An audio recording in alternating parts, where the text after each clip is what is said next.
Audiobook title: Before the Apocalypse Arrives. Billions of adorable pets will help me shop for free. Chapter 01 to 506. Part 02. Otherwise, don't blame me for taking your dog lives one by one with my arrows. Although that beautiful young woman's performance was quite realistic, it was only superficial and slightly exaggerated. Only those young people who hadn't seen much of the world would fall for it. Seeing this scene, one might think of a hero saving a beauty, but looking at those big men, and then at the young woman though she was crying, they were clearly eye drops, and her eyes weren't panicked at all. It was all just an act. Their purpose was self-evident. This group probably ran out of supplies and was hiding in the stairwell, trying to find a way to lure some young single men over. If one were to rush out impulsively, they would likely be threatened by those big men to bring out their supplies immediately. Saiyan Hader could see through this trick at a glance, mainly because he had a sister like Era Hader. He was already immune to beauties, and his standards had been raised so high that an ordinary seductive bitch couldn't possibly catch his eye. Moreover, before leaving, Era Hader had instructed him to be extra careful of beautiful women when outside, as they were likely sugar-coated poisons. One could easily fall into their trap if not careful. The biggest taboo for a man is to let lust lead the way. Once he sees a beautiful woman, he becomes a weakling, dazed and confused, and he will definitely never achieve great things. Furthermore, in the apocalypse, being particularly lustful is a very dangerous thing, as it's easy for others to exploit this weakness to kill you directly. In her previous life, Era Hader had seen many people use this method to harm others. Beautiful young women were often just bait, and once a man was seduced, a fatal trap usually followed. In the apocalypse, human life is as cheap as grass. If women don't have powerful strength or the protection of capable men, their situation becomes even more tragic. Meanwhile, Saiyan Hader's performance here clearly gave everyone present a huge fright, especially that beautiful young woman. She was indeed very good-looking with a great figure, and it was hard for an average man to resist. But that cold arrow just now had almost disfigured her, and Saiyan Hader's words made her even more ashamed and resentful. Brother Bao, look at this guy.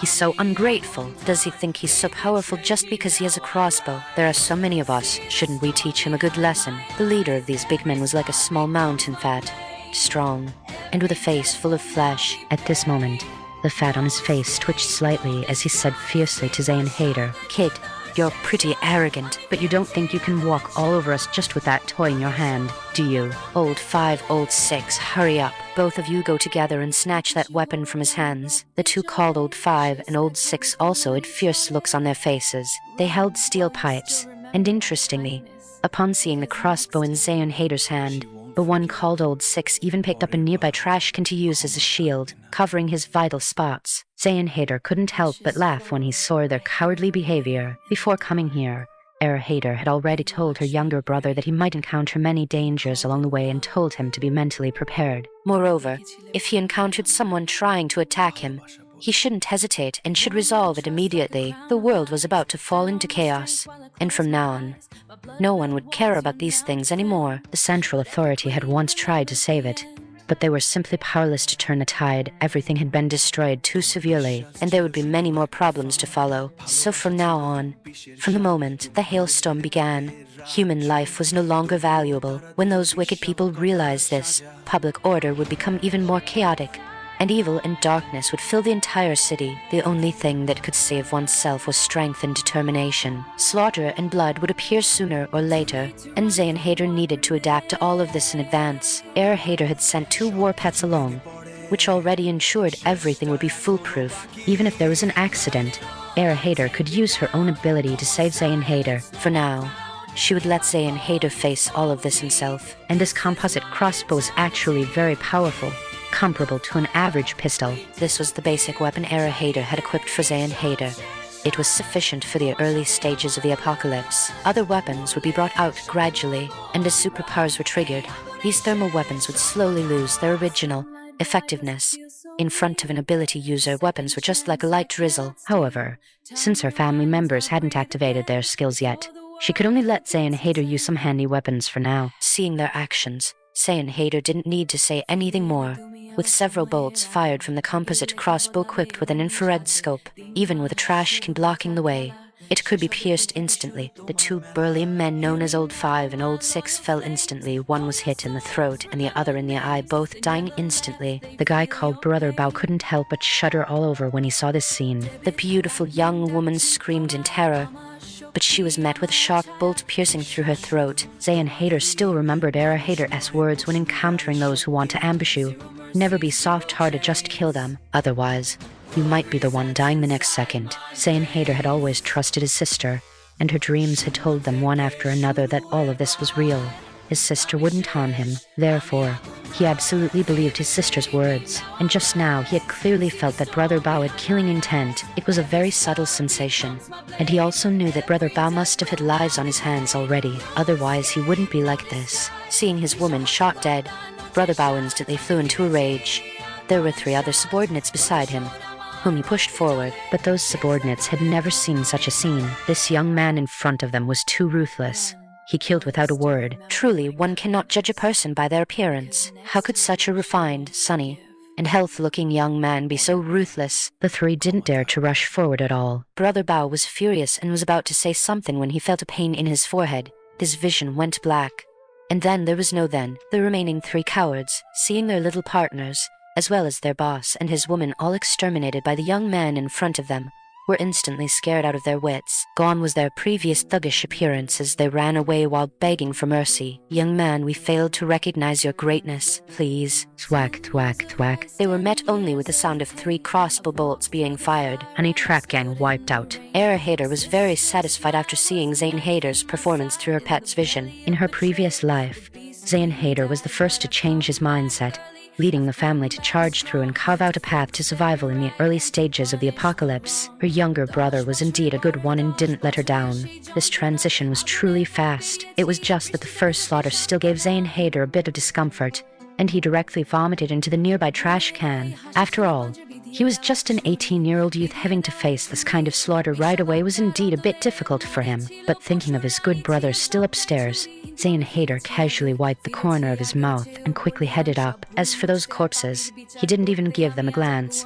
They directly became the stepping stones for him to begin his path of evolution. Now grab your weapons and come with me. Let's go home together. The rest of the journey was relatively smooth, and they did not encounter any more danger. When Zayn Hader opened Hader Yu's front door, his good brother was hiding in a sealed room inside his house. Trembling, Hader Yu and Zayn Hader shared the same hobbies. They both liked figurines in the two-dimensional world. The reason Hader Yu particularly liked Era Hader was that she was very refined, just like a heroine who had stepped out of an anime, perfectly fitting his two-dimensional aesthetic. Coincidentally, Era Hader was also very capable and was the older sister of his own brother, so the place Hader Yu was currently staying was the room in his house used for storing figurines. It had no windows, just a sealed space, which was convenient for dust prevention. He never expected that this place would instead become the key to his survival after the natural disaster. I really have my two-dimensional wives to thank.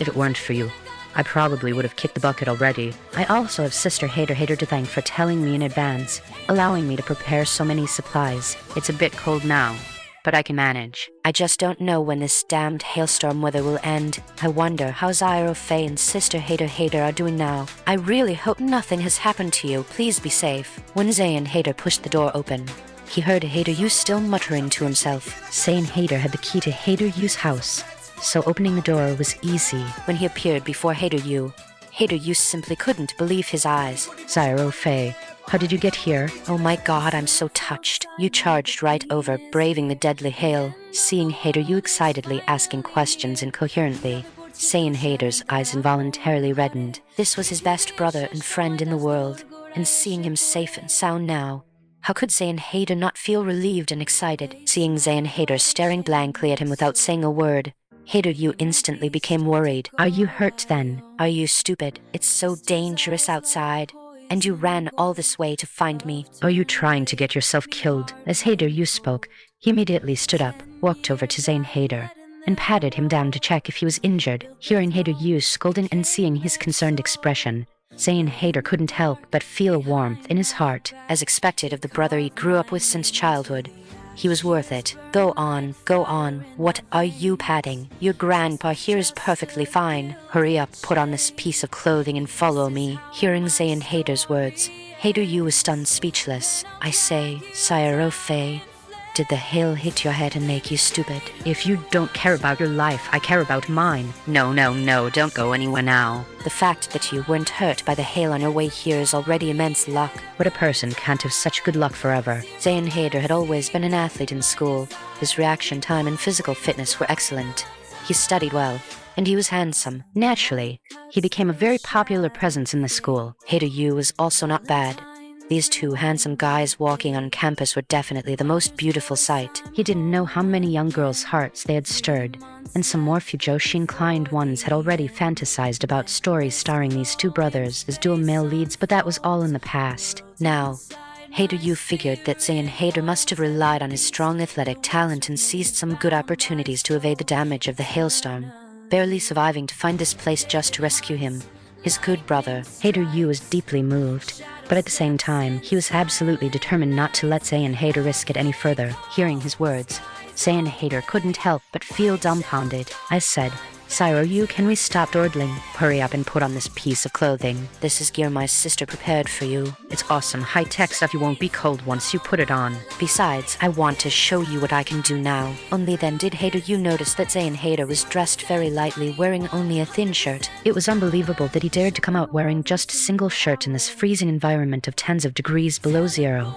And yet he hadn't suffered any harm. Even if he hadn't been hit by hail, he should have suffered frostbite from the cold. Hader Yu had used every sheet and blanket in the house to cover himself, and he even took advantage of the times when the hailstorm wasn't so fierce to dismantle some wooden furniture in his house and start a small fire, which was how he had managed to hold out until now. But how did Zayn Hader manage to withstand the extreme cold environment wearing only a single shirt? And that wasn't even the most shocking thing for Hader Yu. What truly stunned him was that with a lift of Zayn Hader's hand, all the shelves and figurines in his secret room vanished. Holy crap. Cyro Faye, are you performing magic for me? How did you do that? Zayn Hader just smiled at this. Hurry up and change into the clothing, and then I'll tell you. Hader Yu didn't know what to say at this point. He knew Zayn Hader wouldn't harm him otherwise. He wouldn't have risked the dangerous hailstorm to come find him. Without another word, he put on the constant temperature clothing Zayn Hader gave him. As soon as he put it on, he immediately felt warm, seeming no longer affected by the extreme cold weather outside. Moreover, this constant temperature clothing had a hood and a mask, providing complete enclosure. He instantly felt comfortable. Oh, this is great. Cyro Faye, what kind of treasure is this? It's so incredible. Zayn Hader smiled. I don't know where my sister got this constant temperature clothing, but it's super effective and has no side effects, whether it's extreme cold or extreme heat. The clothing maintains a constant temperature of 25 degrees, keeping you incredibly comfortable. Impressive, right? Also, the method I used just now to make your figurines and shelves disappear was taught to me by my sister. This is a space ring. You can slowly figure out how to use it later. Follow me now. I'm taking you back to my house. That's the safest place. As soon as Hader Yu heard they were going back to Zayn Hader's house, he immediately became excited. After all, this way he could see Sister Hader. He felt energized and delighted just by being able to see her every day. Too bad Sister Hader already had a boyfriend. Oh wait, her boyfriend cheated on her, and he's probably frozen to death by now. Serves him right, scumbag man. Having such a great girlfriend like Sister Hader and still not being satisfied, still cheating, it's unforgivable. Hader Yu fiercely cursed Tang Jingfang, who had already become an ice corpse, and only then did he feel a little relieved. Soon after, Zayn Hader collected all the remaining supplies and various personal items in Hader Yu's home into the space ring,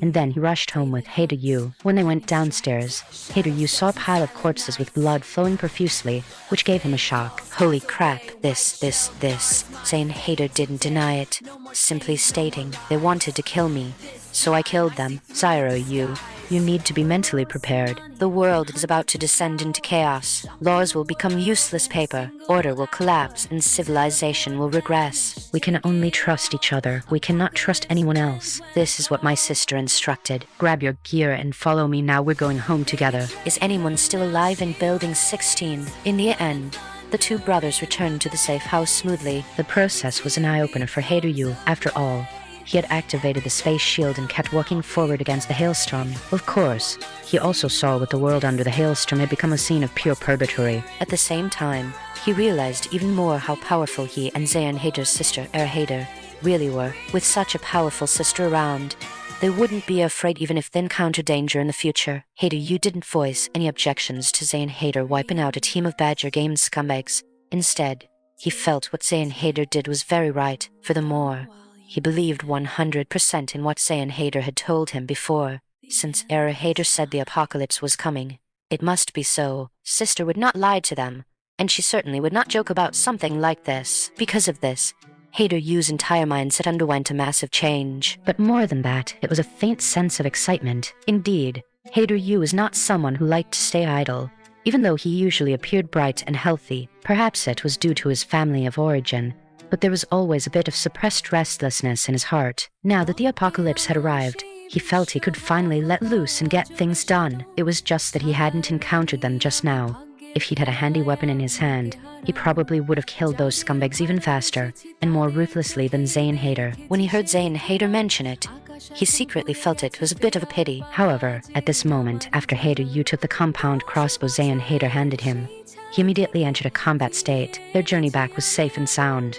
With a space shield, no harm could possibly come to them. Soon, the two of them returned to the safe house located in the Jingxiu Huayuan residential area. By the time they reached the 19th floor of Building 16, Hater Yu felt as if he were in a dream. Zayn Hater opened the door and was greeted by his parents' care and greetings, as well as his sister's warm and gentle gaze. The slight haze caused by the recent killing instantly vanished. As for Hater Yu, it went without saying.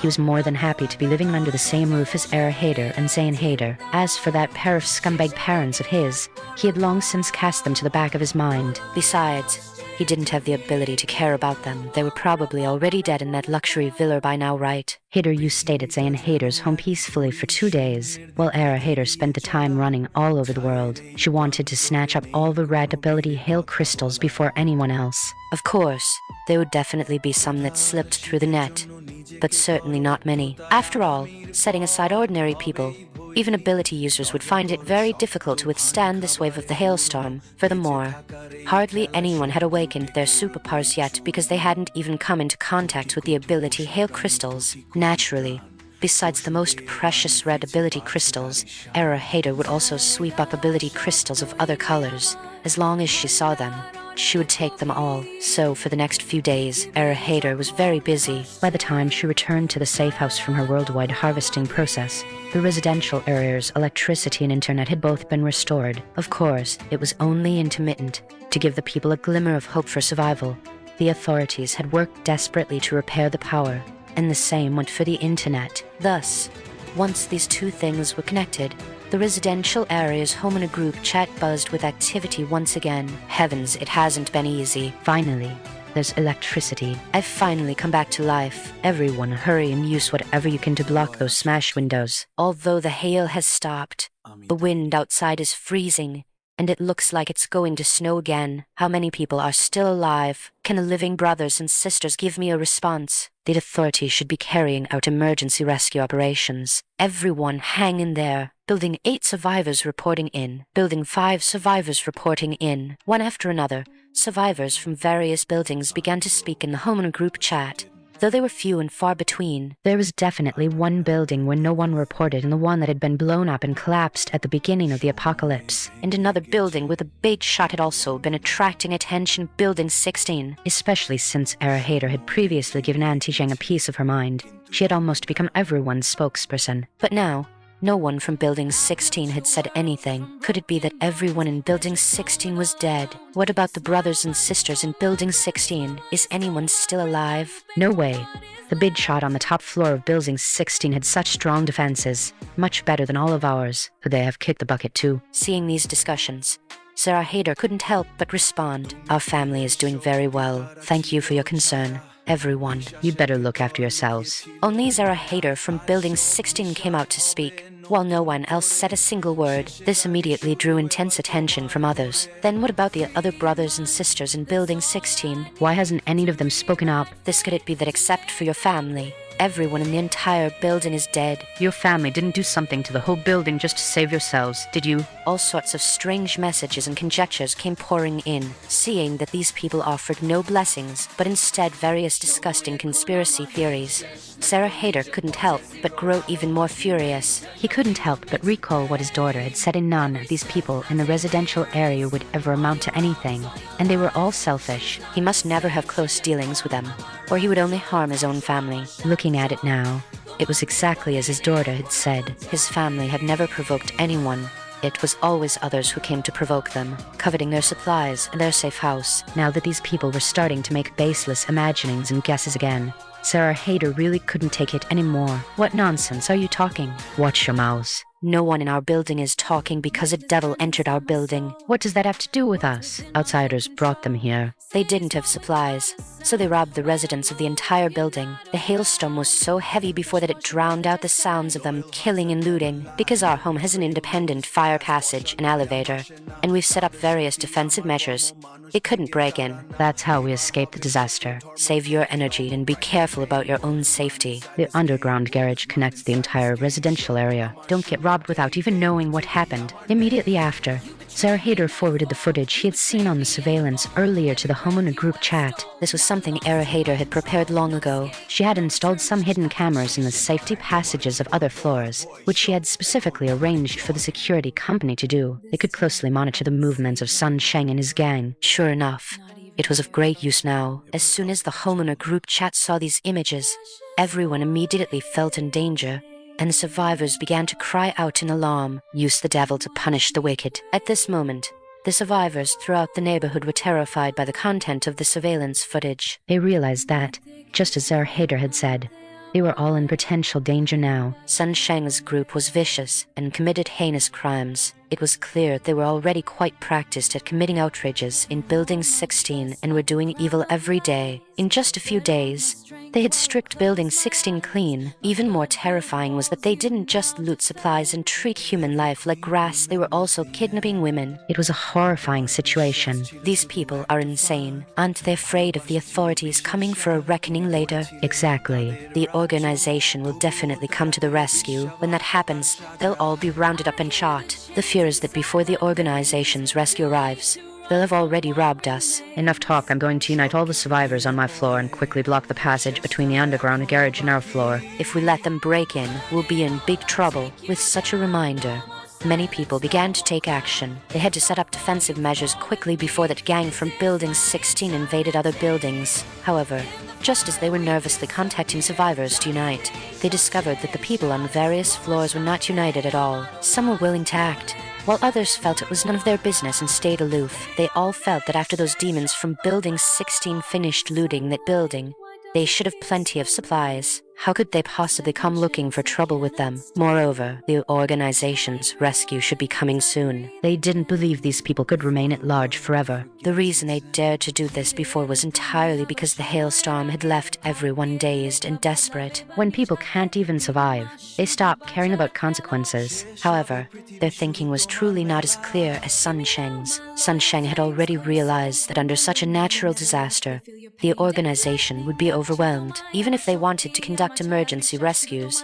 the aid each neighborhood received would likely be limited. He didn't know if this disaster was only occurring in this province or if it was nationwide. However, based on some news received earlier, it seemed to be a nationwide disaster, perhaps even global, which was incredibly eerie. Everything indicated that this catastrophe was not simple. It was the perfect opportunity for them to rise up amidst the chaos. Sun Sheng's guess was correct. They had waited for several days, but the official rescue had yet to arrive. Although power had been barely restored, it was only for 1 hour a day. Everyone's contact with the outside world was limited to that single hour. Interestingly, some idiot later added Sun Sheng to the homeowner group chat. This guy came on and immediately said something very fierce. Hello, neighbors. I am Sun Sheng, the demon you've been talking about. Actually, I don't want to do these bad things, but I can't survive otherwise, so I have no choice but to take your supplies. Right now, we have a lot of people and a big operation, so we consume a lot. Our supplies are about to run out. Please be generous and have each building contribute some supplies to us. That way, we can live in peace and avoid conflict. If you don't know what's good for you, then I'm sorry. I'll just have to take them myself.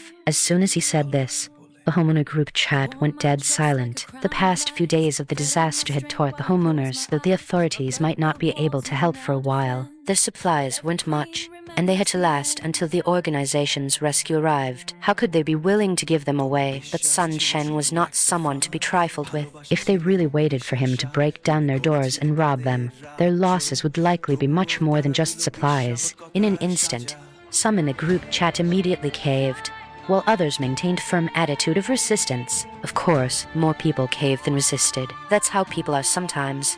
They feel that if they can pay a little to buy peace and reduce their own risk, then it's fine. Asking them to actually rush out and fight Sun Shen's group was impossible. How could a flock of sheep beat a pack of hungry wolves? Arahater remained silent, merely watching from the sidelines with a cold eye. In her previous life, these homeowners had all turned into malicious ghosts and targeted her family. Letting a ghost among ghosts like Sun Shen clean these people up first wouldn't be too late, and then she could slowly take him out. However, Zane Hader and Hader Yu were clearly very displeased with Sun Shen's behavior. In their view, their side had a space shield and very powerful compound crossbows. Taking out Sun Shen's gang would be a piece of cake. It all depended on Era's attitude. Sis, should we just take that Sun Sheng out before he gets too powerful? It would be doing the people a favor. Era Hader just waved her hand and responded nonchalantly. No rush, let the bullets fly for a while. I still have important things to do. Once I'm finished with my current tasks, it won't be too late to deal with them slowly. Just stay home.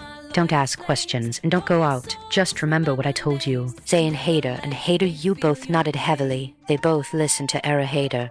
Whatever their sister said was lore. As for her parents, Sarah Hader had long been used to all kinds of intrigue and had seen through human nature. With this farther around, Era Hader felt very at ease. As long as Sarah Hader was there, the household would not fall into chaos. Sarah Hader's thoughts were very much in line with Era Hader's, so he remained consistently calm. During the remaining time, Era Hader once again traveled all over the world, snatching up various colored ability hail crystals. After all, the number of crystals dictated the speed of her rise in her future ceiling. She wanted to build a powerful war pet legion of mutated beasts. With these ability hail crystals, her vision would quickly take shape. In the future, ability users in various countries would be very scarce. Conversely, the war pet legion she possessed would become even more powerful. Moreover, Era Hader really wanted to see how far the subsequent butterfly effect of her disruptions would go throughout the world. Regardless, others might profit, but she certainly wouldn't lose. After her operations,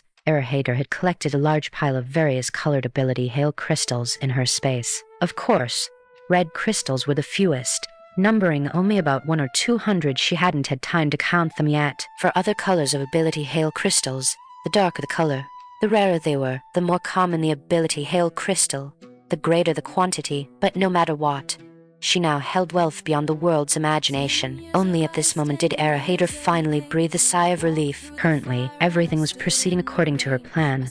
The apocalypse had not arrived early, nor had it been delayed. The entire process of the apocalypse was advancing step by step. After the hailstorm, the extreme cold weather truly arrived, and the entire world was locked in by drifting snow. And just as Era Hader had prepared everything, the organization's rescue finally arrived. While the organization relocated, we stayed behind, seeing that the rescue from the authorities had finally arrived. All the surviving property owners in the residential complex could not help but cheer enthusiastically. Oh my God, the people from the authorities have finally arrived. The authorities haven't abandoned us. We're finally saved. Wife, our whole family has survived. Hurry, hurry, take your supplies and go to the shelter of the authorities. That's the safest place. Just as the power was restored to the building, people in the owners' group whose communication had just been re-established immediately informed each other. Everyone was fantasizing that everything could return to how it was before the natural disaster, back to that world as warm as spring. But what they didn't know was that, right now, the apocalypse had only just begun. There were plenty of hardships waiting for them in the future. Moreover, the shelter of the authorities was definitely not a place to go. At the very beginning, the authorities were naturally acting out of consideration for various aspects, and also out of kindness, thinking it would be convenient to take care of the disaster victims. As a result, the newly established shelter of the authorities was met with a blizzard, and it snowed for many days in a row. The shelter, which had open but relatively low-lying terrain, was suddenly covered by wind and snow. Many people couldn't go home even if they wanted to, and quite a few were trapped inside the shelter. When the supplies inside the shelter were exhausted, they were simply trapped to death there. Not everyone could move about in the extreme cold weather. Even if they transferred, they would just freeze to death. At that time, many people secretly regretted it. Had they known, it would have been better to stay in that drafty home, at most sealing the broken windows with various objects. They wouldn't have ended up being trapped to death in the shelter. And as the disaster continued, in the later stages, when various supplies in the shelter began to run short, that was the moment when the dark side of human nature was revealed. Right now, it was only snowing lightly, and after seeing the end of the hailstorm attacks, the authorities were already rushing to repair basic infrastructure like circuits, tap water pipes, and network communications. But this emergency repair wouldn't last for many days before entering the next phase. Hader watched the crowd walk out of their respective homes and join the migration queue. She really wanted to persuade them, but in the end, she held back. No one would listen to her persuasion. Humans are like this.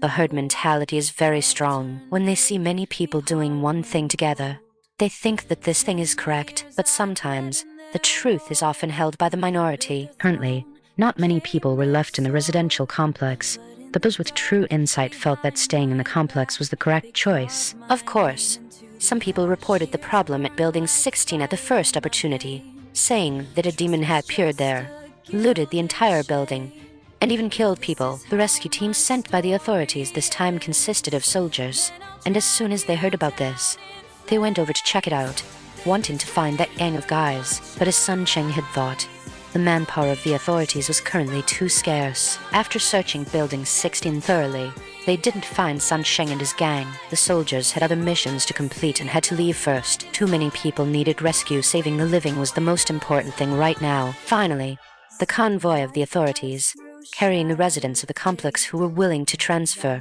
all left. As for those owners who guarded their own homes and were unwilling to leave, they didn't force them. After some persuasion yielded no results, they didn't waste any more time. Now all resources were precious, including the spots inside the shelter. Some people didn't want to leave, which just happened to save some spots. But they didn't know that the later shelter would be the true purgatory, especially in the later stages, when the authorities could no longer manage things. People were driven to desperation and resorted to cannibalism. These were not legends, but bloody reality. Our hater watched the densely packed crowd leaving and shook her head helplessly, then returned to her room. She had already prepared what needed to be prepared. When the next phase came, she would send her war pets that had activated the evolution chain to their original geographical locations respectively. Let them grow rapidly. The kings of the 9 great life-restricted zones were not a joke. Letting them experience battle and baptism directly would be more formidable than anything else. At this time, Era Hader as family and Hader you were all watching Era Hader eagerly, waiting for her next instruction. Hader you had also learned of Era Hader as special ability through Zayn Hader, and his respect and admiration for this sister became even more intense. He was also very fortunate that he could get closer to Zayn Hader's family, which gave him such a chance to survive. In the future, he only had one belief, that was, he would strike wherever Era Hader pointed. Era Hader smiled at this moment, looked at her family and Hader you, and said, "Wait a moment today. After everyone who wants to leave is gone, and the people in the complex have settled down, we will start collecting supplies further. We have the space ring. Now the whole city is unguarded. We must seize all the surviving useful materials and bring them into our own hands before the survivors arrive." Why hadn't Era Hader taken all the supplies in the east before? On one hand, it was to give everyone a chance to survive. On the other hand, it was also to train her family. The apocalypse was not a joke, and she couldn't stand in front of her family all the time to shield them from the wind and rain. Only by turning each of them into a strong person could they become members of her elite team. There wasn't much time for the family to transition. They had to go to the battlefield immediately. That's right.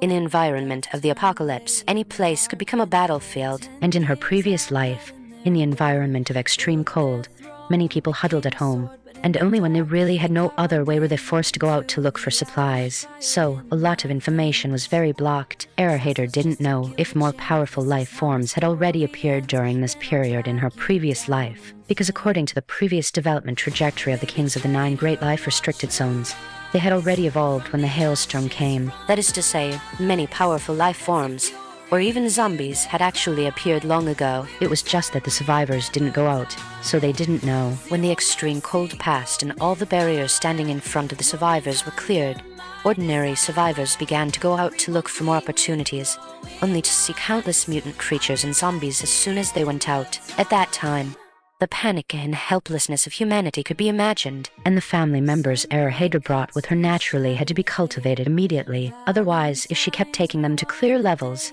and in the end, when she wasn't around, they would have to fight the boss directly without the previous experience of practicing on small monsters. How could they grow up? Now was the moment to let them face the apocalypse directly. Of course, Hader would arm them to the teeth. As the father, Hader was the first to stand up. Don't worry, Hader. As men, we will definitely shoulder our responsibilities. You don't need to consider anything else.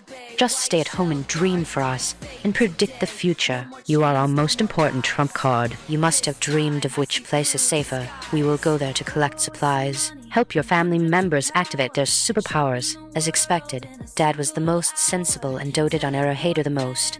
As long as it was something Hader decided, Sarah Hader would give his full support. Seeing her father's unconditional support and unreserved trust, Hader couldn't help but nod. Since that's the case, then it's settled. We'll set off tomorrow. However, before you leave, I'm going to arm you to the teeth. Dad, you asked me before if we could all become beings like Superman. My answer is yes. We can even be more powerful than those so-called Supermen. Cyro Faye, come over and cooperate with me in a bit. I'll activate your skills first. But regarding this matter, you must not reveal even a hint of it to anyone. Only the few of us can know. Hader Yu was the first to step forward and state his position. Sis, don't worry. Even if I were beaten to death, I wouldn't reveal a single secret. Besides, if these superpowers are very precious, please activate Cyro Faye's first, and then your families. It doesn't matter if I have one or not. As long as I don't hold you back, that's enough. Hearing Hader Yu say this, Hader's family felt that Zayn Hader had made a truly good friend. But on second thought, it made sense. They were childhood friends who grew up together, and the family knew Hader Yu's character well. Otherwise, they wouldn't have brought him into their family circle. Hader knew even better that in her previous life, both she and Zayn Hader owed Hader Yu several lives. Whenever danger struck, regardless of his own ability, Hader Yu would be the first to step up and protect Hader. Furthermore, Hader knew that her younger brother and Hader Yu's final mission ended with them being set up and killed by that bitch Alizar Hader. Therefore, Hader always remembered this friendship, so naturally, this brother of hers wouldn't be left out. She replied with a smile. Cyro Yu, don't worry. Your sister has plenty of skills she can activate. You'll be able to become a powerhouse too. The stronger you become, the more secure our team will be. You're part of our family now. How could I possibly leave you behind? All right. No one should have any concerns. I can handle everything. Cyro Faye, you come first. You're the youngest and have the best adaptability, so we'll start with you. Hearing his sister's words, Zayn Hader was both excited and a bit nervous. After all, he didn't know what the superpower would actually feel like. Hader smiled without saying a word. She just brought Zayn Hader to the 20th floor, told him to close his eyes, and holding his hand, instantly entered a room in the space villa. Although her space had upgraded, the number of people she could bring into the space was still limited to one. But even so, it had already made many things much more convenient for Hader to handle. Hader told Zayn Hader to close his eyes and prepare to feel the integration of the red ability crystal. Choosing Zayn Hader first was entirely because he had already activated a very strong superpower in our previous life. Back then, without any protection, Zayn Hader had accidentally obtained in superpower hail crystals, which set him on the path of the strong. Now, with the red ability crystals and the protection of her space, which possessed powerful restorative and healing abilities, Hader could ensure that any negative effects arising during the integration of the ability crystal were eliminated. Integrating this red ability crystal was no simple task. If it took a long time, tomorrow's first mission to collect supplies would have to be postponed. Hader still wanted to ensure her entire family became ability users before letting them go out. With the protection of superpowers, it would have greater security when encountering any situation. Combined with her space shield and special spatial abilities, she could ensure her family's safety was foolproof. However, Hader wouldn't say these things out loud. Letting them let down their guard would be the biggest mistake. No matter how powerful a superpower is, there will always be moments of lapse. The last things one should have in the apocalypse are relaxed vigilance and carelessness. Sometimes, any single mistake can be fatal. Meanwhile, Era Hader had already controlled one of the red ability crystals to merge into Zayn Hader's body. As soon as the red ability crystal touched Zayn Hader's skin, it instantly turned into a transparent liquid and quickly seeped into his body. In that instant, Zayn Hader felt an unprecedented pain, but in just a flash, another special energy eliminated that pain. This was followed by an unprecedented sense of comfort. Zayn Hader couldn't help but let out a soft groan of satisfaction. Era Hader watched in stunned silence. Her brother actually seemed to be enjoying it. Wasn't integrating an ability crystal supposed to be a very painful process? She had experienced it herself in her previous life. Now she didn't have to go through it, entirely because her skills had been brought back with her rebirth, along with her even more powerful space ability. But the pain she had once endured for the sake of power was still fresh in her memory. However, she soon realized that this was the space repairing and healing any potential issues from Zayn Hader's superpower evolution. Seeing this, Era Hader's heart finally settled. At the same time, she was very much looking forward to seeing what kind of superpower Zayn Hader would activate this time. After all, the red ability crystal only represented a special kind of superpower. As for what specific superpower it was like opening a mystery box. No one knew until it was activated. Regardless, it would be good.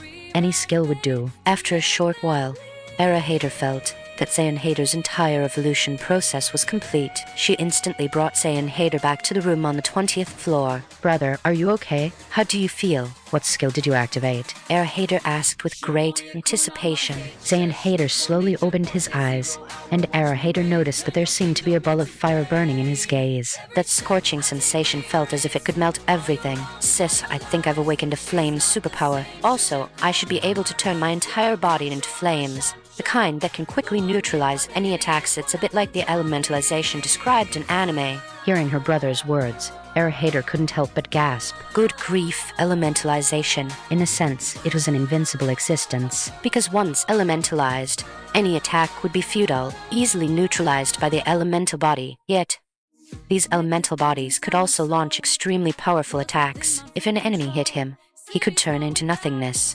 If he hit an enemy, they would be instantly reduced to ashes. How could anyone fight against that? Sure enough, the red ability crystal was formidable. It provided an S rank or higher superpower right off the bat. However, Zayn Hader would still need some time to get used to it and master this ability. This was understandable. After all, the stronger the power, the harder it is to control. Take it slow anyway. The extreme cold weather would still last for a very long time. Era Hader felt that with a brother who could turn into fire, they would no longer have to fear the cold in the future now.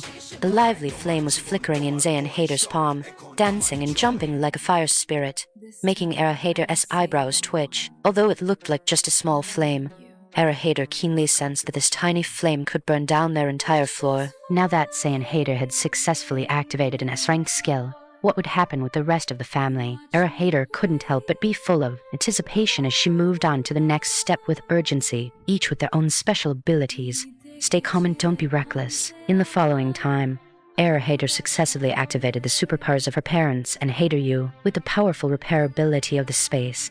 Although they were integrating the red super ability crystal this time, the pain they endure was only momentary, and then they recovered. Immediately after, they gained unimaginably powerful superpowers. Father's Era Hader activated an earth element ability, but its intensity was very unusual. He could instantly control the soil and sand under his feet, forming rock barriers that could also transform into various shapes. If there were an anime character to compare him to, it would be like Gaara from Naruto. In fact, Era Hader's superpower was even more malleable than Gaara of the Sand. Of course, these were things that needed to be slowly explored later. Mother Shanzei Hader, on the other hand, activated a light element ability, which is a very rare superpower. Not only can it improve soil quality in the later stages of the apocalypse, making it suitable for planting crops, but it also has the ability to ward off evil and a certain healing capacity. Light element ability causes significant damage to zombies and possesses strong offensive power. This is definitely an ability that combines both offense and defense. As for Hader U, he awakened a seemingly common water ability, but he could transform it into various forms, such as ice and steam, for attack and defense. Especially in this extreme cold weather, the water ability's effect is absolutely outstanding. At least in the early stages of the apocalypse, the superpower is definitely the great weapon, because there are simply too many ways it can be utilized. At this point, Erahater first let everyone get used to the power they had just acquired. Next, it would have to face various treacherous and extreme situations in the apocalypse environment. The reason why they hadn't dealt with Sun Sheng's group earlier was, firstly, to let them clean up the trash in the community. Using devils to deal with villains was the most effective method. Of course, some people, unable to defeat them, joined them and became accomplices. When the time for reckoning came, these people would deserve death even more. On the other hand, after a period of looting, the ferocity in Sun Sheng and his group had been awakened. They now resembled people from the apocalypse world even more. Erahater wanted her family to see what kind of demons and devils people would turn into in an apocalypse environment. These were all touchstones for her family to train with. Interestingly, the family's control over their superpowers seemed to be very good. Erahater felt that perhaps they had an affinity for these superpowers in their genes. In her previous life, both she and her younger brother Zayn Hader were powerful ability users, but their parents missed the best time and did not become ability users. This had always been something Erahater deeply regretted, and now she had rectified that regret. After seeing her parents' control over their superpowers, her conjecture grew even stronger. Their family must have had an inherent advantage genetically. Otherwise, even with these special red super ability crystals, they might not have been able to activate their superpowers. If one's innate talent is poor, no matter how good the external effects are, it won't help. Therefore, Erahater's confidence in her family was now even stronger. Sister Hader, I feel full of power now, like I could punch a bear to death. What should we do next? We'll listen to you. Just give us orders. We're not even afraid of a little danger. Now we've reached a height that many people can't even dream of. I don't believe anyone can be our opponent. Hader Yu volunteered to lead the charge, eager to impress Erahater, especially after gaining powerful superpowers. The superhero he dreamed of becoming as a child could now, in a sense, be realized. Zayn Hader also seemed exceptionally excited. Clearly, he and Hader Yu shared the same thoughts. Sarah Hader, however, while also excited, maintained his usual composure. At this moment, he gently raised his hand to calm the two young men's impulsive thoughts. Both of you settle down, don't be hasty. Listen to your sister's arrangements. Moreover, you mustn't have such thoughts. You should know that the world is vast, and there are never a shortage of hidden talents. If we can activate superpowers, why can't others? Since the apocalypse is the general trend for the future, we must be even more cautious. Possessing great strength does not mean invincibility. Any carelessness could cost you your lives. Erahater nodded in strong agreement with her father's words. Her father was indeed more reliable. Even after suddenly gaining immense power, he hadn't been overwhelmed by it, still maintaining his clarity and reverence. To achieve this was truly not easy. All right, you two rascals, absolutely mustn't be reckless. You must listen to Dad. Next, Dad will lead the team for our first outdoor survival experience. Don't worry, there's no danger this time, because it's chaotic outside right now. And we should have seized the initiative, becoming the first batch of people to successfully activate superpowers. But more and more ability users will appear later, so you still need to be careful. Never think that just because you've gained a little power, you can let your guard down. That will definitely lead to a miserable death. When the two younger brothers heard their sister say this, they immediately became serious, no longer displaying their previous frivolous impulsiveness. Erahater's judgment had always been very accurate, and she had even predicted the arrival of the apocalypse. Therefore, they had to listen to their sister.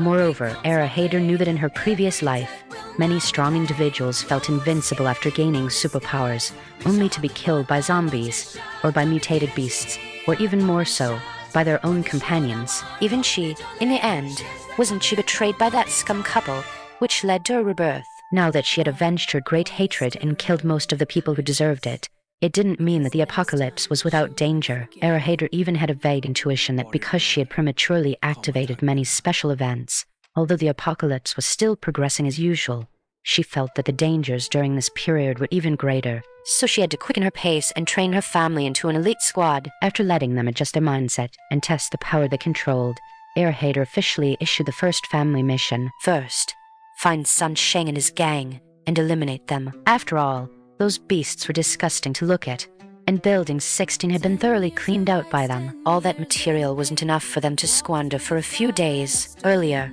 many people had reported the actions of Sun Sheng's group when the authorities' aid arrived. However, no one expected that the organization's manpower was already so scarce. They casually searched for a bit, didn't find Sun Sheng's group, and then quickly evacuated the citizens who wanted to leave. This terrified those who had reported them but didn't follow along. After all, once the organization's people left, Sun Sheng's beasts would probably return. With the snow falling everywhere now, they couldn't go far. Moreover, they had plundered so many supplies. How could they bear to leave? So, seeing the organization's people withdraw, these beasts really did come back, and they began to exploit the remaining survivors with even greater intensity. Erahater's family witnessed all of this. However, Erahater didn't let them act immediately, but waited a bit longer. As a result, they saw even more beastly acts from Sun Sheng's group. I want to open my big baby. Sun Sheng and his gang were truly in their element now. To ordinary people, this disaster was the beginning of the apocalypse,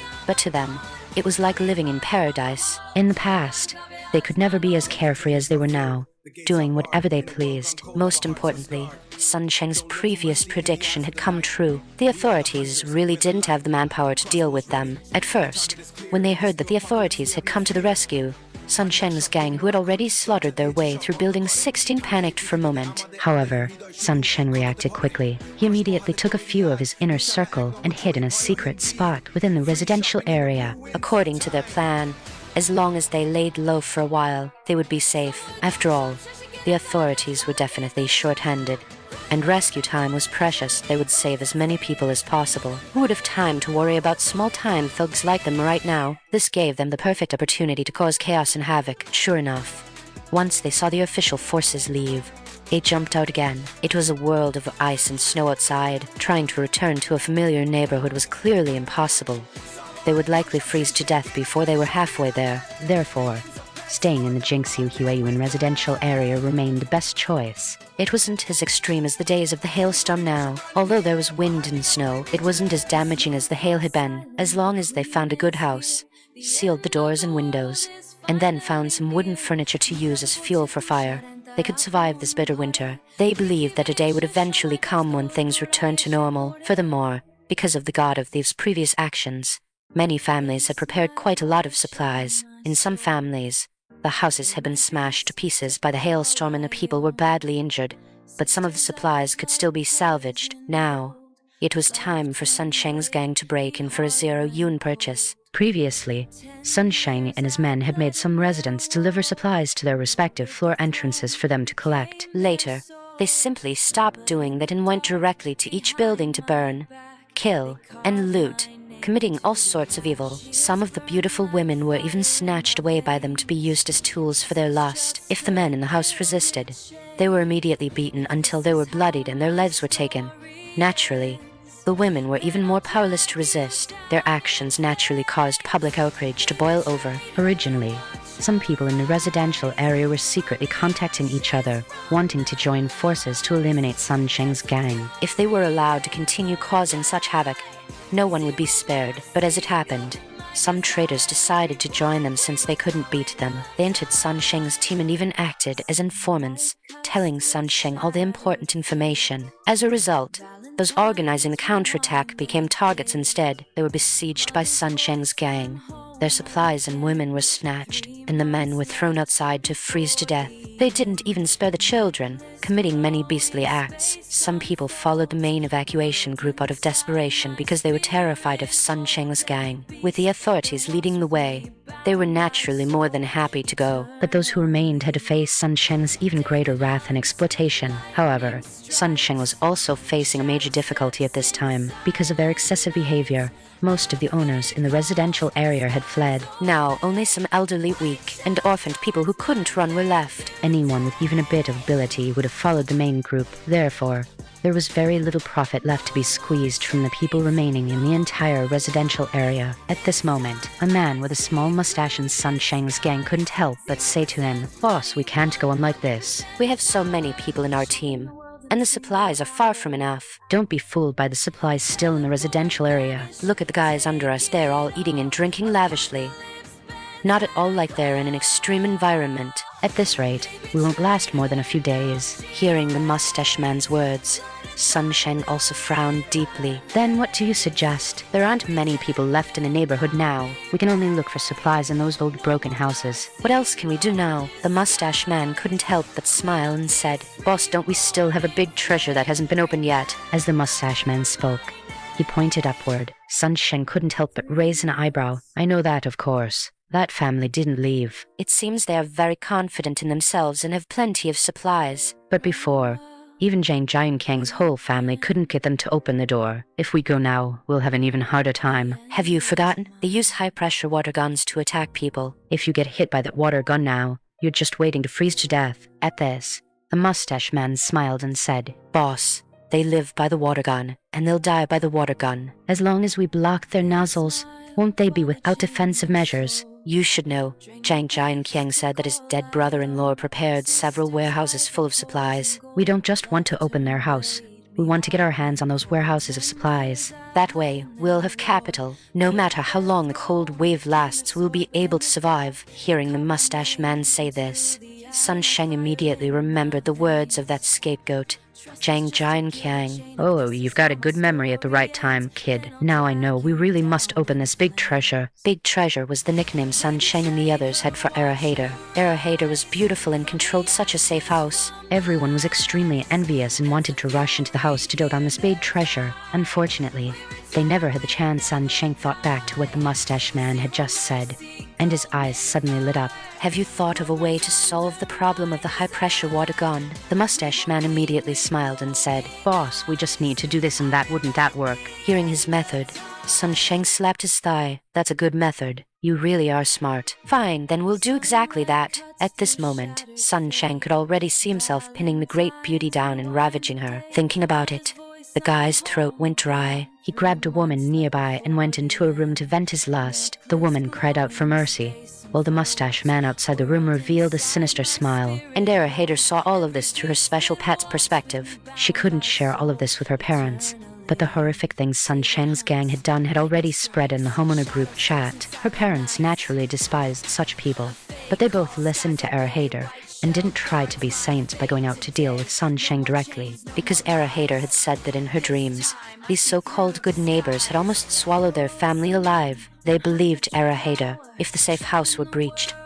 their end would surely be tragic. At that time, every seemingly friendly neighbor would turn into a demon to bite them viciously. In fact, some beasts had already turned into demons, and the demons' claws were reaching out toward them. The dumbest yet most effective method. It had to be said that this time, Sun Sheng and his gang were truly desperate. There weren't many households left in the residential area now. Only about 1/10 of the population remained. This was also because Sun Sheng's group had acted so ruthlessly before, scaring everyone away. Once the authorities' rescue arrived, few people were willing to stay here any longer. This neighborhood had the highest number of people leaving among all the residential areas. After all, who would want to live their days in constant fear? This made Sun Sheng very frustrated. Originally, to better control the neighborhood, he had taken in families who had offered their loyalty. Now, their team consisted of dozens of people. The daily expenses for food and basic needs were a massive burden. Admittedly, except for Erahader's home,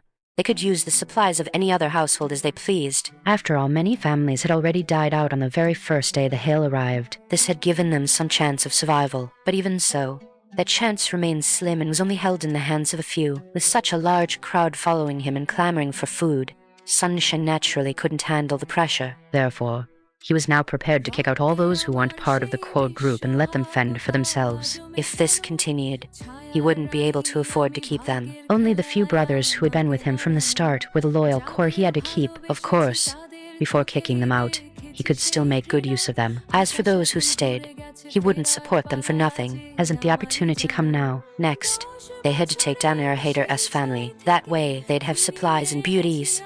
Why wouldn't they do it? Just thinking about it was exciting. He heard that not only was that little beauty gorgeous, but the beauty's mother still possessed a charming grace as well. Thinking of this, Sun Sheng couldn't help the restlessness in his heart. Although they had already snatched several beautiful women, those women had been through so much not enough food or warmth, no way to wash, and living in fear every day that they were now a mess. He had long since grown tired of looking at them. His current intel on Hader's home was still that they had a safe house with very abundant resources, and that the safe house was very warm with all kinds of perfect living facilities. Hader's family's life in the safe house was not much different from before the natural disaster. It was much more comfortable and free than their own little drafty houses. Because of this, he yearned even more for this wonderful place where he could eat his fill, stay warm, and indulge his lust.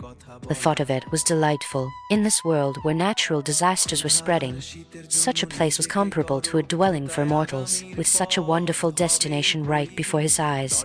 How could he restrain himself? So he spoke hypocritically to the crowd. Listen up, everyone. Since you're following me, Sun Sheng, I will never leave you behind. But you also have to prove your own value. Otherwise, I, Boss Sun, am no pushover, and I certainly won't support useless people who just eat for free. You all know the household on the top floor of Building 16, right? They live in the best house and enjoy the most abundant supplies, while we live miserably.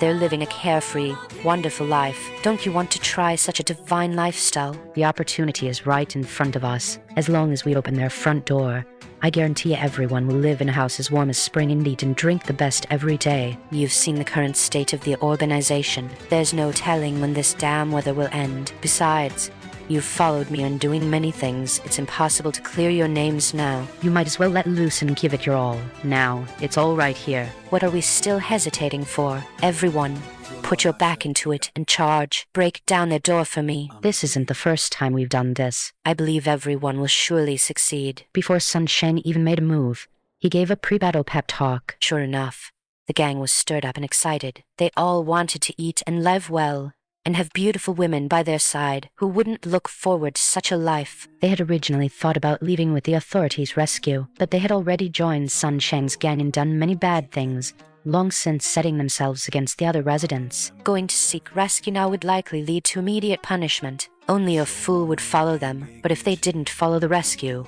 they could only starve with Sun Sheng's gang, which also frustrated them. Hearing the beautiful blueprint Sun Sheng described, how could a bunch of starving people be unwilling? In truth, none of the people who joined Sun Sheng were good.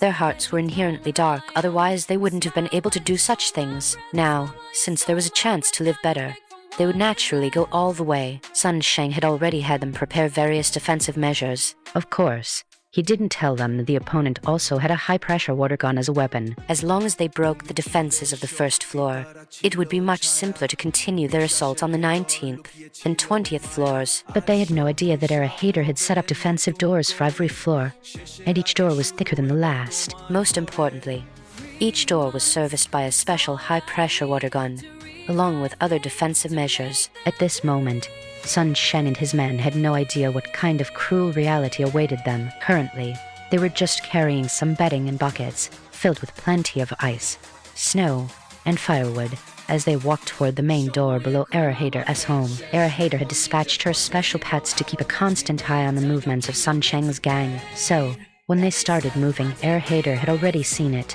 Seeing their weapons of attack, Hader couldn't help but laugh. What a primitive and stupid method. If they didn't stop them, it really might have been possible for the other side to succeed. Hader could tell at a glance that the opponent wanted to use wet bedding to quickly turn into an ice wall under the extreme cold, blocking the nozzle of the high-pressure water gun. The method was crude, but it was effective. If they really managed to block the high-pressure water gun, the first level's defense would basically be declared a failure. Then they could recklessly destroy that metal iron gate. Hader also let her family see what these stupid thieves were doing. When Hader saw it through the surveillance, he couldn't help but frown. Hader, this can't go on. They'll destroy the metal door below sooner or later. How about we fight back? Hader had originally intended to let her parents, Zane Hader, and Hader you form a small team to gain experience in the external apocalyptic environment. She hadn't expected people to come and deliver their lives so soon. Hader gave a cold laugh and said to her family, "Dad,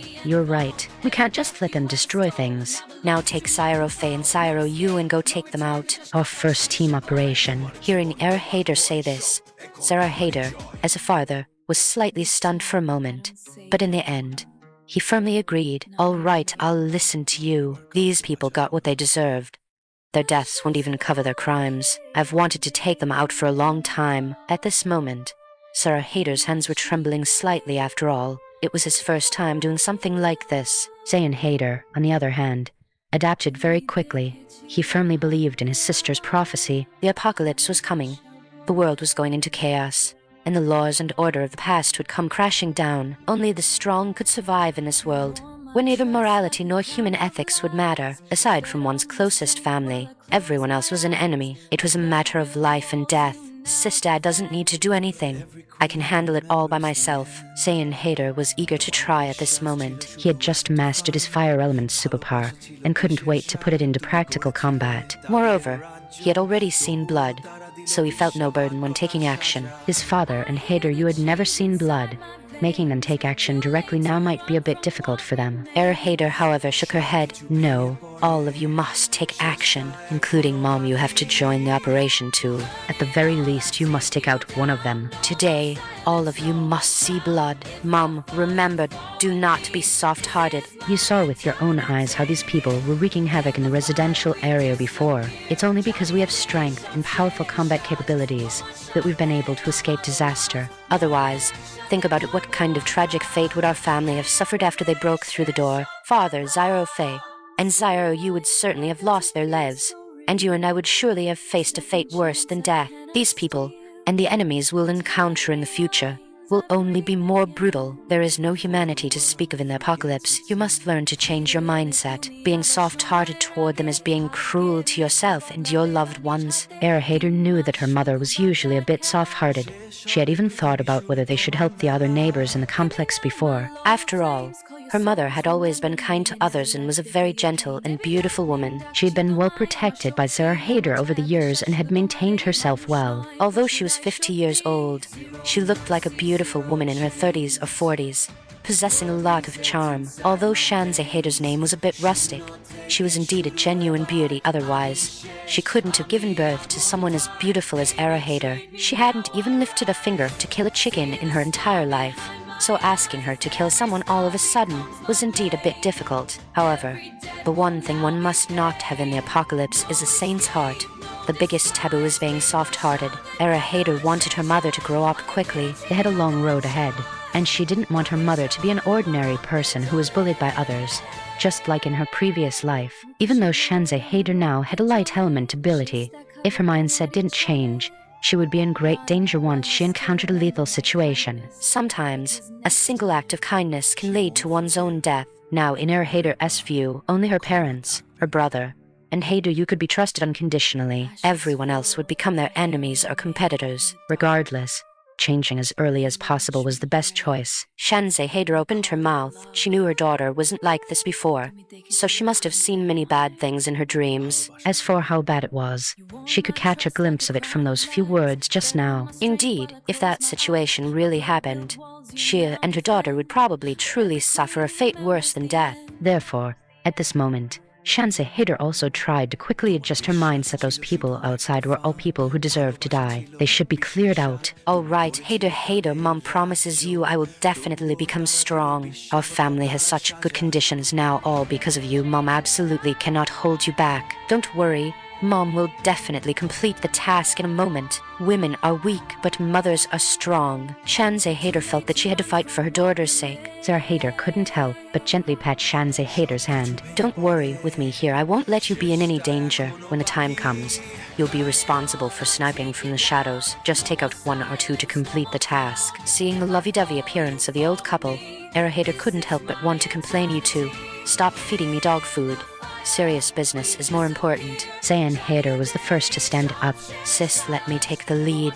My superpower has the greatest power. Zayn Hader nodded with a smile at this. All right, since Sire of Faye is so proactive, you'll take the lead. Don't worry, I'll be right beside you all. As for what my superpower is, you'll find out in a moment. Zayn Hader's words immediately made her family members very curious, because they had each awakened very powerful superpowers, and Zayn Hader was the one who helped them activate them. They also wanted to see to what extent Zayn Hader's superpower could reach. At this moment, the 5-person team composed of the family was quickly assembled. This was the first time their family was acting together as a team. Of course, before setting out, Zayn Hader armed each of them to the teeth. Bulletproof vests, special operations uniforms, ballistic helmets, riot shields, and various other weapons all appeared from Era Hader's space. When they saw this equipment, the whole family was stunned. Hader, did you rob someone's armory? How do you even have these kinds of weapons? The legendary AKs and Desert Eagles, as well as some assault rifles previously seen in movies and TV shows,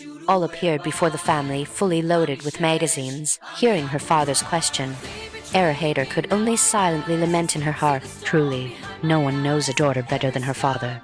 You're spot on. Your daughter really did rob someone's armory. However, Era Hader didn't explain much. She just had them quickly put on the equipment. In a while, they could use weapons if they wanted or superpowers if they wanted. In short, they needed to adapt well to their own combat styles. Nevertheless, Era Hader still suggested it was better to use superpowers directly. After all, weapons might become useless in a few days. They were only useful in the early stages of the apocalypse. In the end, mastering superpowers oneself was more practical. But men, after all, love weapons, especially the AK, which they had only seen in legends before. Now that even a Desert Eagle was in their hands, it wouldn't be satisfying if they didn't use it. What shocked the family even more was that Era Hader actually summoned a bunch of war pets. Hader's mouth immediately formed a large O shape, looking like it could fit 3 eggs. After a long while, he finally reacted and said, Sister Hader, this is a dinosaur, right? Or a velociraptor? How did you do it? Era Hader said with a bit of mischief and a hint of chunabu. Come on up, young man. You're a dragon rider now. Eliminate scum, warehouse anomaly, unexpectedly for the family. With a single thought, Era Hader transported the entire team to a safe corner on the first basement floor while everyone held hands. All the members felt a blur before their eyes, and they went from their brightly lit home to the pitch-black darkness of the first basement floor. Fortunately, Era Hader had warned them in advance to stay calm and keep quiet no matter what happened. Moreover, she had also told them about her ability to perform space travel. This allowed them to steady their minds despite the shock, and they didn't cry out in surprise. At this moment, everyone in the team felt both nervous and a bit excited. After gaining power, they hadn't had the chance to use it yet. By then, on the first basement floor, they saw those guys busily and recklessly surrounding the metal protective door of Building 16. Behind them, a burly man was shouting loudly, Brothers, charge, break down the door, and the beauties will be ours. The supplies will be ours too. Along with a house as warm as spring, we'll live it up then and have a taste of paradise. Upon hearing Sun Sheng's empty promises, the group of guys immediately began to howl and wail like ghosts. It had to be said that Sun Sheng was quite good at making empty promises and also knew how to avoid risks. His lackeys were charging ahead while he stood back giving orders, staying far away from the door for fear of being hit by the high-pressure water gun. After all, he had seen how powerful the high-pressure water gun was before, so it was better to be careful. From a distance, Era Hader's family had already heard Sun Sheng shouting his empty promises. Those scumbags were naturally excited, but the family was instantly filled with rage upon hearing it. One can imagine what would have happened if they didn't have the strength and the door was breached by these people. It would be exactly as Era Hader said. The men would surely die, and the women would face a fate worse than death. Era Hader had summarized the situation in the simplest terms, but one could imagine the horrors she had encountered in her dreams. It must have had a significant impact on Era Hader's psyche. Therefore, the family now listened to whatever Era Hader said and strictly followed her instructions. Only in this way could the family's long-term safety be ensured. Zayn Hader, being young and impulsive, couldn't hold back after hearing Sun Sheng's words. He drove his velociraptor mount and charged toward the howling scumbags. Velociraptors were master hunters and experts at stealth. They were extremely fast and could advance silently, approaching opponents in the fastest and most secretive way was their instinct. So, when Zayn Hader took the lead and 5 figures riding velociraptors suddenly appeared behind Sun Sheng and his group, everyone was stunned. Sun Sheng only had time to shout "Holy crap!" before he was burned to ashes by the flames in Zayn Hader's hands. That's right, in just a single encounter, the leader of this group was ground to ashes. He truly became a pile of scum. The mustache man, the group's advisor, only had time to let out a startled cry before turning tail and running. As for the other slaves, the boss was dead.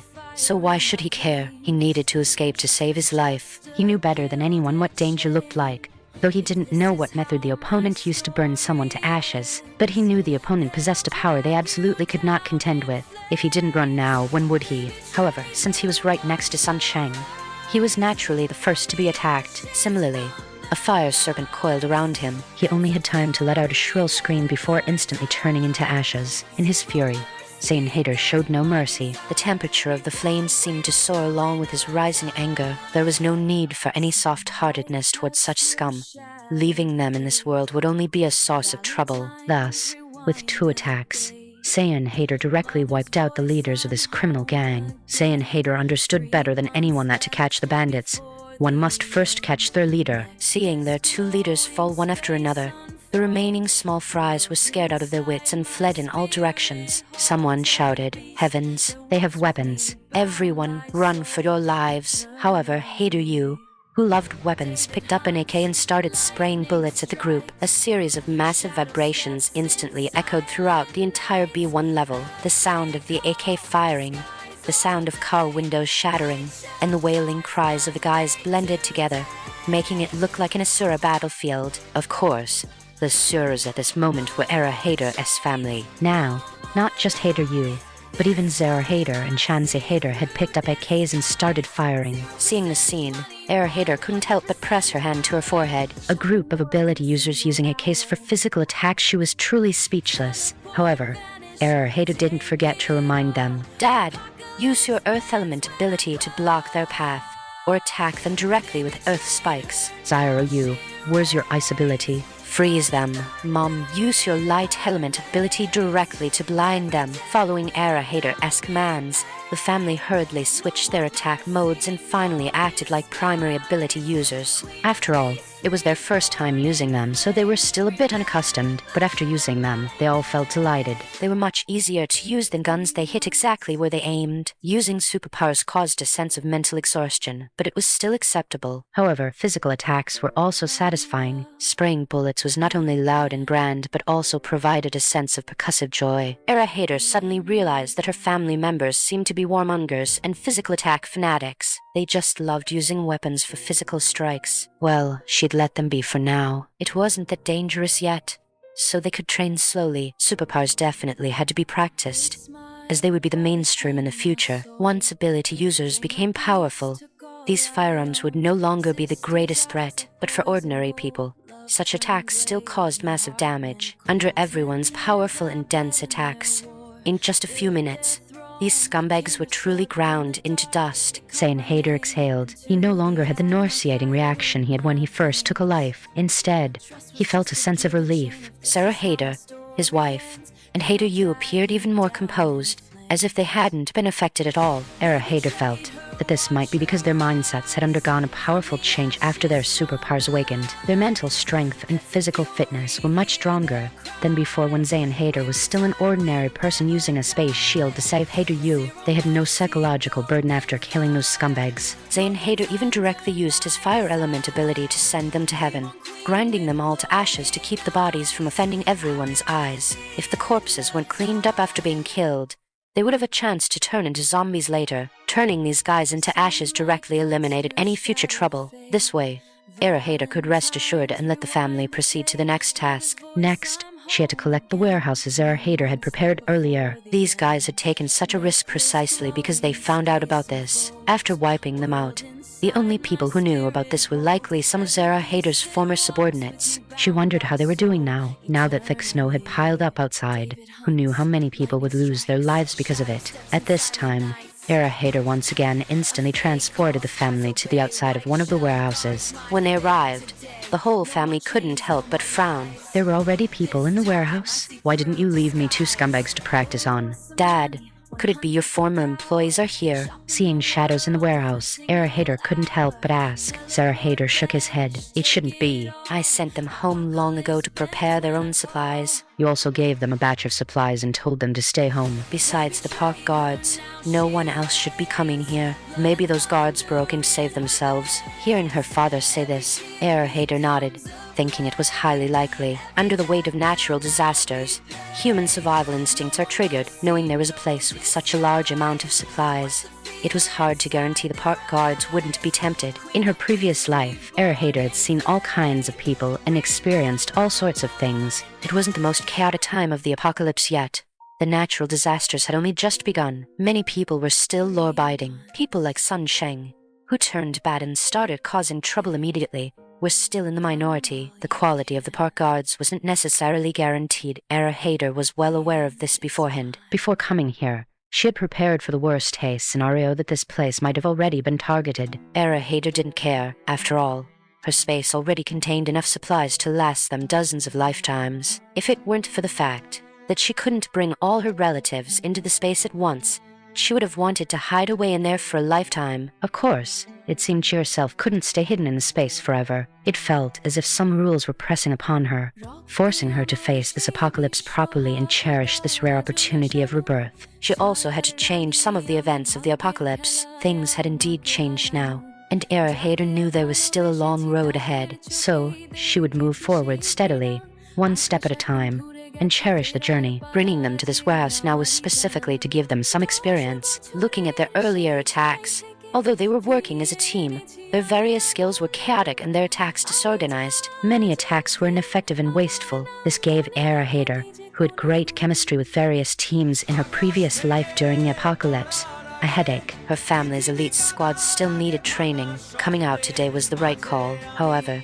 hearing his father's words, his younger brother Zayn Hader snorted coldly. I don't care who they are. If they dare to mess around in our family's warehouse, I'll show them. After experiencing 2 rounds of killing, Zayn Hader had developed a capable aura and had quickly adapted to the current survival environment of the apocalypse. His mindset toward killing had completely changed. He wouldn't go out of his way to provoke others. But if anyone dared to threaten his family's safety, he would strike immediately and turn them to ash. Anyone who dared to take advantage of his family would definitely not have a good ending. Hearing Zayn Hader's words, Sarah Hader nodded and signaled to Era Hader. Let's go. We'll go in and see who these people think they are. As the group walked over, they saw the warehouse door was locked from the inside, and some noisy sounds were coming from within. Everyone frowned at once. Judging by the voices, these people seemed quite young, and they were both men and women.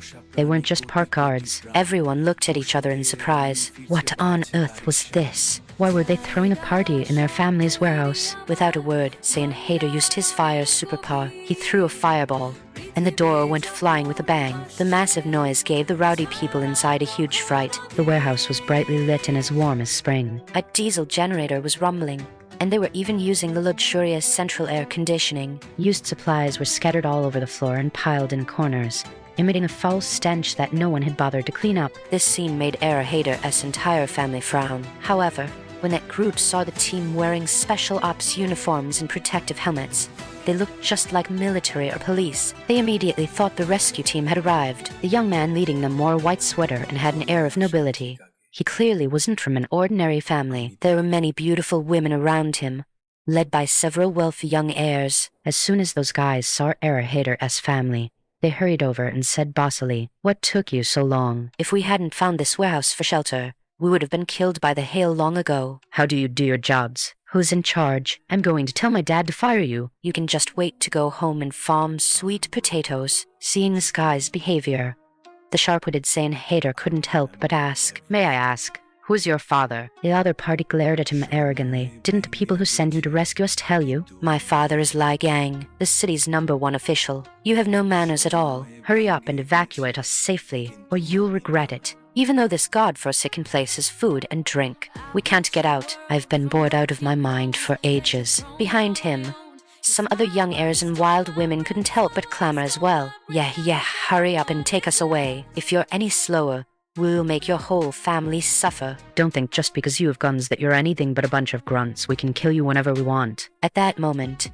Hader Yu and Zayn Hader quickly exchanged a look. With a tacit understanding, they raised their AKs and blasted him with a bang. The two of them didn't hesitate and wiped out everyone in front of them. However, in the next moment, they stopped using weapons and used their superpowers instead. Era Hader had told them to quickly adapt to using superpowers and not rely too much on weapons. In the future, the main way of fighting would be through superpowers. Adapting to this ability earlier and becoming stronger sooner would allow them to go wherever they pleased. Hader Yu pressed his hand to the ground, and frost spread along the way, sweeping over the group of young heirs and flashy women with lightning speed. In an instant, they were frozen into blocks of ice. Immediately after, Zayn Hader used his fire skill to send out several fire snakes. Wherever they passed, the ice sculptures instantly melted into water vapor. Just like that, Those living people vaporized in front of everyone in an instant. These two brothers really had a natural chemistry. The combination of ice and fire eliminated the enemies in a flash. Seeing her parents frowning, Hater was afraid they wouldn't be able to accept it right away. So she quickly explained to them, "Mom, Dad, don't overthink it. None of these spoiled official brats are any good. Keeping them alive only helps the wicked. Besides, they've been here. If they ever went back, they might cause us trouble because of this warehouse's location." As it turned out, Hater didn't care at all. Instead, he grumbled, "Hey, you two rascals, you were too fast. Why didn't you leave a couple of scumbags for me to practice on?" Hater, the master thief, was right next to me. After completely wiping out that group of scum second-generation heirs, Hater and her family slowly began to take inventory of the supplies stored in the warehouse. Although a significant amount had already been squandered by that group, mostly food and drink, it was only a small fraction compared to the warehouse's total volume. It was no wonder those guys were so excited. Furthermore, some items in this warehouse required storage at room temperature. Hater had already spoken to Father Hater about the possibility of encountering various extreme weather conditions later on. Therefore, a diesel generator had been prepared here, and the air conditioning was kept running on heat. The external air conditioning units had also been protected with special iron plates and remained undamaged, so they could still be used. It was just that things like gasoline and diesel would become increasingly scarce in the future. After all, under the apocalypse, human technological civilization would come to a complete standstill. In a few days, when the special solar flare erupted, electrical appliances stored on the surface would be struck by the solar flare and completely ruined. Those cars and electric vehicles would also become discarded lumps of scrap metal. Of course, the electrical appliances, instruments, and various vehicles stored within Hater's space would not be affected. The space was effectively isolated from all disasters. Now that there were still so many supplies left in the entire warehouse, she had her family members fill their respective space accessories to the brim, leaving no gaps whatsoever. Even so, the space accessories of the few people present couldn't even hold a small fraction of the warehouse. Hater, it looks like we'll need to make a few more trips. Father Hater could not help but explain the situation to Hater. Hater just smiled, waved her hand, and said, "No need for so much trouble. Just watch me." At this moment, Hater released a pile of war pets. Wherever the war pets went, all the supplies, along with the storage racks, were completely swept away. Seeing an incredibly clean warehouse with nothing left behind except for that pile of trash, the family couldn't help but gulp hard. Mother Shanzi Hater couldn't help but ask, Hater, just how big is your space?" "You packed away this entire massive warehouse." Her younger brother, Zayn Hater, who was on the other side, was the first to think of something and asked Hater directly, "Sister, could you be that legendary god of thieves who appeared out of nowhere?" Upon hearing Zayn Hater's question, the whole family gasped in shock. They hadn't even considered this possibility at first, but after seeing Hater's ability to instantly store the entire warehouse, they couldn't help but think about it. Plus, Hater had indeed gone abroad some time ago. Her destinations included Sakura. Perhaps she had even visited a country across the ocean during that time. THTH, the sister Hater. Is this true? Hater, you couldn't help but shiver. Back then, he and Zayn Hater had excitedly discussed how this god of thieves was a role model for their generation, having accomplished feats that everyone else wanted to do but dared not, and certainly couldn't have pulled off. Most importantly, this person was like a chivalrous thief, not only causing those countries that besieged the East to suffer huge losses and giving them a taste of the apocalypse in advance, it also indirectly reminded the people of the East, giving more people a sliver of hope for survival. If not for the reminder from the god of thieves' grand feat, who knows how many people would have starved or frozen to death on the very first day the hail arrived. Therefore, they had always admired this god of thieves. Hearing their persistent questioning, Hater felt the time was ripe and there was no need to hide it any longer. So she smiled faintly. "All right, as long as we, our own people, know about this, that's enough. Make sure not to tell anyone else." Upon hearing Hater's response, the family's hearts raced. They were both excited and incredulous. Yet, the scene from just a moment ago was still fresh in their minds. If Hater didn't possess such an ability, who else could have pulled off such a major feat? "Oh my god, sister, it really is you. This is so cool." I was telling Zyro you before that the god of thieves was our new idol, never expecting that the idol was right beside me, ha. Zayn Hater was as excited as a child at this moment. So his sister was this amazing. His sister must have awakened her superpower a long time ago, and it was the legendary space skill, allowing her to prepare for everything in advance, thinking about the big things his sister had done before, emptying out almost every major city in a country. Just how abundant were those supplies? They would be enough for their family to live on for hundreds of lifetimes. The key was that it had severely crushed a country's arrogance. Father hater mother, and hater you felt the same way, finding all of this too incredible. But various superpowers had been activated, and miraculous war pets had appeared. Even extinct dinosaurs had appeared before them. It seemed there was nothing hater couldn't do. Hater's right. This matter must absolutely not be known by anyone else. If even a hint of it leaks out, we will become the target of everyone. In the future, when we use space skills, we must be doubly careful and ensure there is no one else around before using them. Don't think that just because we seem very powerful now, we can go against the whole world. There are many unknown powerful forces in this world. Do not think that just because we have superpowers, we can get carried away. That is something we must absolutely avoid. It was Hater who spoke, as the eldest head of the family in the group. He was the most knowledgeable and the most composed. In their previous life, it was also Hater who led everyone to solve many major problems in the early stages of the apocalypse. Back then, Hater was responsible for charging into battle.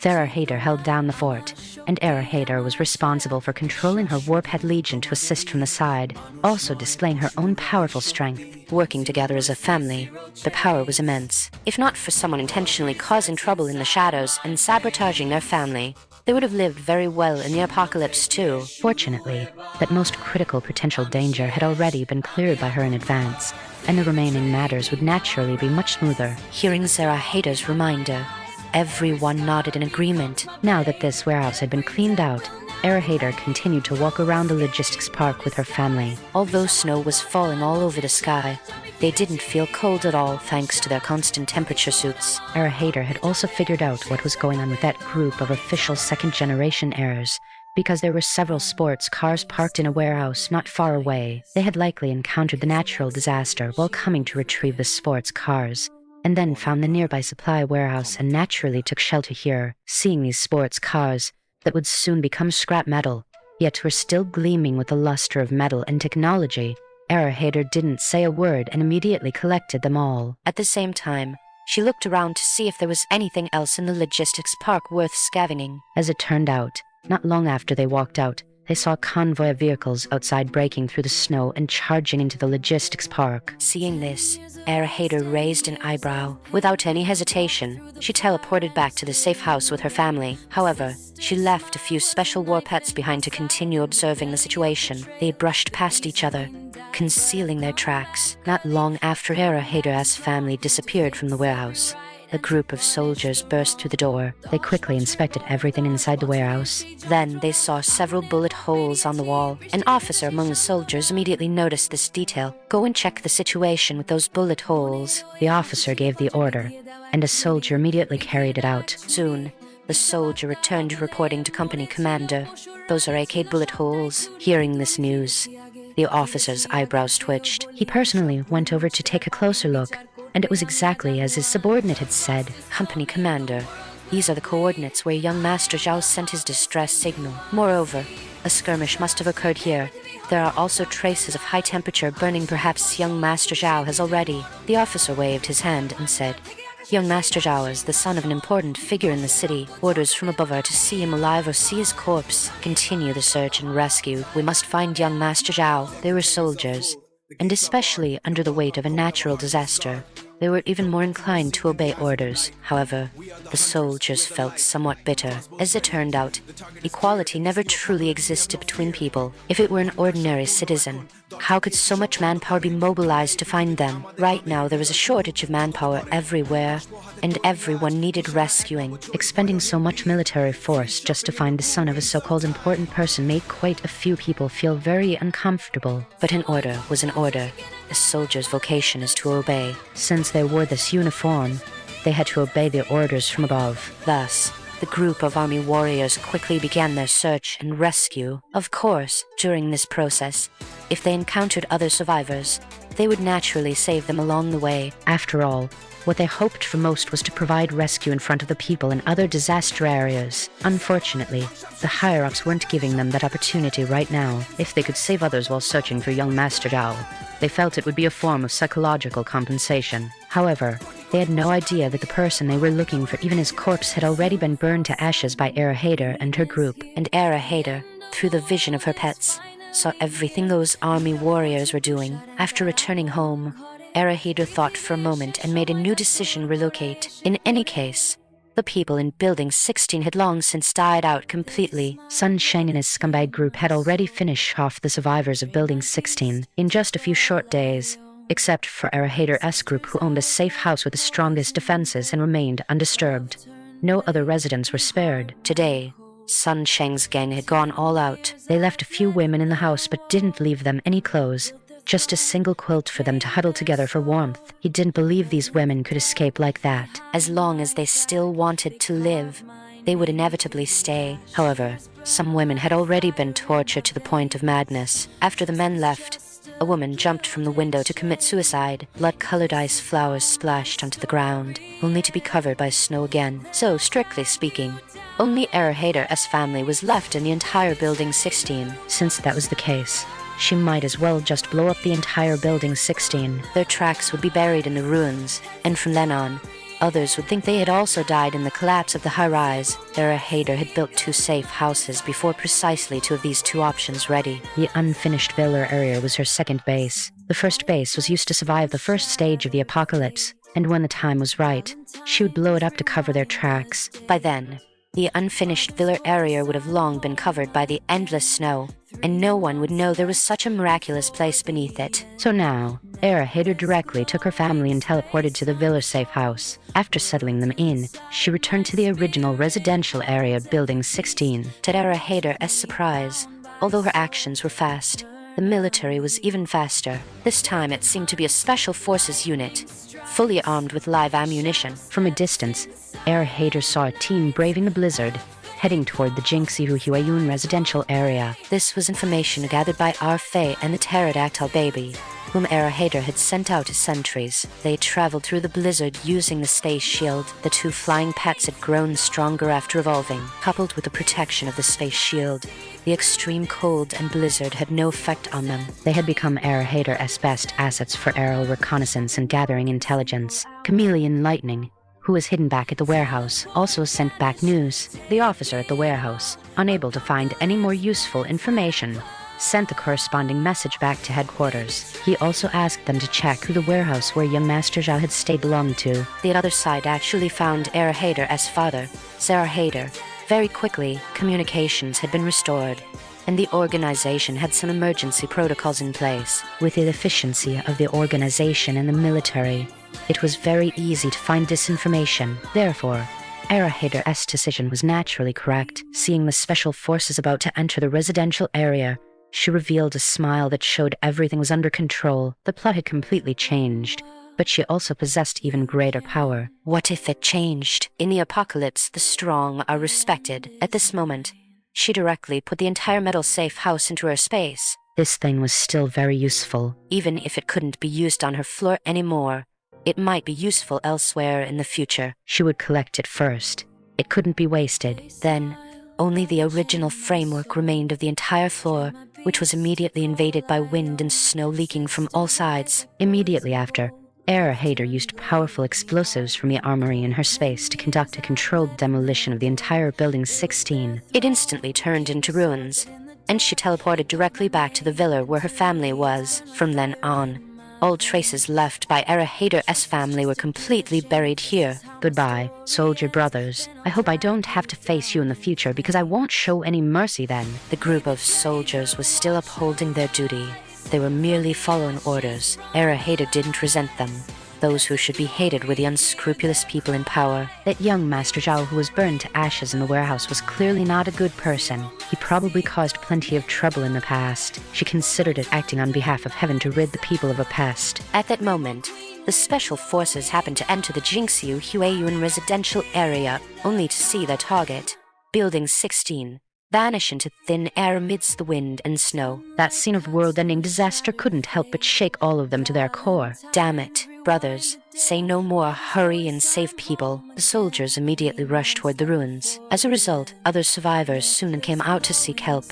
But they were from other buildings. The entire residential area suddenly fell into chaos because of this unexpected turn of events. Meanwhile, on Hader's side, she lit the fireplace in the villa-safe house, and before long it was as warm as spring. Hader, what should we do next? Her father couldn't help but ask for Hader's opinion again. He was now at a loss, knowing nothing about the future. Now, he could only rely on his daughter, who possessed foresight. Hader gave a beautiful smile. Continue training, and then seek revenge. A sworn enemy from a past life must be nipped in the bud. Hearing Hader say this, the whole family couldn't help but turn their eyes toward her. Hader, what do you mean, seeking revenge? Who do you have a grudge against? Is it Ali's or Hader? But she probably won't survive this natural disaster, right? Her father, Hader, asked a string of questions. After all, his daughter had always been the image of a good girl before the apocalypse.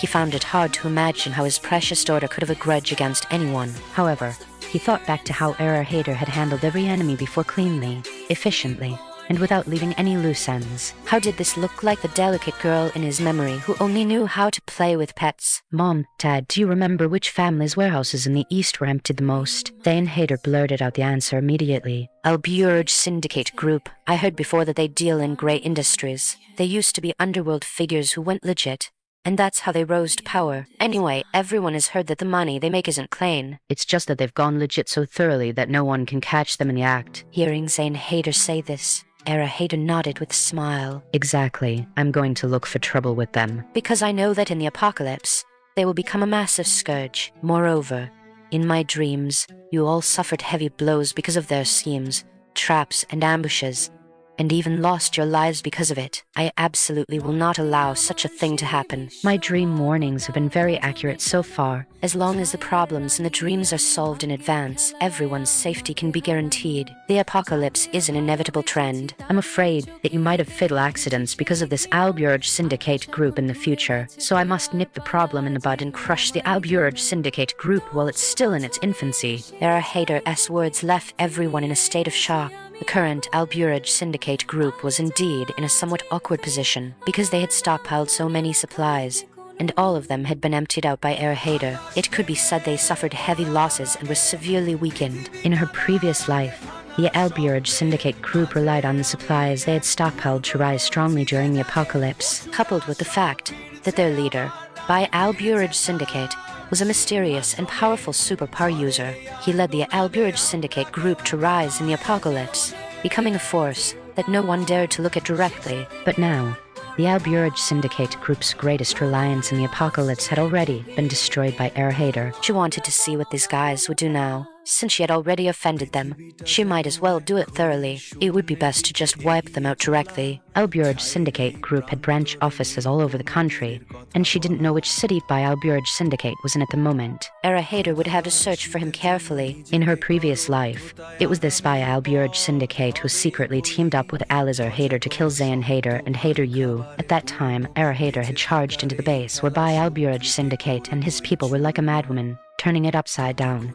But she still couldn't find a trace of him. Now that Alice Hader was dead, Hader's revenge was only half complete. This spy Alburge Syndicate was elusive and had very strong hiding abilities. Hader strongly suspected that this guy had also awakened a stealth superpower like chameleon lightning. Otherwise, it really wouldn't make sense. With her superpower methods at the time, it should have been impossible to not even see a shadow when looking for someone. This only showed that Baya Alburge Syndicate was definitely very formidable. However, based on her memories of her previous life, Hader had already done her best to collect all the red super ability crystals in the world 3 days before the hailstorm arrived. Perhaps this action of hers had already interrupted Baya Alburge Syndicate's path of evolution. Nonetheless, Hader felt that she couldn't let her guard down.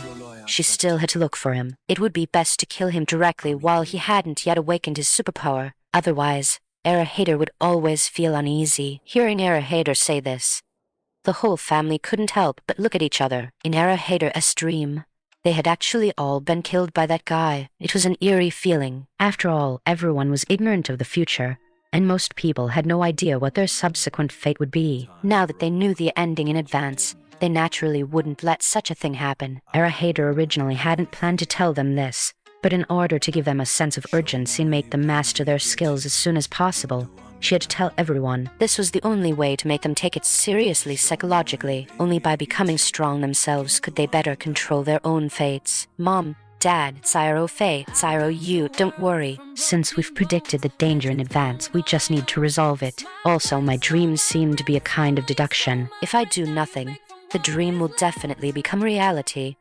But if I prepare well, the outcome of the dream can be changed. Everything in the dream has already undergone many changes because I plundered supplies from all over the world. This is not something an ordinary person could do. Trust me, I will never let you be harmed again. At this moment, Erahater's eyes were firm and her expression was solemn. The whole family could deeply feel her immense determination, thinking about how Erahater had always been leading them at the forefront of the apocalypse. Naturally, they wouldn't have any objections. Shanzehater grabbed Erahater's hand and said, Hater, of course we'll listen to you. With you here, we'll be safe and sound. But don't worry, even I, your mother, won't hold you back. We will all become strong. Even in the apocalypse, our family must stay together and whole. It had to be said that Shanzehater used to adhere to the principle of being kind to others and still had a bit of a kind, Holy Mother heart. But after truly witnessing the cruelty of the apocalypse, she felt she could no longer be like before. Shanzehater was not the kind of person who was inflexible. By now, she had already made the wisest change. The other male members didn't even need to be mentioned. Each of them was already rubbing their hands together, eager to try,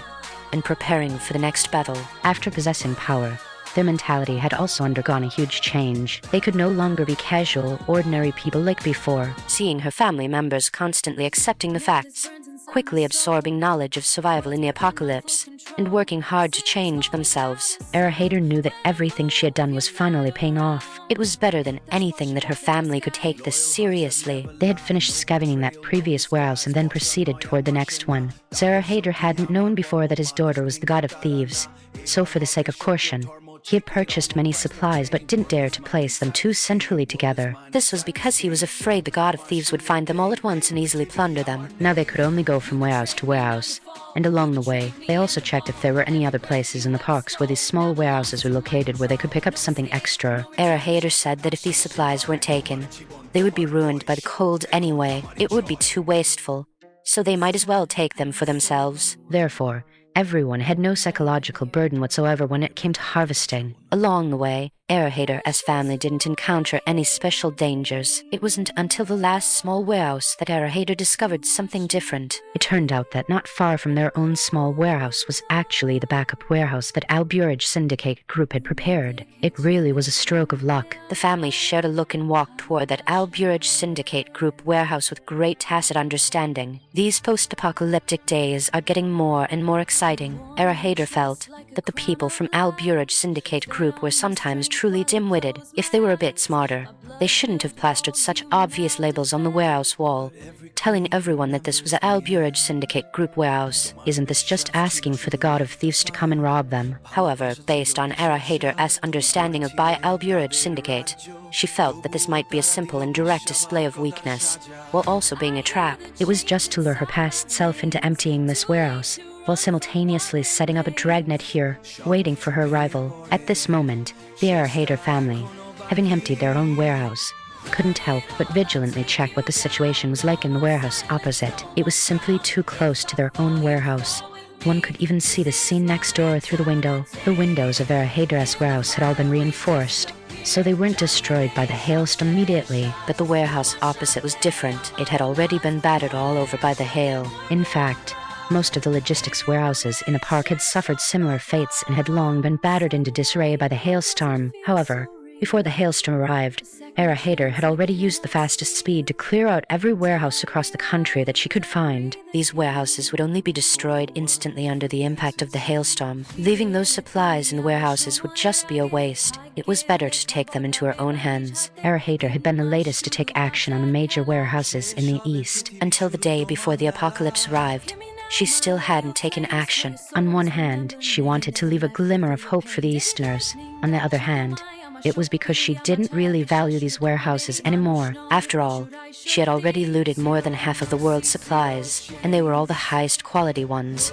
This was already enough. At the same time, She left behind some warehouses with stronger defenses to allow her family's elite squad to hone their coordination and help them adapt to survival in the apocalypse as quickly as possible. However, Hater never expected that right next to her father's last warehouse would be the warehouse of her enemy. Did anything more need to be said? However, even though Hater now possessed powerful superpower and her family was armed to the teeth, she still didn't rashly let her family go over. After all, the impact Alburage Syndicate Group had on her in her previous life was simply too great. In all things, be a bit cautious. Caution never leads to big mistakes. Thus, Hater began to dispatch her War Pets reconnaissance team to take action. Chameleon Lightning was naturally the best scout. With a change of color, it turned invisible and teleported into the warehouse opposite. Grey Parrot of Fae also spread its wings and flew high, observing the surroundings for any abnormalities. David the German Shepherd had also shifted into combat mode, ready at any moment to follow Hater's commands. As for that Egyptian cat Schrödinger, it took a casual glance at the warehouse, let out a meow, and fed back information to Hater. There is danger, but it is not very threatening. Hater raised her eyebrows. Although Schrödinger's precognition's superpower had only evolved to the primary stage, it already had a certain degree of power, and its predictions were very accurate. Moreover, this prediction was based on Hater's current strength. They were all ability users now, and they had the protection of Space Shield on them. Yet it was still predicted that there was danger. That meant there might also be ability users on the other side. Furthermore, the opponent's attack power might even be able to pierce through the Space Shield and cause harm to their elite squad. However, given their current strength, they should be able to handle it easily. That was why it was predicted as having danger.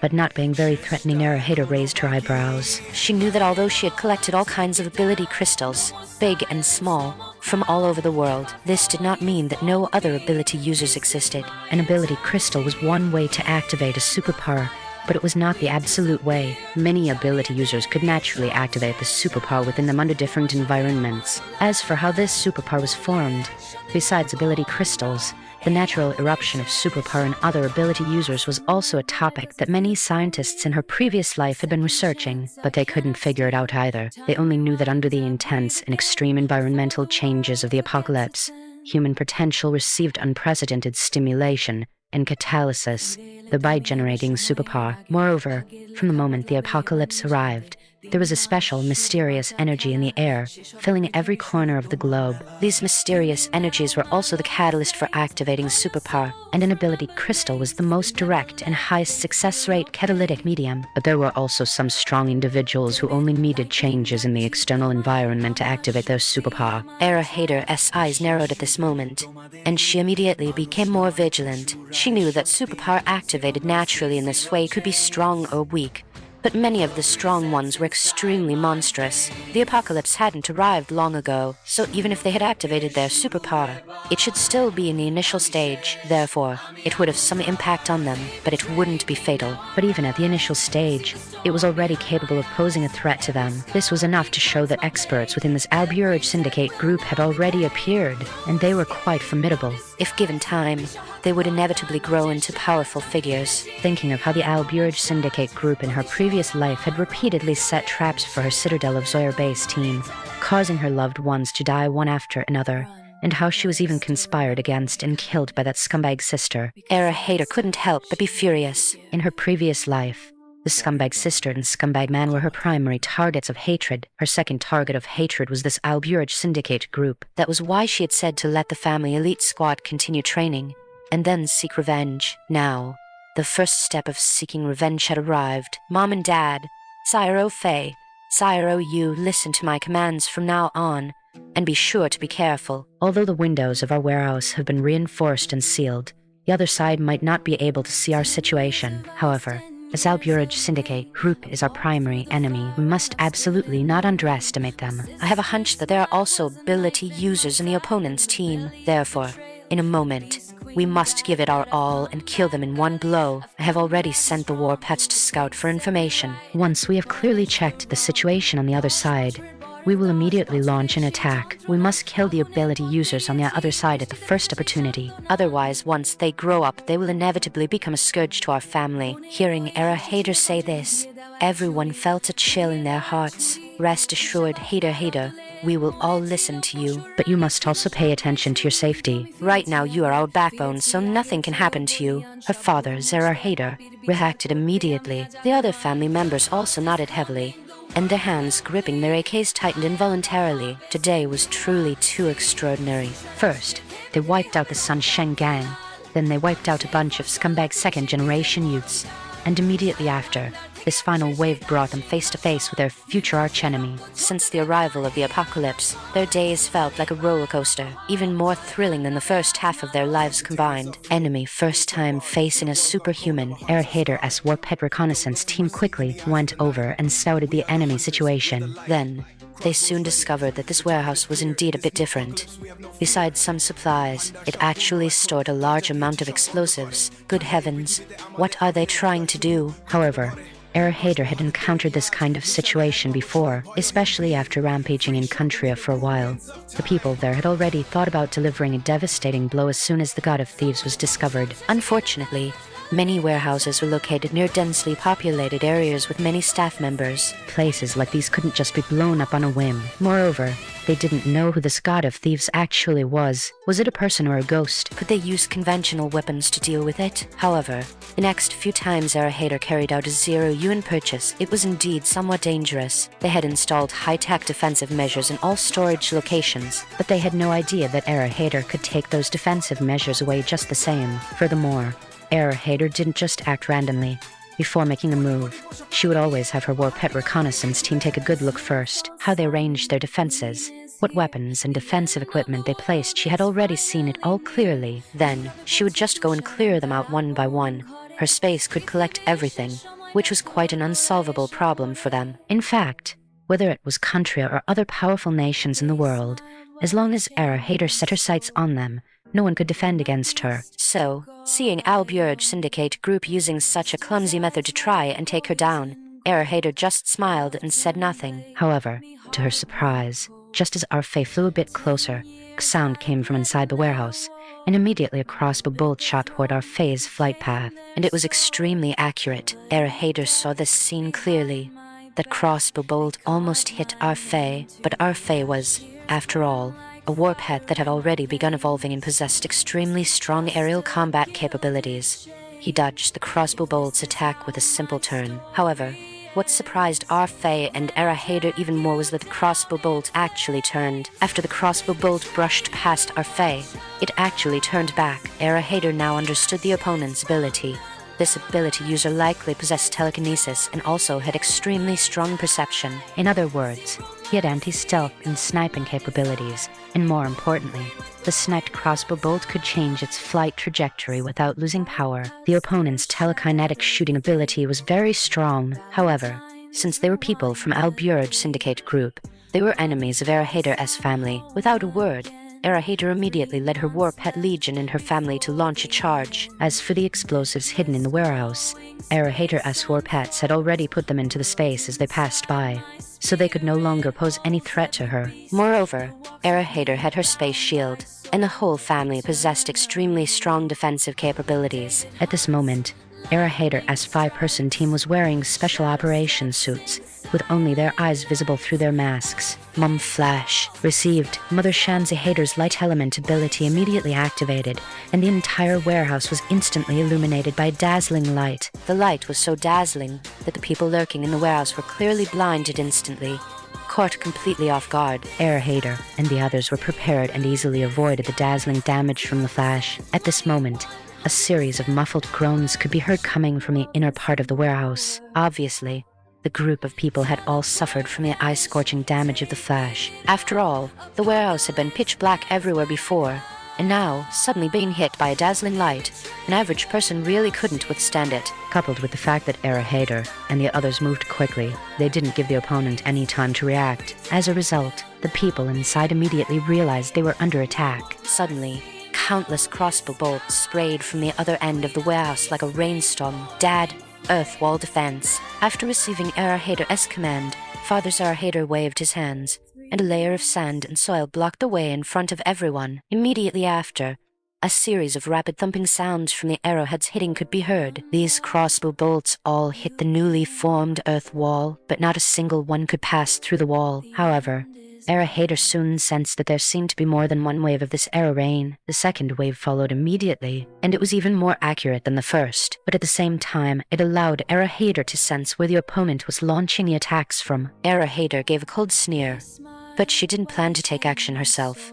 This was a good training opportunity, so she would let her family handle it. Zyro Faye, it's your turn this time. Burn all the crossbow bolts to ashes. Zyro, you should be able to feel the opponent's position, right? It's up to you next. Follow up with your water ability and see if you can freeze their location directly. Era Hader gave 2 commands in a row, and the 2 brothers already knew very clearly what they had to do. Zayn Hader was also full of excitement at this moment.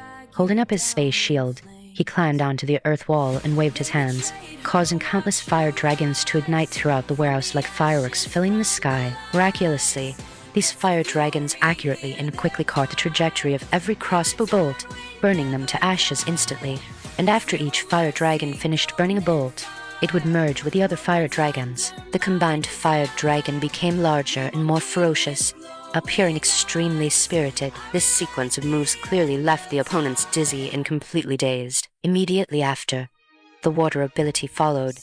In this icy and snowy environment, the water vapor condensed into ice the moment it appeared. The place where the countless arrows had just been fired from was instantly frozen into a giant lump of ice, and the giant fire dragon condensed by Zayn Hader was now standing in front of that large lump of ice, bearing its ferocious fangs. Spare me, heroes. I surrender, I surrender. This little woman doesn't know how I've offended you just now was also an act of self-defense. I had no ill intent. Have fair skin, a beautiful face, and a soft body. Heroes, could you give me a chance to serve you? I will definitely satisfy you. Good heavens, this is actually a young woman. However, Era Hader clearly sensed that while this young woman was speaking, there was also a shark or a lurking nearby. This is a trap. From a distance, Era Hader just gave a cold sneer. Then, with a flash, she arrived at the location where the enemy was lurking. But when everyone saw this fully armed figure suddenly appear, they were all startled. Just as they were about to attack, they discovered that at some unknown point, they had already been entangled by a series of thick vines, unable to move at all. Where is your brother, Kang? One of the kings of the 9 great forbidden zones of life, Demon King Vine. Mission accomplished. In fact, after Era Hader had determined the enemy's location, she had already ordered her war pet, the Demon King Vine, to lurk nearby, ready to strike at any moment. The group of people lurking in the warehouse had been poised and ready to attack the moment they heard the warehouse door open. However, they never expected that their opponent's strength would be so formidable, possessing a superpower the likes of which they had never heard of or seen before. Shouldn't that kind of overwhelming power only belong to the superheroes in movies? Why was it appearing in reality? It turned out that art truly does imitate life. They hadn't seen it before simply because they were narrow-minded. Superheroes really do exist. Just as they were all feeling utterly shocked, they were instantly blinded by a flash of white light. At this moment, the only powerful individual among the group who had awakened his superpower stopped hiding. He struck out rapidly, desperately using his superpower to attack the opponent. But they never expected that she wouldn't bother reasoning with them at all, nor would she give them much of a chance to counterattack. In a single exchange, all of their attacks were neutralized, and they were left with no choice but to surrender. Now, I will ask, and you will answer. What is your relationship with Bai Alburaj Syndicate? Where is Bai Alburaj Syndicate? Era Hader asked her questions coldly. One of the exceptionally stout fat men immediately began to howl. You damn woman, are you from the rescue forces? You dress so formally, hurry up and let us down. Otherwise, our Alburaj Syndicate group are. Before the fat man could finish, he instantly turned into a shriveled corpse, like a mummy that had been sucked dry of all nutrients. Finally,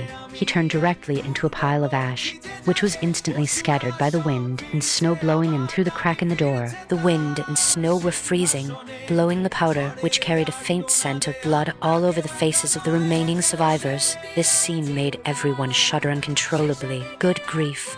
What on earth was that thing? He talked too much. Next, you answer. Era Hader pointed coldly at another man dressed in a suit and tie. We are personnel from the Alburaj Syndicate Group Security Department. I don't know where President Bai is right now either. We were ordered to come here to block the God of Thieves. We don't know anything else. Era Hader sneered. In that case, what use are you? As soon as she finished speaking, the man in the suit also instantly turned into grey ash, killed on the spot by the demon King Vine. This eerie method of execution terrified everyone remaining on the scene. Someone was even scared into losing control of their bladder. As a result of his incontinence, he became the next pile of ash. Hader smiled faintly at this point. My apologies, that last one was a mistake. Because he soiled himself and got my pet dirty.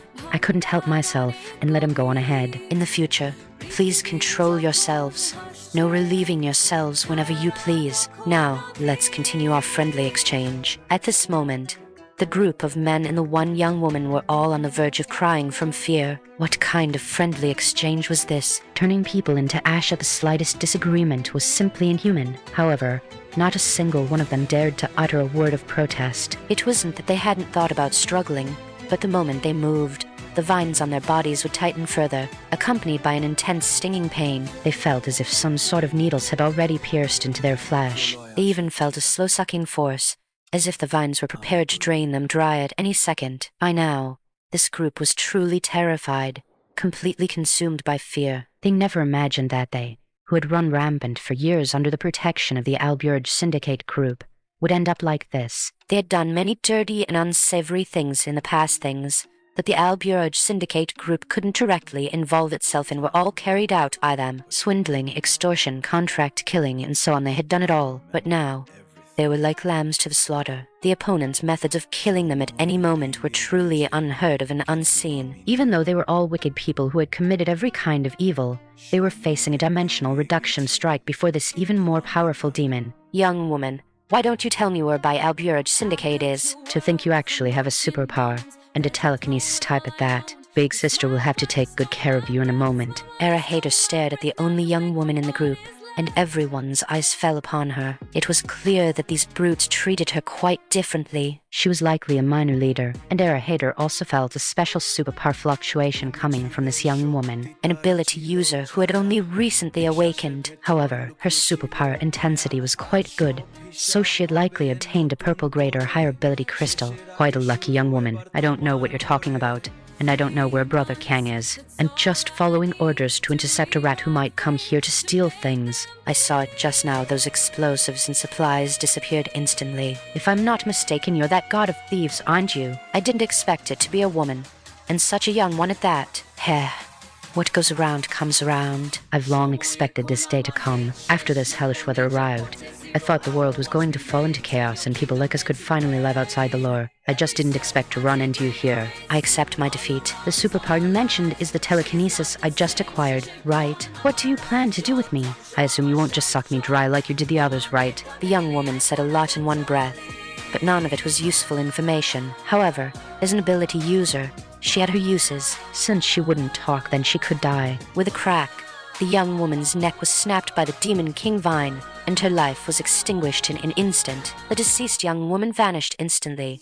She was taken into the space by Hader, as she would have other uses for her later. Then, a cold gaze, visible behind her mask, turned toward the others once more. By now, these formerly vicious bugs were already shivering with fear, but they were bound so tightly by the demon King Vine that they couldn't move at all. I'll talk. I know where Brother Kang is. He's currently at the Haitian Feast Club. The address is XXXX. As soon as the man finished speaking, Hader's figure vanished instantly. A moment later, she reappeared out of thin air in front of everyone. Hader's cold voice rang out again. He's not there. You can die now. The guy who had just given the address instantly became grey ash next. You answer. Hader randomly pointed at another guy. After getting a piece of information, Hader teleported away again. As it turned out, this was also a wrong address. The guy who gave the wrong information was immediately reduced to ash, and then it was the next person's turn. It wasn't until she had teleported 13 times that Hader finally found her nemesis from her previous life, by Alburge Syndicate, a wine pond and meat forest in the apocalypse. After a brief and direct interrogation, Hader finally discovered Baya Alburge Syndicate's location. Baya Alburge Syndicate was the chairman of the Alburge Syndicate group despite his youth. He already possessed a net worth of tens of billions. However, Hader knew that Baya Alburge Syndicate was the fourth-generation successor of the Bai family. Yet, he had never exposed even a shred of information about himself on the internet. Only Baya Alburge Syndicate's name could be found online, but no one had ever seen a photo of him, nor did anyone know what he actually looked like. Some said the Bai family had done many shameful things and feared retaliation, so they went to great lengths to protect their successor. Nevertheless, after Bai Al-Buraj Syndicate took over the Al-Buraj Syndicate group, he did an excellent job of completely whitewashing a massive conglomerate that had operated in both legal and illegal spheres. It had to be said that this fellow was indeed very resourceful. In fact, in her previous life, the Al-Buraj Syndicate group had risen to power by hoarding a vast amount of supplies during the early stages of the apocalypse. They must have discovered the secret of those ability hail crystals during that time. Furthermore, Bai Al-Buraj Syndicate was ruthless and had a group of very obedient subordinates under him. Presumably, once he discovered the use of the ability hail crystals, he immediately used human lives to pile up a group of ability users. Thus, they became a major power that could run rampant in the apocalypse. The key was that after those people became ability users, they were actually willing to continue obeying Bai Al-Buraj Syndicate. This was quite remarkable. After all, many people feel they have become superior once they become ability users, transcending their original positions and no longer respecting those who used to be above them. In fact, because they possess powerful abilities and no one can restrain them anymore, their actions often become even more brutal and unrestrained. Yet, even so, Bai Al-Buraj Syndicate could still control his subordinates, which only went to show that he himself was very strong. Therefore, Era Hader felt that such a person must be nipped in the bud at the first opportunity. After the interrogation, and giving careful instructions to her family to wait for orders on standby, Era Hader finally arrived at the place where Bai Al-Buraj Syndicate was hiding. To her surprise, even in the apocalypse, Bai Al-Buraj Syndicate was still living a carefree and leisurely life. He was currently in a sealed club, enjoying abundant supplies and countless beauties. This club was one of Bai Al-Buraj Syndicate's private properties, and he had even given it the nickname Platinum Palace. This also showed that, in private, Bai Al-Buraj Syndicate was actually a flamboyant and extremely extravagant person. When the apocalypse arrived, for whatever reason, Bai Al-Buraj Syndicate had hoarded a batch of supplies in the underground warehouse of the Platinum Palace and gathered all the most capable young women under his command. When the hailstorm arrived, the outside world was already in chaos, but because the Platinum Palace was a sealed entertainment venue with great privacy and many defensive measures, they actually managed to escape the disaster. Those young women knew the outside was in turmoil and that the Platinum Palace was the best shelter for them. Consequently, they naturally served Bai Al-Buraj Syndicate even more diligently. When Era Hader arrived at the door, Bai Al-Buraj Syndicate was still enjoying a life of luxury and dissipation. Seeing Bai Al-Buraj Syndicate indulging himself among the women, Era Hader thought it could truly be described as a forest of meat and a pool of wine. Brother Kang, I served you well last night, didn't I? You have to keep pampering me today too. Brother Kang, this little vixen has already served you, shouldn't it be my turn today? Bai Al-Buraj Syndicate sat there arrogantly with his arms around the women, lying comfortably in the embrace of a group of beauties, looking extremely relaxed. Why so much nonsense? I'll pamper whoever I want. You just focus on serving me well. The outside is already a mess. Those commoners are still hoping for someone to save them. It's better to rely on yourself than on others. I'm telling you, feel free to leave if you want. As long as you're not afraid of freezing or starving to death outside.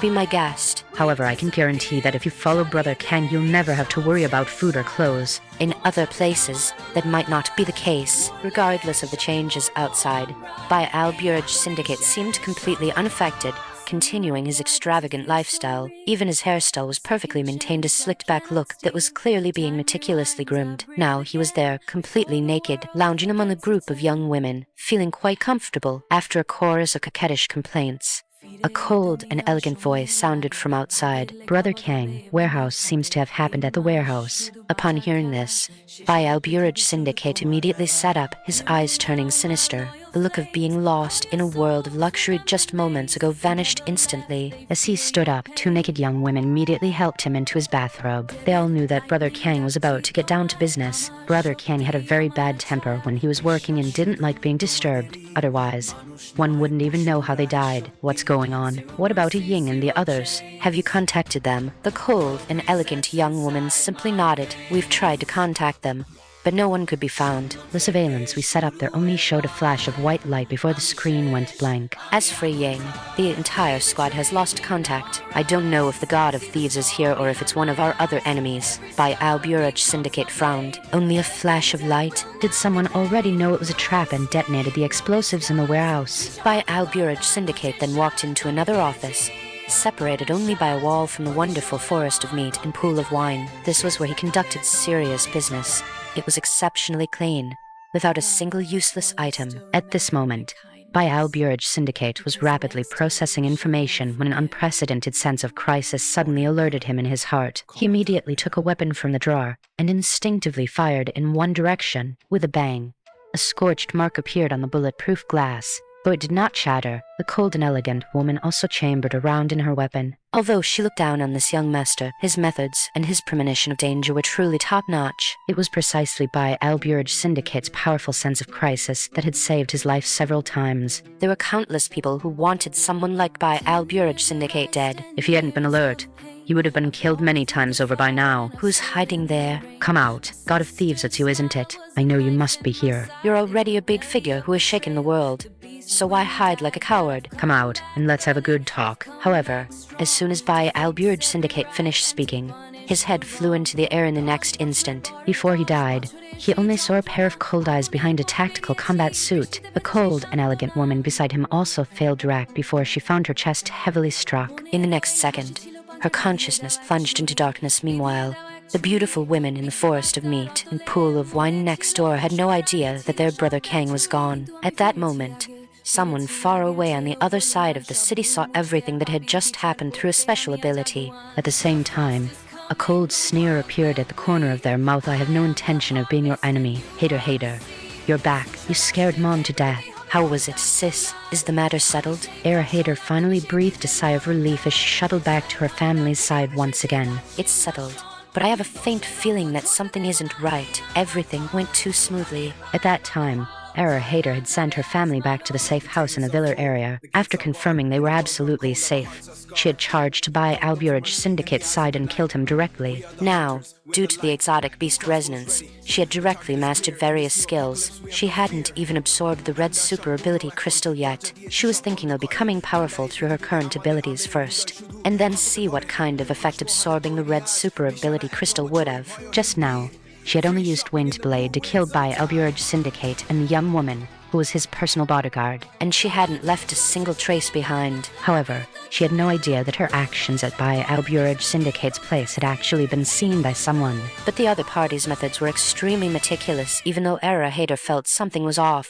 She couldn't find any clues. Moreover, while at by Alburaj Syndicate's place, she always felt a sense of being watched, so she vanished instantly after the successful kill. The enemy she could never find in her previous life, the great villain who had caused her family's collapse and death, was gone just like that. Hater felt it was all a bit surreal. Furthermore, she had just directly taken all the supplies from the warehouse of by Alburaj Syndicate's club. If the people there went to look for supplies only to find them empty, things would probably descend into chaos immediately.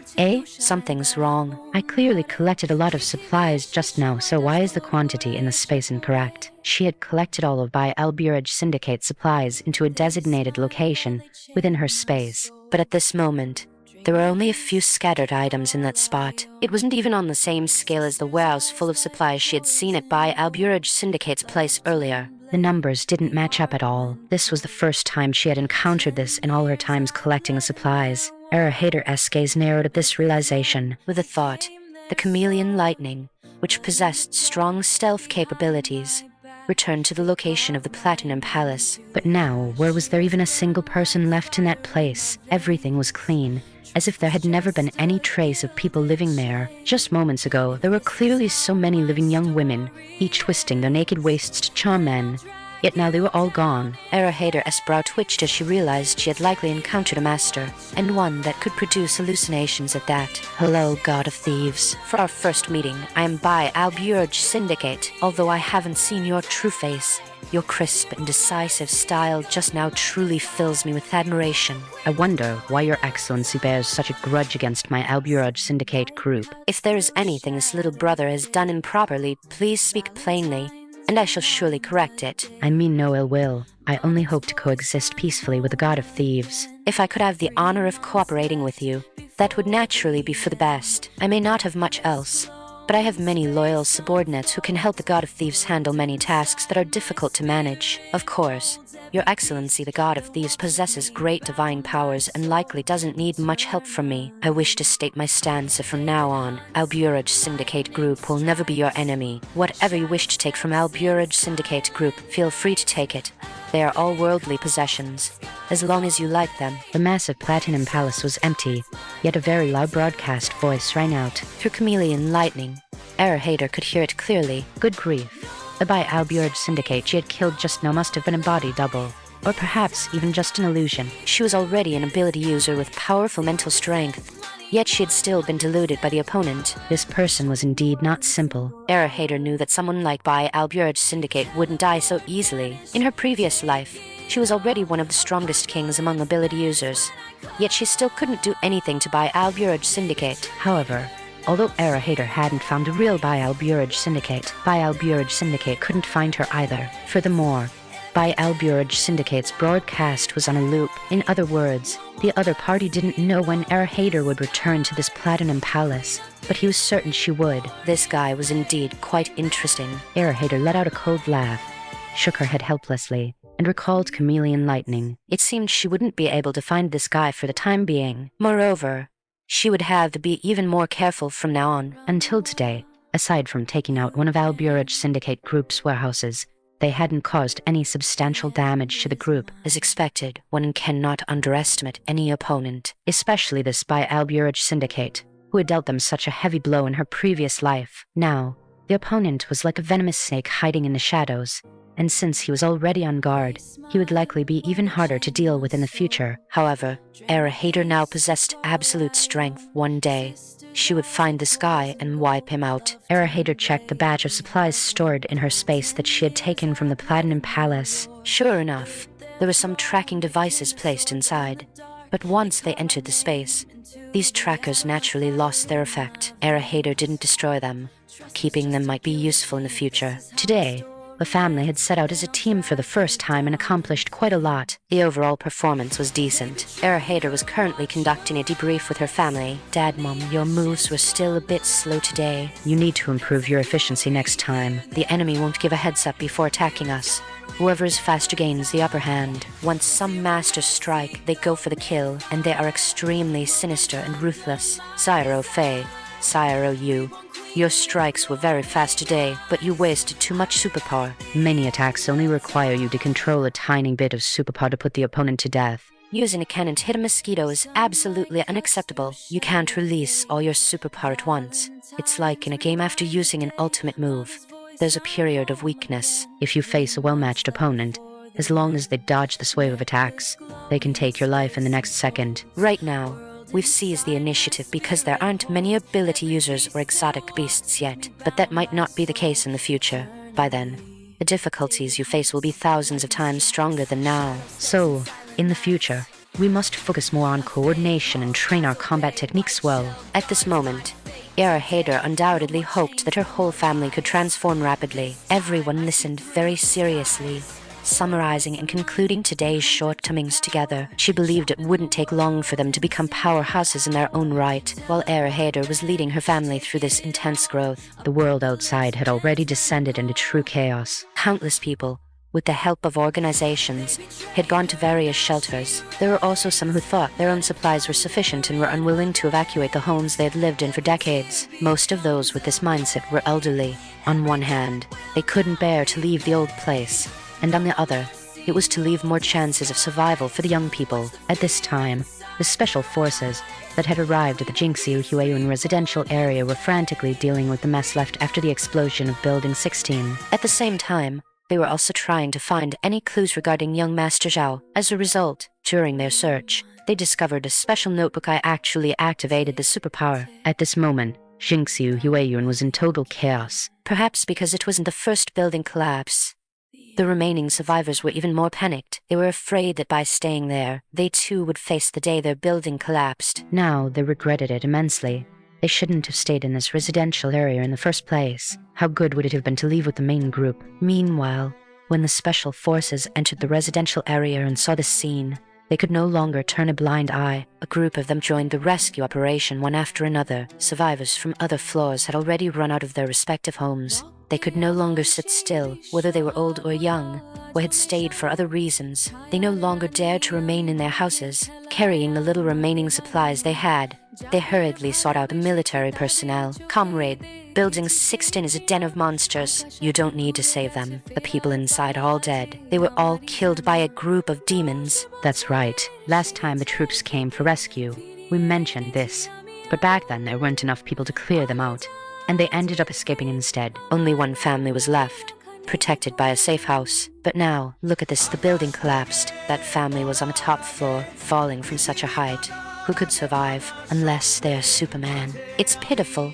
The neighbors in this building are truly pitiful. But soldier brother, can you take us to evacuate first? I feel like the buildings in this complex aren't safe. I don't know if those heartless real estate developers cut corners, but 2 buildings have already collapsed. These survivors were clamoring for help while also explaining the situation within the complex. When the family of Erahater was mentioned, the commander of the special forces couldn't help but ask a few more questions. They even had a safe house. It seems they were prepared long ago. First squad, go over and take a look. See if there's anything left from that safe house, and see if you can find their bodies. Upon searching, various metal door panels and hardware accessories were found crushed on the ground, many of them deformed. The bodies, naturally, were ones Erahater had specifically collected. She had found several people killed by Sunshine in the building who were of similar ages to her family, and after Erahater's disguise, they took on their identities. Their features had long since been ruined by the cold, making them unrecognizable. Seeing this,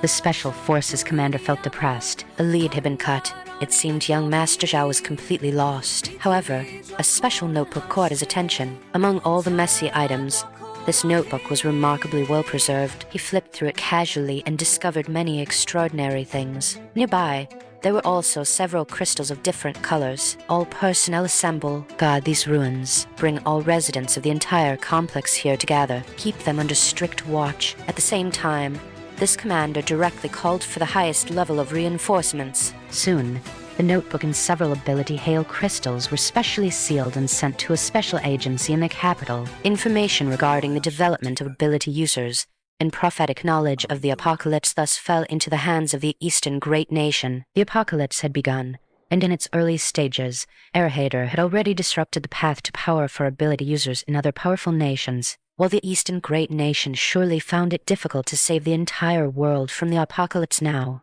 it was always possible to cultivate a batch of seeds and leave behind some hope. Furthermore, once the organization cultivated a group of powerful ability users, the entire global landscape would also undergo earth-shattering changes. Erahater was no saint. She was very selfish. However, she could still manage to leave a glimmer of hope for her motherland, no matter what. In both her previous life and this life, it was because of her country's strength that she had the opportunity to rise later on. It was also the organization's selfless efforts, conducting rescue after rescue, that gave the experts of the Eastern Land a chance to rise. After all, in her previous life, when the space ability users of Contria and other powers united to let a bunch of fanatics run rampant in the East, it was the organization that took various life-risking rescue actions, allowing the East to barely withstand that siege. It was also because of that siege that the order in the East completely collapsed, and the central authority was unable to save the situation. Now, Erahater had broken the momentum of enemy nations and allowed her own motherland to become strong. Thus, the entire East would become the most prosperous place in the apocalyptic world. All of this was something Erahater had planned long ago. She couldn't sacrifice herself for the entire Eastern land like those people did. But she admired that group of lovely, respectable people. It could be considered a repayment for the sacrifices these people made in her previous life. Seeing that her notes and ability crystals had been taken by the organization, she knew that the storm stirred by her butterfly wings was growing larger and larger. When she was harvesting the ability hail crystals, she had taken everything she could see in other nations, though there would certainly be some that slipped through the net. No matter how powerful she was, it was impossible to gather every single ability crystal without missing any. However, in the East, she had scavenged the least, only taking all the red ability crystals for herself. As for the other colors and strengths of ability crystals, she had only scavenged a little as a token gesture. She believed there was still a large stock remaining among the people. Once the organization saw the reminders in her notes, they would likely conduct a large-scale, carpet-style collection very soon. Furthermore, they would cultivate a group of talented ability users in a targeted and planned manner. Having reached this step, Hader felt she had a clear conscience. Of course, her family would also become stronger, and more importantly, her war pets would become more powerful and numerous. Regardless of what nations or powerful forces existed in this world, she herself had to be the strongest. Thinking of this, Hader couldn't help but smile. She didn't need to worry about the rest. Looking at the red ability crystal in her hand, she decided to consume one tonight to see if she could activate her own body's special superpower. Currently, exotic beast resonance was brought from her previous life, and space was triggered by a subsequent special ability. These were things she already possessed, but in a sense, she hadn't yet activated the superpower that belonged to her in this life. Hader made proper arrangements for her family, telling them to stay alert and guard the surroundings. After dispatching a circle of war pets to keep a good watch outside, Hader instantly moved from the safe house into her space. Holding the red super ability crystal, she very skillfully began the superpower activation process. To her surprise, she felt no pain at all during this process. Instead,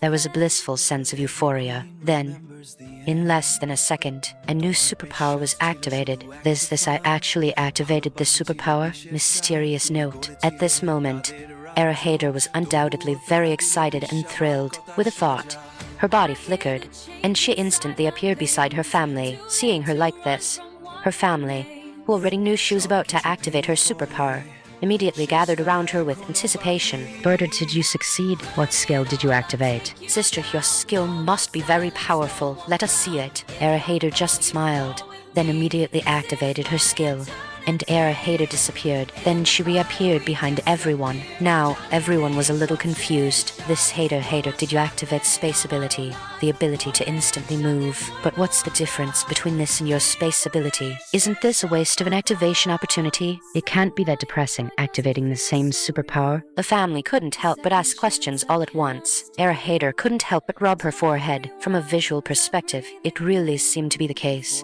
But the difference was huge. No, well, let me explain. On the surface, it looks very similar to instant movement through space.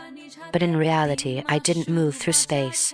I directly walked behind you. It's just that your time stopped, and I can do anything while your time is stopped. What? Time stopped? Hader was the first to exclaim, "My God, sister, this is a time superpower. This is incredible." You've just activated it. As your ability improves in the future, will more terrifying abilities appear. For example, time reversal. At this moment, Hader was also completely bewildered, because in her previous life, she had encountered so many superpowers, but time's superpower was something she had never heard of or seen. Space ability was already extremely rare. Even though Alice or Hader had such a space in her previous life, she could only use it for storage. Moreover, the size of her space was far less impressive than what she possessed now. Not to mention the ability to teleport and traverse, and now, Time's superpower was an even rarer existence. Hader was also curious at this moment. After her Time's superpower upgraded in the future, could she really achieve time reversal? Would that mean she would have countless opportunities for rebirth? But that would be too strong,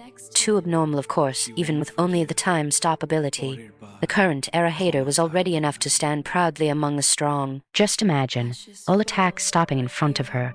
While Hader could kill any enemy in front of her during the time pause. It could both save her life and attack. The key was that once time stopped, enemies would only become targets, which was simply fantastic. However, currently, Hader could only pause time for 10 seconds. After 10 seconds, everything would resume operation, and the cooldown was a bit long. After using the time superpower once, she would need 12 hours before she could use it a second time. It's like charging for 12 hours for 10 seconds of fun, but 10 seconds was already enough to do many things. Enough for her to kill many enemies. After all, what she now commanded was not just time stop. How many enemies could large-scale attacks kill in 10 seconds? Unimaginable. Well, it seems a 10-second true woman isn't bad either. Haha.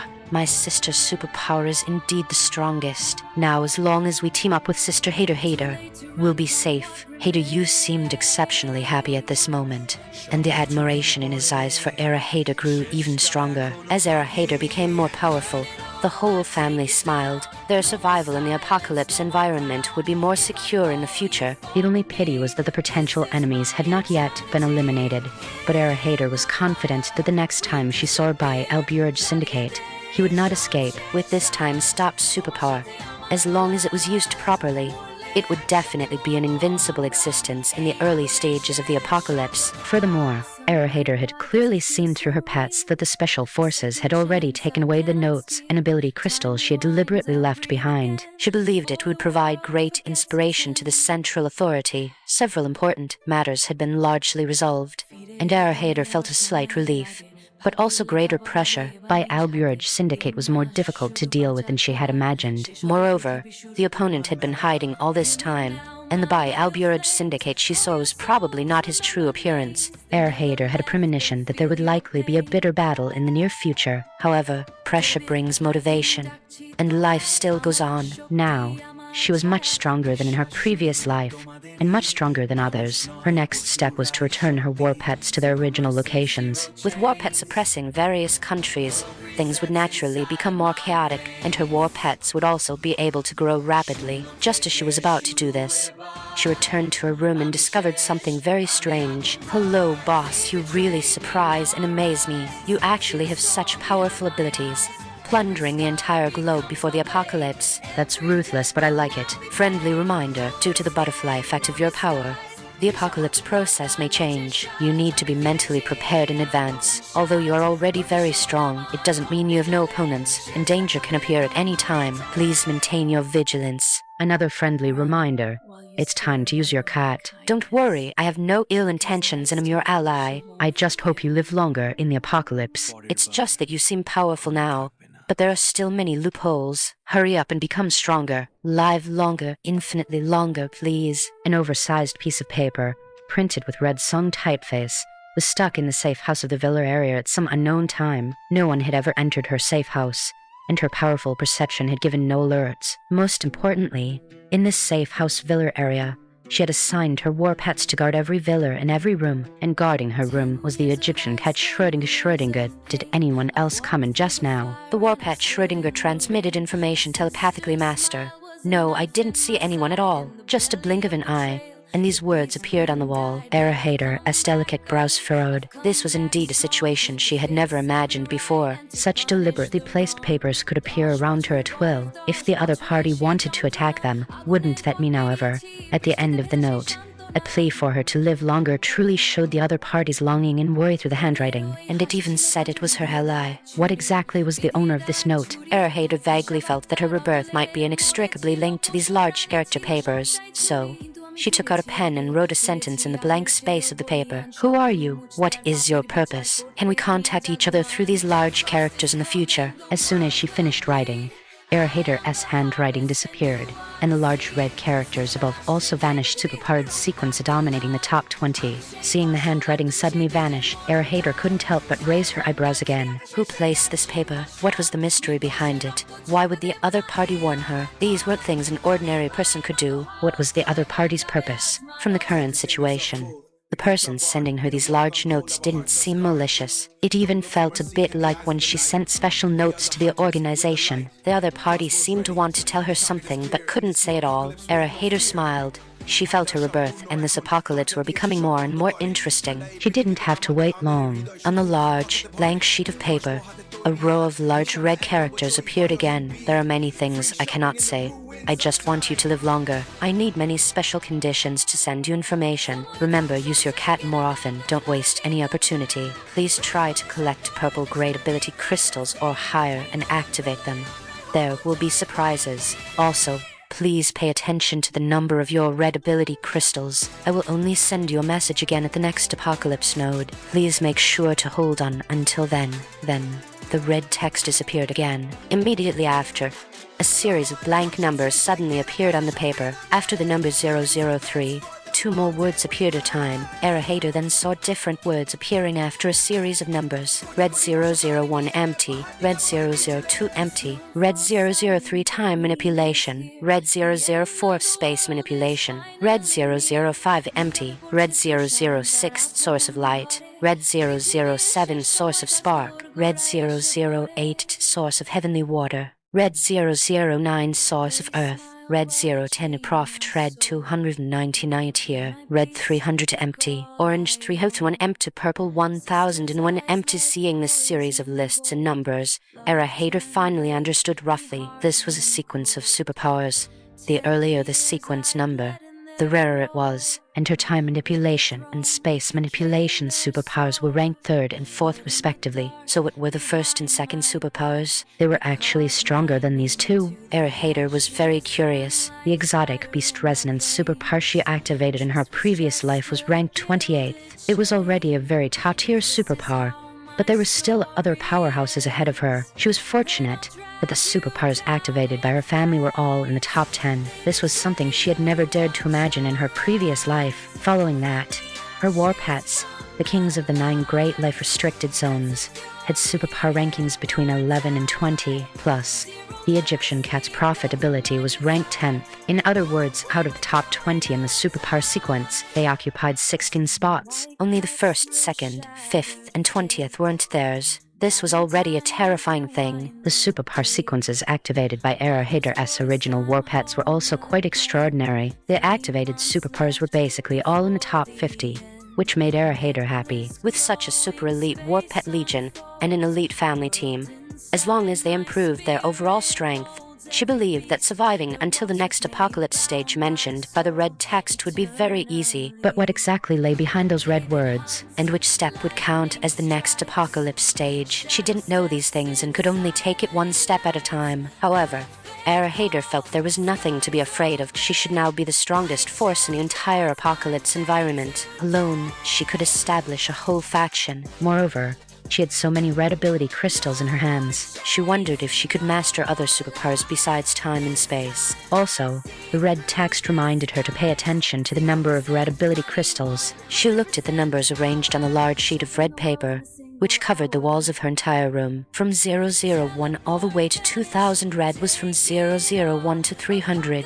Totaling 300. Orange was from 300 to 1000, totaling 700. Purple was from 1001 to 2000, totaling 1000. In other words, the world's top ability users plus those special exotic beasts, mutant spiders, and even mutant zombies totaled 2000. There was some more common superpowers after that, but Era Hater wasn't sure exactly how many. But for the top tier part, this should be the number. And the red ability crystals Era Hater had collected so far numbered about 268. She didn't pay much attention to the crystals of other levels for now. Among these top-tier crystals, there was still 32 that she didn't have this year. Indeed, even after being reborn and possessing extremely strong abilities, she couldn't gather all the red super ability crystals. However, if the powerhouses of the world knew the value of these ability crystals and that Era Hater had already collected so many, they would probably all go crazy, wouldn't they? This girl was just too good at hoarding. Regardless, Era Hater had already seized the greatest advantage. She had to arm her people and her war pet legion to the teeth first. To her surprise,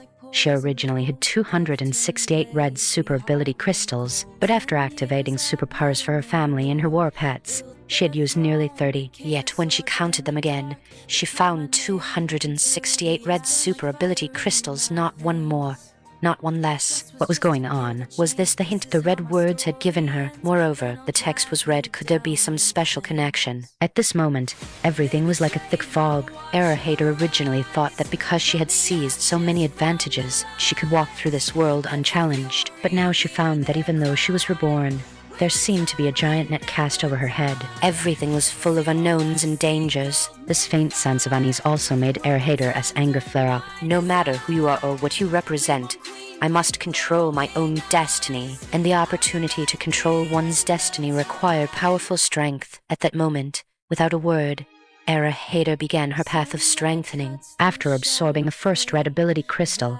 Era Hater felt that her body was already a bit full and could no longer absorb any more. The energy represented by a red ability crystal was too massive. If it weren't for a space supporting them before, she felt her family and those war pets might have all exploded from the pressure. Of course, the kings of the 9 great life-restricted zones were exceptionally gifted, born with the potential to accommodate this energy, so they merged very well. and their strength skyrocketed. It was also time to release them back to the wild, back to their original territories, of course. Before that, Hater didn't forget the reminder from the red text, so she quickly picked up her golden Egyptian cat. Schrödinger, come, it's time to dream. It's up to you now. The prophetic predictions that send chills down your spine. Schrödinger rolled her eyes. Tsundi lie at this moment. You only think of me now. I'm not happy. Hater's war pets were all very obedient, but that didn't mean they didn't have emotions. Especially these domestic pets, who had already developed very deep feelings for Hater in the past. In her previous life, Schrödinger had worked herself to the point of coughing up blood, yet she still wanted to predict the future for Hater. Unfortunately, Hater didn't cherish it back then. Hee, little baby. Wasn't Big Sister just afraid that using your superpower too much would tire you out? Your superpower is very strong, but your life potential isn't enough to support that much, so I'd rather not use your superpower if I don't have to. However, since this is sudden, Big Sister can only bear the pain of letting you work a little. What Hater said was not without reason. In her previous life, Schrödinger often used her prophetic superpower, leading to a huge deficit in her body. In the end, she couldn't accompany Hater to the later stages of the apocalypse and passed away early. At that time, before Schrödinger passed away, she was already somewhat delirious and would sometimes talk nonsense. Therefore, Hater hadn't taken the prophecy about Hater's betrayal to heart. She felt that perhaps Schrödinger had expended too much effort, eventually leading to mental confusion and her talking nonsense. Looking back now, Hater felt that she had truly let down this cute kitty's sacrifices. Fortunately, in this life, she had killed Hater and her scum couple partner immediately, finally making up for her past regrets. Furthermore, she felt that since she was already so strong, possessed so many other powerful war pets, and had foreknowledge of various crises in the apocalypse, she felt that even up to the point of the late apocalypse in her previous life, she wouldn't need to use Schrödinger. After all, she already knew many of the things that would happen later. The details might be different, but the general trend would never change. Just like how the apocalypse arrived as scheduled, neither early nor late. Little baby, don't be angry. Our family is facing difficulties now. You have to help me no matter what. Don't worry. Once it's done, I'll give you 50 episodes of harem cat-fit dramas to watch to your heart's content. How about it? Schrödinger shook her fluffy little paws. You want to dismiss me with only 50 episodes? Are you looking down on this, Mal? At least 100 episodes. Hater was directly amused by the little kitten's words. Fine, 100 episodes it is. I guarantee you'll be satisfied. In her previous life, Hater had already discovered that Schrödinger particularly enjoyed watching imperial court drama catfights. As she watched more, this Egyptian cat's walk even began to resemble Consort Hua. When looking at other little partners, she always had her cat face slightly tilted up at a 45-degree angle. In her eyes, these little partners were all flamboyant sluts competing with her for their master's affection. Of course, this was just a joke. If any of the little partners really got hurt, she would be more anxious than anyone. Sister, you don't need to pity me. Isn't it just a bit of life force? As long as it keeps Papa and Mama safe and happy, it's worth even my death. Hearing Schrödinger's words, Hater couldn't help but hold her forehead with lines of frustration. Had this little cat watched too many court dramas and started acting? As soon as Schrödinger finished speaking, David came up and pressed down on her little head. Don't worry, if you go, I will be the one to protect the master. Schrödinger shouted in frustration. Get lost, you jerk. The grey parrot Huey squawked and chimed in. Jerk, how annoying. Chameleon Lightning just silently raised its head and then quickly turned invisible again. Land Turtle Ban was wearing a small pair of reading glasses, studying the latest shoujo manga. Looking at this chaotic scene, Hater was truly impressed. However, it also seemed to add a bit of life and fun to this dangerous apocalypse. Hater had already sent the kings of the 9 great life-restricted zones back to their original territories. But how could these fellows be willing to leave the comfortable environment of the space? They had good food, drinks, and fun inside the space, and could even bond with their master sister. Their daily lives were quite delightful. After going back, it would be days of fighting alone and struggling against the heavens again. It was still snowing heavily outside. Even in far-off Africa, it was the same. The entire planet seemed to have turned into a vast expanse of white, frozen solid. However, Hater knew that this extreme cold blizzard held great significance for the kings of the 9 great life-restricted zones, and she couldn't let them miss out on it. Now, Hater held Schrödinger like a throw-pillow person, and Petsoon drifted off into dreamland. In her dream, Hater seemed to have become that carefree, good girl who ran a pet shop again. Except that the apocalypse still arrived, continuing to play out according to Hader's previous trajectory, but because of the butterfly effect caused by Hader, as well as the various supplies and superpower hailstones she had plundered in advance, the original environment of the apocalypse had been greatly altered. Under the extreme environment of the apocalypse, powerful mutated life forms still appeared. After all, the former kings of the 9 great life-restricted zones had already activated their superpowers a few days ago, becoming incredibly powerful life forms. Many surviving mutated plants also began to grow stronger. Even some special human corpses, after suddenly and accidentally coming into contact with superpower hail crystals, strangely turned into zombies ahead of time. What's more, some people who hadn't come into contact with those superpower hail crystals at all and were previously ordinary humans later opened the evolution chain within their bodies due to the drastic environmental changes, automatically becoming ability users. However, without proper and correct guidance, the growth process for such ability users was extremely difficult. The evolution chain is not something that can be opened casually. Sometimes, opening it is the beginning of a collapse. This batch of humans who failed to evolve were the first to automatically turn into ferocious zombies. In far-off country A, a group of people who should have become ability users had now begun turning into man-eating monsters because of Hader's preemptive plundering. Consequently, country A, which was already a purgatory, now had an even more terrifying and difficult survival environment. In the dream, what surprised Hader the most was that her former scum couple enemies, Hader and Teng Jinfeng, had actually awakened early. A special purple superpower hail crystal had crashed into their previously frozen corpses. After a few days of fusion, they were truly bound together forever, becoming a monster with 4 arms, 4 legs, and 2 heads. In the very moment this monster woke up, it sought out Hader's family, driven by a surge of resentment from its past life and blood ties. The superpower activated by the mutated 2-headed zombie was very bizarre, and because Hader's family was still adapting to their powerful superpowers and hadn't truly mastered them, the team actually fell into a disadvantage after a bloody battle. Even worse, Hader's superpower actually proved ineffective against this mutated 2-headed zombie. To protect them, her father Hader was seriously injured, his fate unknown. Seeing this scene, Hader woke up from her dream with a start. Phew, fortunately, it was just a dream. However, Schrödinger, you're amazing.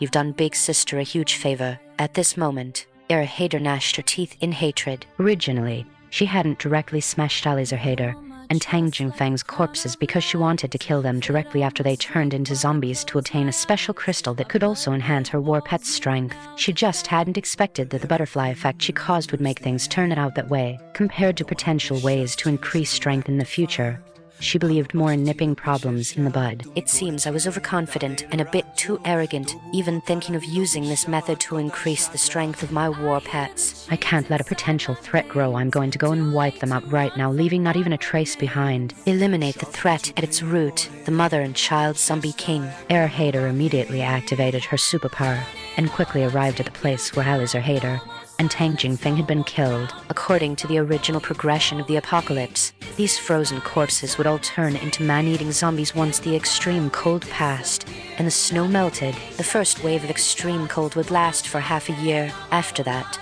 the ice and snow would melt, temperatures would return to normal, and that's when the zombie virus was supposed to break out. Not only that, but mutated beasts and mutated plants would also grow wildly. Therefore, according to the original plot's development, both Hader and Tang Jinfeng would become zombies, and they would inevitably be mutant zombies. Hader's original plan was to have her war pets kill them again just as they turned into mutant zombies, and then absorb their mutated crystals. This way, she could extract the maximum value. After all, mutant zombies weren't that easy to find. Sometimes only one appeared among 10 million zombies, especially in the early days of the apocalypse. Mutant zombies were even more of a rarity. That was why Hader had kept their corpses. She hadn't expected she'd overestimated herself. Fortunately, the red text had given her a reminder, and Schrödinger's dream prophecy ability assisted her, allowing her to foresee this dangerous future and make up for her previous mistake. Now, she wouldn't let that happen again. Arriving at the scum couple's residence, Hader indeed found their corpses tied together, frozen into a large block of ice. Everything should have been fine, but she hadn't expected an orange superpower hail crystal to crash in on the last day of the hailstorm. Hader knew very well that although she now possessed the time superpower and had unlocked the powerful top 3 superpower training abilities, sometimes a higher-ranking superpower series didn't necessarily mean the ability user's strength would be higher. In fact, there wasn't a world of difference between red and orange superpowers. It also depended on the ability user's own talent and the integration of their subsequent combat experiences. Many times, these factors could compensate for many shortcomings. Seeing this orange ability crystal, Hater naturally accepted it without a second word. As for this scum couple, Hater didn't intend to let them remain in this world any longer. After a few superpower attacks, the ice sculpture instantly turned into ice shards and was then directly incinerated into water vapor. With this, Hater finally confirmed that not even a trace of this scum couple remained. They would never have another chance to make a comeback. She finally let out a long breath, and her heart instantly relaxed. Phew, you scum couple really are something, making me take an extra trip. After you go to hell, be good ghosts and don't come back to the human world to cause trouble again. Hater sneered. This was finally the complete end of this grudge. A small worry in her heart could finally be laid to rest, while she breathed a heavy sigh of relief. The gravity in her eyes never dissipated. The apocalypse wasn't easy for anyone. Of course, Hater didn't let her family know about dealing with the scum couple. She was afraid her parents would be sad. Fortunately, in their minds, those two definitely wouldn't have survived the extreme cold. If they were dead, they were dead. Next, Hater had to face another major challenge and danger. Hater knew very well that normally, zombies would only appear after the extreme cold weather, but those at the Zombie King level didn't need to wait that long. They had already begun to enter the evolution stage early on. In Schrödinger's dream, besides the two-headed mutant zombie formed by the scum couple, there was another difficult opponent. Dad, Mom, Zyro Faye, Zyro you, I'm afraid we're going to have a tough battle next. So be mentally prepared. This is our next target. Hearing Hater's words, the family instinctively looked at the map she had already prepared. A very obvious circle was drawn on the map with a red marker. Inside the circle, the location was clearly shown to the Third People's Hospital. Seeing this address, the family members couldn't help but look at each other. Hater, what are we going to this hospital for? To do a zero-yuan purchase of their medicine and medical equipment. Her father, Hater, was the first to ask. After all, if they weren't going to the hospital to snatch those things, what else could they be doing? At this moment, Hater showed a grim expression. If there's a chance, we can take some. But that's not our main purpose. I've already prepared plenty of medicine and medical equipment before. They aren't a necessity now. This time, we're going to kill a scourge, a mutant mother-child zombie. Hearing Hater say this, the family members present couldn't help but look at each other again. They had never seen a zombie before, and it's a mother-child zombie now. Hater could only use a prophetic dream to explain this to them. Hater told them that in the dream, this mother-child zombie mutated ahead of time, one child and one mother.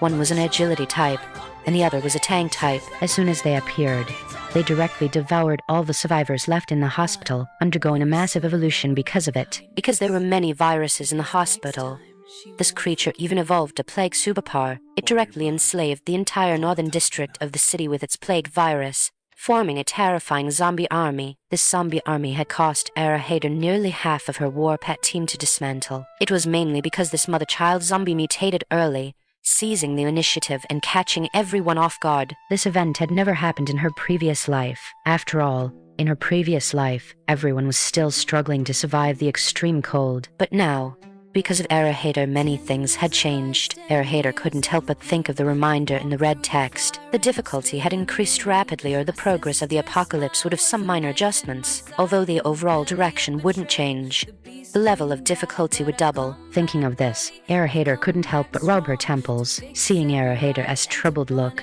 Hater immediately stepped forward. Sis, don't worry, let me handle this. Now that I have the initial ability of elementalization, the damage from the opponent should be significantly reduced for me. I think I can solve it. Hearing this, Hater shook her head. Of course, I can't let you go alone. We are family, and we are a team. Whatever we do, we must ensure nothing goes wrong. With me here, you definitely won't die. However, even so, we still need to prepare carefully. This time, the equipment I give you will definitely be the most advanced and powerful. Superpowers need to be trained. But in life and death moments, all available resources must be used. Nothing is more important than life. Your lives are the most valuable. I hope you can always be with me through this long apocalypse. The apocalypse is merciless. It can only be swept away. Erahater's words brought warmth to the hearts of the whole family. At the same time, they began to take this mission even more seriously. After all, even with Erahater's current formidable strength, she still had concerns, so naturally, no one could afford to be careless. According to the scenes Erahater saw in her dreams, that mother-child zombie should have just begun its evolution and hadn't reached its peak state yet. Therefore, it should be relatively easy for the family to deal with it now. Furthermore, Erahater had such a massive war pet legion to back her up. With everything ensured to be foolproof, the family finally began to move. This time, Erahater did not teleport the whole family there. The cost of teleporting the entire family together was simply too high. Even though she had plundered many vaults around the world, using it still made her heart ache a little. This consumption was 10 times more than a usual long-distance teleportation. It seemed she would have to be more frugal in the future. Though she had plenty of gold, it should be used where it mattered most. Erahater would be teleporting long distances many times in the future, and the consumption of gold bars and various precious metals would only increase. For now, it was better to save. Besides, for a distance as short as the city people's hospital, they could easily go by snowmobile. The amount of supplies that originally needed to be hoarded was immense. Gold wouldn't go bad if it was left there, and there would be plenty of opportunities to collect it later.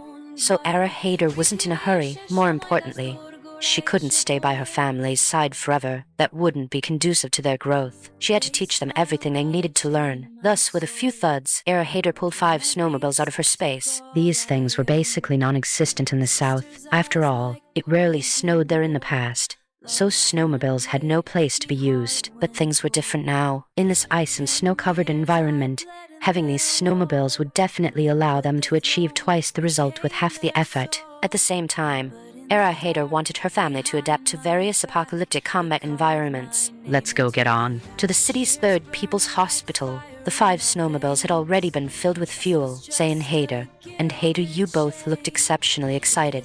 They had never played with this kind of equipment in all their lives. Boys always loved driving various modes of transportation. In this frozen world, these snowmobiles were practically divine tools. Erahater was the first to get on, directing everyone to move out. Sis, I'll take the lead. If there's any accident or danger, I'll warn everyone. I'll just have to trouble you to look out for me a bit more. Hader was the first to step forward. He felt it was time for him to perform well. After all, he intended to cling tightly to Erahater's golden thigh. If he didn't show his loyalty now, when would he? Erahater didn't object.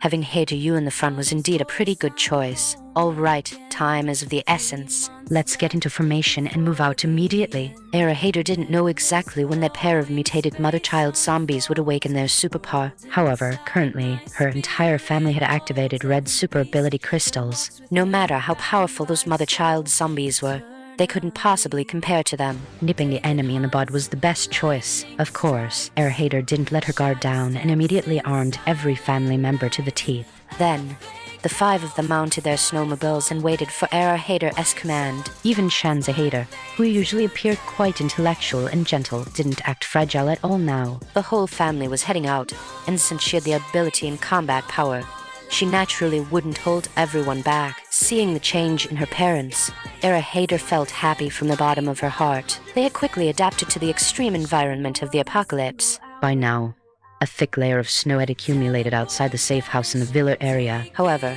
this was no problem for Erahater. She simply collected the snow into her space, and a path naturally appeared. The family members were speechless for a moment. Space could actually be used like this. It was simply invincible. At that moment, the 5 snowmobiles roared out, heading towards the city's 3rd People's Hospital. Despite the whistling cold wind, none of the 5 felt any chill. Their physical constitutions had already been comprehensively enhanced by the activation of their superpowers. As the first batch of awakened ability users, the family had already transcended the scope of ordinary people. Coupled with the protection of their constant temperature clothing, they felt nothing as the wind and snow hit them. However, as the family roared past certain road sections, they inevitably attracted the attention of countless people. Most importantly, outside their constant temperature clothing, Erahater and the others were wearing special operations uniforms and bulletproof vests. The whole group was dressed in uniform special ops gear, looking just like regular army forces. This was far too easy to cause misunderstandings. Hey. Officers, I'm a trapped survivor. I didn't make it into the last rescue batch. Can you take me with you now? I can pay a very high price. You guys stop right now. I want to file a complaint. What time is it? Why haven't you come to save people? Appearing only now, your efficiency is far too low. You're really spending our taxpayers' money but doing nothing. Stop for us right now. Take us out of here immediately. Facing these people, Hader remained expressionless and fired a bullet directly in front of those who wanted to rush over and block the way. She didn't hesitate at all, acting decisively, which immediately startled those blocking the road. Don't stop. I'll clear the way from here. Hader zoomed past her family to take the lead. At the same time, the AK in her hand began to rattle. At this moment, she fully understood why the whole family liked using physical strikes. It really was quite satisfying to use. The survivors who had been blocking the front trying to stop them were now scared out of their wits, scrambling and crawling to get back. Each of them was dressed like a bear, stumbling through the snow looking extremely pathetic. Hader ignored them and continued to charge straight ahead. At first, some people thought they wouldn't dare kill anyone, but they were immediately gunned down by Hader. This group of roadblockers immediately scattered like startled birds. Oh my god, they aren't special forces, they're bandits. Run, hurry. If you're slow, you might get robbed. In fact, Hader had no way to reason with them, nor did she need to. Anyone who dared to block her path would die. In her previous life, during the early stages of the apocalypse, countless people had either invited wolves into their homes or died violent deaths because of their soft hearts. No matter what, Hader's family would never make such a low-level mistake. With Hader leading the charge, the men in the family didn't need to say anything more. They all picked up their AKs, firing a few warning shots whenever they encountered people, and killing without mercy if anyone still dared to block them. They could see now that the world had descended into complete chaos, and no one would listen to reason anymore. Those blocking you might turn into demons or beasts in the next second, hesitating not at all to snatch their equipment and motorcycles. If they were even slightly soft-hearted, they and their family might be the victims in the next moment. The apocalypse is merciless. They were simply making the most direct and correct choice. As for Hader, who had originally been a bit soft-hearted, although the journey was without actual mishap, it was still nerve-wracking. Later, she also unconsciously joined the ranks of those firing their AKs, sweeping through all the way. The family finally arrived at the city's third people's hospital. Get off, stay alert. There could be danger here at any time. As soon as Hader got off, she instantly stored all the snowmobiles into her space. The whole family, all protected by space shields and with AKs chambered, began to explore towards the pitch-black hospital entrance, which looked like the maw of a giant beast. The enemy is stronger than imagined. Give it a good sniff and find where your kind is. Tell me as soon as you find them. Hader easily released a few velociraptor babies. By now, the velociraptors had grown to be taller than a person. They looked agile, strong, and powerful. This was also thanks to the many livestock Hader had hoarded in her space earlier. Thus, the zombie dinosaur babies, who loved flesh and blood, were able to grow rapidly before activating their skills.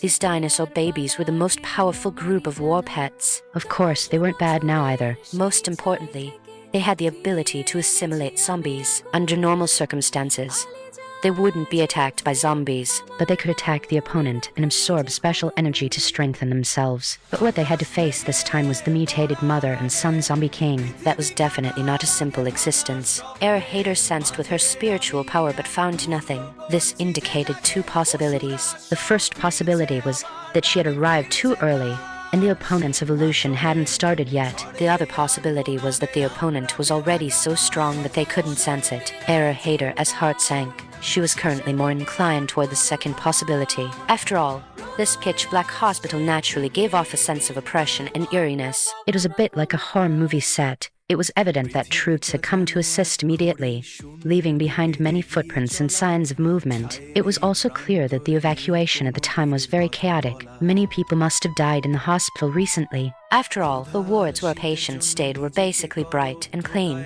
needing ventilation from time to time. This helped with recovery, but the more it was like this, the more it meant that under the hail attack, many patients didn't have time to react before the windows were smashed, and they must have been left bleeding from their heads. Patients' bodies were already weaker than normal people's in such moments where they needed to flee for their lives. it was even harder for them to exert their life potential. Therefore, everywhere Hader's family went was filled with shocking icy red. Hail pierced through the glass windows, causing injuries to many patients and staining many hospital walls with blood. There were also many people who had come for medical treatment who also died during the onset of the apocalypse. City's Third People's Hospital was the best hospital in the city and was usually overcrowded. When the hail arrived, many people couldn't dodge in time. That was why there was this purgatory-like scene now. The more people there were and the more open the spaces, the easier it was to cause harm. As the family walked through, their hearts couldn't help but feel heavy. They could automatically reconstruct those unbearable scenes in their minds. Now the entire team could understand what Hader meant by the apocalypse being ruthless. Thinking of this, several people couldn't help but tighten their grip on the AKs in their hands. Hader and Hader held riot shields and led the way in front. Her father, Hader, also held a riot shield, bringing up the rear of the team. The three men protected Hader and her mother, walking forward cautiously. This was the formation they had already agreed upon, so there were naturally no problems. Of course, at the very front of the team was the combination of David the German Shepherd and Land Turtle Biban. David was tall and had high health, while Whiteboard had an extremely strong defensive superpower. Whiteboard was currently lying on David's back, and David was covered by a green energy shield, which was Whiteboard's defensive skill. Grey-haired face stood on Hader's shoulder, not flying directly in this small space, but remaining on high alert to see if a series of mental attacks were needed. Although the atmosphere was exceptionally eerie as the group walked along, it was safe. They didn't even suffer a single attack. Sis, are we being a bit too nervous? We've been in here for a while, and besides us, there isn't a single living thing. What kind of attack could there be? At this point, they came to a place that looked relatively clean. Looking around, they didn't seem to find any corpses. Everyone couldn't help but relax a little. After all, Hader had already told them that they were here to find the mutated mother and son zombie king. This corridor was empty, with nothing left behind. It was just a passage from before. Presumably, not many people walked here before, so everyone felt a bit more relaxed. The previous series of purgatory-like scenes made one's heart feel pressed and their scalp tingle. Hearing Hader's question, Hader smiled. Don't let your guard down. This place is definitely much more dangerous than you imagine. You must be ready for battle at all times, especially when executing missions outside. Never take anything lightly. Perhaps, before Hader could finish her sentence, a sudden clatter sounded from the end of the road, followed by continuous noises. Clatter, clatter, clatter. Each echo was like a hammer, striking everyone's hearts. Hader and Hader's high-intensity flashlights immediately shone forward, but they found the corridor ahead pitch black. The high-intensity flashlights couldn't even reach the end. Hader, who had just questioned if the family was too nervous, now fell silent. Sis, did you see that just now? It seemed like the shadow of a child darted past. Hader couldn't help but mention it. Hearing this, Hader, who was beside him, suddenly shuddered. You guy, can you stop scaring people? Is it fun? Hader glanced at him, a trace of a smile appearing at the corner of his mouth. What, getting cold feet already? Do you want sis to send you back? Hader quickly looked at Hader. He didn't want to disappoint his sister, so he immediately explained. Cold feet? How can brother get cold feet? No, let's go over and take a look together. Although he said that, Hader, you really didn't want to move alone with Hader. Seeing his good brother's cowardly look, Hader had already understood his true thoughts. Hader was the type who was easily scared yet loved watching horror movies. It had always been like this. He especially liked watching all sorts of messy horror movies from around the world. Every time he watched, he wasn't brave enough and had to drag Hader to watch with him. Hader was truly exasperated. But Hader didn't have a trace of a smile on her face at this moment. She looked at everyone with a solemn expression, signaling with her eyes to be careful at all times. She felt that they seemed to be getting close to that mother-child zombie king. Could the shadow of the child Hader saw just now be the little fellow from the mutated mother and son zombie king? Everyone, don't be impulsive. I'll send some scouting insects over to take a look first. Know yourself and your enemy, and you will never be defeated. With so many war pets surrounding her, was she still afraid of this thing? Hader couldn't help but secretly cheer herself on. However, the zombie velociraptors surrounding them still had no reaction. This indicated that the enemy was not yet particularly close. Hader quickly took action. She spread her hands, and a swarm of flying insects instantly flew out from her palms. That's right. Hader had cultivated a batch of insect-type war pets specifically for times like this. As a result, after the flying insects had been out for a long time, Hader's connection with this batch of insect-type war pets was actually severed. Where did you hide my family? The sudden disappearance of the flying insects caused Hader's heart to sink, but it also undoubtedly sent her a strong signal. This mutated mother and son zombie king was indeed not to be trifled with. As expected, her previous hunch was correct. The opponent had undergone a powerful mutation that made it even more imperative not to let a tiger return to the mountain. She had to nip it in the bud. Hader now realized that even taking her family for short-range teleports consumed a great deal of energy. The consumption for her alone was minimal. Even going to country across the ocean would only cost a single small gold bar. With the blizzard raging, leaving this city was no easy task. And even if they did leave, would other places be any less dangerous? In the wilderness, only powerful mutated beasts could survive. In the cities, there would be countless zombies in the future. It would be better to turn this city into our own base and attempt a clearance plan. That unfinished villa district was in the suburbs, facing the city center across a distance, forming a strategic pincer position. Moreover, she had already owned it to the teeth, and ordinary people wouldn't be able to find it. It was an excellent base. In Schrodinger's original prophetic dreams, the two greatest threats in the city were the two-headed zombie king mutated from Alizar Hader and Tang Jingfeng, and the other was this mother-child zombie king. Sister, what do we do next? I feel like something is wrong with this main road too. Hader, you couldn't help but swallow his saliva, wanting to offer Hader a suggestion. In fact, Hader's performance at this moment also inadvertently served as a reminder to Hader. Right, we retreat the way we came. We'll start exploring again from another path. Hader made a decisive judgment, while also wanting to test her theory. Sure enough, not long after they started heading back, the entire team discovered the problem. This road seemed like it would never end, no matter how far they walked. Hader sneered. As expected, there was a problem, but this situation wouldn't stump her. At the same time, she could deduce one of the enemy's methods. Sister, we seem to have been tricked. This is like being stuck in a ghost wall. Hader's voice carried a hint of a tremble. He was a bit nervous, but he definitely couldn't wimp out. Zayn Hader, on the other hand, was very calm. After all, no one had been harmed yet. Furthermore, this should just be a hallucinatory skill intended to keep them circling here to exhaust their mental energy. Hader could roughly judge the enemy's intentions now. If this was the work of that mother-child zombie king pair, they were indeed quite something. Hader smiled and said, "Everyone give me your hands." The whole family obediently cooperated with Hader. In the next moment, everyone's vision blurred, and they appeared in another corner of the hospital. Hader sneered, trying to play these tricks on her. Space traversal broke it instantly. At most, it just cost a few gold bars. As they walked earlier, she had already left coordinate anchors in various places, so that they could traverse at any time. Hader,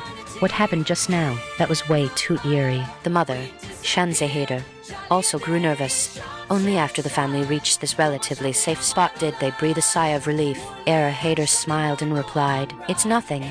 Just a small trick by the enemy to create some mental illusions. It seems I still underestimated it." However, just then, the whole family heard the pitter-patter of many footsteps outside. Help, help. Is it the rescue team? Please. Save me. I see you. You're the people's soldiers. You can't leave us civilians behind. Exactly. What took you so long? We've been trapped in the hospital nearly to death.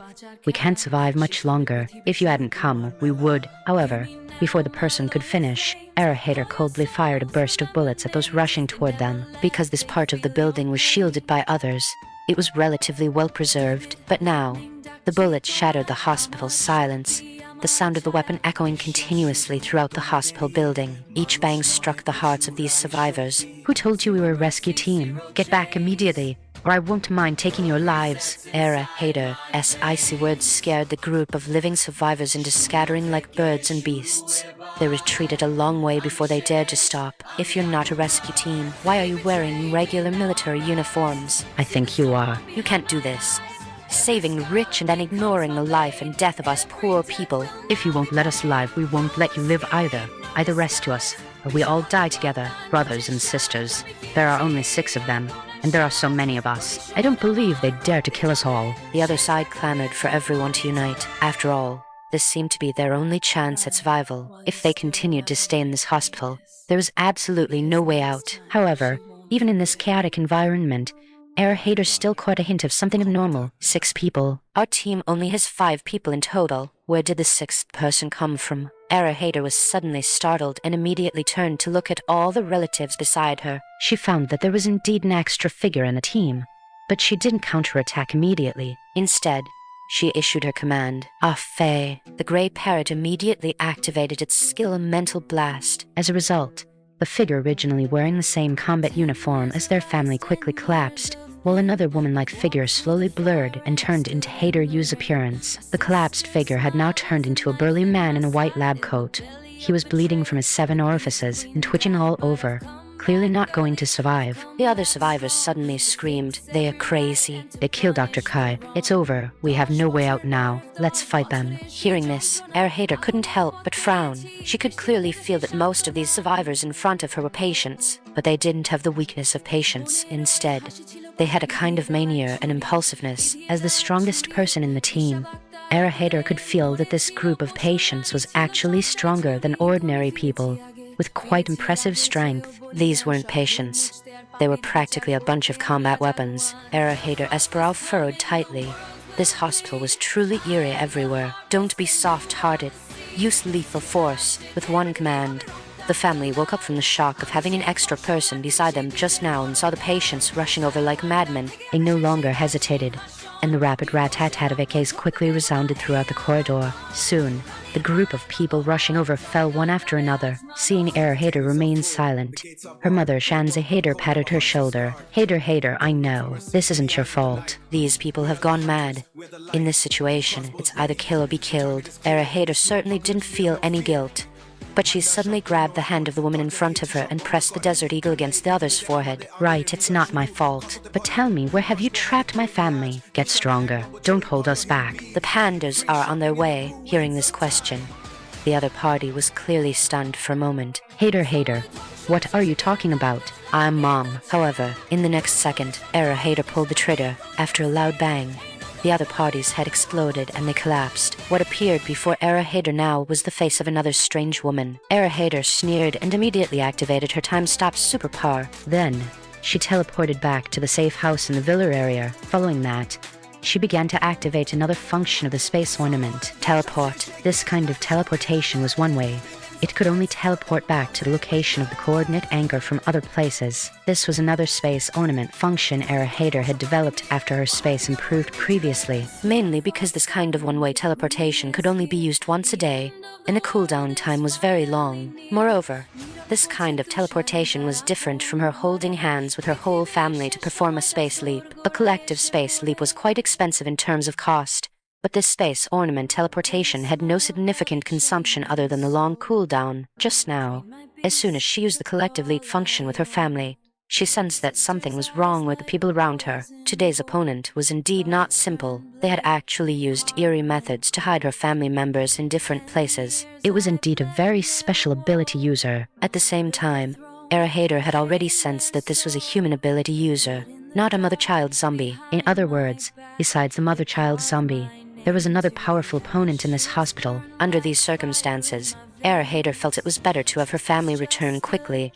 Otherwise, there might be significant casualties today. It was true that Hader wanted to train her family, but when the opponent far surpassed the others, doing so would be a bit overconfident. So, when it was time to play it safe, it was better to be a bit more cautious. Of course, if it were just her alone, she wouldn't have any problems at all. After all, if she encountered real danger, she could instantly enter her space. Plus, with the stacked space shield and whiteboard super defense, she could withstand any kind of attack. Therefore, she first returned to the safe house herself and then used the space ornament's one-way teleportation function to urgently summon her family back. At this moment, several family members had all returned to the safe house. However, it seemed they had all undergone some trials. When she returned, Hader collected her pets along the way. So, Grey Parrot of Fae was now on Hader's shoulder, with a gentle mental shock from her.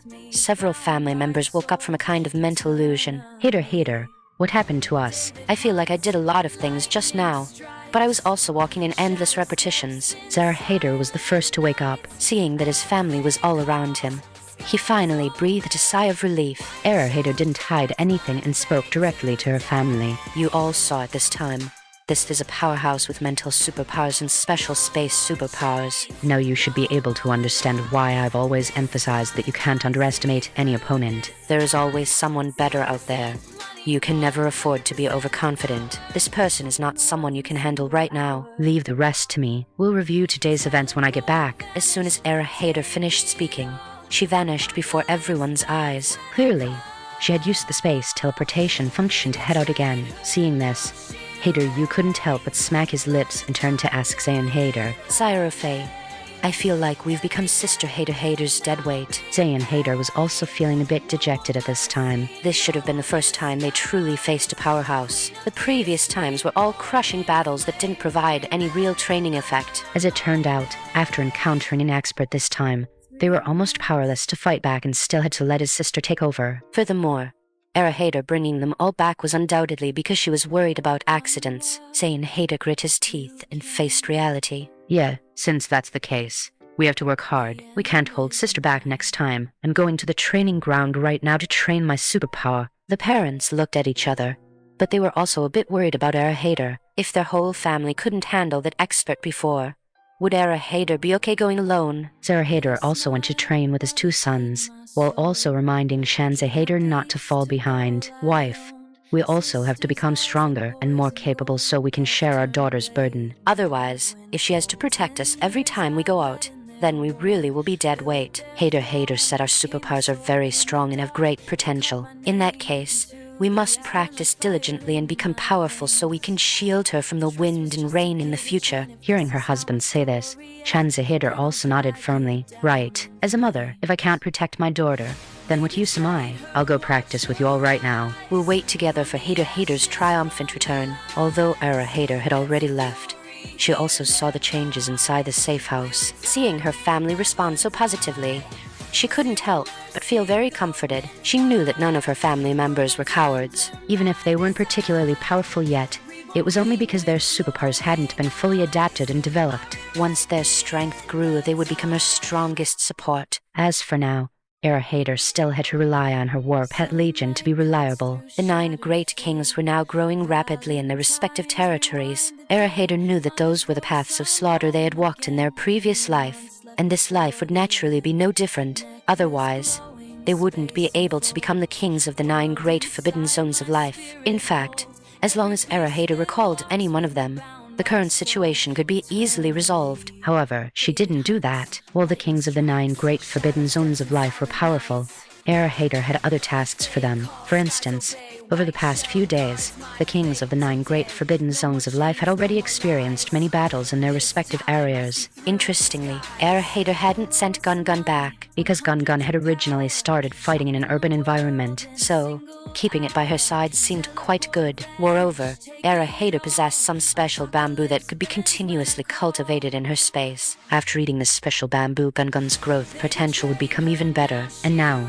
it was time to let Gun out to help solve the trouble at hand. At this moment, Era Hader had already returned to the hospital with her war pet legion. She sat on Gun's fluffy back, feeling very comfortable. But in reality, she was prepared for battle at all times. Soon, she returned to the area where she had encountered various troubles earlier, and like last time, the corridor was just a corridor. She didn't encounter any more special illusions. However, Era Hader saw the 2 corpses she had just taken out. At this time, both corpses seemed to have had their flesh and blood sucked dry, turning them into something like mummies. This situation immediately made Era Hader frown. She became even more determined in her heart that the enemy must be eliminated today, or they would surely become a disaster in the future. Your ultimate move missed, moreover. That mental illusion just now was indeed quite powerful. But the more powerful it is, the harder it is to activate. Superpowers are like that. They can't be invincible forever. There will always be some limitations. Even though Era Hader now possessed many special superpowers, she couldn't use them without restraint. So, after Era Hader directly teleported her family back just now, that powerhouse with mental superpowers could only be instantly blinded. In game terms, it was equivalent to wasting an ultimate move. Or rather, the opponent's ultimate move was directly purified by Era Hader using special means. Now that Era Hader was back, the opponent was naturally in the superpower's cooldown period. It was like a tiger having its claws and teeth pulled out. Now was the perfect time to strike while he was down. At this moment, Era Hader's mental power poured out like mercury. instantly covering the entire hospital. Consequently, she discovered several patients wrapped in thick blankets, surrounding a small figure in the middle, hurriedly walking out of the hospital. Seeing this, Erahater's mental power quickly covered the other party. Such a dense life potential. It seemed she was right this time. Let's go. I finally found the target. Now is the opponent's weak period. Let's get moving, little partners. Panda Gun, holding the space shield given by Erahater, charged forward like a tank at lightning speed. This caused quite a stir, and the fleeing group clearly felt the rapidly approaching threat. The opponent with the dense life potential seemed to tremble violently before curling up, being carried away even faster by the group. Seeing this, Erahater found the opponent quite interesting. What was going on? Erahater still didn't know what kind of creature the opponent was. However, Erahater wasn't going to give them any chance to escape. She quickly sent out her baby pterodactyl, which spread its wings and dove straight toward the opponent. The group had already reached the hospital entrance and even had several snowboards. Erahater was a bit stunned when she saw this equipment. What on earth? Someone even prepared snowboards in advance. Could there be someone else like her who knew the winter apocalypse was coming? Otherwise, why would there be snowboards here? This equipment, which shouldn't have appeared here, further highlighted the unusual nature of the situation. Fed Erahater as surprise upon seeing the zombie pterodactyl flying in the sky. That massive dense life potential seemed to curl up even smaller. It seemed to be shivering even more violently. Erahater immediately sensed that the opponent might not be human. This made Erahater even more interested. If it wasn't human, it was most likely a mutated beast. What kind of mutated beast would be in a hospital? And one that could possess such strong mental power and create mental illusions. That was truly remarkable. Sairoi, charge. Don't give it any chance to escape. An order was given, and the zombie pterodactyl let out a sharp screech. As soon as the sound wave hit, the fleeing figures froze, and some even fell directly onto the snow. This was a superpower mastered by the pterodactyl. This kind of sonic attack had a significant impact on people. The movements of the fleeing people also slowed down noticeably. At this point, Erahater was on the second floor, watching them frantically flee on snowboards outside on the first floor. Because they slowed down due to the zombie pterodactyl's sonic attack, Erahater on the second floor had already reached a position roughly above them. Panda Gun didn't seem to need any further instructions from Erahater and jumped straight down from the second floor. The massive black and white ball smashed onto the people like a meat bomb, kicking up a huge cloud of snow. With a loud bang, a large crater was smashed into the ground. Then, a shrill, mouse-like scream came from under Gun's belly. Good heavens, Erahater saw the thing from before and thought it might be a mutated small animal. Could it be a mouse? However, after such a massive physical attack from Panda Gun, would this small animal be killed instantly? Look at you, you bear of a child. Why are you so reckless? That's enough. If you smash it to death, I won't be able to collect it even if I wanted to. Erahater pinched Panda Gun's round ears, like a mother teaching a naughty child, coaxing it patiently. Panda Gun felt the pain and let out a few whines, while sending a thought into her mind. Sister, this guy isn't honest. It tried to trick sister before. I'm angry. It still tried to run after we found it. I was so angry that I just wanted to knock it out. This silly Gun Erahater couldn't help but complain inwardly. Was that knocking it out? That was smashing their enemy to death. Erahater could only sigh and climb down from Panda Gun. The chubby Gun slowly stood up from the snow pile and gave a gentle shake, showering Erahater with snow. This move made Erahater hold her forehead, not knowing what to say. Looking at the large crater Gun had smashed, there were several figures at the bottom who had long been flattened like meat patties, but one of them still protected a large mass of something in his arms. At first, Erahater thought it was just a small animal, but looking closely now, the opponent was already half as tall as a person, which was quite large. However, just as Erahater tried to approach it, the thing shot out from the person's arms like lightning,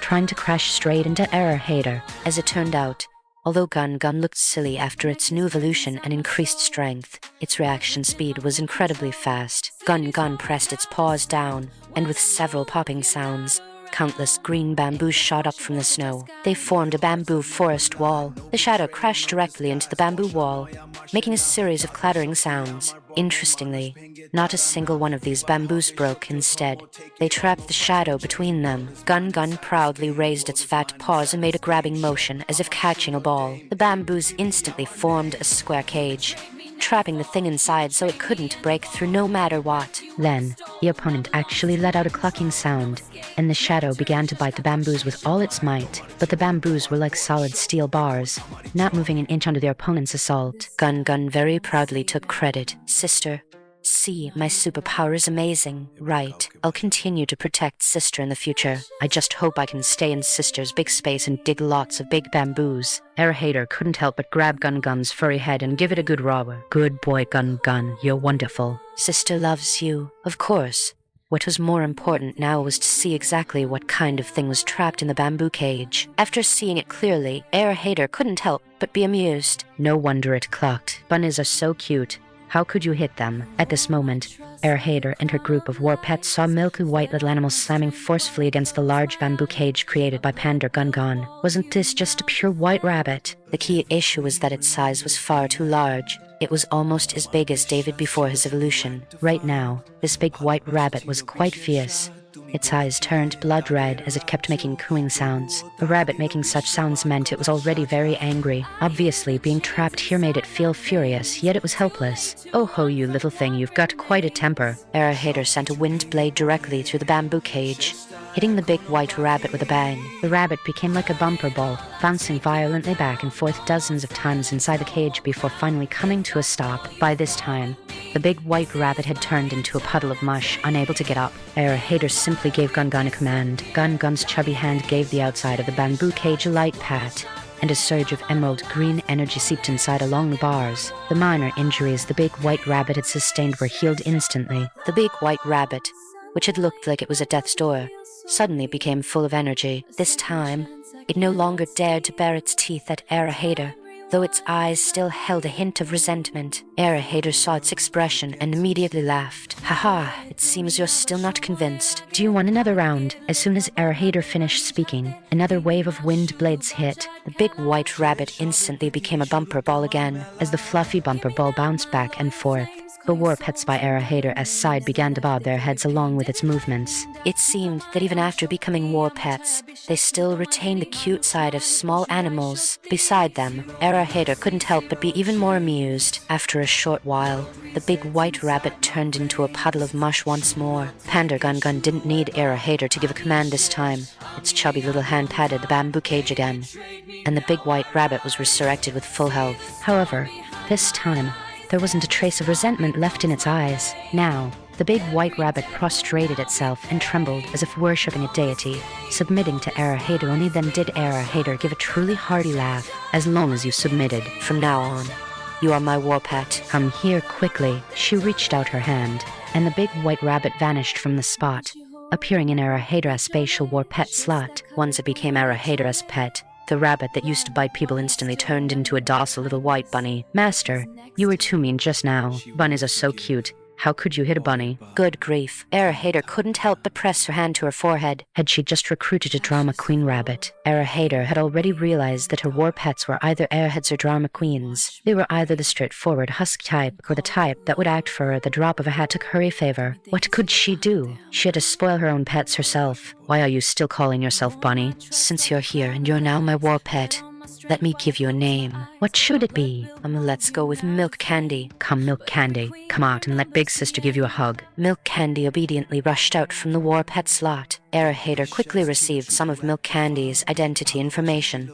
This was a special attribute that came after becoming a war pet to better synchronize with the master and facilitate exotic beast resonance. The past experiences and memories of these war pets would rapidly flow into Hater as consciousness. In particular, information regarding how they became stronger was especially vivid. But for now, Hater didn't have time to sort through Milk Candy's memories. She immediately asked the big white rabbit, Milk Candy, did a pregnant woman in the hospital meet with some misfortune, and did she turn into something very fierce? Hearing Big Sister's question, Milk Candy immediately became interested. A very fierce pregnant woman? Not really. However, I always hear a woman crying over on the third floor opposite us. It seems like she cries all day and night, never stopping, saying things like save my baby and so on. Her crying is so miserable and so scary. I originally had very good mental power, but as soon as I get close to that area, I get severely affected. So, after escaping from the laboratory,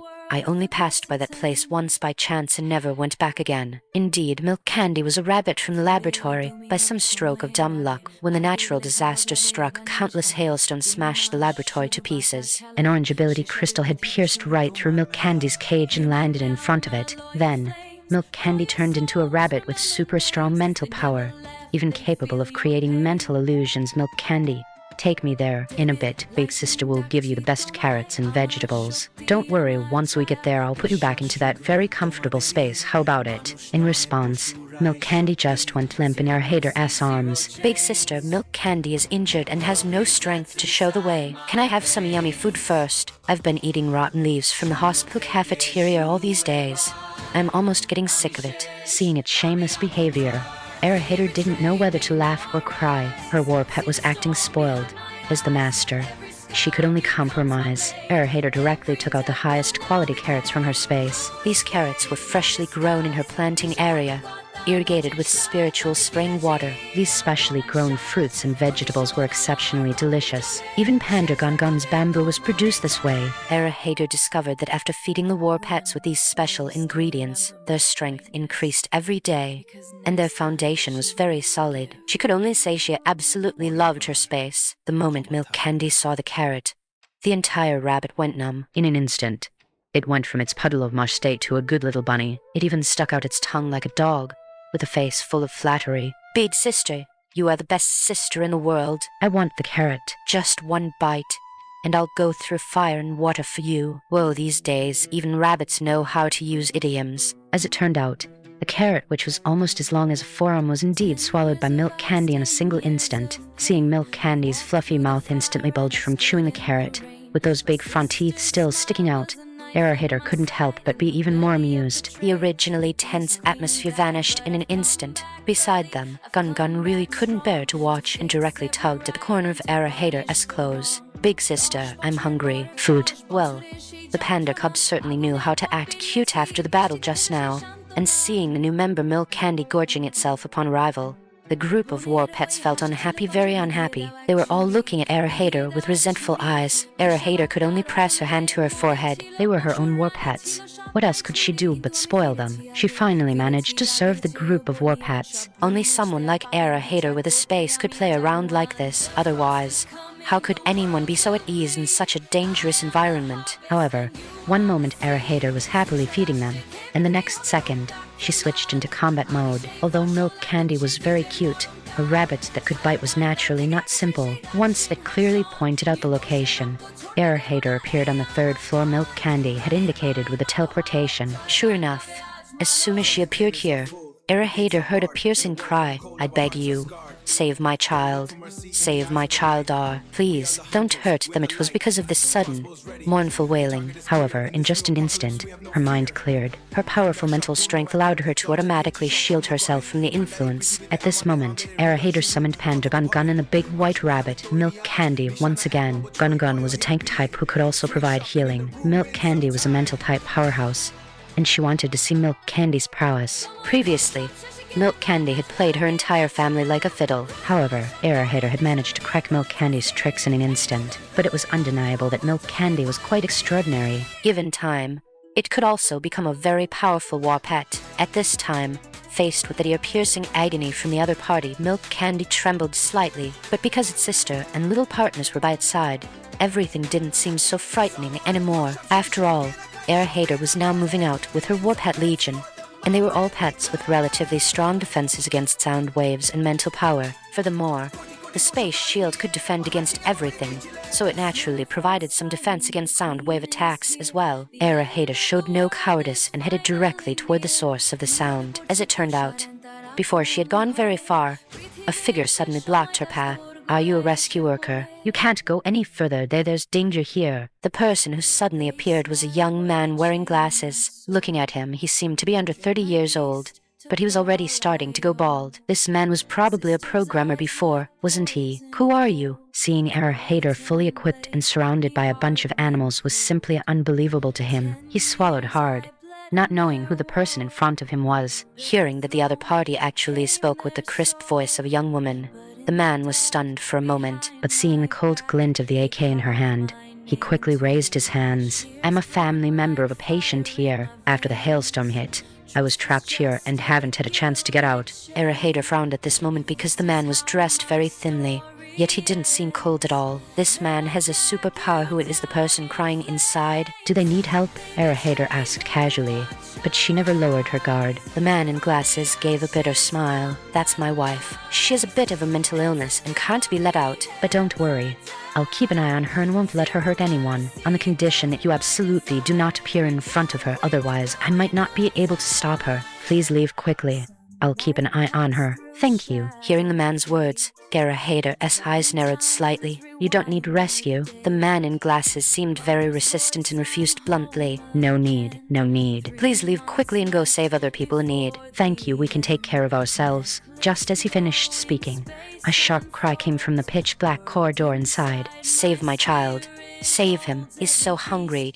And I'm so hungry too. Please give us something to eat. Woo woo woo, you beasts. Seeing someone in trouble and not helping. Right at that moment, several tall figures behind Hader slowly walked forward. The sound of several noses snorting caught the man's attention. His eyes instantly froze in disbelief. These are velociraptors. Who on earth are you? Through the velociraptor's consciousness, Hader instantly captured the information that they sensed one of their own kind. Moreover, that zombie of the same kind was rapidly approaching, getting closer and closer. Clank, clank, clang, a series of chain-clashing sounds rapidly approached from the deep corridor behind him. Hader immediately raised her AK and quickly chambered around. Seeing her ready to attack at any moment, the man in glasses went completely numb. He immediately raised both hands and knelt on the ground. Female police officer, I beg you, don't shoot. That's my wife, that's my wife. I'll control her, I beg you not to shoot. My wife still has my child in her belly. As soon as he finished speaking,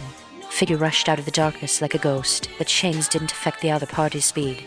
Instead, they became her weapon. In the next second, Hader pulled the trigger. At the same time, a wind blade spiral with lightning attributes struck directly toward the dark shadow. This used the physical impact of the AK to block its path, followed immediately by an even more powerful attack. The opponent was fast, but the lightning wind blade was faster, hitting the figure instantly. On this side, as soon as Panda Gun saw the opponent, it pressed its furry paw, and countless bamboos appeared out of thin air on the ground. A large bamboo cage formed instantly. At the same time, several velociraptors immediately surrounded the man in the dark shadow. Seeing the lightning wind blade spiral suddenly emitted from Hader's hand, the man was completely stunned. What kind of ability was this? How could it be so powerful? Furthermore, these animals were actually all following this woman's instructions. Who exactly was this person? The injured dark shadow was now trapped inside the large bamboo cage. Once she regained her senses, she immediately grabbed the bars of the bamboo cage. Her long hair was messy and draped over her shoulders, and her fangs, covered in thick liquid, hissed and bared at Hader and the others. Those long, sharp nails were curved, looking more like the sharp talons of a velociraptor than human hands. It seemed she was the main target. Seeing Hader raise her AK again, ready to fire, the man immediately blocked the bamboo cage with his body. Don't shoot.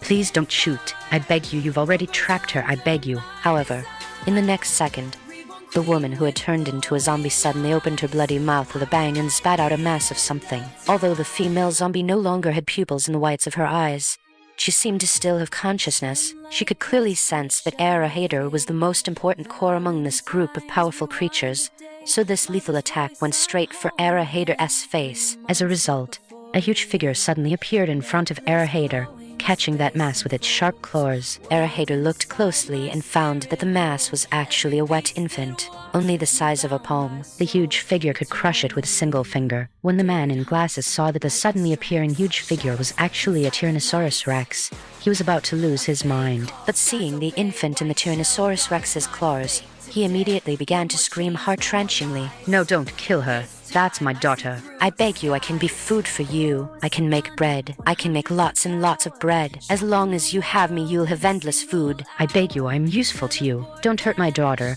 I beg you. The man in glasses knelt on the ground, crying heart-wrenchingly and pleading all just to give his wife and daughter, who were no longer human, a chance to live.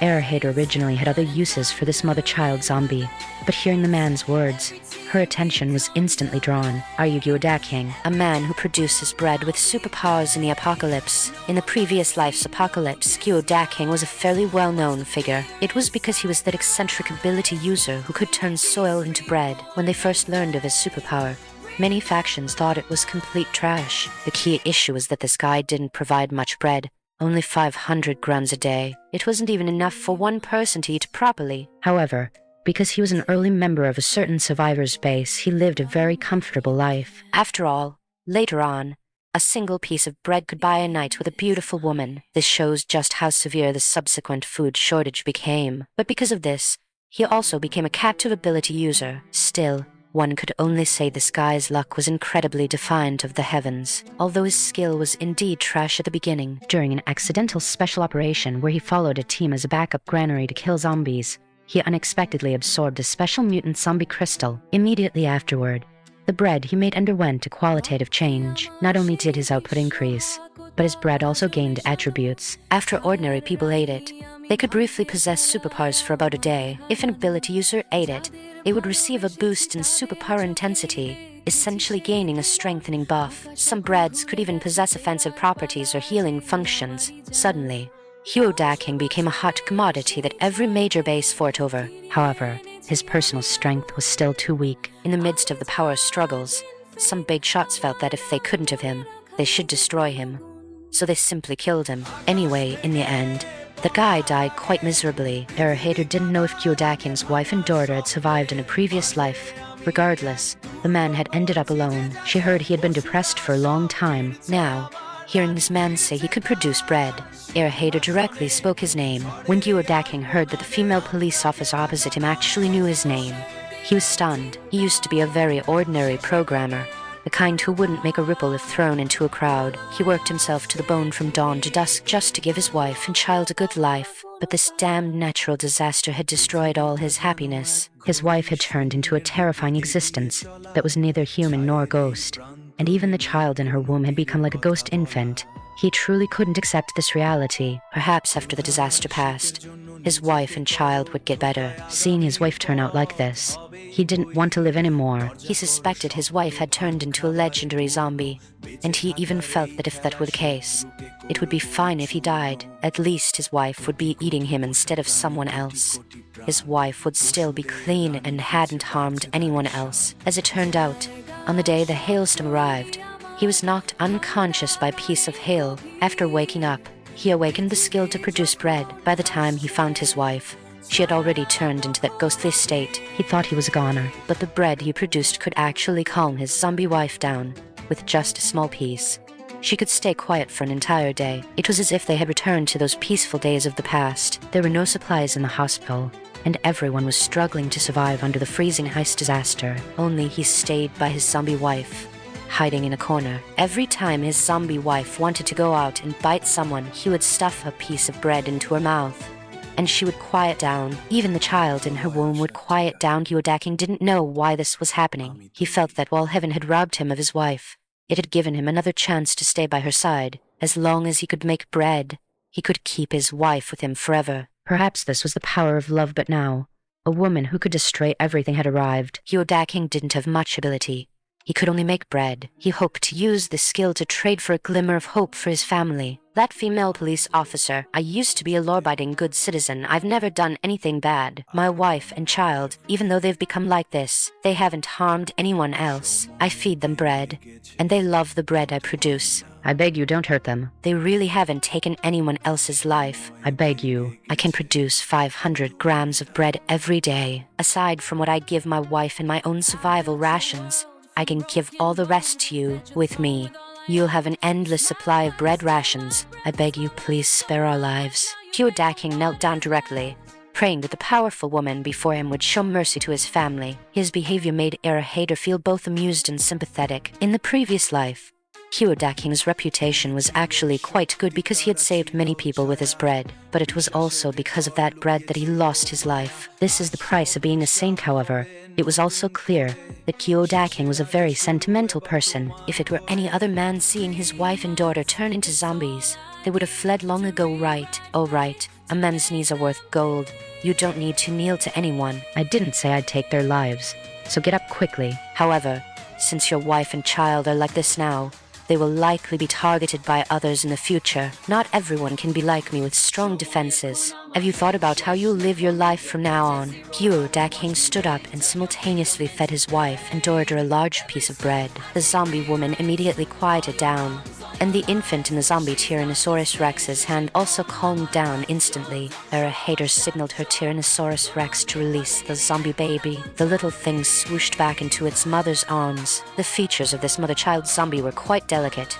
If they hadn't turned into zombies, they would likely have been a beautiful mother and daughter pair. At this moment, Era Hader looked more closely at the mother-child zombie. There was a black vertical mark on their foreheads, and the pupils in their eye sockets were gone, replaced entirely by white. Those hollow eyeballs gave off a terrifying feeling no matter how one looked at them. Their deathly pale skin and purple, cracked lips all indicated that they were no longer human. Era Hader couldn't help but let out a soft sigh. However, the fact that a mother-child zombie could be controlled by Gyodaking made her very interested. This was the first time she had encountered such a situation. Having experienced so many zombie battles in her previous life, she had never heard of anyone being able to control these zombies. However, she had an even more adventurous idea. Hugh Daking, you don't want your wife and child to be displaced and attacked forever, do you? How about following me? I think I might have a way to make your wife and child a bit better. The mother and child zombie kings have become my battle pets. The reason Era Hader said this was because she had already caused several zombie dinosaur babies to evolve,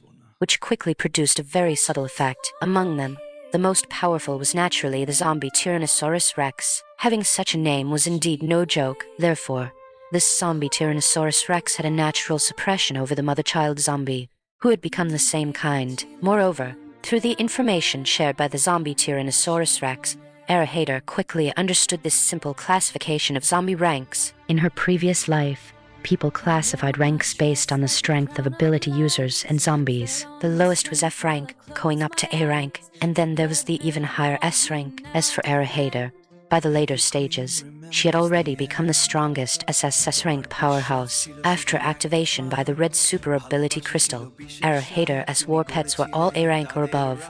Once they became slightly more familiar with their superpowers and their combat intensity increased, they could immediately become S rank. Following that, it would be their development and use of superpowers. After increasing their power, they would reach an even stronger level. So the zombie Tyrannosaurus Rex, which was already an A-rank war pet, naturally exerted pressure on the mother-child zombie. Even if Era Hader took no action, Hugh Daking's wife and daughter would be as docile as dogs. However, Era Hader wanted to experiment with something. The zombie Tyrannosaurus Rex had easily made the mother-child zombie its subordinates, and it could control them completely. So did the mother-child zombie also disguisedly become Era Hader's pets. After some verification, the mother-child zombie truly vanished from the spot and entered Era Hader's space war pet slot. After being nourished in space, the mother-child zombie's terrifying eyes, which originally had only whites, actually condensed new pupils. However, their pupils were actually purple. At the same time,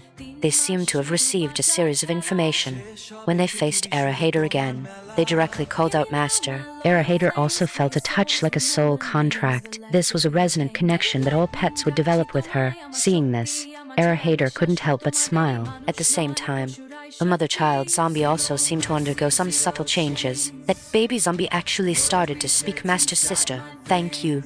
You're the one who saved me and Mommy. At this moment, Era Hader could hardly believe her eyes and ears. This she had actually succeeded. If this were true, and 95% of the world's population would turn into zombies in the future, did this mean she could take them all into her space and turn them into her own pets? Would the subsequent zombie apocalypse then be automatically resolved? A new species had been born directly through her. However, she felt that things would definitely not be that simple. Moreover, this was only one experiment conducted on the mother-child zombie. The subsequent consequences were still unknown. At this time, Era Hader just nodded slightly. Your father is still waiting for you outside. Go see him. However, you still need to be careful. Whatever you do, do not touch or bite him. You likely still carry the zombie virus. I'm not sure if your relatives turned into zombies, whether they could come to me like you did to undergo a new evolution. That's right.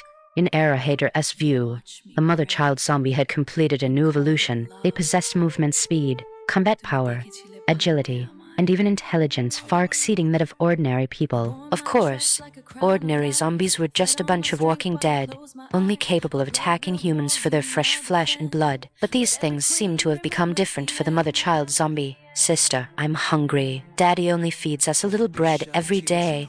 It's not enough at all. The baby zombie couldn't help but stretch out its little claws. Era Hader wasn't afraid and even gave them a gentle squeeze. After all, they were her war pets, and she had the zombie assimilation attribute, so they couldn't hurt her. Seeing that Era Hader wasn't afraid of it at all, the zombie baby seemed to become even happier. But after it smiled, it knitted its little brows again. It was too hungry. It had only been born for a few days, and unlike other infants, it required a large amount of fresh flesh and blood. In this space, Era Hader was practically a godlike existence. With a wave of her hand, fresh beef appeared before the zombie mother and daughter. Eat, eat until you're full. Eat as much as you can. The zombie Tyrannosaurus Rex outside definitely eats more than you. Look at how big it has grown. The baby zombie was instantly delighted upon hearing Era Hader's words. Seeing the fresh lamb chops and steaks before it, it picked them up without a word and began to gnaw on them. No cooking was needed at all. They loved fresh flesh and blood. Seeing the mother and daughter zombies with their mouths bright red from eating, an ordinary person would probably faint from fright. But Era Hader had seen plenty of terrifying scenes during the apocalypse. The small scene was nothing at all. At this moment, she was actually studying them with great interest. This was the first time she had taken real zombies as pets, something she hadn't even considered before. The space evolution of the zombie dinosaur babies had brought her a great surprise, and this pair of mother and daughter zombies was an experiment on a whim. But it had actually succeeded. Now things were getting interesting. As long as she continuously increased the superpower intensity of her zombie dinosaurs, making them bigger and stronger, they would always stay ahead of all other zombies. They could then control these low-rank zombies, making them all available for Era Hader's use. This was truly impressive.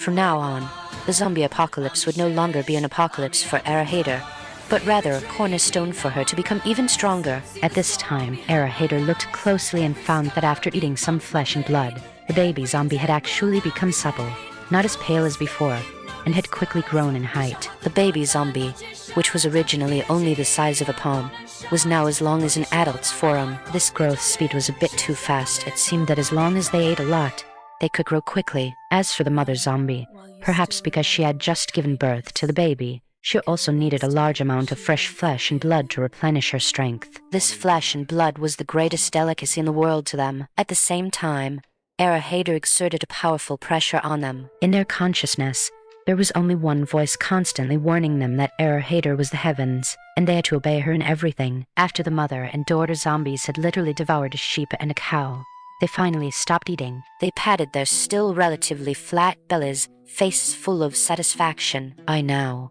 the baby zombie had grown to the size of a 1-year-old child. The zombie mother also underwent some new changes. She had a curvaceous figure, seemed to have grown a bit taller, and her skin was no longer as pale as before, instead gaining a white jade-like texture, making her look less terrifying. Thank you, Master. In this life and the next, we are at your command. Era Hader waved her hand and led them straight out of the space. Just now, Era Hader had led them into a room first before taking them into the space. So, when they emerged from the space and walked out of the room, Kyo-dakin, who was waiting outside in a frantic state, was left dumbfounded, but also filled with immense joy. Ling, you're better? And this, who is this child? Cast aside all your maternal instincts. Dakin, I'm better than ever. It was Master. Era, she treated me. Now I have my own consciousness and won't attack others like before. This is our child, also treated by Era. The treatment method was a bit special, so she grew a bit faster. Immediately after,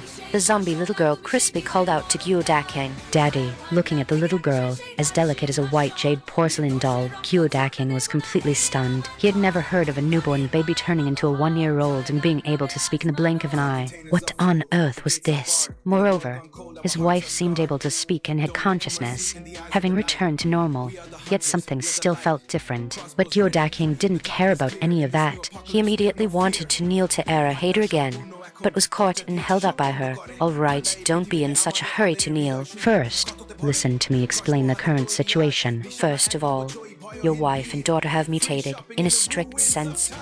They are now zombies, you understand? The kind that want to bite people when they see them and eat a lot of meat. However, I used a special method to restore their consciousness.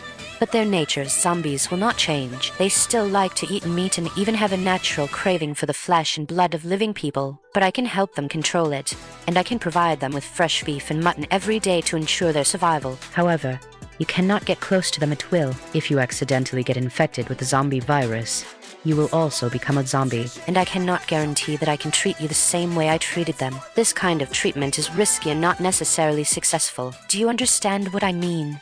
Dakin nodded with difficulty, feeling a bit distressed in his heart. His wife and daughter were right in front of him, yet he couldn't be close to them. However, now that his wife and child had come back to life in another way, he was still very grateful to Hader. At this time, Dakin couldn't help but say, "I'm female police officer and truly grateful to you for bringing such great help to our family. Just tell me what I need to pay. As long as I can do it, I'll give my life to complete it." Dakin was no fool. If the other party was willing to help him like this, they must want something. Survival in the apocalypse was so difficult, and his wife and daughter needed to eat fresh meat regularly. As Hader had just explained, if the meat supply couldn't keep up, the mother and daughter might have to eat people, and once they started eating people, they would likely become true zombies later on, completely losing their reason and becoming even more terrifying beings. So, now their family of 3, 1 human and 2 zombies had to stay by Hader's side. Hader smiled. Dakin wasn't too stupid, which she was quite satisfied with. First, become a member of our group and join my team. I will provide your family with good survival conditions, but the premise is that you must all be obedient. The 2 of them are very obedient, I believe that. As for you, I still need to see your future performance. If you don't make the cut, don't blame me for kicking you out. Second, cast aside all your saintly heart. Follow only our arrangements and instructions. And do not help anyone, because you must know. The first reaction of anyone who finds out your wife and child are zombies will be to kill them to eliminate future trouble. So if you are still as saintly as before, you will bear the consequences yourself. The subtext was already very clear. If you want to be a saint, don't join Hader's team. Hearing that there were only these 2 things, Dakin immediately had no objections and nodded directly. "All right, I promise you." Female police officer, what should we do next? Also, how did you know my name and that I am somewhat saintly? I am indeed helpful sometimes, but it hasn't reached the level of being a saint. Dakin scratched his head somewhat innocently. Hader just sneered. Could she say it was because his great achievements in her previous life were so famous? Don't worry about that so much. Also, don't call me female police officer. My name is Hader. You can call me sister, and follow my orders from now on. Don't worry, I'm conducting research here. It shouldn't be long before a zombie virus serum appears. At that time, you can be immune to the zombie virus and be close to your wife and daughter. Hearing this, Dakin was overjoyed. He had thought that in the future, he would only be able to look at his wife and child without even being able to give them a hug. Hader explained briefly that as long as Dakin wasn't injured, ordinary hugs with the mother-child zombie were still okay. The family of 3 finally felt at ease and were happier than ever before. Husband, we'll work for Sister Hader from now on. You must work hard and not be kicked out. Nunuo and I are both committed to Sister. Only she can let us survive in this apocalypse, and I don't want to eat people. Hearing his wife Ling say this, Dakin immediately patted his chest and said, "Don't worry, wife, I won't hold us back. Besides, except for Big Sister Boss, no one else would likely tolerate us and might even scheme against us. I can feel that Big Sister Boss is truly good to us and won't cheat us." Hearing her husband's words, Ling nodded heavily. I think so too. Anyway, we'll just do our best to help Big Sister Boss. Hader had already brought the family of 3 to the hospital entrance, and then with a bang, she revealed 3 snowmobiles. Let's go, get on. We're going home. Then she took the lead and drove out. The driving method of the snowmobile was very simple, basically foolproof. Dakin, Ling, and their daughter each tried it out and quickly mastered the driving skills. They then swiftly followed Hader's figure, speeding through the swirling snow. It was originally a natural disaster, an apocalypse, but the family of 3 had ignited new hope along the way. Dakin also witnessed how fierce this Big Sister Boss was. It was the same road, but when Hader drove through again, she clearly felt that the male lead's people had decreased significantly. After all, Hader had plenty of experience surviving the apocalypse. How could those novice survivors have been able to stop her just now? However, there were still those who didn't know better and had set up obstacles on the road. Grey Parrot Arfei was always the first to scout ahead. responsible for reconnoitering enemy movements on the path Hader intended to take. Sure enough, it soon sent back a message. Sister, there's a group of people who want to harm you. They set up an ambush on both sides of the road. From the look of it, they want to use tripwires to knock you off your motorcycle. Ambushed. Do you have a husky at home? Boss, will that group of people really pass through here again? We've been waiting for ages, and we're about to freeze to death. Yeah, if this isn't going to work, we should just head back and hunker down. If we keep freezing like this, we'll turn into frozen corpses ourselves before we catch anyone. A few suspicious-looking individuals hiding on a street corner were all starting to have second thoughts. This group was originally a professional debt collection gang, specialized in chasing debts for those online lending companies. They had done their fair share of dirty deeds. After the apocalypse arrived, they had originally wanted to follow the others to the shelter. But thinking about the dirty things they'd done in the past, they figured they might be arrested the moment they stepped inside. As the leader of this group, Chenin was quite resourceful otherwise. He wouldn't have been able to grow his debt collection team to such a size. However, because they hadn't gone to the shelter and their supplies were being consumed rapidly, they were on the verge of collapse, and some in the group were already starting to complain. For such people, Chenin simply let them go, telling them to just head straight for the shelter. In fact, several people had already run off, and he hadn't stopped them. The times were different now, and with people leaving, he could save on rations and supplies. He didn't have high hopes for how his group would perform inside the shelter anyway. After all, they were used to running wild outside. Suddenly entering a confined environment and being subjected to rules, how would that be any different from prison? It was better not to go to that shelter at all. It was better to endure a bit of cold and hunger outside while remaining free to do whatever they pleased. The group following Chen now were all loyal old-timers who had been with him since the debt collection days. Though they were all thugs and hooligans, they were remarkably loyal. Moreover, they were all ruthless characters when it came to getting their hands dirty. Hearing his crew getting cold feet, Shannon was also secretly considering leaving. But just then, the distant roar of a snowmobile echoed through the air. They're here, they're here. Boss, you actually called it. You're amazing. Haha, boys, get to work. We can't let these fat sheep slip away. Let me see, there's only one person left in the back. Wait. No, there are 2 vehicles, and one of them carries a woman and a child. Aha, this is great. We're going to have some fun. Anyone being rescued by special forces like this must be rich or powerful, and she's definitely a beautiful young wife. Let's all have a good time together later, brothers. Quiet down, don't give us away. When they get in front of us, we'll pull the tripwire together. Chen immediately lowered his voice to suppress his brother's excitement. After all, true victory only came once the enemies were subdued. Besides, the other side had weapons seemed like the legendary AK. They clearly weren't from an ordinary family, therefore, they had to handle this with extreme caution. However, he felt that as long as they could trip them and send them flying, the targets would be lucky to survive with their skin intact. They had already set the trap and prepared some primitive large stones for the attack. Chen believed that with his crew's ruthlessness, their chances of success were quite high. By now, every member of the gang was ready. However, right then, they saw the person in the lead wearing special operations gear suddenly stop. Then, a round was chambered, and the weapon opened fire rapidly toward their position. Rat-tat-tat-rat-tat-tat, the tongues of flame spitting from the AK looked exceptionally bright against the vast, white, snowy expanse. Then, as if the bullets had eyes, they instantly swept through the area where Chenin's group was hiding. Several gang members fell to the ground instantly, silenced forever. There were 9 members in the gang total. Now 7 had fallen. Bright red blood spread rapidly, quickly turning into red ice. Chenin was filled with regret. He shouldn't have brought his brothers here to set an ambush. How could a special operations soldier be so easily ambushed by them? They had previously thought that if they could steal the snowmobile, along with the gear and weapons, they could walk tall in this wintry apocalypse. But they never considered the consequences of failing, and now the consequences were here. And they were more than Chen could handle. These were his most loyal underlings, and now they were gone in an instant. The other person had wiped out their entire gang in the blink of an eye. I surrender. I give up. Big brother, have mercy. We were just desperate. We only blocked you because we had no choice. A wise man knows when to submit.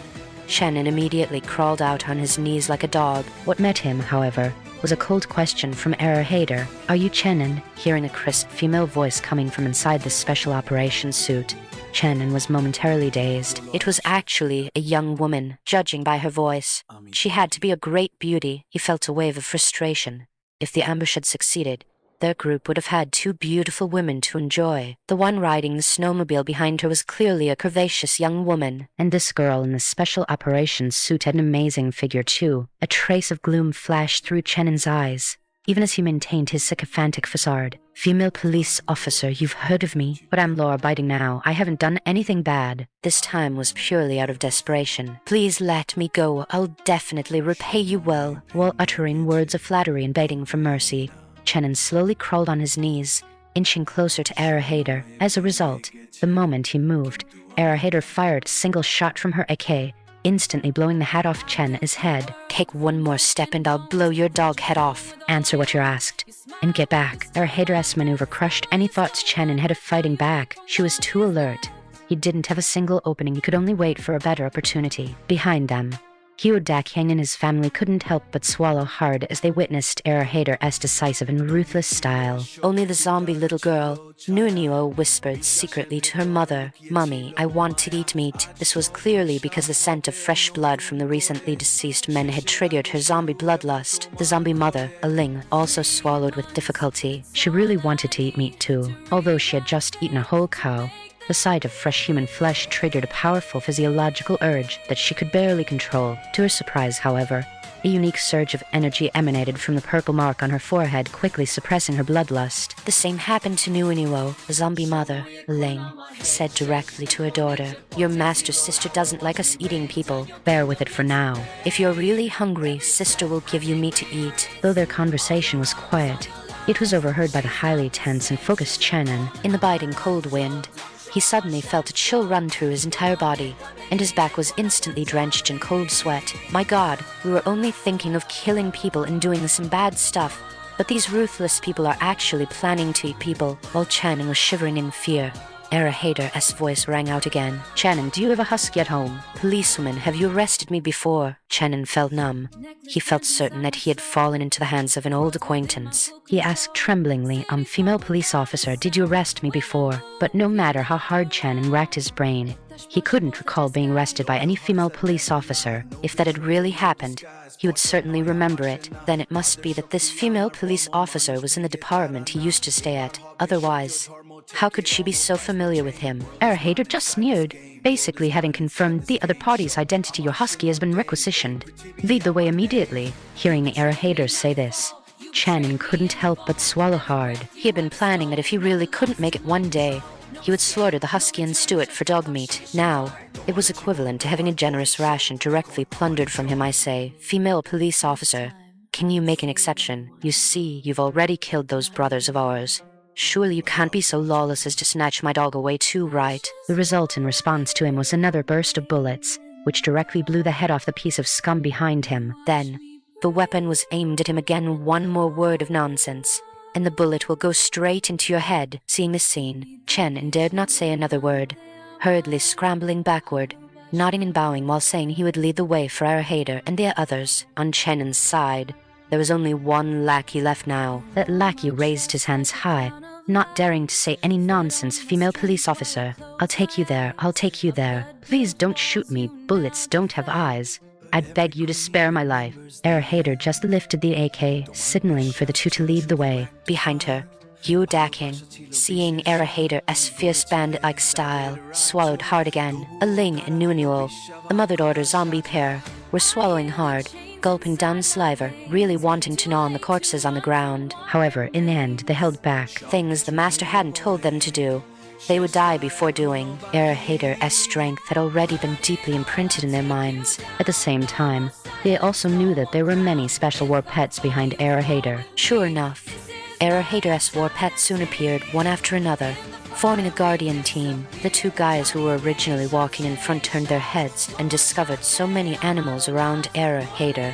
They were completely numb. "Female police officer, what is this?" Hader just nodded coldly. "Less nonsense. Don't ask what you shouldn't. Lead the way." Channon had no idea why Hader had set her sights on their family's husky. In fact, in the previous life of the apocalypse, Channon was also a famous existence. At that time, there were two major gangs in the city. One was Zhang Sheng's Black Snake Gang, and the other was Channon's Jama Gang. The two occupied the south and north of the city respectively, standing as rivals. It could be said that they had carved out most of the city's survival resources. However, They were eventually wiped out by Hader and her group of little partners. As for why this Channon was able to occupy such a large area in the north of the city, it was all thanks to the husky beside him. This husky really had the fortune of a foolish dog.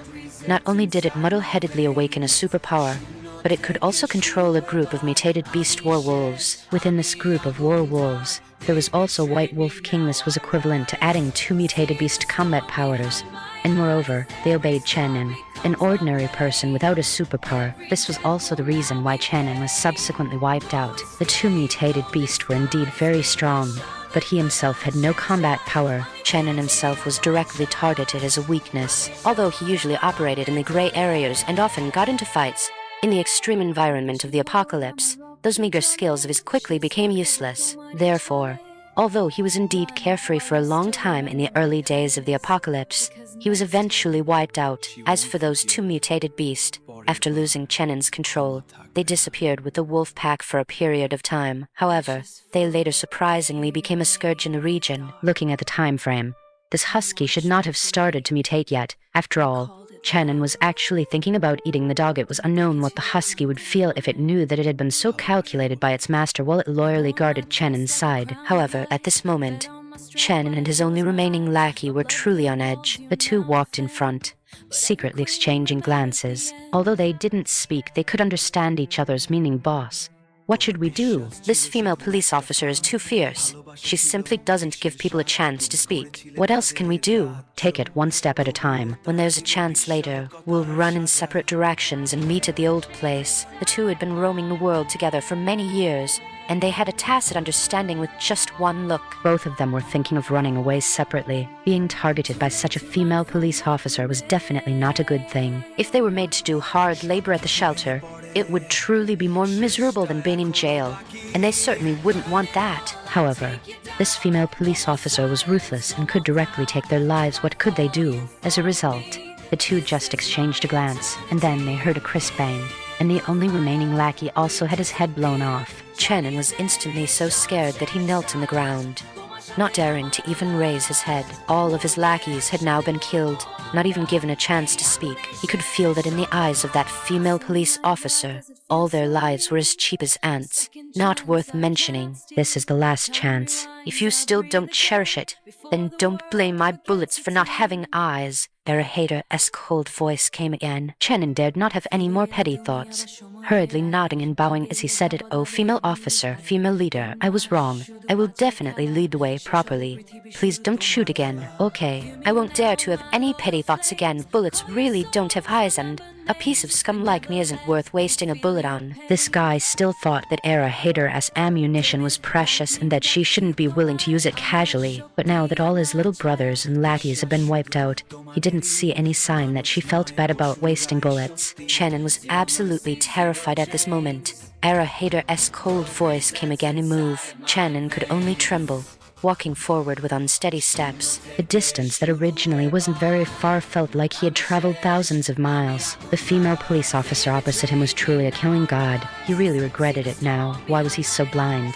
Why did he provoke such a killing god? What he didn't expect even more was that Hader had deduced their identities just from their behavioral habits and geographical location. However, everything was over now. Hader watched the sky arrive at a fairly high-end residential complex and finally reached the bottom of a building. Just as he was about to open the door, there was a crisp bang, and Channon's had instantly exploded. Hader had let him lead the way just to reduce the difficulty of searching and also to save some time. After all, having accurate search from the air would also require more time. Moreover, it wouldn't necessarily be accurate. Just now, after this Channon arrived downstairs, he clearly had a strong sense of survival and was preparing to pull some tricks. There should be some small traps he had prepared here. Therefore, Hader didn't say another word and directly ended his life. This gunshot instantly made the entire residential complex explode. After all, the residents of this complex had been wondering when rescue would come again. Now, seeing Hader in this special combat uniform, and seeing that she had directly killed the notorious piece of scum Channon in the complex, these residents seemed to see a savior, one by one sticking their heads out from the broken doors and windows of the stairwells to call for help. An unexpected surprise from the husky. Brother, were you sent by the organization to rescue us? Oh my god, what took you so long? Last time it was agreed that the second wave of rescue would arrive immediately after. But we've been waiting for so long. What's wrong with you guys? This is too much. Were you planning to abandon us? I'm going to file a complaint against you. As a result, the person who just said they were going to complain was immediately sent back by a volley of bullets from Hader. The survivors seeking help instantly pulled their heads back because they saw the person who had been shouting the loudest get shot in the head at this point. Even a fool would know that this person was not here to rescue them. Moreover, her attitude was clear. Whoever dared to keep blabbering would be beaten until they shut up. After finishing off Chen, Hader took Kyo Daking's family of 3 to another building, kicked open the main door, and let them in to hide from the wind and snow. The zombie mother and daughter were actually unafraid of the severe cold, but Kyo Daking couldn't withstand it. Fortunately, Hader had plenty of winter clothing and had Kyo Daking wrap himself up tightly. Kyo Daking was crucial to her next step of superpower research. He was Hader's little partner, an experimental subject, so he naturally needed to be well protected. Big sister boss, what's the plan for coming here? Is this our base? Kyo Daking couldn't help but ask. Hader shook her head and said, Of course not. I came here to find another little partner, a little partner just as important as you guys. Rest assured and wait for me here. You have your wife and daughter to protect you, so there won't be any danger. They are very powerful now. No one can threaten your safety. Hearing Hader say this, Kyo Daking didn't know whether to laugh or cry. He was actually the one being protected now, and he was being protected by his own wife and child. At that moment, the zombie wife Ling and the zombie daughter Nunu both showed a proud smile. However, their faces were still a bit pale. Although they had started to look a bit like white jade, they still had a slightly eerie and uncanny feel to them. Seeing this made Kyo Daking feel a bit uneasy. Wife, I'm entrusting my whole life to you. Hearing this, Ling immediately smiled. Okay, hubby. You used to protect us, now it's our turn to protect you. Hader ignored the family's banter and carefully explained the precautions to them. Feeling still a bit uneasy, she let 2 zombie velociraptors stand guard nearby just in case. Next, she vanished before the family of 3 with a flash. Seeing Hader's figure suddenly disappear, Kyo Daking was so startled that he fell onto his butt. His zombie wife Ling couldn't help but laugh as she helped him up. Look at you, with this little courage.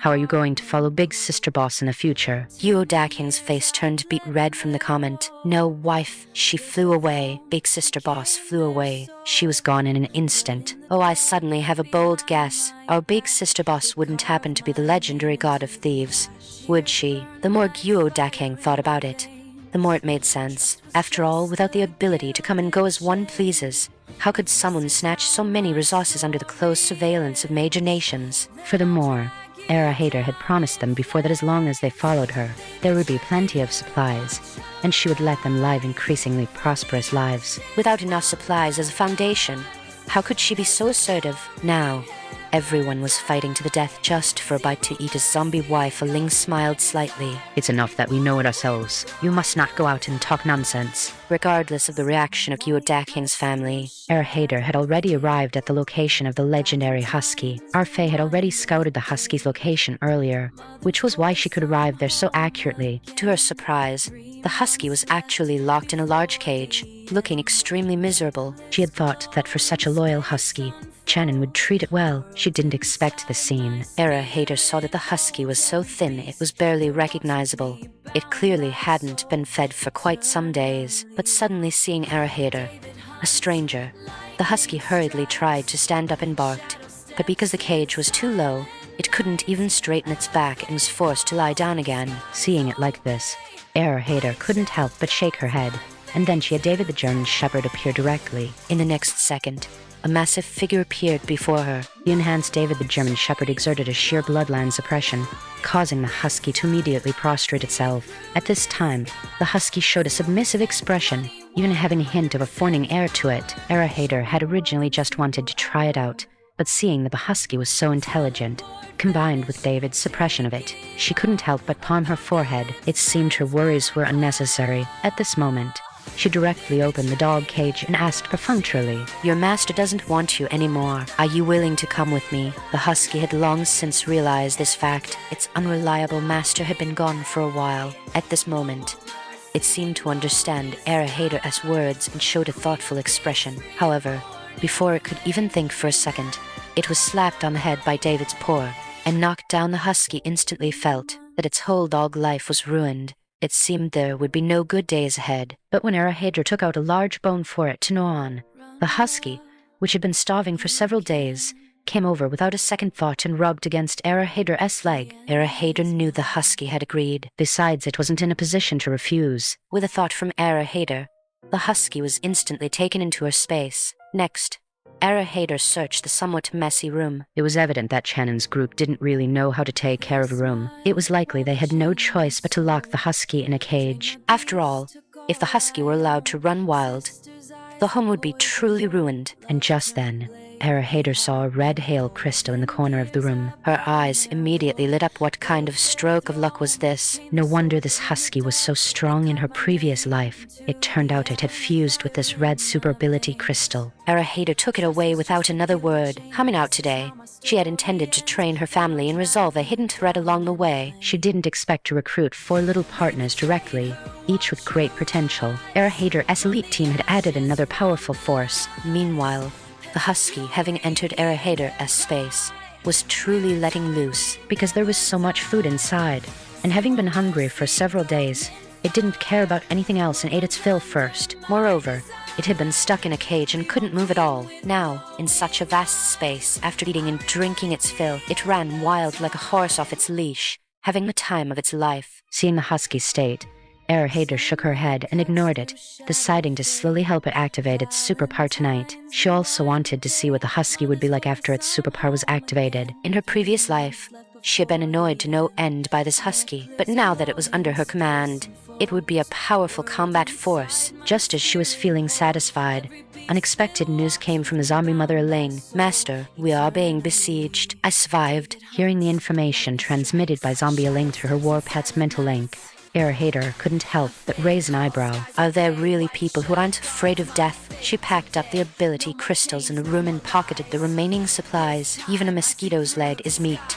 so nothing could be wasted. Then, with a flash of thought, she returned to a location near Gyodaking's family. Upon arrival, she found that a circle of people had already surrounded the family of 3. The leaders were clearly hoodlums. She could hear them shouting at that moment. "Where's that Special Forces soldier? Since you're her accomplices, don't blame us for being ruthless. She's definitely no good. She probably defected with military equipment to live a carefree life on her own." You're still counting on someone like that? Forget it. Behave yourselves and be quiet hostages, and we'll guarantee you won't die. If you dare try anything, a single man can't fight off a crowd. Your wife and child will be the ones to suffer then. The leader was a green-haired youth who didn't look like a decent person. He and his gang had completely surrounded Gyodaking's family. Seeing 2 velociraptors standing guard nearby, they couldn't help but sneer. What ear do you think this is? You think you can scare people with 2 velociraptor models? Ha ha ha. This guy is hilarious. A time like this, he's carrying 2 models around. Isn't that a joke? Gyodakang, on the other hand, was already sweating for the people opposite him and quickly offered a kind word of advice. "Listen, guys, I suggest you leave while you still can. My wife has a bad temper, and these 2 velociraptors are alive. They eat people. If a fight really breaks out, you probably won't be a match for them." It wasn't that Gyodakang was being soft-hearted. He just didn't want his wife to eat people. Once the precedent of cannibalism was set, he feared things would spiral out of control. This was also why zombie Ling had signaled Erahader immediately. She had regained some own now, but she still couldn't properly control her desire to eat people. Seeing these living people, everyone except her husband looked like giant cans of meat that made her mouth water. At this moment, her zombie daughter Nunuo, who was shielded behind her, was already panting heavily, with drool nearly dripping down, a sign she was ready to bite. Once this sort of thing started, it would be very difficult to restrain in the future. Fortunately, Erahader had already fed them a cow and a sheep, which had barely managed to fill their stomachs. But after some time for digestion, they seemed hungry again. Gyodakang was frantic, but unfortunately, he had no offensive power other than manifesting bread. He suddenly felt that in such an extreme environment, he was truly useless as a man. If only he could be like the big sister boss, picking up a weapon and gunning down the people in front of him. That would be truly satisfying. Even if he didn't have an offensive superpower, physical strikes would work. Unfortunately, he didn't have an AK in his hands. However, good advice cannot save a ghost determined to die. These people thought Gyodakang was just scared and trying to trick them. Hee, brother, thanks for the warning. But I'm not afraid. I'm actually quite interested in your wife. She's really beautiful, and she looks like she just gave birth. Sour milk must be very plentiful. This time, Gyo-daking truly couldn't endure it. His wife and daughter were his bottom line. No one was allowed to covet them. He finally understood why Hader wanted him to abandon all his saintly compassion. In this environment where order was gradually collapsing, without enough strength, one could only be bullied. Especially since his wife and daughter were both very attractive. Moreover, after being treated by Hader, their skin had taken on a jade-like quality, appearing crystal clear and possessing a unique aura. In times of peace, he would have been the object of envy for countless men, but in this current environment, his beautiful wife and daughter had instead become meat in the eyes of countless ambitious scoundrels. If he remained as soft-hearted and kind as before, it might bring a devastating disaster upon his family. Finally reaching the end of his patience, Gyo-daking quickly issued a command to the 2 velociraptors. Kill them. Leave none alive. The 2 zombie velociraptors had long been hungry and thirsty beyond endurance. Before this, the instructions they had received were to follow Gyo-daking's arrangements and protect the safety of this family of 3. Now that Gyo-daking had given the order,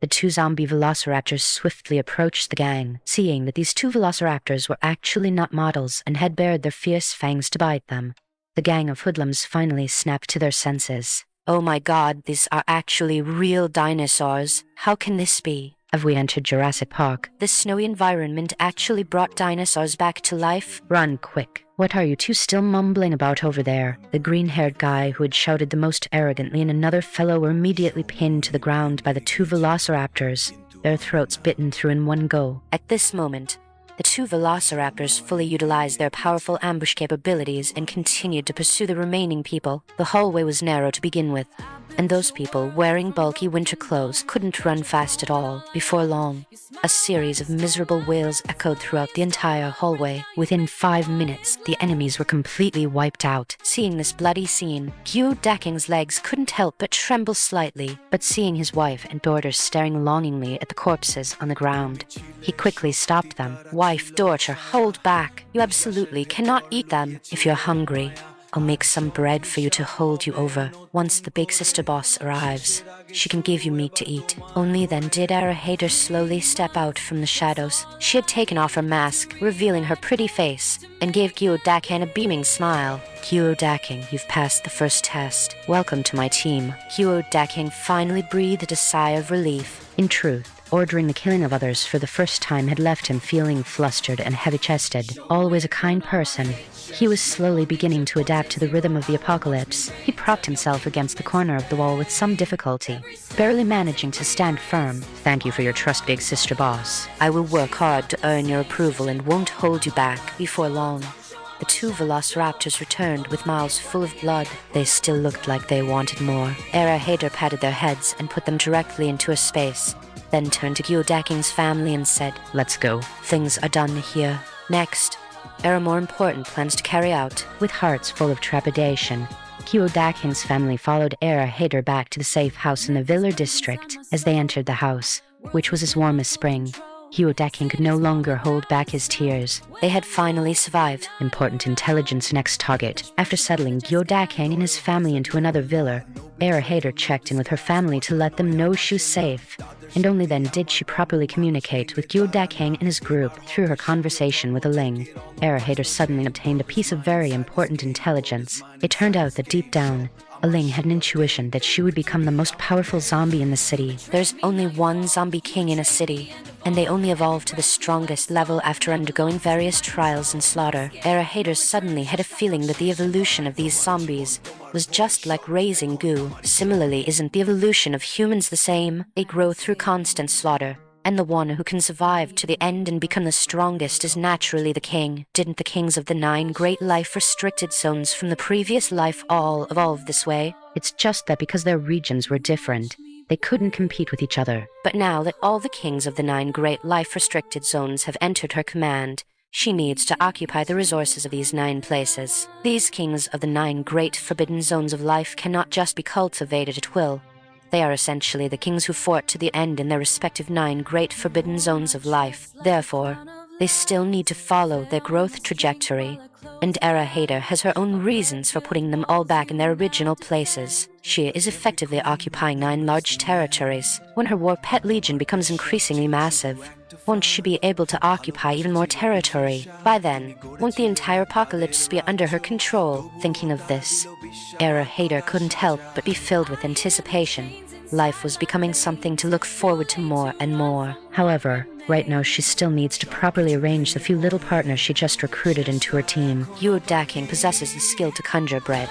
If developed properly, his bread will become special buffs, which is clearly a great help for team combat. The female zombie Ling is a female warrior-type tank with strong strength and defensive capabilities. The zombie little girl Nunu is an agility-type zombie with extremely strong speed and attack power. Her is waiting to fuse with the red super ability crystal, and the superpower it will gain is unknown. The mutated giant white rabbit milk candy possesses hallucination-type superpower, which can confuse people's minds while also sensing the other party's good or evil. Especially Milk Candy's superpower.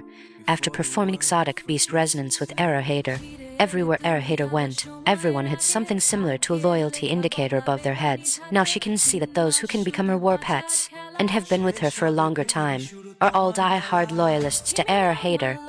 Daking's family of 3 is also full of loyalty. And Milk Candy have the lowest loyalty among all the war pets, but they will definitely not betray her. When enough time passes, they will naturally become die-hard loyalists too. These are all pieces of information that flashed through Era Hater's mind.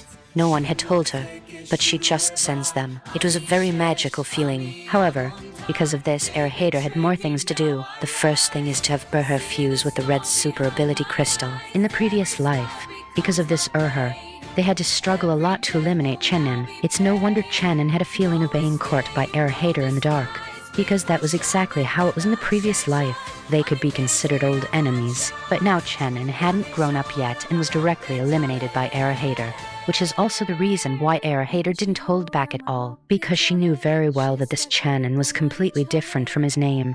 He was an extremely restless and vicious villain, and the bad things he did in the previous life were truly too numerous to record. Letting him continue to develop would just be asking for trouble for herself. Big sister boss, what should I do next? Daking was extremely nervous right now because he knew that if Era Hater was the god of thieves, she possessed so many supplies from all over the world that there really wasn't much she would need him for as a result. Era Hater just smiled slightly. I know what you are worried about. Do not belittle yourself. You are very important to me. When the time comes, you will be the logistics officer in our team. Of course. A bit of bread you can conjure now is really not up to standard. However, I can help you evolve. Hearing Era Hater say this, Daking swallowed with some difficulty. Boss, what does this evolution mean? What do I need to do? Era Hater just smiled. It just means making you stronger. You only need to cooperate with my arrangements. Now cover your eyes. I will take you upstairs, and we will start the evolution immediately. Daking nodded a bit foolishly, then signaled to his wife and children. He felt that the boss would definitely not harm them, otherwise, a burst of bullets just now could have sent his whole family to meet God. Why would she need to wait until now and waste so much effort on them? Therefore, he knew that his ability was useful to Era Hater. This also made him breathe a sigh of relief. Before, he felt that his superpower was really too useless, although it could keep his family fed. Just solving food and clothing in this apocalypse was not enough. One also needed a life-saving superpower. He couldn't kill people, couldn't block bullets, and still had to rely on his wife and children to protect him. As a full-grown man, living like this was truly frustrating now, hearing that Era Hater had a way to make him stronger. And besides, it seemed like he was very important. Daking immediately felt that this was something that could work. Sure enough, 5 minutes later, Daking came down from upstairs. At this moment, there was no longer any confusion in his eyes as before, but instead, they were filled with confidence. Boss, I feel that the bread I conjure now is more powerful, but I'm not sure how to use my ability yet. I need to study it properly. Era Hater waved her hand, signaling him to study it slowly, while simultaneously bringing out a pile of beef and mutton to let the zombie mother and daughter have a full meal. The zombie mother and daughter ate more and more flesh and blood, and their strength also visibly increased. Especially the zombie little girl Nunuo after eating another sheep. Her height grew a bit more, and her facial features seemed to have opened up a bit, making her look as big as a 2 or 3-year-old child. The mother and daughter naturally thanked Era Hater profusely again, and Era Hater told them to adapt well to their abilities, as there would soon be new battles. After all, Era Hader wanted to make them both the zombie kings of this city. This way, even if everyone else turned into zombies in the future, their family could live without fear. By then, this city would become their territory, and no one would be able to enter. This was Era Hader's first plan, to turn this city into her own territory and then slowly expand outward. Since the world order has collapsed, she would break everything and use her strong fists to recast a new order. Perhaps this is another path for human survival. However, she must be very, very strong. Thinking of this, Era Hader couldn't help but smile. She absolutely cannot have fewer war pets. As long as she has many war pets, who in the world can be her opponent? After directly having Urher and Milk Candy fuse with the ability crystal and purifying them, Era Hader's strength went up another level. At this moment, she made an important decision. Mom, Dad, Cyro, you, starting from tomorrow, you and Guo Daking's family will form a team to scavenge all the supplies in the city. This is a test for you. And while you're at it, clear out some unimportant people. From this moment on, this city is under our control. Upon hearing Era Hader say this, Sarah Hader quickly asked, "What about you? Hader, do you have other plans?" Era Hader smiled confidently. "Of course. Right now, in other countries, powerful ability users should have already appeared. I want to go and meet them. I will only be the strongest." Upon hearing Era Hader's words, the whole family looked at each other in dismay. Hader, if you go over there by yourself, will there be any danger?" Sarah Hader's first concern was his daughter's safety. Hearing him ask this, Era Hader smiled and said, "Dad, you're just worried because you care too much. When I went out for a zero-yuan purchase before, I didn't tell you either. Yet I still looted every major city and country all by myself, didn't I? Even the treasures at their National Aerospace Research Center were all taken by me. They couldn't catch me before. And now it's even less likely, because I'm even stronger than before. And since they have only just started, I'm going to disrupt their national destiny." Hearing Era Hader say this, everyone present couldn't help but feel their hearts skip a beat. Good heavens, to directly disrupt a nation's destiny, is that something an ordinary person would say? Her mother, Shanze Hader, still couldn't help but worry. Anyway, no matter what you do, your own safety is the most important thing. We will all be here waiting for you to come back. However, I believe in my daughter. You will definitely win the first battle and return in triumph. Era Hader gave Shanze Hader a reassuring look and said with a smile, "Hee. Then thank you for your kind words, Mom. However, before I leave, I still want to have Guo Daking's family coordinate with you all." With their family added to the mix, you should be able to survive better in this apocalypse environment. Some might say that not everyone abroad is necessarily a bad person, and there's no need to paint them all with the same brush. However, when others invaded us, did they ever think that not every one of us descendants of Yan and Huang was a bad person? Invaders never care about innocent lives. When bullied, no innocent life is spared. In a national war, everyone is a soldier. Only by depleting all the enemy's vital forces can we ensure our own safety. Era Hader felt that the best defense is offense. Since she has a powerful war pet legion, her most important goal upon arriving there is to find even more formidable war pets to join her team. In this way, her war pet legion would grow larger and larger like a snowball. Anyway, the experience Era Hader had summarized from her many years of surviving in the apocalypse told her that this apocalypse world is just like raising poisonous insects. Only the strongest can survive. And she must be that strongest one. The 3 members of Guo Daking's family also learned of Era Hader's upcoming actions, and naturally, they had no objections. Their family had already met Era Hader's family, and the next step was for them to team up and coordinate. Era Hader would take them to train and get in sync for 2 days, and then she could set off and leave. She couldn't stay by her family's side forever after all. They always needed time and space to grow. If Era Hader stayed here all the time, their growth speed would only become slower and slower, and they would become increasingly dependent on her. Therefore, if Era Hader wanted them to become strong, they had to experience hardship and bloodshed themselves. In her previous life, Era Hader didn't have such great ability, yet Zayn Hader and her father were still able to lead the family to break through the encirclement. In this life, they have even stronger strength, and Era Hader believes they will definitely be able to do well. It's just that she cares too much about her family, which is why she provided them with more protection. Over the next 2 days, Era Hader took them to sweep through some supply warehouses that were originally stored at home. Fortunately, no other accidents occurred, and everything went very smoothly. Perhaps it was because Era Hader had made a name for herself by fighting with her family over the past 2 days. Now that the network hasn't been completely cut off and the solar flare hasn't erupted yet, people could still communicate with each other via the network during the 1 hour of electricity provided each day. Era Hader and her group had undoubtedly attracted the attention of many people, and at the same time, their fearsome reputation had spread. Oh my god, these few people wearing special tactical gear. At first I thought they were from the military, but it turns out they aren't at all. They hit anyone who tries to stop them. I don't know where they got their weapons and equipment. It's just too cool. They even rode snowmobiles. Where would you find those in the South before? They must be bodyguards and guards from some wealthy family. The equipment was specially hidden. Those damn rich dogs. What's the use of talking here? If you have the ability, go and rob them. Everything is chaotic now. Everyone, please don't wander around outside. If you have supplies, just hold on for a few more days.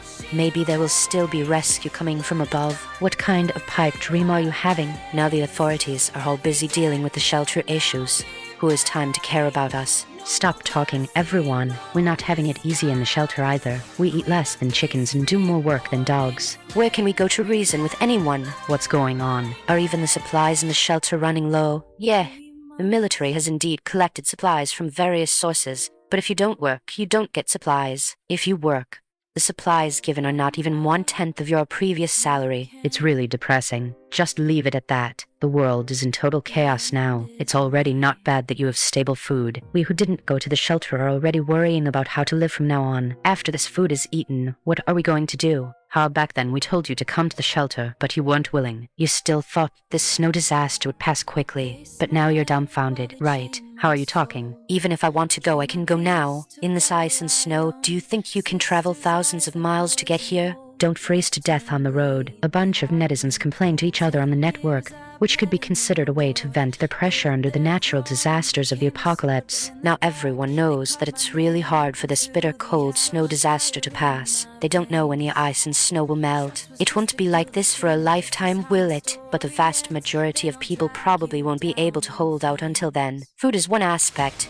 but keeping warm and heating is what's deadly. After burning all the wooden furniture in their homes, where else can they find things to keep warm? These survivors couldn't help but feel depressed and panicked. Why didn't they stock up on some coal back then? The most deadly thing is that some desperados have started to act again. These desperados are the ones who are fundamentally unwilling to enter the shelter because that would mean they would be exposed under strict surveillance. Instead, by fighting for limited survival resources outside, they can live longer. Consequently, the survivors left outside have to face a second special challenge. The desperados have already set their sights on them. Order is collapsing more and more thoroughly, and the crazy nationwide zero-yuan purchase has already begun, and Era Hader and her family will not care about any of this. They only have one goal, and that is to enhance the strength of their entire team. Through these 2 days of coordination, the family's use of their superpowers has become increasingly proficient. Even Kyodakyang, who can conjure bread, is now making increasingly impressive bread. He can create all kinds of flavors and attributes according to his wishes. Of course, the most important thing is their attributes, which can add buffs to the team and also have healing effects. Now the team has offense, defense, and healing. It's quite stable. Seeing that her family's team could already be independent, Era Hader felt that it was time for her to leave. New Yorkers returned to Country A with a single thought. Era Hader arrived in New York, Country A. Her coordinates were simple: the shovel-wielding goddess statue. By now, thick snow had piled up at the foot of the shovel-wielding goddess statue, and the nearby sea was also covered in ice and snow. The entirety of New York had turned into a vast expanse of white. Era Hader had visited almost every major city in Country A. As the former largest city in the world, New York had a permanent population of about 8.8 million, and the materials it consumed daily were astronomical. Therefore, when Era Hader plundered the supplies in the surrounding area, the entire city of New York fell into a state of panic. After all, these people from Country did not have the hoarding gene that Easterners possessed. Furthermore, New York was truly a city where light and darkness coexisted. It had the most prosperous metropolitan business districts, as well as crime-ridden dark neighborhoods. It was a paradise that countless people yearned for, and a hell that many could not escape. Of course, in the face of today's extreme natural disasters, New York was naturally not spared. Except here, it had clearly turned into a purgatory. Era Hader didn't come here just for fun. She had a detailed plan. In North America, surprisingly, No powerful kings of life exclusion zones were formed in her previous life. This was entirely due to their once powerful foundation of ability users. Moreover, their emergency response units were also very formidable. But now, emergency units or not, all their supplies and equipment had been snatched away by Era Hater. As for ability users, Era Hater had directly plundered their highest-end red super ability crystals. Thus, in this initial stage, Country A's situation was much more difficult than the apocalypse in her previous life. Interestingly, even amidst this world of ice and snow, one could still see smoke rising from all over New York. The more skyscrapers there were, the more severe the damage was when the hailstorm hit. Some buildings had even collapsed halfway. The scenes here truly gave off the feeling of an abandoned city. Husky, come out and get to work. Husky, who had just been subdued by Era Hater, was thrown out of the space. Husky, who had been frolicking in the warm space, was momentarily dazed when it suddenly appeared in the ice and snow. But seeing its master's majestic expression, Husky immediately acted like a sycophant and came over to rub against Era Hater's long legs. Hee, master sister, do you need me for something? The pet thoughts coming from Husky even carried a silly, goofy feeling. Era Hater ignored its sycophantic act and said directly, call over all the surviving dogs and wolf cubs in this city. There should also be some canine animals in the zoo. Now let's see what you're capable of. Husky couldn't help but get excited. The skill it had activated was called Wolf Blood Boiling. Moreover, this superpower was an aura-type attribute. As long as it was activated, all canine pets within a 100-kilometer radius with a lower ability level than it would be under its control. Furthermore, once this army of canine creatures activated their wolf nature, they would become fearless of death, and their attack power would increase significantly under the influence of its aura. They could even possess rapid healing abilities and even immunity to the zombie virus. Therefore, in her previous life, after Husky developed human-like intelligence, it caused a great deal of trouble for Era Hater's family. The canine legion controlled by Husky, even a small teddy, had extremely strong attack power. The key was that the wolves and dogs controlled by Husky were not afraid of death or injury at all, charging and biting the enemy one after another. Moreover, once Husky understood human nature, it commanded those dog legions just like a master tactician. Coupled with the ability to cooperate with its master's commands, its destructive power in the early stages of the apocalypse was definitely top-notch. Era Hater had many superpowers, all obtained by sharing the special abilities of her pets, which she could use at any time. However, for the time being, she avoided using them whenever possible because they were her trump cards for killing enemies instantly. Sometimes it was better to keep things steady. With the space shield on her, even if she were attacked with a sniper rifle, it wouldn't break her protective space shield. Era Hater could basically ensure her own safety. After receiving Era Hater's command, Husky immediately let out a loud howl. Woof woof owl, woof woof woof owl. Its highly piercing howl seemed to penetrate all of New York. In fact, those dogs hiding beneath the disaster couldn't help but shudder when they heard this roar. Some dogs that had long been starving suddenly felt filled with strength. They ran out one after another like a relay race. Many survivors who kept dogs couldn't hold back their pets at all. They could only watch blankly as their little partners of many years vanished in an instant. In this world of ice and snow, how could a human outrun a dog? Besides, they didn't want to risk going outside. In recent days, people were being killed every day, and Sierra Yuen purchase incidents were occurring more and more frequently. The New Yorkers who could survive now relied either on strength or luck. Everyone knew that under the ice and snow, going out now was definitely a dangerous thing. Seeing so many dogs suddenly running through the snow, forming a torrent, the survivors couldn't believe it, and they all felt that something was about to happen. Moreover, countless survivors had heard Husky's roar that penetrated the entire city. There's a dog barking. I'm already starving. Chris, let's go out together and catch a dog to eat. Richard, don't be afraid. We have guns. Let's get moving. We have nothing left to eat. This damn hail and snowstorm is about to freeze me to death. I didn't expect there to be so many dogs left in New York. If I don't catch a few to have a feast, I'll be letting myself down. That's right. Quite a few people near New York had recently frozen or starved to death. The remaining survivors saw the live dogs like seeing large sausages running in front of them. How could they hold back? Furthermore, many people in New York had guns thus. As some dogs passed by, many gunshots rang out. These gunshots rose and fell, triggering countless echoes throughout the city. Hearing these sounds, Era Hater knew that her purpose of using these dogs as bait had been achieved. When people are starving, they will eat anything. They won't even pass up nearby corpses. To survive, many survivors would use any means necessary. So, seeing so many lively dogs, Hader didn't believe they could resist. If she remembered correctly, 2 powerful ability users had once emerged in the area near the Statue of Liberty. After all, this was a port location with abundant supplies, so many people had their eyes on it. But now, this port had long been visited by Hader, and those supplies had already been harvested clean. So many people were now starving. Therefore, when a large swarm of dogs from New York surged through the port like a torrent, countless hunters also flocked there. They were too short on supplies. If they could get a few more dogs back this time, at least they could survive a bit longer. Seeing the constant gunshots and that they were getting closer and closer to her position, Hader couldn't help but reveal a cold sneer. She then gave a command to Big White Rabbit, who was lying on Husky's back. Milk Candy, get ready. Don't let a single one go. I can sense the danger. At this moment, the big white rabbit perched on Ur's back gave Hader a look that clearly signaled it had received her message. Countless dogs were approaching Hader and Ur. After its superpower was activated, Ur's size had increased by a size or 2, and it was now truly as big as a calf. It looked less goofy now and possessed a bit more lupine majesty. The survivors and hunters outside, seeing so many dogs going crazy and swarming toward the poop-scooping goddess, immediately grabbed their weapons, wanting to hunt the dogs. As a result, bullets were fired, and some dogs were hit.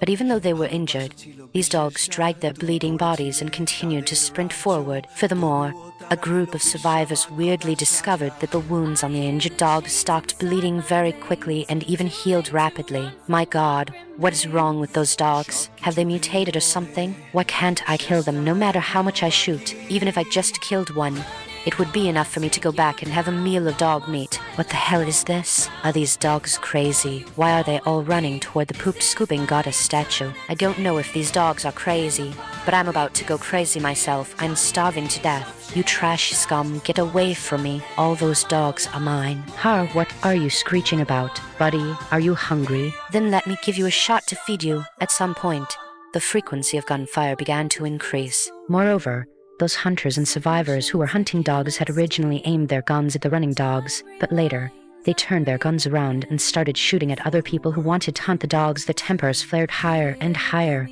and eventually, they started shooting as soon as they saw anyone. Shoot the people first, then the dogs, because they knew that even if they managed to take down a dog, someone else would come to steal it. Right now, even a single bite of food could make them fight until they were bloodied and bruised, let alone a living dog that could be slaughtered and eaten. It was fortunate that this wasn't a peaceful year anymore otherwise.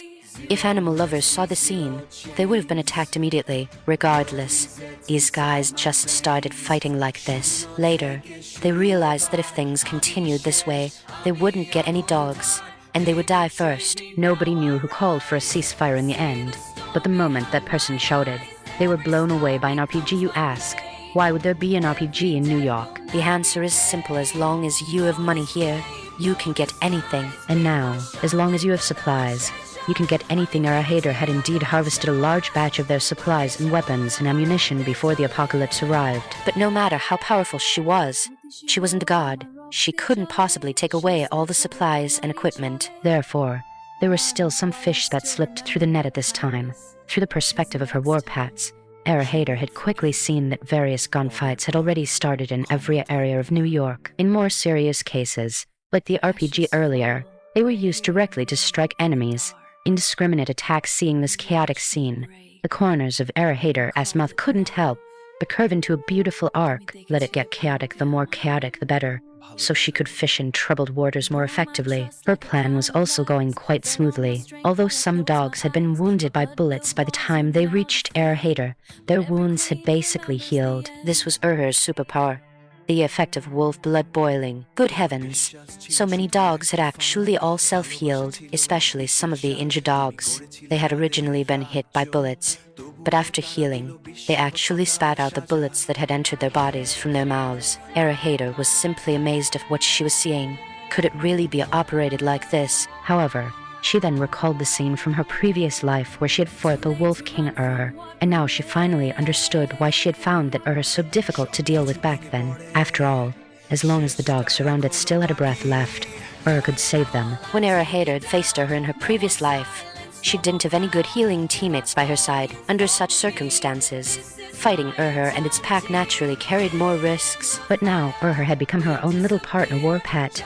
So what else was there to say? The stronger its ability, the more relaxed and happy Era Hater would be. Master Sister, I have already induced hallucinations in all the hunters who entered the area. I haven't sensed any ability user appearing for the time being. They are all ordinary hunters and survivors. Hearing Milk Candy's response, Era Hater couldn't help but frown. Okay, continue with the previous steps, don't stop. None of these people are good. Wipe them all out. Milk Candy responded to her directly via telepathy. Okay, Master, I definitely won't let you down. It was truly using the cutest tone to say the most vicious words. But if anyone thought this big white rabbit was just a fluffy, cute thing, they would be seriously mistaken. In fact, this was only a small part of Era Hater's plan, which was to use Verher's ability to lure out some survivors in the nearby area. Moreover, with these dogs eventually converging by her side, those people would naturally have a very clear target. Among them, there might just be the person Era Hater was looking for. As for inducing hallucinations, that was Milk Candy's superpower. After the superpower was activated, the range that Milk Candy's hallucination superpower could cover had expanded significantly. Therefore, it had turned the vicinity into the current scene where countless New York survivors were slaughtering each other. They were all constrained by Milk Candy's hallucinogenic superpower. Some guys even put the gun barrels in their mouths directly, dying instantly. And just as Era Hater was closely controlling all of this, two figures were hiding in a high building far away, holding binoculars and watching everything happening here. John, what do you think is going on? Are those dogs crazy? Why are they all rushing toward the harbor as if they don't want to live anymore? Should we go and snatch some dogs back as supplies? With our current strength, it's definitely no problem. Those people just have weapons. But we now have extraordinary strength. Just like those superheroes, the person speaking was a chestnut-skinned woman who looked very bold, with exaggerated vital statistics, yet possessed a wild beauty. And the man named John was carefully observing everything happening in the distance through high-powered binoculars. They were in a high position, overlooking most of the situation in New York. Moreover, the glass on the exterior of this building had long been smashed to pieces by hail, but some of the suites inside were still intact. The structure of this building was actually quite good, which allowed some people to survive. John just waved his hand at this time, telling Jennifer beside him to lie down. Don't raise your head. I can already feel the danger, and the other party is not here with good intentions. We had better be careful. Jennifer couldn't help but pout and shrug her shoulders upon hearing this. Indifferent. Fine, I'll lie down, but give me the binoculars. Let me see what the situation is over there. John shoved the binoculars into her hand. Jennifer opened the high-powered lens and saw a stunningly beautiful Asian woman smiling contemptuously right at their lens. The gaze seemed to pierce through the high-powered lens instantly, striking directly at her soul. You think you can escape facing this situation? Jennifer almost threw her high-powered binoculars away. She didn't know why, but she felt her heart pounding rapidly. It seemed they had been targeted. Seeing her like this, John, who was next to her, couldn't help but pat her shoulder. Darling, what's wrong? You look like you've seen something terrifying. I mean, come on. What haven't we encountered during this apocalypse? Besides, we activated our extraordinary powers together. What is there to be afraid of? Jennifer only managed to steady her mind after hearing John's words. Even from that distance just now, she could feel the pressure Era Hater exerted on her. So she immediately said to John, John, we need to leave quickly and find a different place. I feel like we've been targeted. Hearing Jennifer's words, John immediately gathered all the equipment and supplies around him without a second thought, hoisted a large backpack, and pulled Jennifer away. He and Jennifer were a couple. After they activated their superpowers, they were still able to live freely and comfortably, even in this snowy apocalypse environment. This tall building originally had nothing to do with them, but now it was theirs. Countless people had evacuated from inside to seek refuge, each looking for their own path to survival. Only they did the opposite, coming to these tall buildings and finding a lot of supplies. They encountered some dangers during this time, but because they possessed superpowers, they simply killed their enemies. In this process, they really did encounter opponents they might not be able to defeat.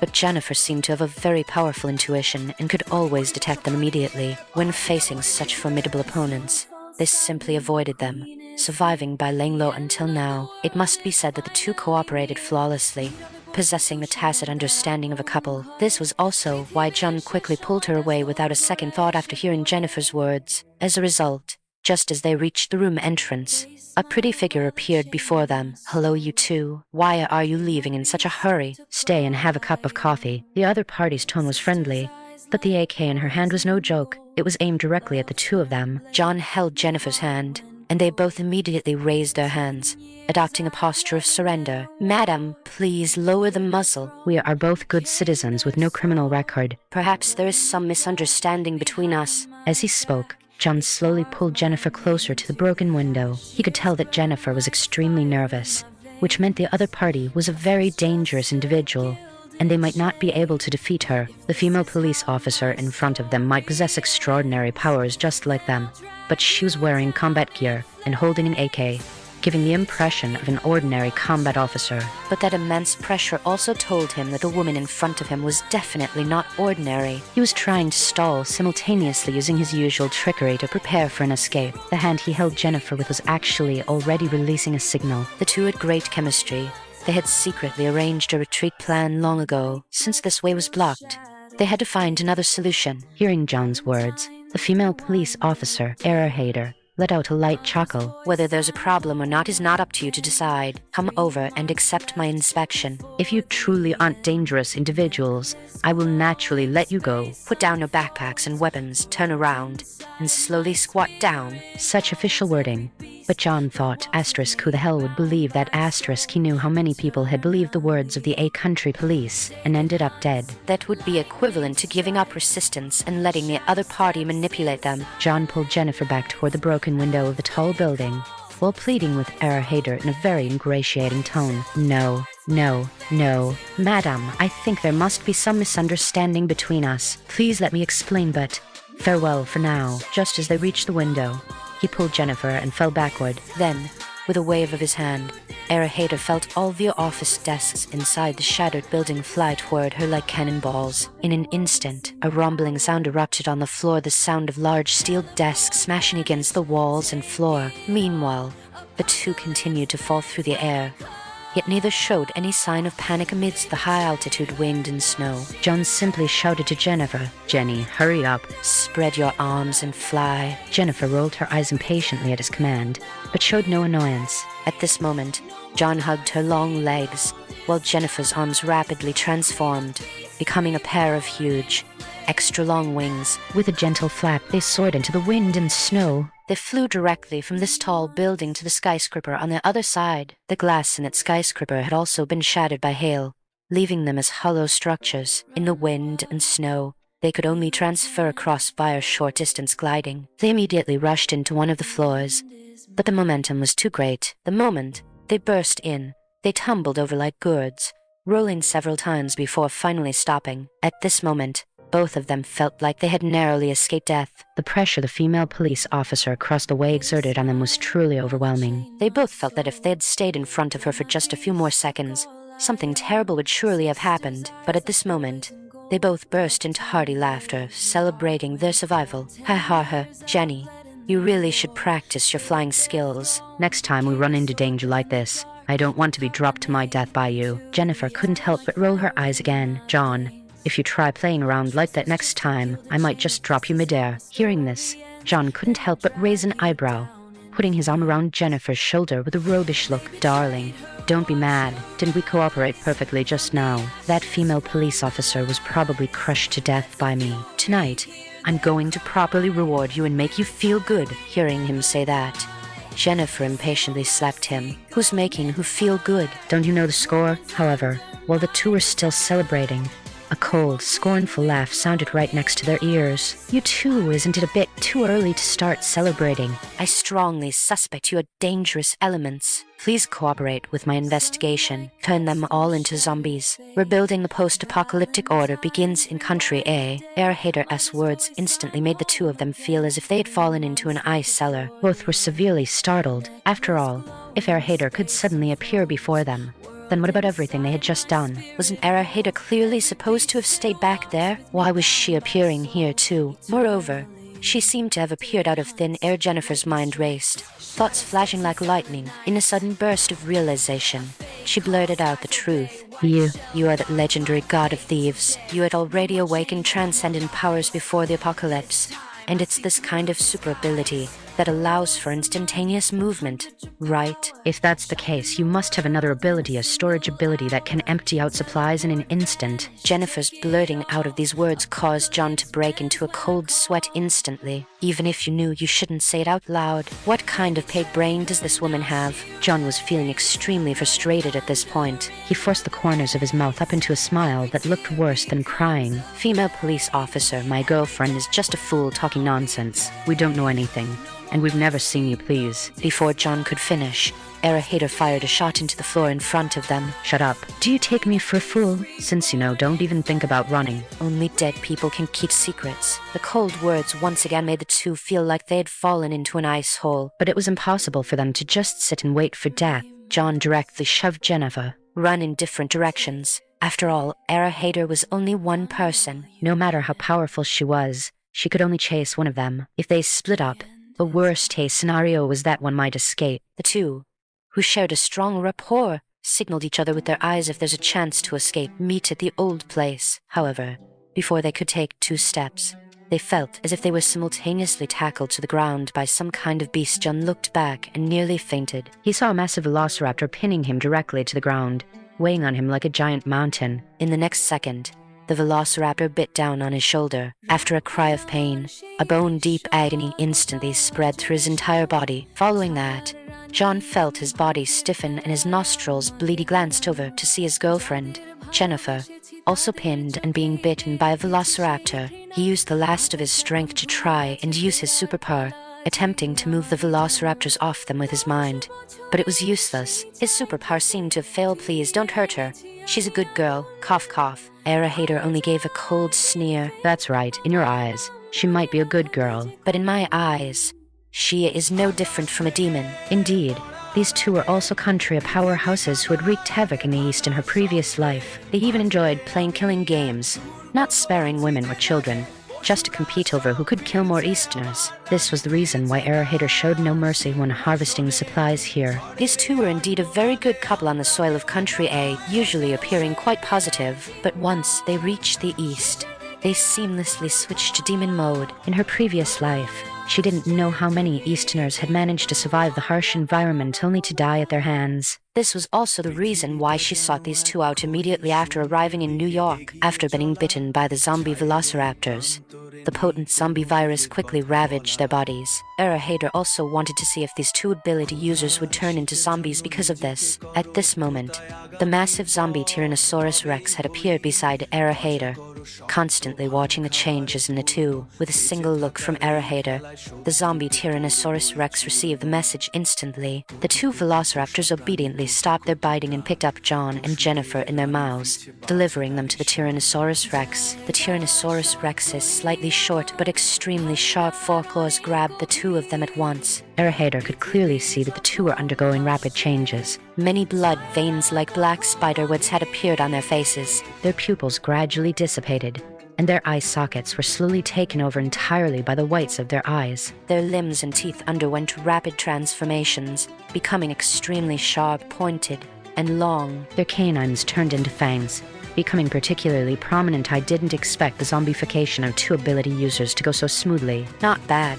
Their physical bodies are rapidly strengthening and filling with power, but they are also very violent and bloodthirsty. Their superpowers have also undergone some changes, becoming more crude and powerful. Oh, I didn't expect that after an ability user becomes a zombie, the strength of the mutant zombie also increases. This is truly an interesting discovery. Hader watched the transformation of these two former country powerhouses like a scientific researcher. Soon, both of them completed their transformation, becoming genuine mutant zombies. At the same time, they became Hader's strongest tools, facing the two newly turned zombies.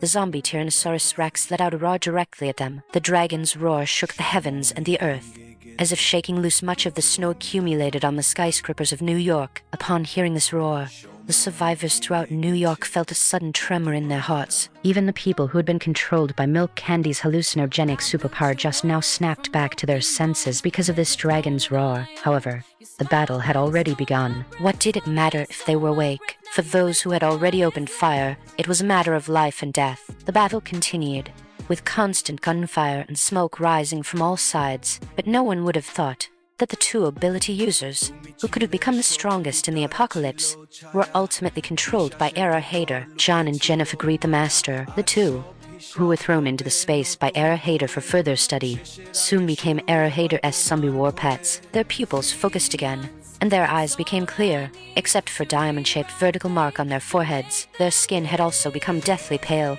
possessing that sickly look of a zombie. However, if one didn't look closely, it was hard to tell the difference between them and a human. Era Hader waved her hand gently. All right, next. Find these few people. If you can defeat them, capture them for me, then transmit your thoughts to me, and I will go there to deal with it. These people should all be in New York right now. Don't let a single one slip away. This was the second part of Era Hader's plan of first control the two future strongest powerhouses, then expand from those points to slowly capture all of New York in one net. This city, once the world's #1 metropolis, would become her base for conquering all of Country A. Reforging the apocalypse order starts from Country A, to disrupt the fate of Country A, and to find my good sister who fought alongside me in my past life. John, tell me what you know about this place. Era Hader was now sitting in a room in a nearby skyscraper, sipping red tea and gazing at the snowy scenery outside, as she asked John, who had just become her zombie war pets. Master, after your harvest,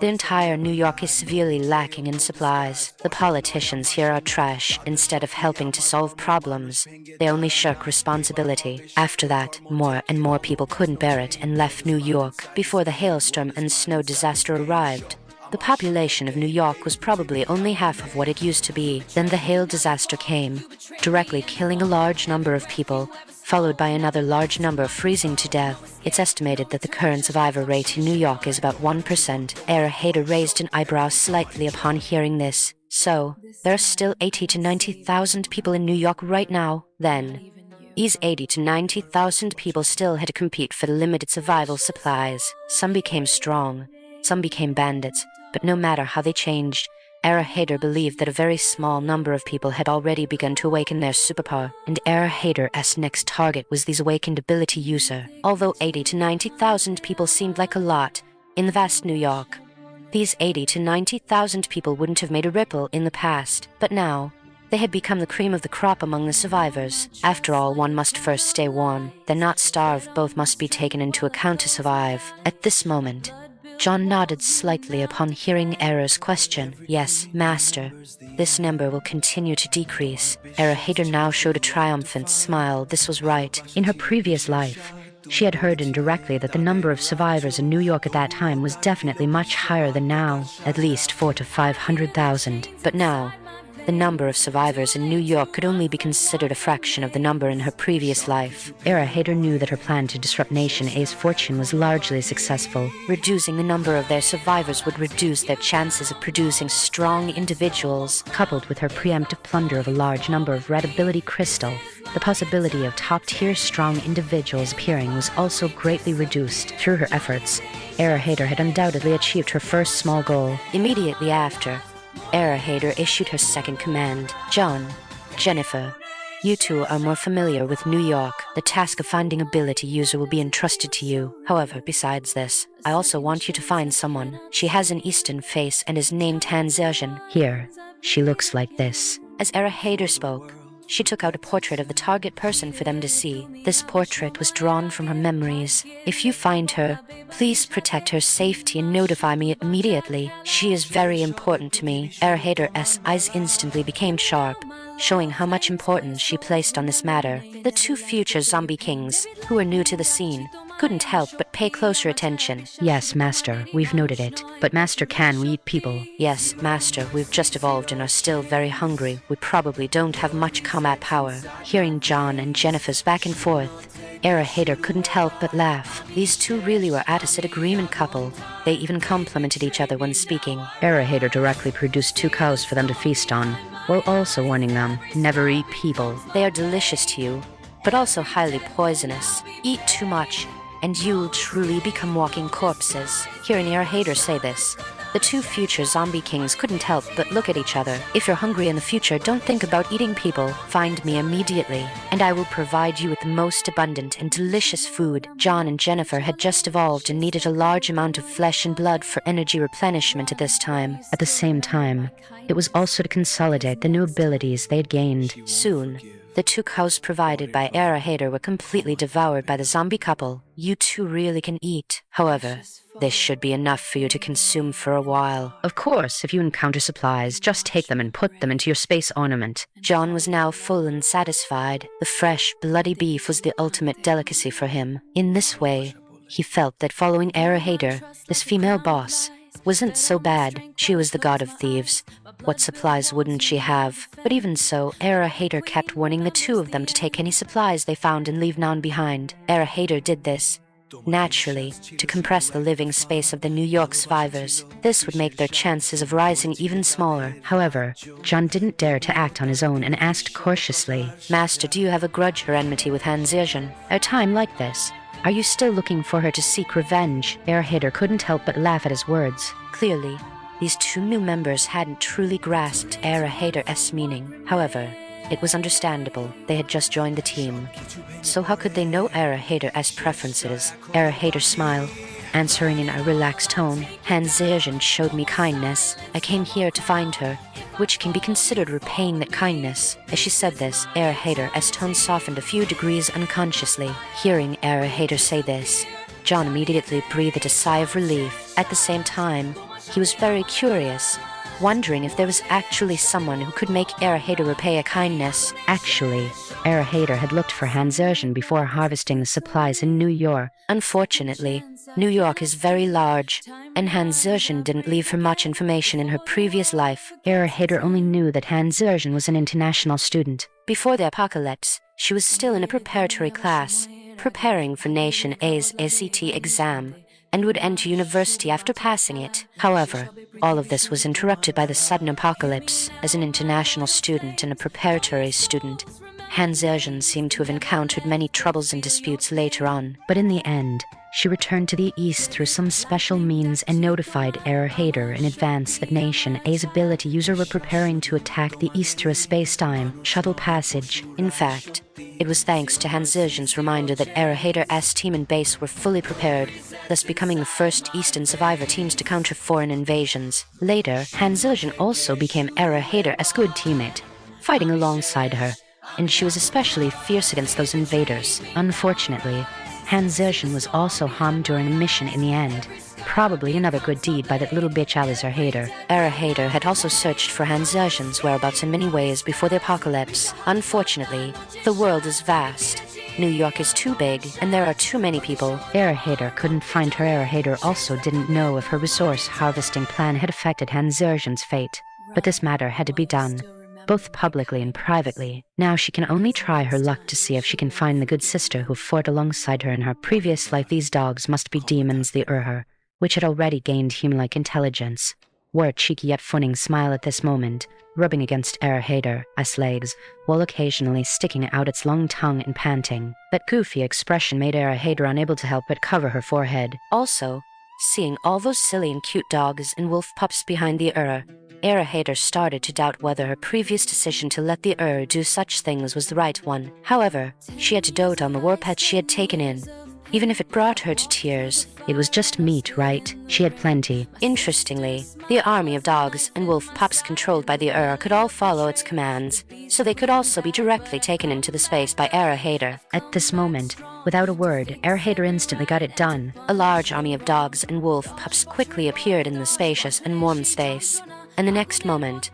all the dogs and wolf pups were stunned. Then they started running wild. At this moment, Era Hater finally experienced a scene of chaotic, joyful pandemonium. However, in this lifeless apocalypse world, suddenly seeing such a lively and vibrant scene made her feel much better. Anyway, in this space, she was like a god. She could restore anything they messed up with a single thought. At this point, Era Hater didn't care that much anymore. She just let them run wild. Of course, she had harvested so many supplies before, including all kinds of pet food, dog food, cat food, fish food, everything. For others, raising so many dogs would definitely be a burden.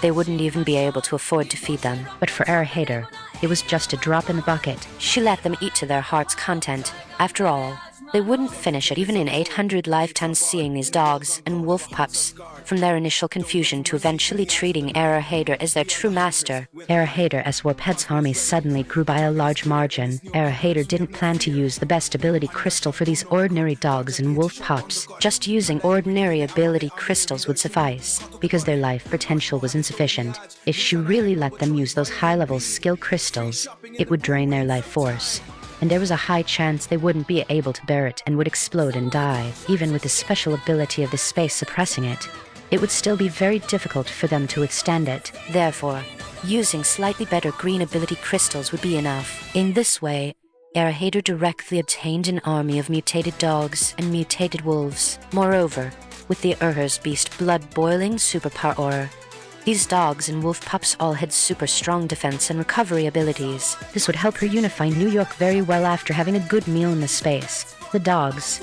having been strengthened by superpower, were dispatched by Hader, moving in groups of 3 or 5 toward different areas of New York. Of course, when they left, Hader also showed them a portrait of Hansurgeon, strengthened by superpower.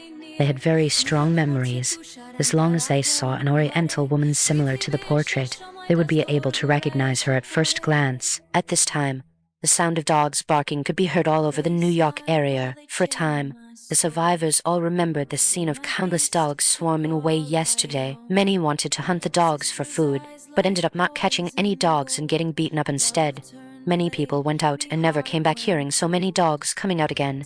Any smart survivors knew there was something fishy about these dogs. Some people who were starving didn't care about this at all. They just wanted to eat dog meat. So, some people grabbed their weapons and prepared to take action stealthily. George, look quickly. There are 3 dogs. Let's have a go. A black man nudged his little partner beside him, and the guy named George looked at the situation outside with binoculars. 3 plump dogs were wandering not far away, and to the starving people, they looked just like 3 big plates of sausages. The 2 black men, who hadn't been full for several days, were now restless. As a result, George said to his little partner, "Don't rush, let's see the situation first. These 3 dogs seem a bit weird. Haven't you noticed? Those dogs used to hide and didn't dare to show their heads. They have human-like intelligence and have more sensitive sense of smell, able to predict danger. So they were very afraid before. But now look at these 3 dogs. They don't look afraid at all. And they even have a hint of provocation. I feel this is very wrong." "Chris, we'd better take it slow. Bullets are too precious." The black man, Chris, couldn't help but slam his fist heavily on his thigh at this moment. "George, it's just 3 dogs, right? What's there to be afraid of? If we don't act and someone else beats us to it, it will be troublesome later." George still shook his head, insisting on his judgment. "If that's the case, we have to be even more careful." How does that saying from the East go? Hunters like to shoot the birds that fly up first. If we go out now, we are the ones flying up first, and we will definitely be targeted. It's better to wait a while. If someone really succeeds, we can set up an ambush. Don't worry, nobody in Reagan's family across the way has a brain. They will definitely rush out at the first opportunity. Sure enough, just as George finished speaking, someone rushed out from another building, picked up their weapons, and started shooting at the 3 dogs. The result that shocked George and Chris immensely was that the 3 dogs directly condensed an ice wall in front of themselves. The bullets went bang, bang, bang against the ice wall, but they didn't break the defense of the ice wall. Seeing this scene, George and Chris were stunned. What kind of ghost ability is this? Have these dogs also become like superheroes, possessing extraordinary powers? Are they superpowered dogs? However, the next second, the 3 dogs quickly bypassed the ice wall, flashed forward, and directly bit the black man from Reagan's family across the way to death. Truly, with one bite, they clamped onto the opponent's throat. That black man didn't even have a chance to scream before he was gone. George and Chris, who witnessed all this, were trembling with fear. Immediately after, a series of mournful, ghost-trying, wolf-howling screams came from the Reagan family across the way. Listening to those shrill screams, one could imagine the miserable state of the Reagan family. Those 3 dogs were not ordinary dogs, but demon dogs. George and Chris covered their mouths tightly, fearing that if they made any sound, they would attract those demon dogs. They swore that they would never dare to provoke dogs again in the future. Chris even cast a grateful look at George. If George hadn't been beside him just now, he would probably have been the first one to rush out and the result could be imagined. The same scene kept appearing in every corner of New York. Thus, all survivors had a common commandment from now on. If you see a dog, immediately take a detour. They were no longer pets that could be manipulated at will, but demons standing at the top of the food chain in New York. Of course, all of this was under Hader's control, and just after so many dogs were sent out in an overwhelming manner, Hader also finally found the person she was looking for. She regretted it. There is no such thing as a saint in the apocalypse. In this ice-covered New York, anyone who has survived until now has some level of ability, or their friends and relatives do. Among the remaining tens of thousands of people, there are many capable individuals. Some ability users have even awakened early under the natural disaster. Various processes of natural selection have rapidly accelerated, prompting the emergency genes of certain people to explode and activate their latent skills. Once the evolution chain opens, they require a massive amount of energy, necessitating enough food intake to maintain their bodily functions. Otherwise, they are likely to suffer a backlash from these superpowers at this moment. Hader was in a skyscraper near the Statue of Liberty, overlooking the entirety of New York. The plan was progressing very smoothly, but Hader felt that everything was going too well, which was eerie in itself. The number of survivors in New York now was less than 1/5 of those in her previous life, but those who could survive under these circumstances represented even greater strength and luck. Hader wanted to take a close look at exactly what these survivors were capable of. However, to her surprise, after searching for 2 days, she hadn't found a single ability user, nor even any zombies. Could it be that because the environment and population were different, the impact produced here had also changed? Or perhaps the changes in John and Jennifer had made certain sensitive people immediately realize the danger and go into hiding. As for those dogs, they had been attacked many times recently, but after every attack, they would take a batch of survivors' lives with them. This instantly made the atmosphere in apocalyptic New York even more tense.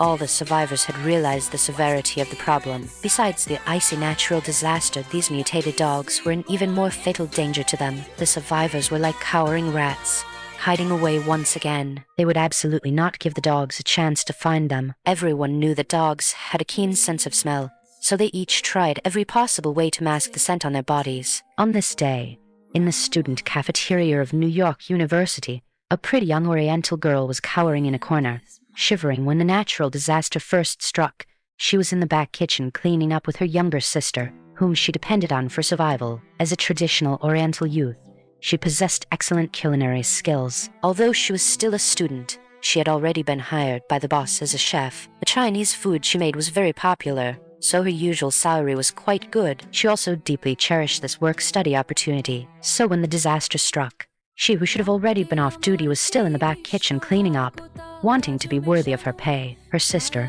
knowing how hard she worked, had come over to help after finishing her self-study session. As a result, the two of them could no longer get out. Fortunately, there were many ingredients in the kitchen, enough for them to manage for a while. However, after the disaster struck, some people found the cafeteria and asked her for help. Kind-hearted as she and her sister were, they opened the cafeteria doors and let those survivors in. But once those people entered, they were completely unreasonable and occupied all the resources here. What should have been her survival supplies were now not given to her at all. She and her sister had only eaten a few coarse compressed biscuits to stave off hunger over the past 2 days as the disaster continued.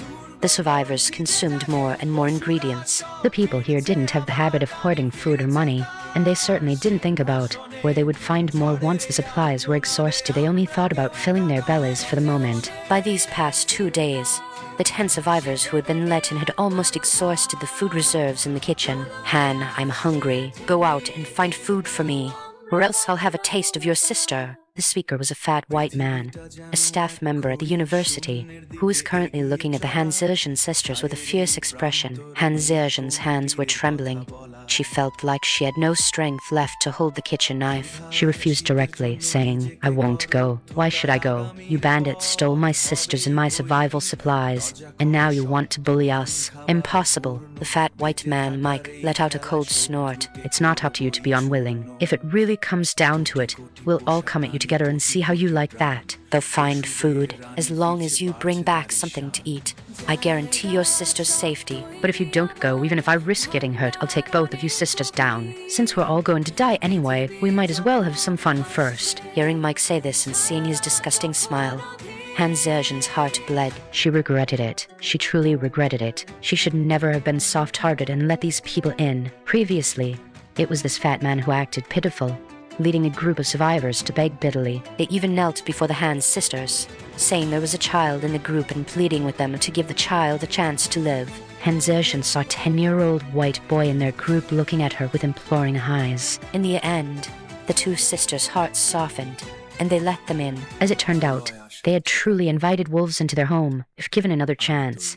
Han Zhejian would rather die than allow these beasts to enter the door. These past few days, Xia and her sister had been constantly on edge, taking turns keeping watch with a kitchen knife. This was because several men among these survivors had been harboring ill intentions toward them. Once, a man had already crept over quietly and was about to reach them, making the dazed Han Zhejian's heart leap wildly in fear. She had only managed to force the man back by swinging the kitchen knife fiercely, but these people were many, and there were other tools in the kitchen. If they weren't afraid of Han Zhejian fighting to the death and didn't want to get hurt themselves, they probably would have come over to have their way with the two girls long ago. Han Zhejian also knew that what the other party said was the truth. These past few days, these guys had tried to get close several times. Wasn't it precisely for those things? She knew that if she didn't have a weapon, she would likely have been meat on a chopping block by now, eaten until not even scraps remained. 10 survivors, 6 men, 3 women, and 1 child. Those 3 women had long been mistreated by these 6 men.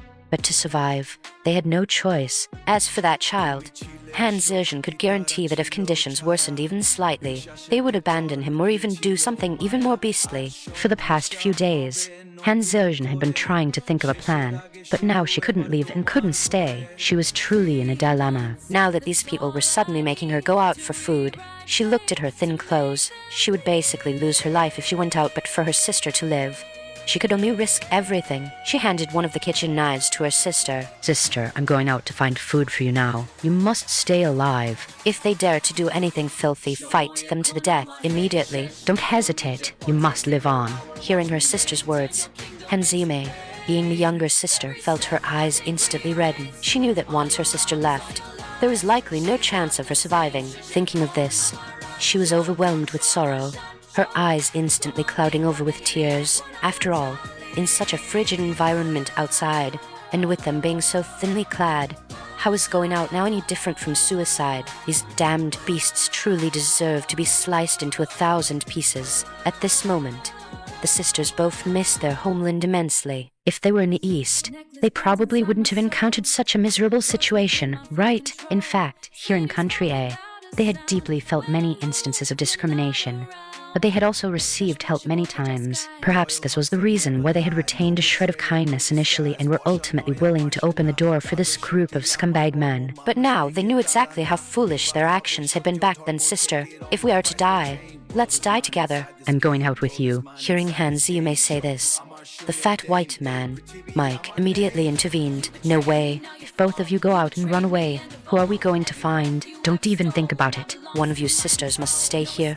Only by finding food can you save the life of one of you, and you must return within 2 days. Otherwise, don't blame us brothers for not knowing how to appreciate these Eastern flowers. After he finished speaking, the few scumbag men nearby couldn't help but chuckle. Looking at them, it seemed they had long been unable to wait. Indeed, in the extreme environment of the apocalypse, the ugliness of human nature is magnified to the extreme. That they could endure until now before acting out was already quite unusual. Hearing them say this, Han Zhejian really wanted to slash them with a knife. However, she knew very well that as a woman, even with her sister, she couldn't possibly be a match for these men. Besides, the other side had weapons. The reason they had held back until now without touching the sisters was entirely because they were afraid of accidentally getting hurt. None of the men wanted to lead the charge, because if they got injured, in this kind of environment, they would likely lose their lives very easily. They were also suspicious of one another.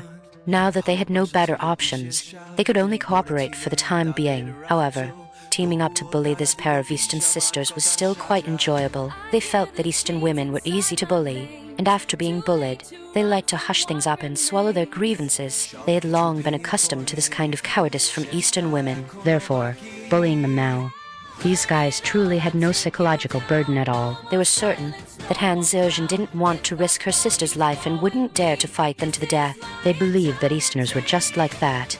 As long as they could survive, They would endure great humiliation just to keep living. The few scumbag men all revealed a smug smile at this moment. They felt that they could absolutely hold Han Ziljan and her sister firmly in their grasp. In the end, Han Ziljan gritted her teeth and decided to go out to find food herself. Before leaving, Han Zime wanted to take off her own coat and drape it over her sister to increase her slim chances of survival. But in the end, it was refused by Han Ziljan. At this moment, Han Ziljan hugged her sister and whispered some words in her ear. "My dear sister, I'm leaving. I suspect they will likely mistreat you after I'm gone. If you can live like those walking corpses, then don't resist.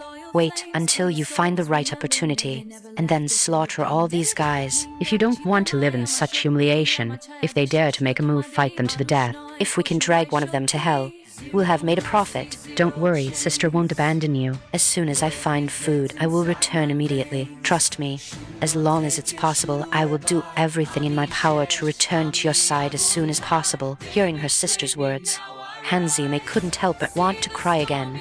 But she knew that now was not the time to cry. Tears would freeze, the villains would become more rampant, and things would only become more troublesome. Moreover, she didn't want these scumbag men to see her weak side. Her sister had risked her life for her, so she must survive strongly. Sister, don't worry, I won't let them get their way. At worst, I'll take them down with me. But sister, I would rather believe that you can come back alive. You must come back alive. Finally, Han Zishan hugged her sister tightly, then turned and left resolutely. As she left, her icy gaze swept fiercely over the few of them. That look actually made the scumbag men, who thought they had victory in their grasp, feel inexplicably chilled. However, that fat white man, Mike, also glared back fiercely, even revealing a sinister smile. When it comes to ruthlessness, in this environment of the apocalypse, who doesn't know how? Everyone saw this scene and couldn't help but burst into laughter. Han Ziljan gripped her kitchen knife tightly, clenched her fist, and walked straight outside. As soon as she stepped out the door, Han Ziljan felt as if she were about to freeze stiff. In her heart, she had a stubborn will and a powerful conviction she had to survive. But sometimes, no matter how strong personal will is, it isn't invincible. It was just too cold outside. With every 2 steps, Han Ziljan felt like she was about to be finished. She was dressed too thinly. Coming out in this situation was no different from suicide. At this moment, looking out, the outside was a vast expanse of white. Where was she supposed to find food? Because the restaurant where she was located was relatively high up and not completely covered by ice and snow, she was still able to open the door and go out. However, how easy was it to find food in this world of ice and snow? After roughly identifying the direction, she wanted to move forward, but the sky full of wind and snow instantly caused her, thinly clad as she was, to lose her ability to fight. Soon, she felt as if she were about to lose consciousness. Am I going to die just like this? If I die, what will happen to my sister? Those scumbag men won't let her go. I can't die. I can't die. I promised Mom and Dad that I would take good care of my sister. Mom and Dad, I'm sorry. I might have to break my promise. I'm going to go to the other world to see you a little earlier than my sister. Han Ziljan had even seen the images of her deceased parents, and in her mind, like a movie playing, scenes from the first half of her life flashed by. However, just at this moment, she inadvertently touched a cold hailstone, and for some reason, the knife in her hand directly cracked open the shell of the hailstone. The exposed orange hailstone instantly turned into a special kind of energy, which suddenly spread throughout her entire body. Immediately after, endless pain felt as if it were tearing apart every one of her cells, destroying, restructuring, and being reborn. She felt as if she were about to split open and become someone else. This special painful experience made her ache to the depths of her soul. But strangely, although she was in so much pain she was about to go crazy, she felt incomparably excited. She suddenly had a flash of intuition and wondered if she had obtained some special encounter. Moreover, it could allow her to survive in this cold environment. She had originally thought she was going to die, but unexpectedly, a turning point appeared. However, this pain that went deep into her soul made her feel that even if she didn't die, she was not far from death. Just when she thought she was going to be pained to death, a powerful female voice reached her ears. Sister, do you need help? I can make you feel better, and I can help you take revenge. Are you willing to become my little partner? Subdue me, and I'll do anything you want. The future #1 ruthless person. I'm willing. As long as I can live. As long as my sister can live, I'll do anything. At this moment, Han Ziljan naturally wouldn't let go of such a chance to escape death. She didn't care at all why an Eastern female voice appeared in her ear. She only wanted to live now. It was such a simple request, but in the environment of the apocalypse, it was truly difficult beyond measure. Soon, Han Zhejian's vision went dark, and she felt as if a layer of gauze had been placed over her eyes. Immediately after, the cold outside vanished, her pain disappeared, and what followed was a pleasure so extreme it made her feel incredibly refreshed. It was the kind of joy that comes from suddenly being cured of illness and being filled with strength. A series of information soon appeared in her mind. She knew she had become stronger and had obtained a powerful superpower. Bronze skin and iron bones. After activating the superpower, one possesses super strong defensive power, becoming invulnerable to blades and spears, impervious to water and fire, unaffected by heat and cold, with doubled strength. Now, for her to deal with that group of scumbag men was as easy as reaching for something in her pocket. Han Zhejian did not forget her benefactor and hurriedly asked, "Sister, thank you for saving me and giving me such powerful abilities. I, Han Zhejian, have no way to repay you. If you have any orders, just tell me. I will go through fire and water without hesitation." "But can you tell me who you are?" The female voice was crisp and pleasant, with a wonderful magnetic quality, yet it made whoever heard her speak feel very convinced. "My name is Era Hader. I come from the East. You will know who I am in the future. For now, go back and save your sister first." In her previous life, Han Zhejian often took out her sister's photo, stroking it back and forth as if reminiscing, or as if in deep, painful self-reproach. Era Hader knew that Han Zhejian's sister died in the early stages of the apocalypse. When she asked Han Zhejian just now, she said that as long as she and her sister could live, she was willing to follow any of Era Hader's commands. Era Hader naturally understood the pain of losing a loved one in the apocalypse. If possible, she also hoped her good sister could make up for this regret. "Do you have anything belonging to your sister with you? Personal clothing or something like that will do. If you have any, give it to me quickly." The current Han Zhejian was no longer affected by the bitter cold outside. Although Era Hader was mysterious, she knew that since the other party had saved her, and she had nothing worth being cheated or robbed of, she had nothing now, therefore, it was impossible for the other party to be trying to trick her. She immediately took out a pair of her sister's gloves. Era Hader let beside her sniff them, and immediately barked a few times in that direction. Era Hader was using powerful sense of smell to sense and determine Han Zimei's position and coordinates. This was a special ability awakened after powerful superpower evolved. Era Hader and had cooperated before, so they completed the positioning very easily. Next, with a single thought, she directly teleported Han Zhejian to Han Zimei's location. As a result, as soon as the two stood still, they found that a group of scumbag men was already very close to them. Era Hader didn't say a word and raised her foot to kick the person closest to her. That black man flew backward instantly like a cannonball and slammed into the stainless steel wall of the kitchen. With a bang, the wall was dented with a large hole, and the person spat blood wildly, clearly not going to survive. Seeing the scene, the several scumbag men who had approached just now were immediately startled and quickly took a few steps back. However, without waiting for them to react, Era Hader SAK was already raised. With a few bursts, they all fell down and became silent. Everything happened so fast that everyone was finished before they could react nearby.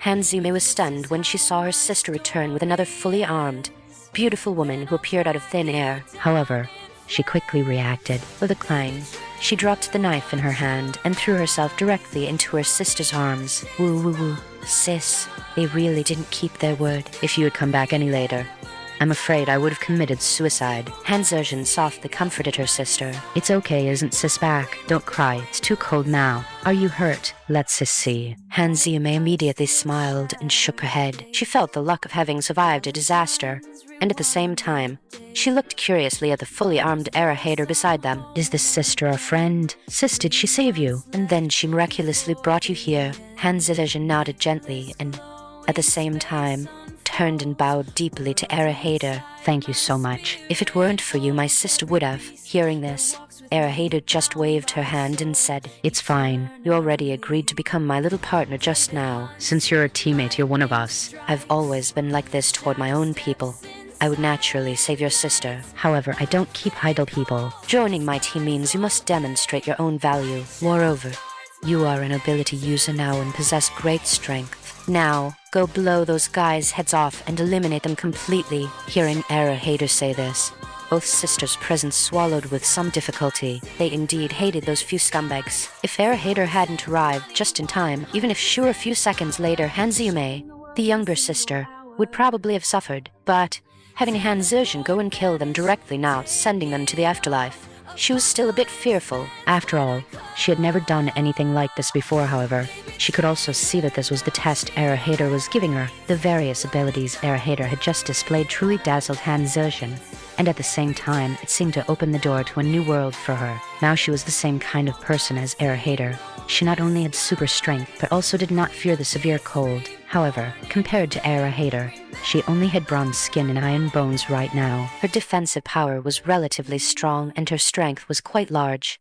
But in terms of destructive power, she was still far from Hader. In the end, Han Zizhen gritted her teeth and slammed her already hardened fist directly onto the head of the fat white man, Mike. With a bang, this guy's head was like a bursting watermelon. Instantly, red blood mixed with white brain matter splashed everywhere. The scene was so beautiful that it made Hanziume beside her vomit. She really couldn't help it. However, what surprised even Hader was that Hanziume directly picked up the kitchen knife from the ground, walked fiercely toward the black man over there, and with one stroke, ended his life. Hader's SAK had indeed knocked them all down, but it hadn't killed them instantly. Hader's shooting was quite skillful. She avoided all the fatal spots just so these two sisters could do it themselves and get their revenge. At the same time, it was also to test the other party's character. After all, she had saved Han Zizhen all of a sudden.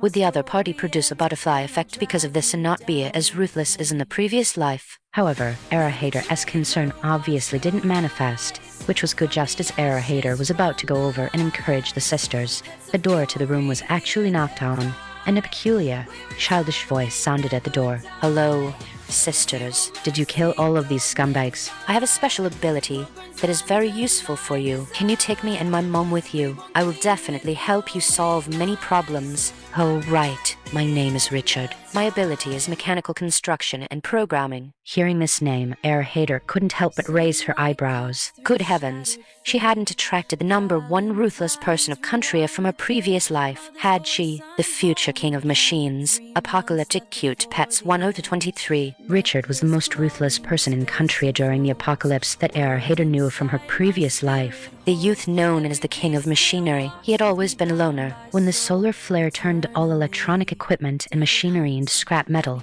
he was the only one who could still utilize those tools and devices. He even designed incredibly powerful robots to serve as weapons against zombies and various mutated creatures. The robots he manufactured seemed to possess a unique life of their own, as if endowed with a magical power. Not only were they agile and possessed immense combat strength, but they also followed orders with absolute loyalty. So, while others were struggling to fight against their superiors, he led his own army of robots and swept through the entirety of Country A. However, what Hader remembered vividly was that when the ability users of Country traveled through spatial tunnels to the east to plunder resources, Richard did not participate. He was a very proud youth with overwhelming strength.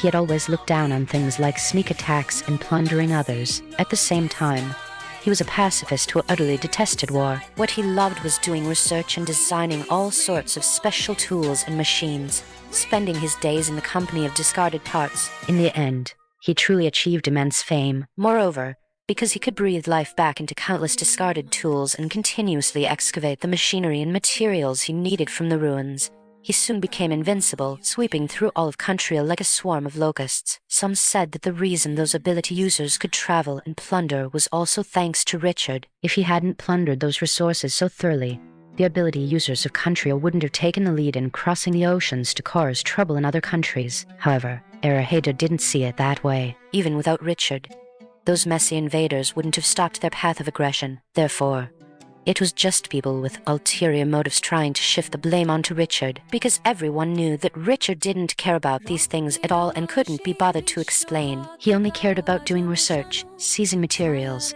and making robots. He never associated with people, preferring cold machinery, and now, the little boy Hader saw was only about 11 or 12 years old, yet he actually told her he was very good at mechanical design and programming. Hader couldn't help but feel curious. Was the boy in front of her truly the Richard who would grow up to be the king of machinery in the future? However, upon careful thought, Hader realized the possibility was extremely high. Richard never associated with people, and the reason was likely that during this period, He watched his mother suffer all kinds of humiliations, while these scumbags wanted to use them up and then sell them off. This would surely leave a massive psychological trauma on him later. Hating humanity, being a pacifist, being a loner, and being eccentric, all of these things could be explained now. Hater couldn't help but gently rub Richard's small head. Because of Milk Candy's presence, she could very clearly sense whether the person opposite her harbored any ill will. No matter how well the other party hid it, she could see their attitude with perfect clarity. This also caused many people with strong camouflage abilities to lose their effectiveness in front of Hater. Sure, Richard. Since you're so capable, of course you can bring your mother along. I don't support useless people here, but Richard is definitely a very capable elite talent. So I'm willing to make an exception for you. Hater pulled several pieces of cold weather clothing from her backpack. They didn't look very thick but were extremely warm. After Richard put them on, his eyes couldn't help but light up. Big sister, this is constant temperature clothing. Where did you get such amazing material? The sisters, Hanzirjan and Hanziyume, also found it unbelievable. Did such incredible technology really exist in the world? Hater just smiled. This constant temperature clothing was all replicas made by her mother later on. They were made using constant temperature clothing fabric harvested from Country A's National Aerospace Research and Development Center, though it was of a secondary grade. But it still had extremely strong warmth retention and heat prevention effects. However, the constant temperature clothing worn by Hater's family was clearly superior. Hater felt that it might have been a previous research result that she had snatched away before it could be promoted. The project team researching this constant temperature clothing must have been incredibly depressed, and now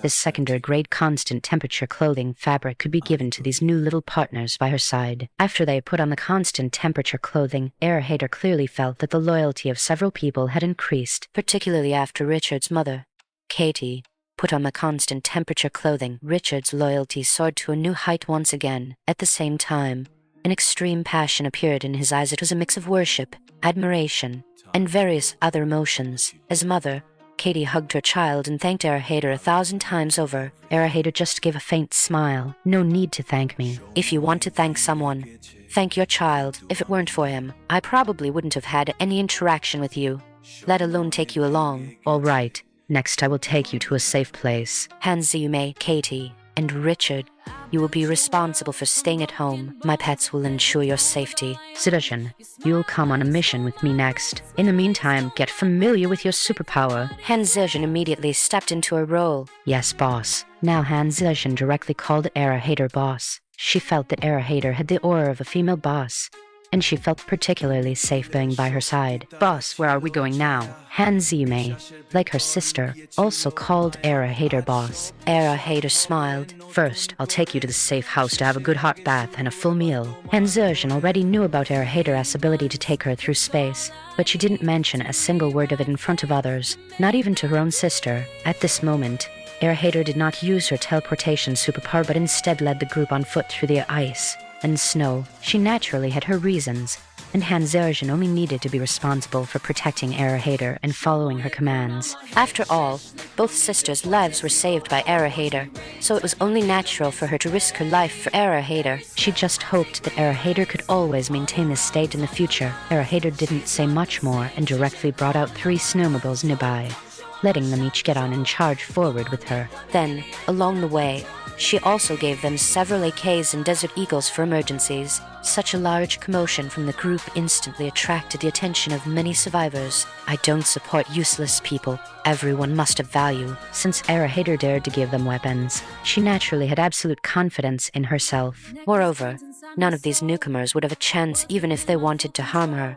After all, she was protected by her space shield. The new little partners didn't know that if they actually dared to do anything foul, Hater could kill them instantly. Instead, the fact that Hater handed over the weapons so openly moved the little partners deeply. After all, these were weapons, having them provided much greater security in this apocalypse. But Hater gave them away just like that, without the slightest stinginess or guard. How could they not be moved by such trust? Looking at fully armed Hater holding an AK, She truly resembled a female war god. However, the two women who had come in with those scumbags earlier were unwilling to leave with Erahater and her group. These two women looked at Erahater's group and thought they must be crazy. It was a blizzard outside, a world of ice and snow, and they didn't even know where to find food. Wasn't going out, not just seeking death, so they preferred to stay in their tiny corner rather than risk going out, content to just guard what few supplies they had. Erahater was naturally happy with this.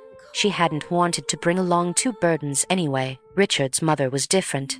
After all, she was the mother of one of her little partners. Erahater wasn't so heartless, as long as she didn't hold them back. The group charged straight out, but to their surprise, they didn't feel cold at all. The effect of the constant temperature clothing was surprisingly good. They were also very aware that everything they were about to face was a test from Erahater. Everyone present was smart and naturally understood Erahater's intentions. Hanserchen wanted to bring her sister, and Richard wanted to bring his mother. Bringing people was fine, but they had to have the ability to protect their own relatives. Otherwise, Erahater wasn't going to be a babysitter. If Richard didn't show enough value, she would reconsider whether to let mother and son join her small team. However, to Erahater's surprise, Richard truly lived up to his reputation as the most ruthless person in country in his previous life. Although Erahater had just helped him activate his superpower, his application of this mechanical control superpower was as natural as moving his own limbs.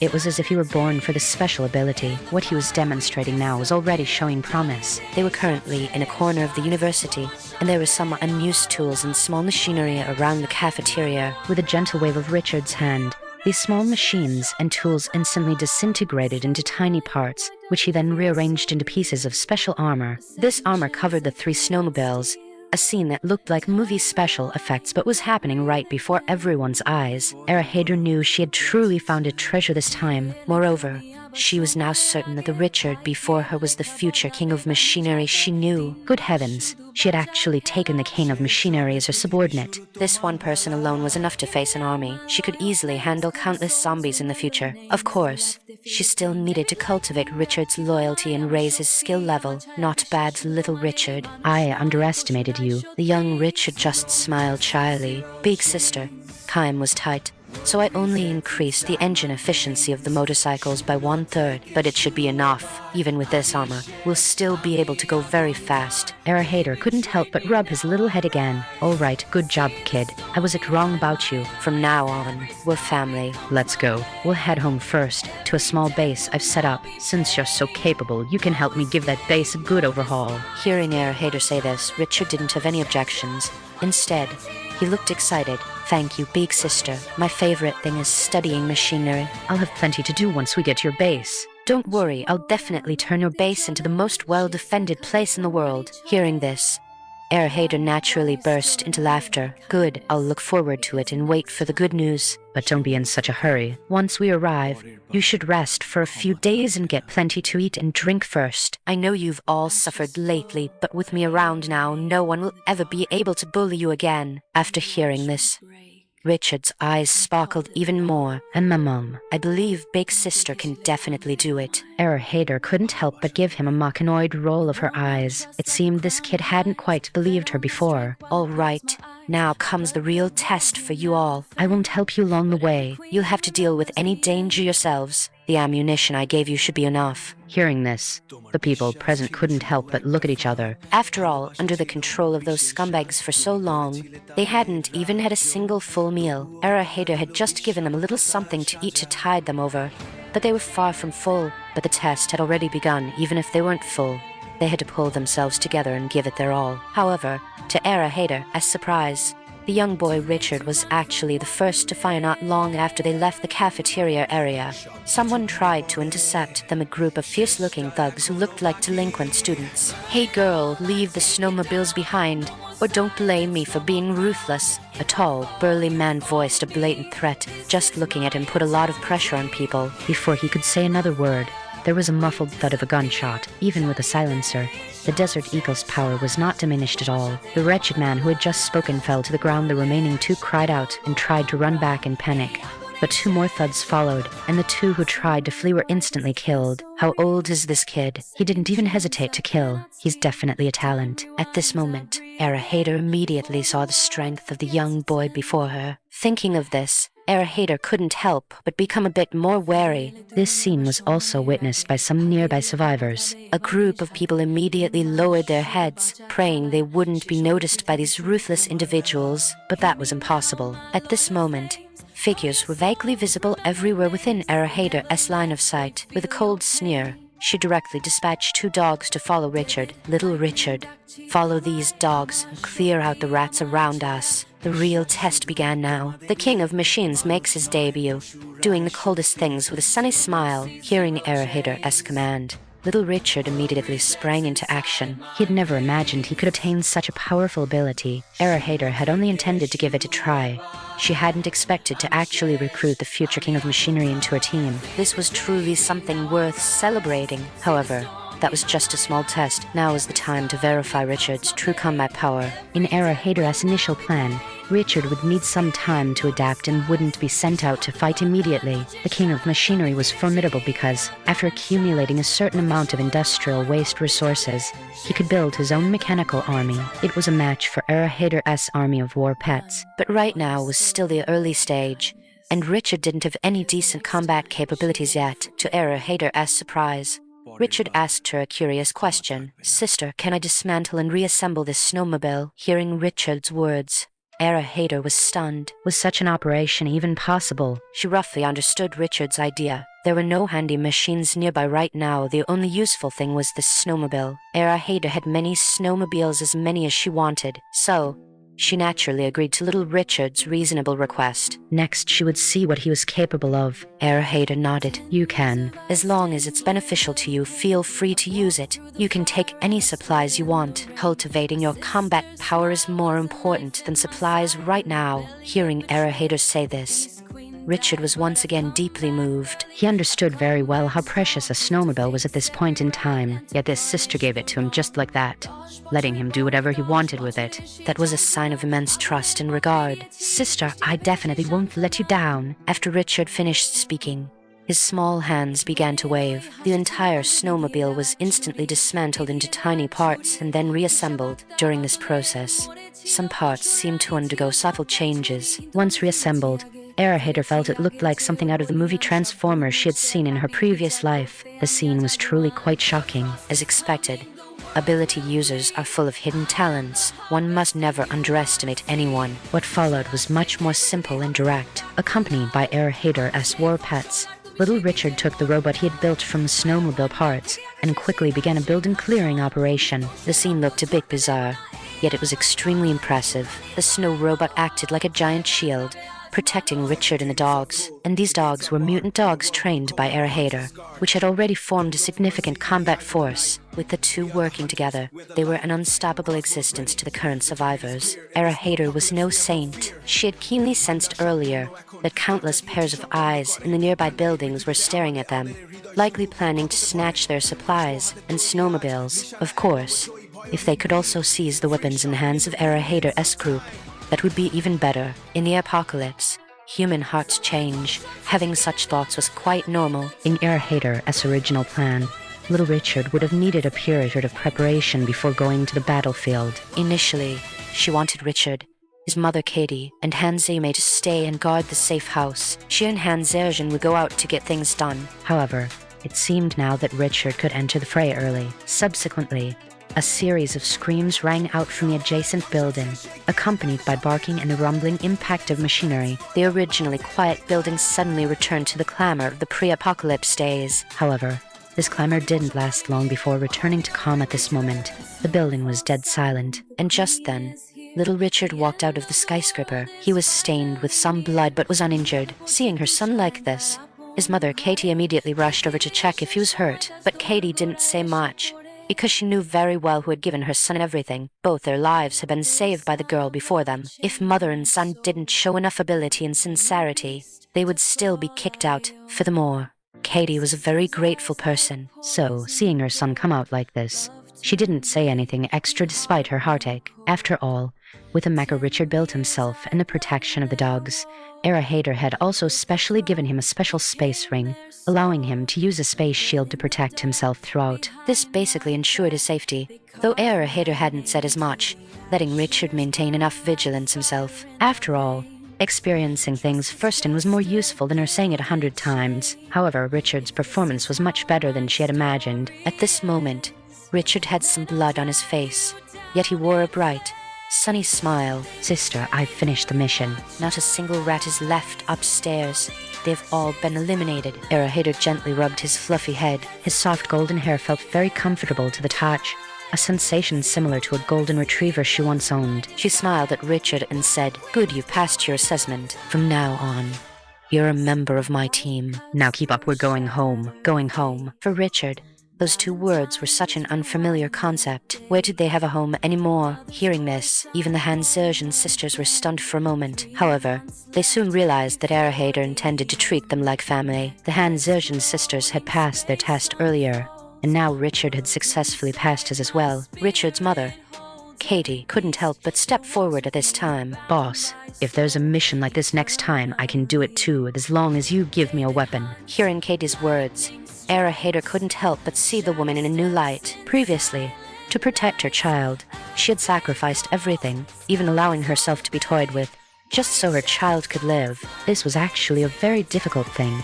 but Katie had done it. Erahater didn't look down on this woman at all. On the contrary, she now held her in some regard. However, it was understandable. After all, in the environment of the apocalypse, survivors experienced all kinds of hardships, and it was inevitable for hearts to change. Unless one became strong, they would be swallowed by this dog-eat-dog world. Only when you became as hard as a stone and full of sharp edges would others not dare to touch you casually. Erahater nodded slightly, indicating she understood. Fine, then next time you can carry out missions with Richard. We have a lot to do next, and we just happen to be short on hands. Back to our home. Erahater's words undoubtedly put everyone present at ease. After all, everyone understood one thing: only if they were valuable would others keep them around. In the apocalypse, everyone had one urgent desire, and that was to survive. But once they truly survived, it seemed they had no further goals. They didn't know what to do next or how to earn the right to keep living. And Erahater gave them a clear goal. As long as they worked for Erahater,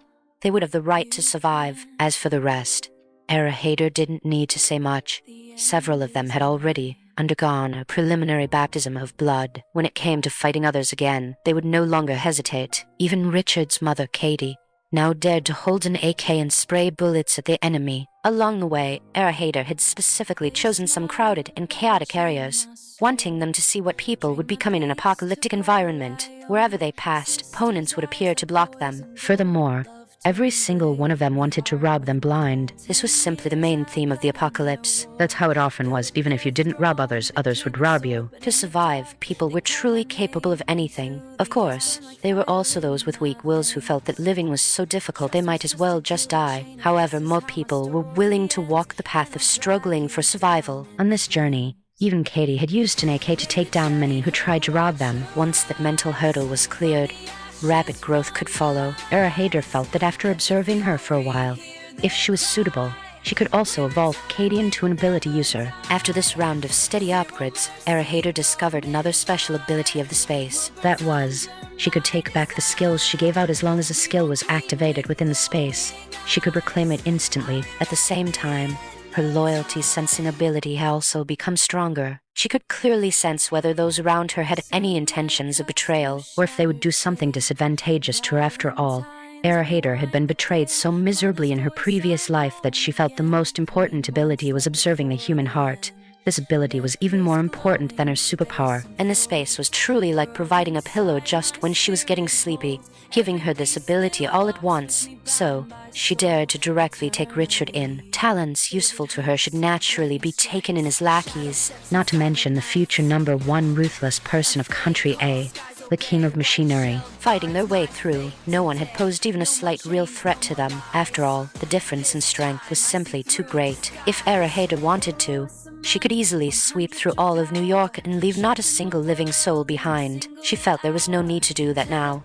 If she really wanted to, she wouldn't do it herself, as letting her several new little partners handle it would be more than enough. Erahater acting personally would be a bit like bullying, no different from a max-level character picking on a level 1 newbie. And what she had to do now was even more important. Of course, carrying out everything in an orderly manner was Erahater's style. The group finally arrived at the safe house Erahater had set up. The Empire State Building in New York once a landmark of this international metropolis, had now been cleared out by Era Hader. At the same time, she had installed a safe house on the top floors. It would take some effort for others to get up there after all. At dozens of stories high, climbing up slowly would take quite some time. Of course, Era Hader simply used a zombie pterodactyl to grab the several people and fly them into the sky. Arriving at their floor, the Hanzilian sisters and the mother-son duo of Richard and Katie had definitely experienced things unimaginable in times of peace. "Boss, that move of yours really gave me a fright." Hanzilian didn't know what to say at this point. That was a real dinosaur. Her boss actually had the magical ability to resurrect dinosaurs. Could this be the boss's superpower? Richard, following close behind, also looked at these living prehistoric creatures with burning eyes. He was a science enthusiast and was interested in all scientific and sci-fi themes. Besides being a machinery enthusiast, life sciences like this were also a project he was very interested in. It's just that in his previous life, he had no opportunity to conduct any experiments. He could only tinker with machinery, assembling various mechanical works he liked from discarded metal and parts. "Boss, you are indeed the most mysterious and powerful expert I've ever met. Thank you for giving me this magical power. I will be like a knight, loyally guarding you for a lifetime." At this time, Richard still looked like a little boy, yet he spoke many words with a serious face. Every time she saw him like this, Era Hader couldn't help but ruffle his fluffy hair into a bird's nest. "All right, you don't have to be so serious when working with me. I know your intentions. Just perform well in the future. Besides, you're still a child." "Don't act like an old man." "Although it's the apocalypse now, you still shouldn't lose the happiness that belongs to a boy." "You like robots, right? Later, I'll take you to sweep up all the mechanical parts and various metals in all of New York. You can tinker with them however you like then. It would be best if you could build me a Gundam army. That's your next task." Hearing Era Hader's words, Richard's eyes immediately brightened. This was what he loved doing most. Richard's mother, Katie, looked grateful at this moment. "Thank you, boss. We will all work hard from now on." After the apocalypse arrived, the thing to fear most was having nothing to do, because once one stopped, a fear of the apocalypse and confusion about the future would arise. Instead, always having something to do and having a goal would make one feel secure. Hearing Katie's words, Era Hader waved her hand casually. "All right, today is your first day joining my team. You'll meet more little partners in the future. Now, let's enter our home first and enjoy some warmth in the apocalypse." Hearing Era Hader say this, the few people looked at each other in bewilderment. They were nearly freezing to death. What warmth was there to speak of? However, when Era Hader pushed open the door of the safe house and they walked in, a long-lost breath of warmth greeted them. A warm fireplace, soft lighting, and comfortable rooms. Everything was just like the peaceful times before the apocalypse. It made them feel as if they were dreaming. They had dreamed countless times of the warm and peaceful world they once experienced, only to wake up to the cruelty of the apocalypse. Previously, the upper echelons of Country A had issued a nationwide broadcast. Because of the God of Thieves looting, Country A's various stockpiles were in short supply, and emergency forces were unable to act. Therefore, the people of the United States could only fend for themselves and find their own way to survive. Katie could never forget the despair that broadcast brought to everyone. And now, she truly felt warmth within the apocalypse. For a moment, she couldn't help but burst into tears. Was this something they could really enjoy? However, just then, a sudden loud boom echoed nearby. Era Hader frowned, feeling very annoyed. She was busy painting a bright future for her little partners, and someone had to come and cause trouble. Are they tired of living? Important information regarding the delivery of the Husky. The rumbling sounds coming from below were clearly caused by weapons striking something. Era Hader couldn't help but recall when she had first arrived in New York and set her dogs into action. Some people had actually used RPGs to fight back. After all, there were quite a few wealthy people in New York, and many hadn't even reacted when she first cleared out the Empire State Building. It was likely that some wealthy individuals now wanted to regain control of this building. However, the power in the Empire State Building had been cut off. Even if they regained control, without basic facilities, how could they live here? Of course, these were not things Era Hader needed to worry about. For now, she just needed to eliminate the intruders. Young Richard volunteered eagerly, itching for a chance to act, and Hanzilian also wanted to demonstrate her abilities. However, Era Hader waved her hand. "Don't be so anxious, you'll have your chance to show what you can do later." Hurry up and take your minions to wipe them out. Milk candy. Go and assist Erher. You two are more familiar with this city, so keep a closer eye on things from now on. Barked twice, indicating it understood. Its mistress had just given it some delicious bone and meat, and it was still savoring the taste of reward for its excellent performance last time. It knew that as long as it cooperated well with its mistress and got the job done, there would be an endless supply of bone and meat to eat in the future. Milk Candy, soft and fluffy, remained perched on Erher's back, though it too had received a reward from Era Hader. These two generals were now working in perfect harmony. Milk Candy possessed spiritual power attack bonuses, while Erher could control the dogs to carry out various encircling attacks. Since its evolution, Erher's intelligence had developed, and it was truly cunning. When the enemy advanced, it retreated. When the enemy retreated, it pursued it, played various tactics with incredible skill. Era Hader also discovered that it particularly enjoyed watching war movies. In its spare time, it would even open up a tablet to watch them, specifically choosing the historical war channel. Era Hader felt that this definitely wasn't just a regular husky. Suddenly intelligent made her feel a bit unaccustomed to it. However, this dog was truly cunning. It usually hid behind the dog legion and never fought on the front lines itself. Perhaps in Erher's mind, a king only appears for the grand finale, and the grunt work should be left to the other dogs. At this moment, a group of dogs was teleported directly behind the enemy lines downstairs by Era Hader. The sudden descent of the dog legion instantly knocked the enemy down. Leading them was a bald black man, who had brought a group of black men to try and reclaim everything that belonged to them. They had spent half a lifetime of effort just to barely secure a room in the Empire State Building, only for the apocalypse to arrive and get them kicked out. How could they stand for that? However, he remembered that the opponent was a killing god. If they moved too slowly, they would be finished off by her. But he felt that was only because he hadn't had weapons. Once he had weapons, who could be his opponent? He had no idea that a group of mutant dogs had recently appeared near New York. The apocalypse had severed the internet, making communication between people incredibly slow. Therefore, when the pack of dogs descended from the sky and attacked from behind, everyone was caught off guard, and most of the group was wiped out instantly. Seeing this, the black man leader knelt on the ground and surrendered. Big brother dog, I surrender. Spare my life. Spare my life. I know where there are weapons and supplies. Yes, yes, yes. There's also a doomsday fortress that was built by a wealthy doomsday enthusiast in the past. Even if a nuke hits, it can easily withstand it. Please, you must believe me. Don't kill me. I can take you to find that doomsday fortress, because I was involved when that doomsday fortress was built. Clearly understood what the other party said. It had originally intended to flatten him with one paw, but it stopped now. It felt that this might be a good opportunity to trade for bone and meat on the other side. In Era Hader's doomsday safe house, 3 women and 1 teenager were eating the delicacies before them with tears in their eyes. Steaming hot KFC and McDonald's, the junk food they used to look down on most, had now become the ultimate delicacy. They were wolfing down the food, completely disregarding their own image. After all, they hadn't had a proper meal in several days, only the most basic energy requirements to sustain life. They had even rarely been able to drink water. The snow outside could be melted into water, but they dared not drink it. It was simply too cold, and without fire to boil water. If they drank the ice water, their bodies might just perish from the rapid drop in temperature. But now, there was fast food, hot coffee, black tea, desserts. All of this made it feel as if they had returned to the peaceful and wonderful world before the apocalypse. It felt just like a dream. And all of this had been provided by the beautiful woman before them. Era Hader was hungry too, but she was eating Chinese food, a portion of shredded pork with garlic sauce over rice. It was sweet and spicy, and she was eating it with great satisfaction. The people beside her naturally had no objections. After finishing one round, they still felt unsatisfied because they had been hungry for too long. Era Hader didn't stop them and simply brought out another batch of delicacies. This time, it was an even better buffet.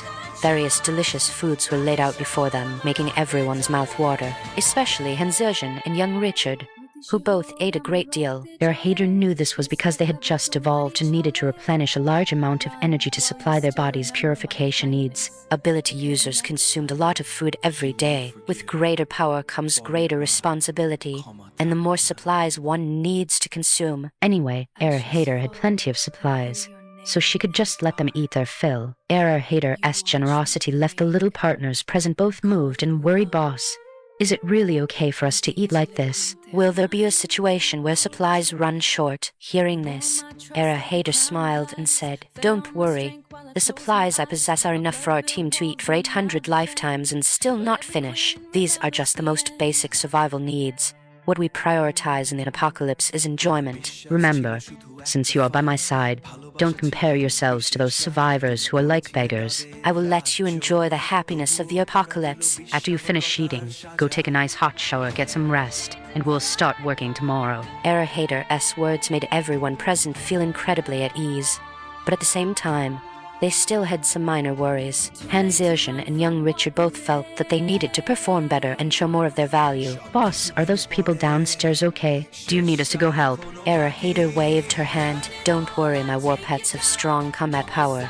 They have already finished the battle. Has even brought me some good news." Surely we can't be worse than the boss's pet. When and Milk Candy returned carrying a black man in their mouths, Hater couldn't help but frown. She didn't have any discriminatory thoughts, she just really couldn't bring herself to like this kind of person. When the black man saw that there were such beautiful women among the high-level personnel of the Empire State Building, his eyes were practically glowing green. However, Hater shot him directly, the bullet hitting his knee with a bang. The black man immediately let out a miserable scream, and at the same time, he realized that this was the super ruthless person who had chased everyone out of the Empire State Building. "Oh, lady, I was wrong. I shouldn't have looked at you. Please let me go. Forgive my offense against you. I know a lot of important information." Hearing the black man's words, Hater said coldly to Milk Candy, "Milk Candy, dig out all the useful information in his mind." "Coo coo coo." The Snow-White Milk Candy responded instantly, indicating it understood. At this moment, a strange light flashed in Milk Candy's red eyes. After the black man looked at it, he instantly lost his mind, forgetting even the pain in his knee. Like a walking corpse, he blurted out everything he knew. After listening to the black man, Hater asked a few random questions and summarized some important information the other party knew. One country is preparing to build a survivors base near New York, which will gather the original wealthy people and useful Lee Callans together. To the location of the hidden warehouses temporarily deployed by country in New York. 3 of the geographical coordinates of the Doomsday Fortress built by several wealthy people. 4 country has already discovered the use of the ability crystal and is preparing to create a batch of ability users.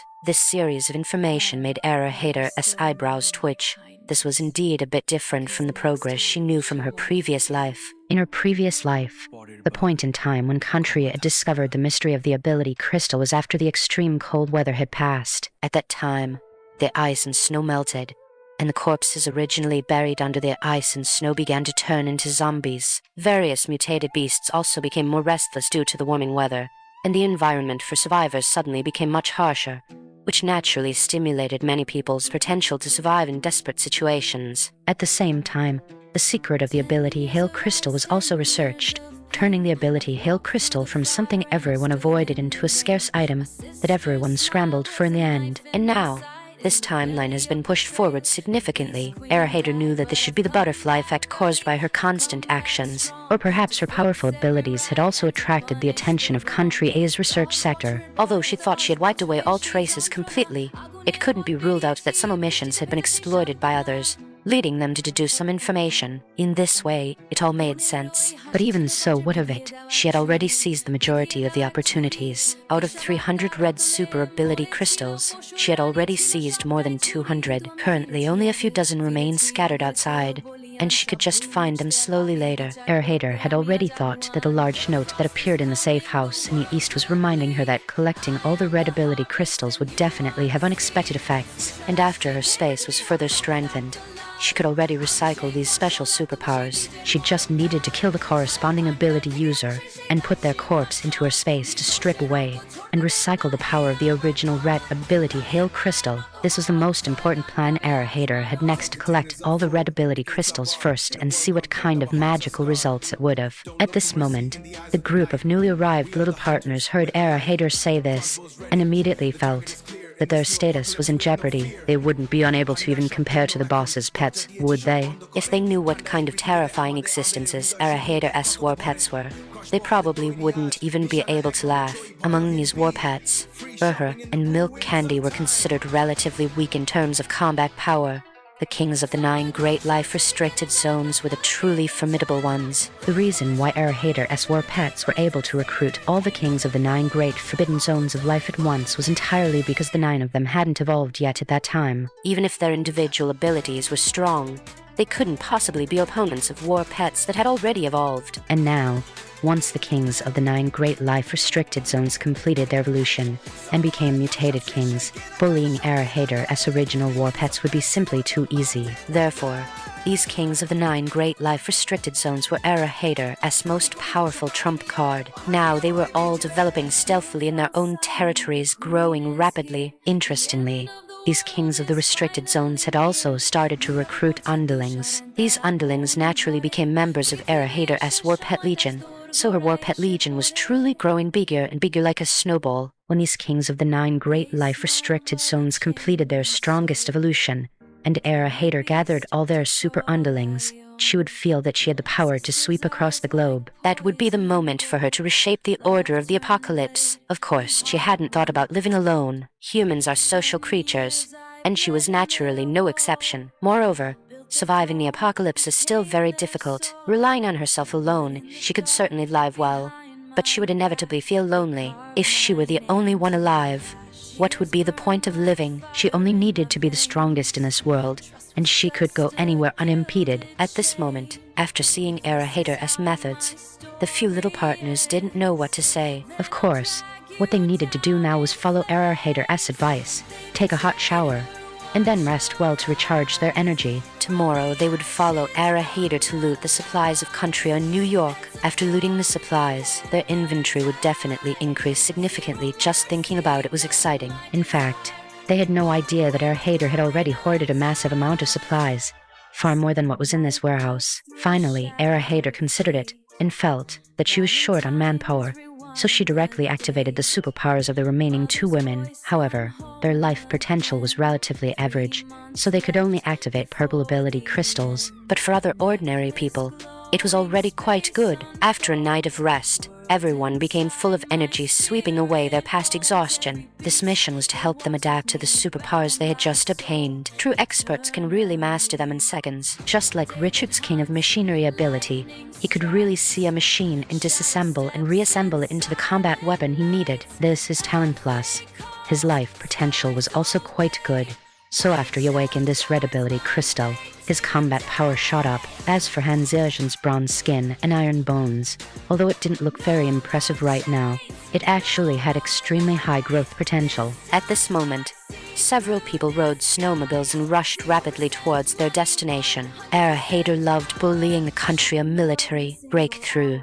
The fortress. In fact, even in peaceful times, many wealthy individuals harbor doomsday fantasies. Most of them just thought of it as a better safe than sorry measure. The chance of actually needing those doomsday precautions was likely very small. Like the doomsday fortress Hader and her companions found, its original owner probably didn't even have time to enter it before being killed by the hail. Hader could clearly sense that there were no living people inside the fortress. If one didn't get into the fortress before the apocalypse, there would basically be no chance to enter after it began. The reason they built this fortress was, naturally, to secure a special stronghold for themselves. The apocalypse came too suddenly, not giving the fortress's owner a chance to enter. Now that this doomsday fortress was ownerless, Hader naturally wouldn't stand on ceremony. The black men led them here, but all they saw was a scene of ice and snow. He couldn't help but give an awkward smile. Boss, this place is here, but it's covered in ice and snow now. To open the fortress, we need a special key and we don't have one. How about we forget it? Should we go look somewhere else? Hader coldly glanced at him,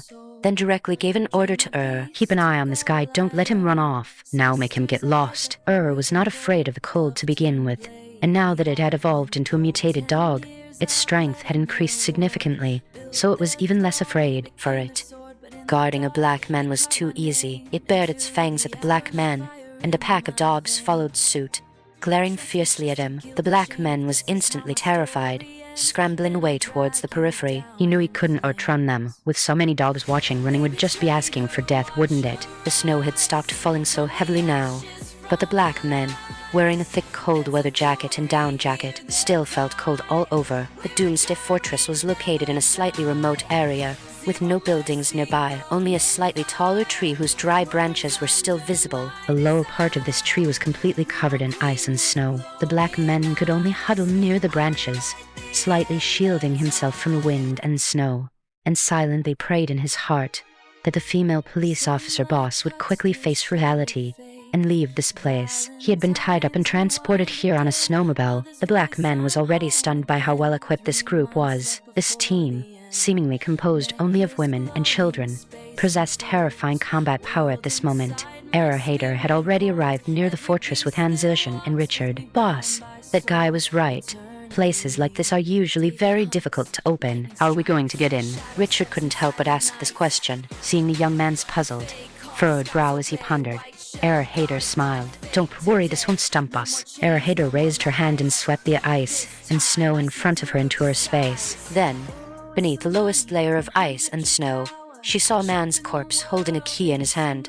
Undoubtedly the owner of this fortress. This guy, for unknown reasons, had collapsed just inches away from the fortress. Hader gently shook her head, thinking that although the fortress owner had prepared everything, he was fated to die. Ultimately, he ended up paving the way for Hader and her companions. Hader smiled faintly, seeing that the key clutched in the corpse's hand had been frozen solid, making it impossible to separate. Hader swept it with her mind, and the key instantly appeared in her space, then reappeared in her hand. Seeing Hader's series of actions, Richard's mouth hung open in shock, unable to calm down for a long time. Hanzilchen, standing nearby, was equally stunned. At this moment, various thoughts raced through their minds. Yesterday, they had been guessing who Hader really was. Now, they probably understood, and the shock in their hearts intensified. Hader held the key and gently opened the fortress door, but to her surprise, there was still facial recognition and iris scanning inside. Having only the key wasn't enough.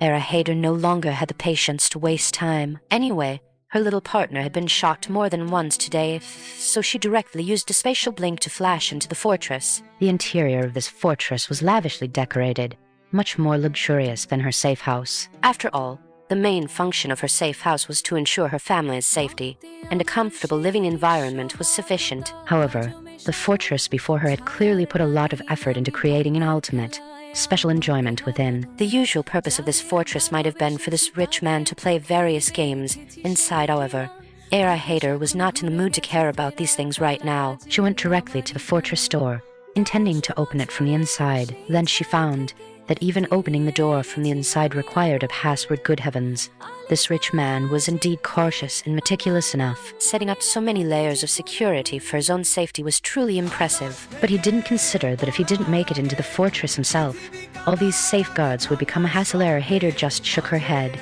then went directly outside. Although it would cost a little precious metal, it didn't matter. She went to her 5 little partner, took their hands, and flashed them all into the fortress. Hanzilchen and Richard hadn't even reacted before they found their location had changed. Outside, it had been extreme cold, but upon entering this fortress, it instantly became warm. Richard, can you decipher the passwords and various defenses here? Hader asked the most crucial question directly. Richard looked around, then sensed with his hand. Boss, no problem. Do you want to keep the original facilities, or should I reconstruct a new defense system? After Richard finished speaking, he looked at Hader with bright eyes, clearly wanting to personally modify this place. Hader waved her hand casually, smiling. Do as you please. As long as we can enter and exit freely and the defense strength is guaranteed, you can do whatever you want with these. Seeing Hader trust him so much, Richard was deeply moved, and at the same time, he felt that he absolutely had to do this well. This should be their first stronghold, and it might even become their base. It must be well designed and arranged. However, before doing all this, Richard couldn't help but ask the biggest question in his heart. Boss, can I ask you a question? Hader didn't procrastinate, saying directly, speak. Richard hesitated at first, but finally asked, Boss, are you the legendary god of thieves? Boss, you're my idol. Richard's question was naturally what Hanzilchen wanted to ask as well. The 2 little partners were staring intently at Hader, truly desperate for an answer. Hader was amused by their expressions. She felt there was no need to hide anything since they would find out sooner or later. So she answered straightforwardly, That's right. If the god of thieves you're referring to is the one who emptied every warehouse and supermarket in Country A, then that would be me. Hearing Hader say this, Richard's eyes immediately lit up. Boss, I didn't expect you to really be my idol. Haha, I'm truly amazing now. To be honest, many people on our side admire you. Those politicians are all paid-brained. They should have been taught a lesson long ago. Hader rubbed her nose somewhat sheepishly and asked in passing, I harvested all your supplies. Don't you hate me? Richard shook his head and said, this world is inherently survival of the fittest. Besides, even if you hadn't taken them, how many people would have survived once the natural disasters hit? I know you still left some basic survival supplies for everyone. You only plundered the excess wealth of those capitalists. I have data analysis skills and know a lot of inside information, so I respect you very much. Boss, you really are the idol I worship. Hader laughed again upon hearing this. This subordinate of hers was quite interesting and knew how to flatter her.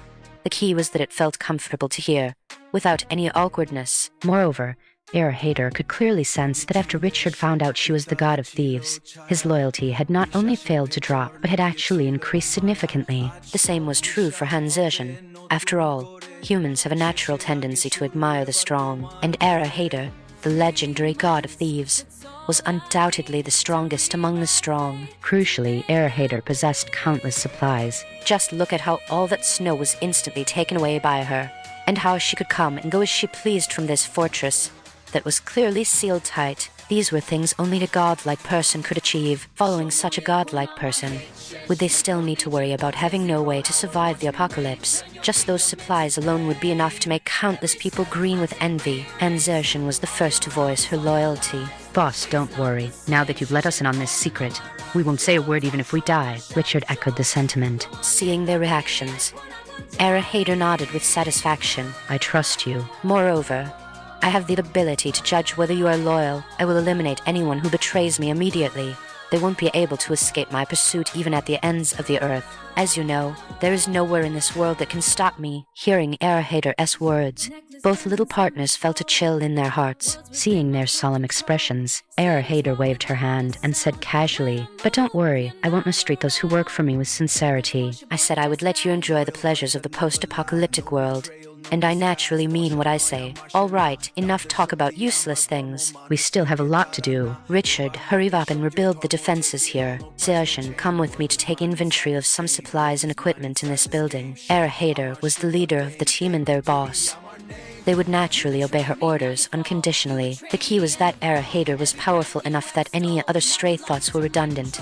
Only by following Hader could they live long in this apocalypse. Richard even felt that Hader's future plans were not small. Perhaps she could build a bright future that humans could never have imagined before. The apocalypse was reckoning, washing away all of humanity's filth and leaving behind the most elite and powerful group to reconstruct a utopia. The prerequisite was that those people had to be strong enough, and his boss had that foundation. Thinking of this, Richard watched Hader's figure disappear around a corner of the building, clenched his small fist, and began constructing the secondary defenses for the Doomsday Fortress. Soon after, various clanging and banging sounds began to echo from the different checkpoints of the Doomsday Fortress. Hader didn't mind this. Hansirchen also knew that was Richard's area of expertise, and she needed to shine in her own. Standing beside Hader, Hansirchen couldn't help but feel her heart racing. Knowing she was following someone as incredible as Hader, the future truly looked promising. She used to think the god of thieves was like a cloud in the sky, attainable only in one's dreams. After all,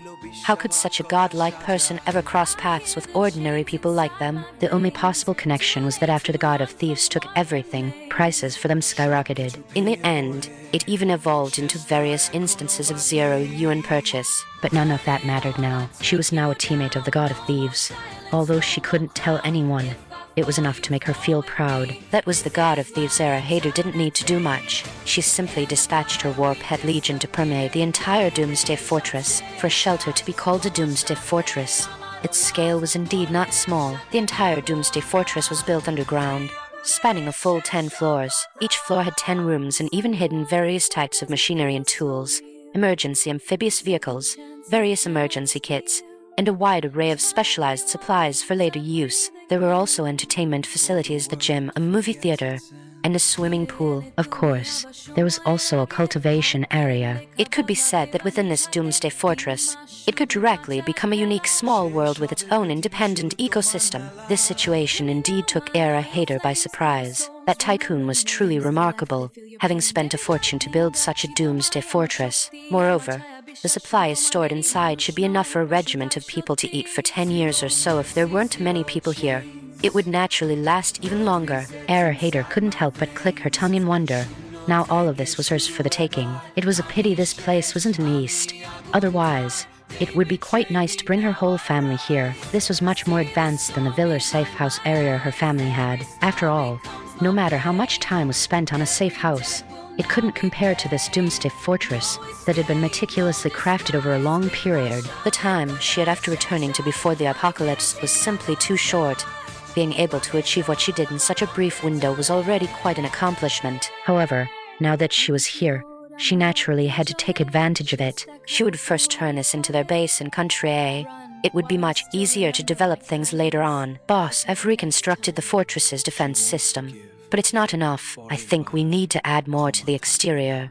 Otherwise, if this place is discovered, it will definitely attract trouble. Era Hader completely agreed with Richard's words. In that case, Era Hader felt it was time to take some major action. Humans are worse than dogs. Boss, I'm willing to be your dog. It had to be said that Richard was truly a good younger brother. Not only was he handsome, but he was also very obedient. As long as it was an instruction from Era Hader, he would complete it 100%. Today, there weren't many mechanical parts or metals in this place for him to dismantle. Although this doomsday fortress was overall very good, its framework was already fixed, and there was no way to make a supermassive change. This was a huge project to strengthen the defenses of this doomsday fortress. There were actually many ways, and Era Hader could even do it without needing Richard's King of Machinery ability. But she had to find something for her little brother to do right. Moreover, this was also to train his superpower. However, doing it this way required a lot more various mechanical parts and different metals. The Doomsday Fortress could indeed provide them with some ready-made items, but it was still a far cry from the level Era Hader expected, or the standard Richard himself wanted to achieve. Both of them were people with high requirements for their work, so they immediately hit it off, or they would go out and harvest a batch of machinery and supplies. This turned out to be hard on the black men outside who had given them the information. However, Era Hader didn't care at all about how that guy felt. After all, he was just a tool who could be discarded after providing the information. But since the other party could clearly know the location of a doomsday fortress, he wasn't simple, so she decided to keep him around for a bit longer. At this moment, the black man Carter was under the dry treetop, trying to reason with the group of dogs. I say, brothers,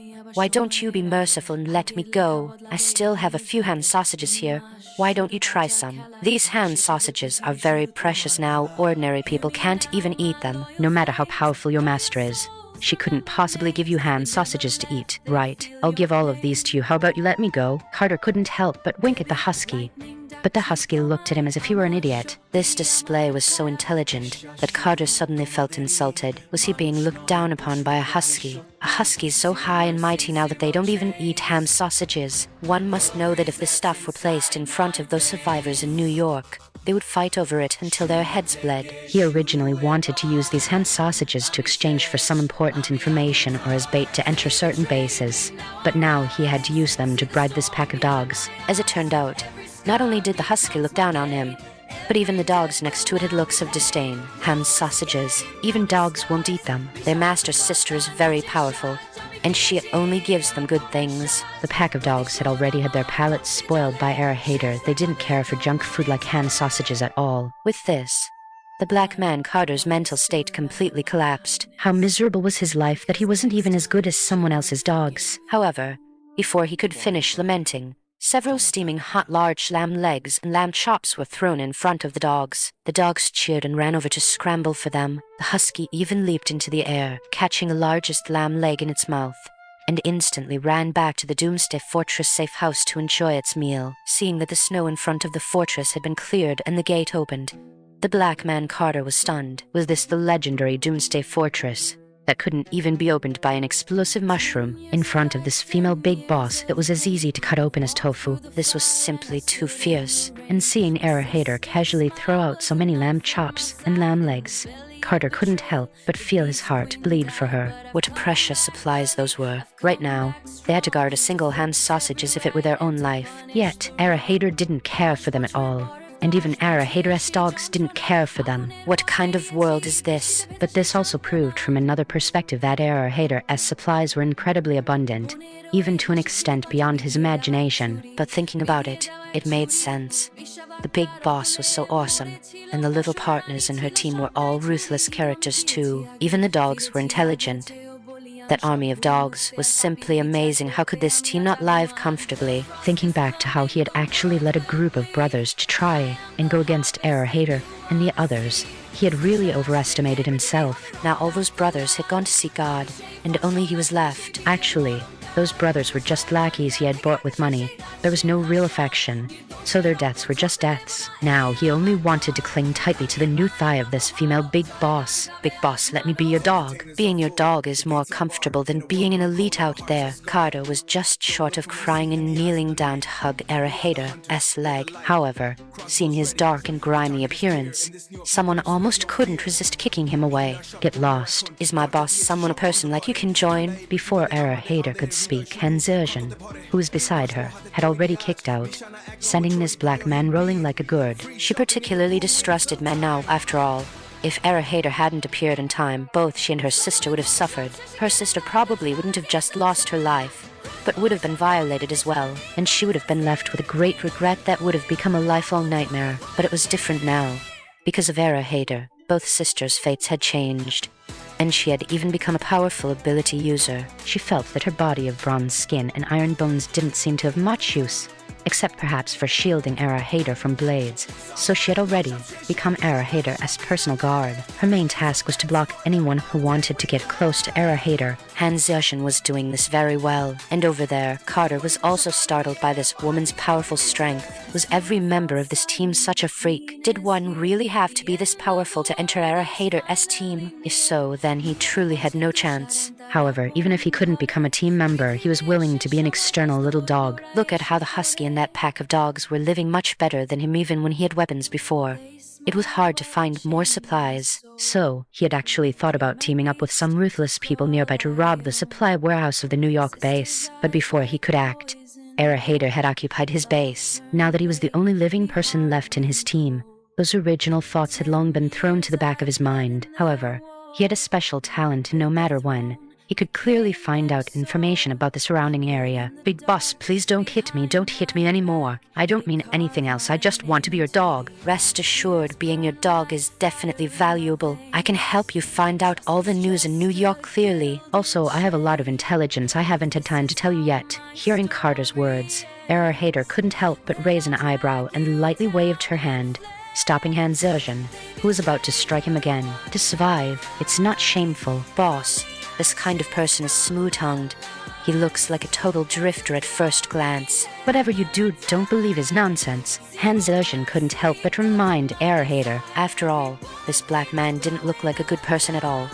He might be digging a hole for them to jump into. When this black man brought them to this fortress earlier, he clearly hadn't expected that Era Hader would be able to open the main gate here so easily. It was likely that this black man Carter's eyes had been blinded by the shock. In fact, Carter was truly intimidated by the extravagance and powerful strength of Era Hader's group, which was why he was willing to be a dog just to cling to their golden thigh. Era Hader didn't say much at this point. She directly took out a white pill and held it out in front of Carter. You can be my dog, but dogs are very loyal. Can I trust your loyalty? If you think I can, then listen to me and swallow this pill. Otherwise, I'll assume you're playing me. I get very angry when I'm played, and the consequences are very serious. This crystal clear white pill didn't look particularly scary. It didn't seem any different from an ordinary pill, but Carter felt that this thing exuded an air of eeriness and was very dangerous. If he really swallowed it, he would likely be at Era Hader's mercy. But wasn't he already at Era Hader's mercy right now? The other party could take his life whenever they wanted. To Era Hader's surprise, Carter didn't hesitate at all and swallowed the white pill directly into his stomach. It was as fast as a lightning bolt, and his attitude was extremely firm. Big boss, I've eaten it. Can this prove my loyalty now? I will do whatever you ask me to do. I will never harbor even half a mind to harm you. In fact, Carter was a smart man. He understood very well that he had already lost everything. If he didn't maintain this special connection with Hader and the others, it would be very difficult for him to survive in this apocalypse on his own. But if he followed Hader, he could be like those pets, eating and drinking well and having a warm house to live in. That would make everything worth it. Therefore, once he figured this out, he didn't need to think much more and just swallow that white pill. He knew there was danger involved, but did it without looking back, because he knew very well he wasn't facing the apocalypse alone, even more dangerous. Choosing the lesser of two evils.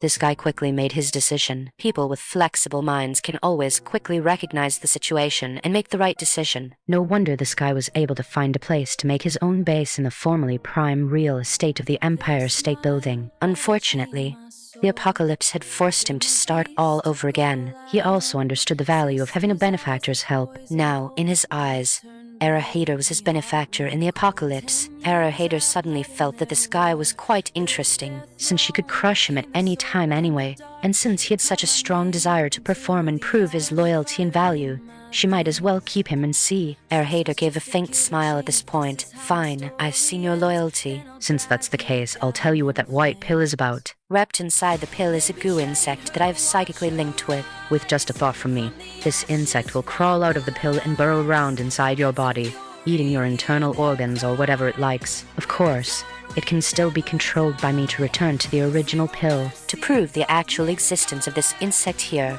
your stomach is going to hurt in the next second. As it turned out, as soon as Hader finished speaking, Carter immediately felt his stomach churning. The pain was so intense that he instantly curled up like a cooked shrimp. He knelt on the snow and soon fell to the ground, unable to get up. Although it was only for a short moment, it was enough to prove the power of this goo insect. Then, Hader was heard snapping her fingers with a pop, and Carter's stomach instantly stopped hurting at this moment.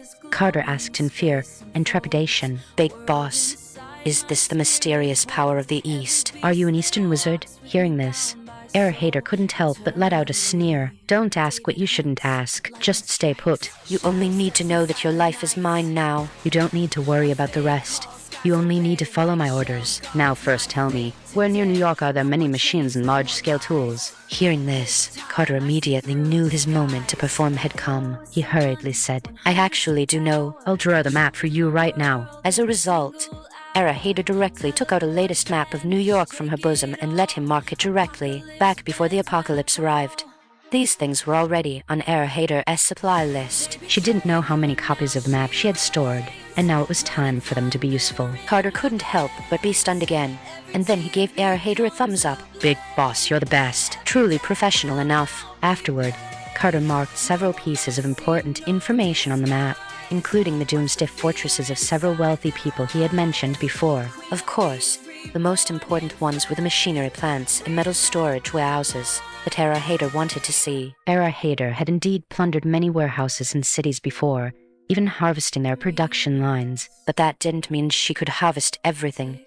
There would always be ones that slipped through the net. Moreover, some places were completely unknown to anyone except locals. Hader had harvested the more famous places, but she hadn't had the time to search for and strike those other more hidden, important supply points that only locals knew about. However, as a local thug here, Carter knew New York like the back of his hand. In the past, he had a large group of informants who could help him gather intelligence, but now there was probably no one left to do those things for him. However, that didn't mean he no longer had the capability. On the contrary, he had many ways to operate now. In the apocalypse, there was no need to worry about so many things, especially if Hader was willing to give him a little bit of supplies as startup capital. Then he could do even more in the future. Of course, Hader wouldn't be so foolish as to head over directly. Instead, she quickly sent out her army of pets to scout for information first and found that what Carter said was actually reliable. However, these few places were indeed somewhat interesting. Fine, you've performed well, kid. In that case, I'll fulfill my promise. Whatever the pets have, you'll have to eat up. You'll only have the strength to work once you're full. Next, you will be my eyes and ears in New York. Find out all the people and things I need to know. When necessary, act as my mouthpiece and spread some news among the survivors. Carter nodded heavily, and then, with a face full of anticipation, He watched Era Hader take out a steaming leg of lamb from her large backpack. This guy's eyes instantly lit up as he took it and began gnawing on it just like a dog for survival. He didn't think it was a disgrace. And he knew that his fate in this apocalypse had completely changed. Abandoned Greenwich Mean Time Power Station. Greenwich Power Plant, a product of the 1930s, had just been decommissioned and ceased production a few years ago. But with the rise of the cryptocurrency market, a new generation of crypto miners needed more electricity to mine. Generating more cryptocurrency and consuming countless electronic parts was all to gain more wealth in the crypto market. This place was originally a gathering spot for numerous wealthy individuals. The miners had reactivated this power plant to save on costs. But with the arrival of the natural disasters, this place undoubtedly turned into a ruin. When people are gone, who would care about the amount of cryptocurrency? The wealth of the former virtual world turned into a pile of waste paper overnight. Now, people need tangible resources more. In the apocalypse, resources are the foundation, and strength is king. This abandoned power plant seemed to have lost its past glory, though it had once regained vitality. It had once again become a sleeping mechanical monster. Unless one was a New York local, few would pay attention to this place. Because mining these electronic ores required many electronic parts, it generated a lot of industrial waste, leading to protests by local environmentalists at one point. It caused quite a stir back then. But unless one was a New York local, few would know about these things. And the first key machinery acquisition site Carter marked was right here, because there were many generators and large machinery here.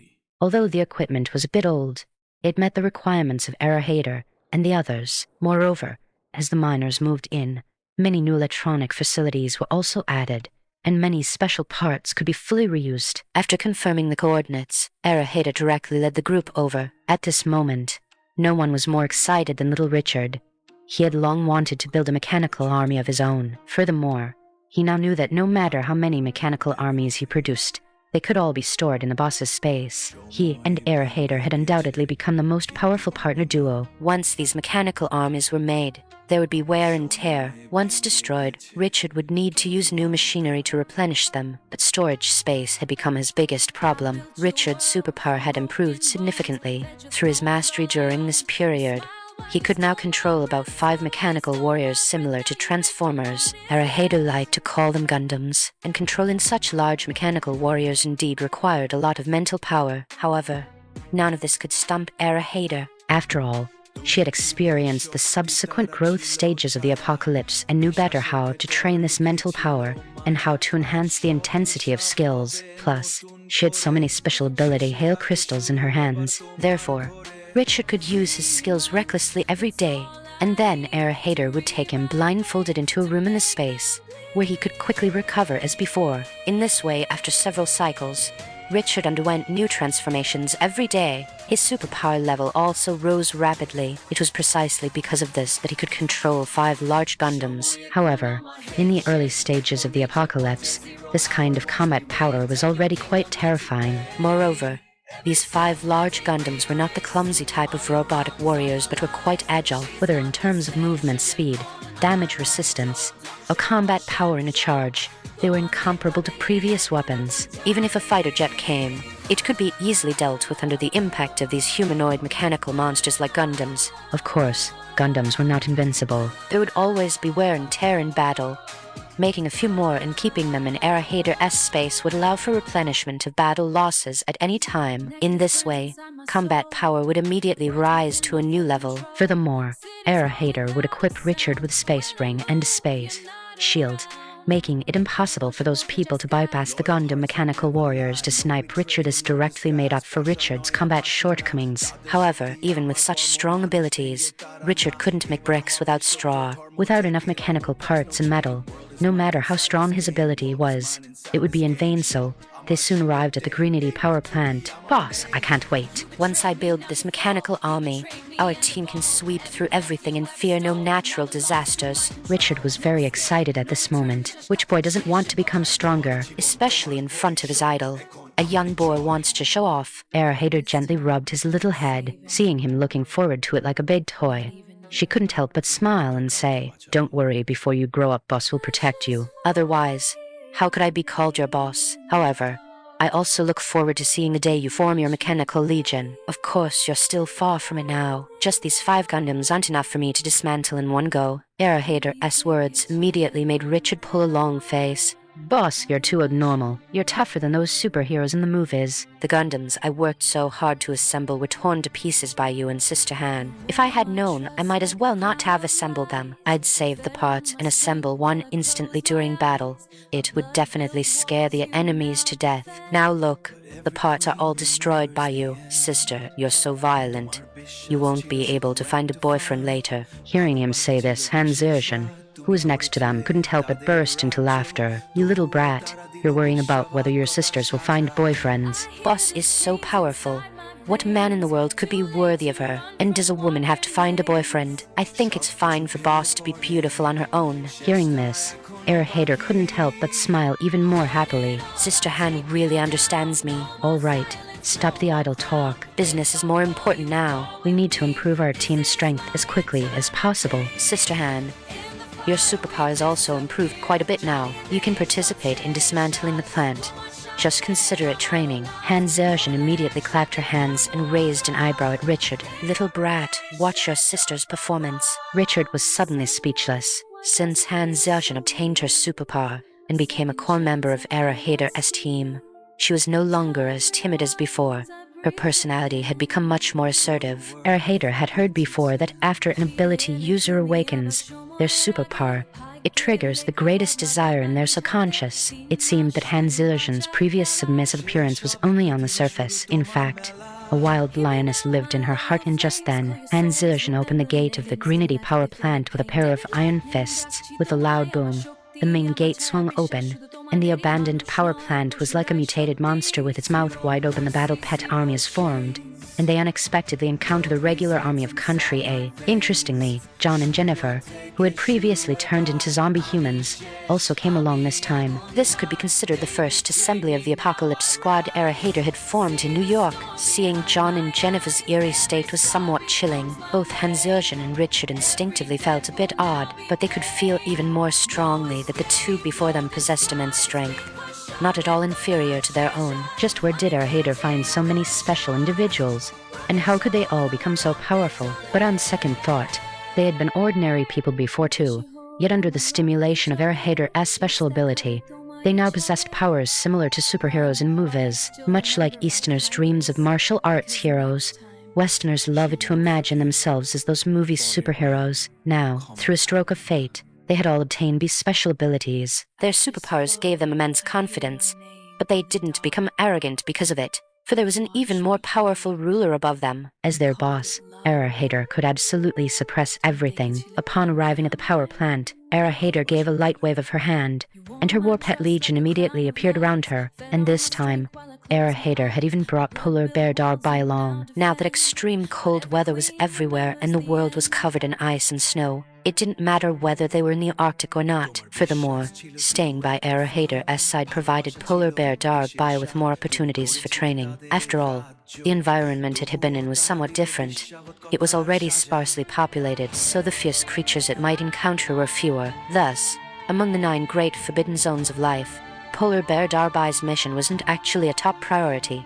Its area became a forbidden zone mainly due to the inherent bonus of the Arctic's extreme cold. The current environment was when Polar Bear Darby's combat power was at its peak because everywhere was now its home field. Therefore, by keeping Darby by her side and having it participate in more battles, its strength would increase faster, allowing it to better handle other fights once the extreme cold passed. As for the other large ones, aside from Panda Gun Gun, Erahater truly sent them back to their respective homes to resume their own path of seizing heaven. With Erahater's prior help and stimulation, their growth would be even more rapid and fierce. Returning to the scene at the Greenity power plant, Erahater gave a gentle beckon, and Darby along with the members of the Warpet Legion immediately stepped forward to form a large circle. The combat squad looked at the sudden appearance of a vast army around them and couldn't help but feel a bit stunned. Amidst this vast army, the few of them were like little chicks. Neither their size nor their combat power could likely compare to this Warpet Legion. John and Jennifer felt this most deeply, as their boss within this group was the zombie Tyrannosaurus Rex, and the zombie Tyrannosaurus Rex's boss was Erahater. In other words, Era Hader was the boss of these two zombie humans boss. That innate bloodline suppression instantly stripped the two of any thought of resistance, leaving them to obediently follow all of Era Hader's arrangements. Richard, on the other hand, couldn't help but swallow hard. Boss, your war pet legion is too fierce. Looking at this display, there must be 8 or 10,000 of them, right? Era Hader nodded with a smile. Close enough. There are 10,086 war pets in total, all kinds of them. You need to work harder and do your best to build your mechanical legion. When the time comes, together with my war pet legion, it will be enough to sweep through every force in the world. Then, a whole world will listen to us. This is peace in another sense. We are going to create a brand new world. With Era Hader painting such a grand vision,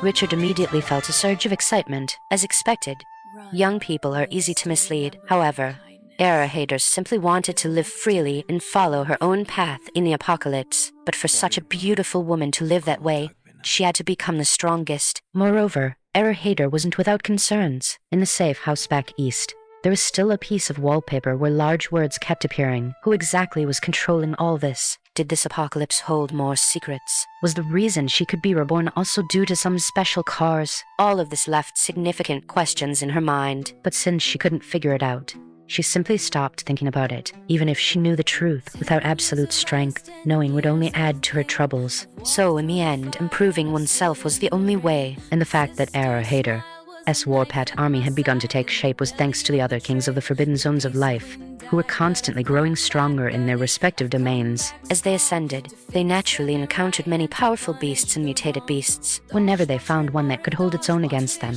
they would notify Era Hader to collect it, making it a member of her war pet legion. Truth be told, through this method, Era Hader had new war pets joining every few days, combined with the many war pets with great life potential she had already collected. And after further superpower development and training, the War Pet Legion had finally taken shape. Of course, this number was still far from enough.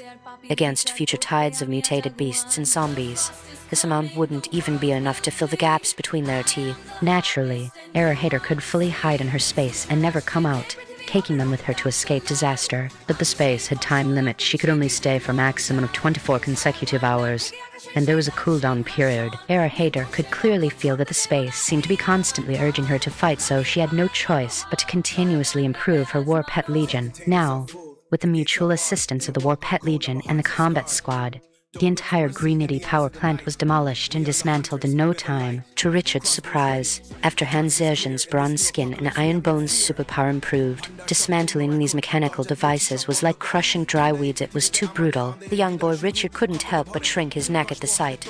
It seemed he couldn't afford to provoke either of the two older sisters in the future, or he'd be beaten miserably. While their squad was in the heat of dismantling the power plant, a well-equipped team in the distance was closely monitoring everything. They wore snow-colored camouflage, blending perfectly into the worlds of ice and snow. High-powered binoculars instantly locked onto Era Hader's team. "Colonel, what should we do now? Should we go up and stop them? They're about to dismantle the core of the power plant." At this moment, a chief of staff was requesting instructions from his superior. The commander, addressed as Colonel, frowned deeply. "If I'm not mistaken, they are the ability users that the higher-ups are looking for. I really didn't expect ability users to appear so soon." "We've been surrounded." As the main commander of the SEAL team, Colonel Howard possessed extensive combat experience. Even in this extreme cold weather, he was still able to maintain his team's formidable combat effectiveness. After all, their original training objective was to ensure the team could rapidly adapt to combat in any environment. On the eve of the apocalypse,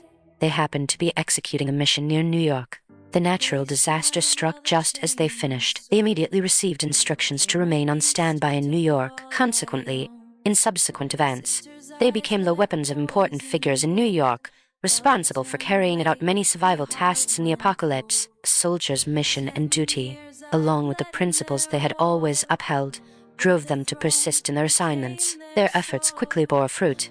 Under their protection, many important figures were not significantly affected by the apocalypse. Furthermore, as more troops appeared later on, the situation surrounding those important figures gradually stabilized. However, the civilians in downtown New York were not so lucky. The original country was already plagued by constant chaos, and various zero-yuan purchases were so common that everyone had grown accustomed to them. All sorts of unrest seemed to be breaking out continuously. Because of this, after the natural disaster struck, Massive numbers of people in the big cities who lacked survival supplies froze or starved to death. In a New York of over 8 million people, only tens of thousands remained. The degree of cruelty involved can only be imagined, yet even so, those so-called important figures had no intention of reaching out to save them, or perhaps they did want to take some measures. But by the time they finished discussing what to do, the people were already mostly dead. Since that was the case, they could only change their plan and implement an elite system. They would only keep those they deemed elites to preserve a spark. For Country A and Colonel Howard's mission this time was to see if this abandoned power plant could be put back into operation to provide electricity for those elites. By now, New York had fallen, and finding other power generation equipment was no easy task. For some reason, that god of thieves seemed to have predicted the arrival of the natural disaster and had directly targeted Country A, the country with the most abundant supplies, as the primary target for looting. The supplies harvested by the god of thieves included all kinds of power generation equipment and even fuel. This had left the remaining elites in a state of deep distress. However, no matter how powerful the god of thieves was, he could only target the most famous locations where supplies were most likely to be stored. A place like the Greenity power plant, which was both dilapidated and only recently recommissioned, would be difficult for anyone but a local to know about. The other party likely didn't have the time to investigate such places, so this power plant managed to escape the disaster. But Howard never expected that when he arrived here with his SEAL team members, he would encounter another group of ruthless individuals and legendary ability users at that. In their elite ranks, there were indeed ability users, but in Colonel Howard's eyes, those so-called ability users were just flash show-offs. What use was a so-called superpower? A single burst of bullets from them would beat the opponent to a pulp. It could only be said that the ability users Howard had seen were mostly those who had just awakened at the start of the apocalypse and had not yet become familiar with or strengthened their superpowers. So, seeing a group of people also dismantling a power station, their objective was clearly the same as his. Howard quickly commanded his subordinates, "Keep up, everyone load your weapons." Although these ability users don't look like much of a threat, we cannot afford to be careless. Guys, move it. The chance to earn some merit is here, with so many ability users. If we bring them all back this time, those politicians will be overjoyed. Hearing Howard's words, the grunts couldn't help but chuckle. Boss, these ability users are supposed to be pretty tough, but honestly, none of them can actually fight. Exactly. Last time they had us test an ability user, and a single bullet scared him to the ground. What ability user? I think they should just be called cowardly users. Hearing his subordinates chatter, Howard couldn't help but wave them off, saying, "Don't underestimate anyone, and never look down on an opponent. Have you all forgotten what I told you during training? Get all your gear into peak condition and stay sharp. This is our first real battle since the apocalypse began." We can't let anyone look down on us. Furthermore, we need to show those big shots our combat prowess and let them know our importance. That way, they probably won't pin their hopes on those ability users anymore. We are the SEAL team. We must demonstrate our skill and grit. Guys, your time to shine has come. All members of the SEAL team shouted in unison. "Yes, sir." Howard issued another command. Squad 1, Squad 2, follow me for a frontal charge. Squad 3, Squad 4, use flanking tactics to encircle them. Don't let a single person slip through. Squad 5 will cover the rear and be ready to provide support at any moment. Once the orders were given, Howard quickly made several tactical hand signals, and the squads moved out. The SEAL team numbered at least several hundred men. It was no small force. On Hader's side, it was entirely because a group of war pets had already entered the power plant to run wild. They were dismantling and destroying things at will, having the time of their lives. The dismantled parts were placed directly in front of Richard for him to assemble as he pleased. Anything temporarily useless was directly stored in the space by Hader. After all, it was waste utilization. Thus, from the outside, it didn't look like there were many people, only the 5 members of Hader's team, with war pets occasionally darting back and forth. Only the core personnel around Hader's team knew just how shocking and overwhelming the scene had been when the Warpet Legion first emerged. Recalling the scene from just now, Richard couldn't help but feel his heart swell with excitement. Because Hader had said that once his skills improved in the future, under the influence of the keynote machinery ability, the mechanical legion he could build would be no less impressive than Hader's Warpet Legion. Thinking that he could also command such a massive army in the future, Richard felt even more motivated. Meanwhile, as Hader was directing her Warpet Legion's continuous actions, she received a message from the Warpets responsible for scouting the perimeter. "Master, Many soldiers are coming from outside, fully armed and moving quickly toward our position. Upon hearing this, Hader quickly switched her perspective. Through the war pet's vision, she immediately saw the silhouettes of Howard and his men rapidly closing in. We must capture them alive and turn them into our own. Hearing the report from her war pets, Hader couldn't help but reveal a playful smile. It was also time to test the strength of her combat squad. The opponent had split into 4 groups, and her squad happened to have 4 people through the perspective of her war pets. Hader could see everything clearly. Partners, it's time to show your true strength. Looking at this formation, the opponent should be Country A's regular army. Next, it's up to you. 4 groups of people, pick your own opponents. If you really can't win, I will go over and support you. But I hope you won't need me to take action. Hader's words immediately made the 4 people in the squad feel a chill in their hearts. After all, among the 2 mutant zombie humans, one had rubber man attributes, and the other had telekinesis. Han Zeozhen had bronze skin and iron bones. Not only could she strengthen her own defense, but her control over metal was also top tier. Little Richard naturally went without saying.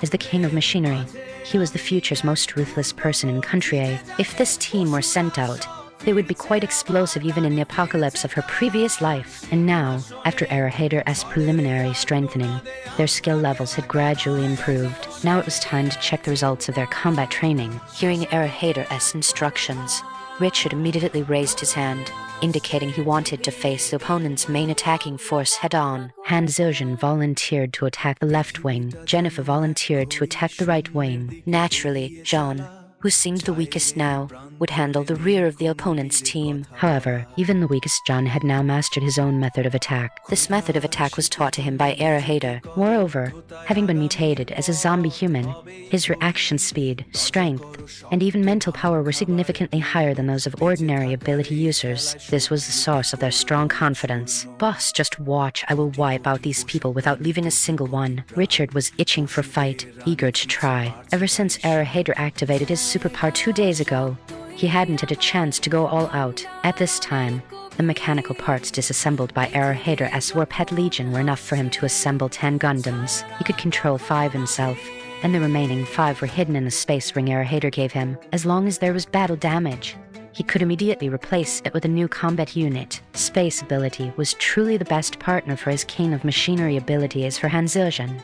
It went without saying. The others likewise had their own unique skills. Because Hader had seen these people's combat levels in her previous life, she directly gave them the most suitable combat styles, so they grew very quickly. All right, what I want to see are results, not bragging. Next, let me see what level your combat skills have reached. Hader directly issued orders like a queen. With a wave of her fair hand, her subordinates quickly dispersed, heading in different directions with high battle spirit. On the other side, the SEAL team led by Colonel Howard had already maneuvered around and carried out a tactical assault on the perimeter of the power plant. Seeing a disassembly of the power plant in full swing over there, Howard's eyelids couldn't help but twitch. Suddenly, he had a very bad feeling that today's opponent would be quite troublesome, because he had already seen many unknown creatures that looked like wild beasts but possessed very unique abilities, directly disassembling a plant into pieces. Furthermore, these beasts were numerous. If looking solely at numbers, their team wouldn't even be enough to fill the gaps between the enemy's teeth.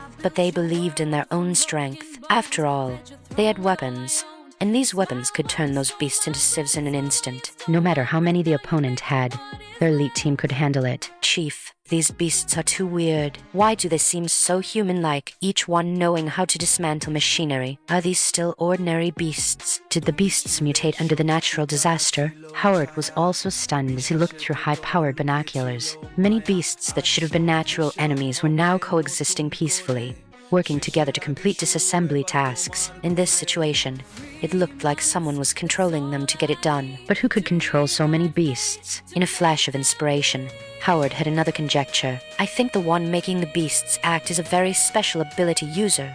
Their ability is to control these beasts. We must find this ability user. Once we have her help, we can withstand any natural disaster. Furthermore, our team will become incomparably strong. Hearing Howard's words, the several important staff officers present all agreed very much. But Chief, They can already control so many beasts to fight for them. Will they still listen to us? They alone could probably sweep through everything, right? Hearing this, Howard couldn't help but smile. Beasts are beasts, after all. They cannot replace humans. Humans ultimately have to return to human society. Could that ability user who controls strange beasts really become a Robinson Crusoe? Who could stand being with beasts all day? Besides, no matter how powerful beasts are, they don't have the high firepower output of weapons. What if there are many beasts, one RPG, and any beast has to step aside? That's right. In the face of natural disasters, humans stand at the top of the food chain. As long as they set their sights on a species, they can make it extinct in minutes. This kind of thing isn't happening for the first time. Therefore, when humans face these beasts, they have a natural sense of superiority, especially when humans possess weapons. They're even less likely to take beasts seriously. However, because of this, many people die due to their own arrogance. Just as Howard was fantasizing about how to persuade the other party, a sudden clattering sound rang out. From the snowdrift ahead, a massive 3-story tall robot suddenly stood up. Several of Howard's subordinates were completely dumbfounded, not to mention the others, even Howard, as the commander was left bewildered. What on earth? Had he run into Bumblebee or Optimus Prime? Chief, are we on a movie set? Is that thing a Transformers? Howard almost slapped his subordinate. Are you stupid? Load your weapons. Engage the enemy. An ability user has appeared. This robot is controlled by an ability user. Now quickly find that ability user who can control robots for me. You must charge up and capture this person alive. Completely defeated. Tell me everything you know. Hearing the commander's words, several shocked troopers within the SEAL team immediately took on this responsibility. After all, they knew those words were directed at them. However, for a moment, they couldn't find the ability user who was controlling the giant robot. Meanwhile, these robots, which looked like Gundams and Transformers, had already launched an assault against them. Contrary to the clumsy and slow movement they had imagined, these robots were surprisingly flexible, not only possessing incredible speed but also managing to dodge some of their bullet attacks. Moreover, these robots were carrying gigantic shields to block their firepower. Even an RPG fired at them could be blocked by the shield, leaving only a blackened shadow on its surface. This display made Howard's eyelids twitch. This must be the strongest ability user he had ever encountered. The combat robots controlled by this person were simply killing machines. In fact, when the enemy swung a massive blade, even though it was only a physical attack, it instantly sliced nearly half of their squad in two. That scene made Howard's eyes burn with fury. Those were special forces soldiers that their country had cultivated with immense effort and cost. Yet, in front of this giant robot, even their most concentrated firepower seemed so weak and ineffective. This was practically a dimensional reduction strike. They had absolutely no room to fight back. And this was just the attack of one robot. The next wave of new robots arrived. 2 robots charging forward with huge shields, giving them no time to react. Harker, 2 slices, and half of the 2 squads were gone. 2 more slices, and they would be completely wiped out. Want to run? Impossible. They couldn't outrun the tall, long-legged robots. Even hiding under a snowdrift, they could easily be dug out and crushed to death by the robot. The crucial point was that they didn't know the enemy's weakness. But if the enemy hit them even once, they were basically dead. Howard felt that this couldn't continue. So he made the most difficult decision of his life. Stop fighting. We surrender. On the other side, although Han Zerjian was alone, she was extremely fast. Her defense was incredibly strong, and she wore a full set of metal armor that even bullets couldn't penetrate. Thus, another kind of one-sided massacre began. No matter what kind of ammunition the enemy used, Han Zerjian could ignore their firepower and charge straight ahead. She would rush up to a soldier and knock him down with one punch, essentially achieving an instant kill. This goddess of bronze skin and iron bones hammered the SEAL team's left flank into oblivion, one punch after another. Meanwhile, Jennifer utilized her rubber human characteristics, swinging her arms like a spring gun with frantic output. Before she even reached the enemy, her long arms had already struck out. Crucially, due to the effect of zombie human mutation, her superpower had also been greatly enhanced. Fists that constantly stretched and changed size transformed momentarily into spears, then into whips, rapidly assaulting the SEAL team's right flank. Before long, all the enemies fell as for John, who was responsible for clearing out the last squad. It was even easier for him. He didn't even need to approach the enemy. He simply used psychic control over several high-speed rotating spiral blades, forming several spiral storms. Under the sweep of the spiral blades, it was like a life-reaping machine, annihilating the enemy without leaving a single survivor. From their deployment to the annihilation of the enemy and their return to Erahader's side, Erahader calculated the total time less than 5 minutes. Not bad, you passed. But many areas still need improvement. Richard, your weakness is still very obvious. It's just that others didn't discover you hiding in the corner of the ruins. Otherwise, rushing toward you immediately would easily cause trouble. But that's not your fault. In the future, just make your mechanical army larger and ensure its defenses are tighter. We have other methods. I'll teach you later. Zerjan, don't just charge forward relying on your defense next time. You still need to evade. Because you never know when a sharper attack might break through your defenses. You need to focus more on training in this area in the future. Jennifer performed well, but your attacks are too singular. In the future, you can research more variations of your rubber human abilities. John's psychic control has also become more precise, but his individual strength still needs much improvement. Otherwise, if an enemy gets close, you'll be completely helpless. You should also raise your close combat ability so that if someone gets near you, you can still give them a surprise. Erahader's words were immediately taken to heart by the little partners. At first, they had been complacent about possessing such powerful combat strength. However, realizing that all of this was provided by Erahader, and that she still had a large Warpet Legion she hadn't deployed, they truly wondered how terrifying the destructive power would be if their boss utilized this Warpet Legion. Richard couldn't help but ask at this moment, "Boss, I wiped out most of my opponents directly, but midway through the fight, they surrendered. They are currently being held by a few of my robots." Do you want to take a look? Speaking of Howard the Commander, Richard couldn't help but smile widely. It was great that this commander had come, giving him a chance to earn merit. Erahader couldn't help but become interested. After all, the information she had gathered previously was only Carter's side of the story. Now, she wanted to see what Country A's military planned to do next. The most important point was to figure out the direction of their research on ability users and how far they had progressed. Erahader was very willing to do anything that could disrupt the destiny of Country A. Even now, Erahader had no intention of lowering her guard. Because she knew clearly that no one was safe under the apocalypse, even if her strength was absolute.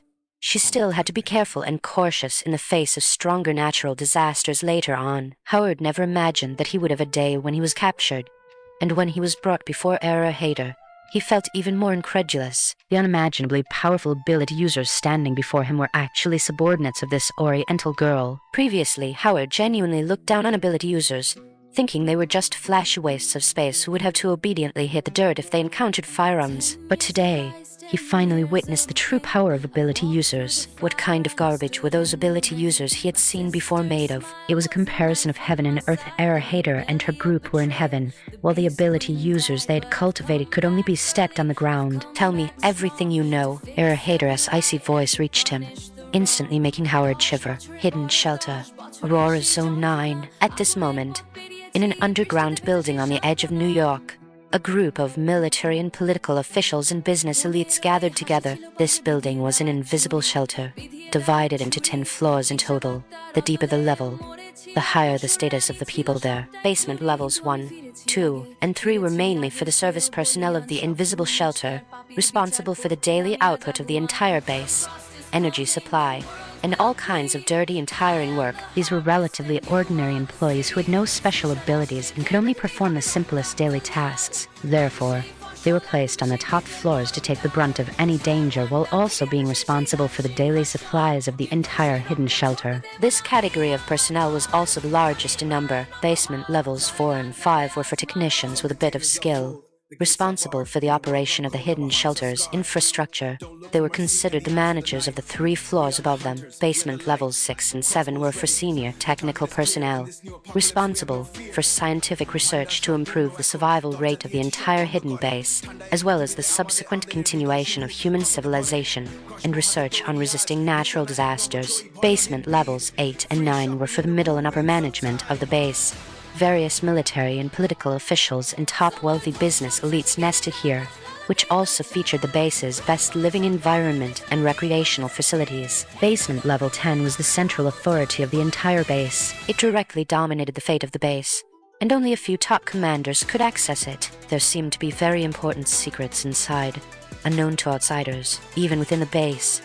It was difficult to see the full picture. After learning about such a hidden shelter base, Era Hader couldn't help but raise an eyebrow. If she remembered correctly, this was one of Country A's most important bases in her previous life, Aurora Zone 9. And there were nearly 20 such hidden bases throughout Country A, allowing them to perfectly preserve their original, elite strength when the natural disaster struck. This was also an important reason why Contrio was able to develop so many superpowers and begin plundering other regions across the globe later on. However, that was all in her previous life. These hidden bases were extremely well concealed, and those who could join them had to sign very strict confidentiality codes. Any leak meant immediate execution. Therefore, it was impossible for outsiders to know their specific geographic locations. Furthermore, back then, there were very few space ability users in the East who could teleport over here. This information was only brought back by some patriotic Easterners who had wandered through Contria for a while and managed to return to the East through space channels. Moreover, the information they knew was extremely limited. The reason Era Hader knew so clearly now was entirely because Colonel Howard was already considered a peripheral figure of the 8th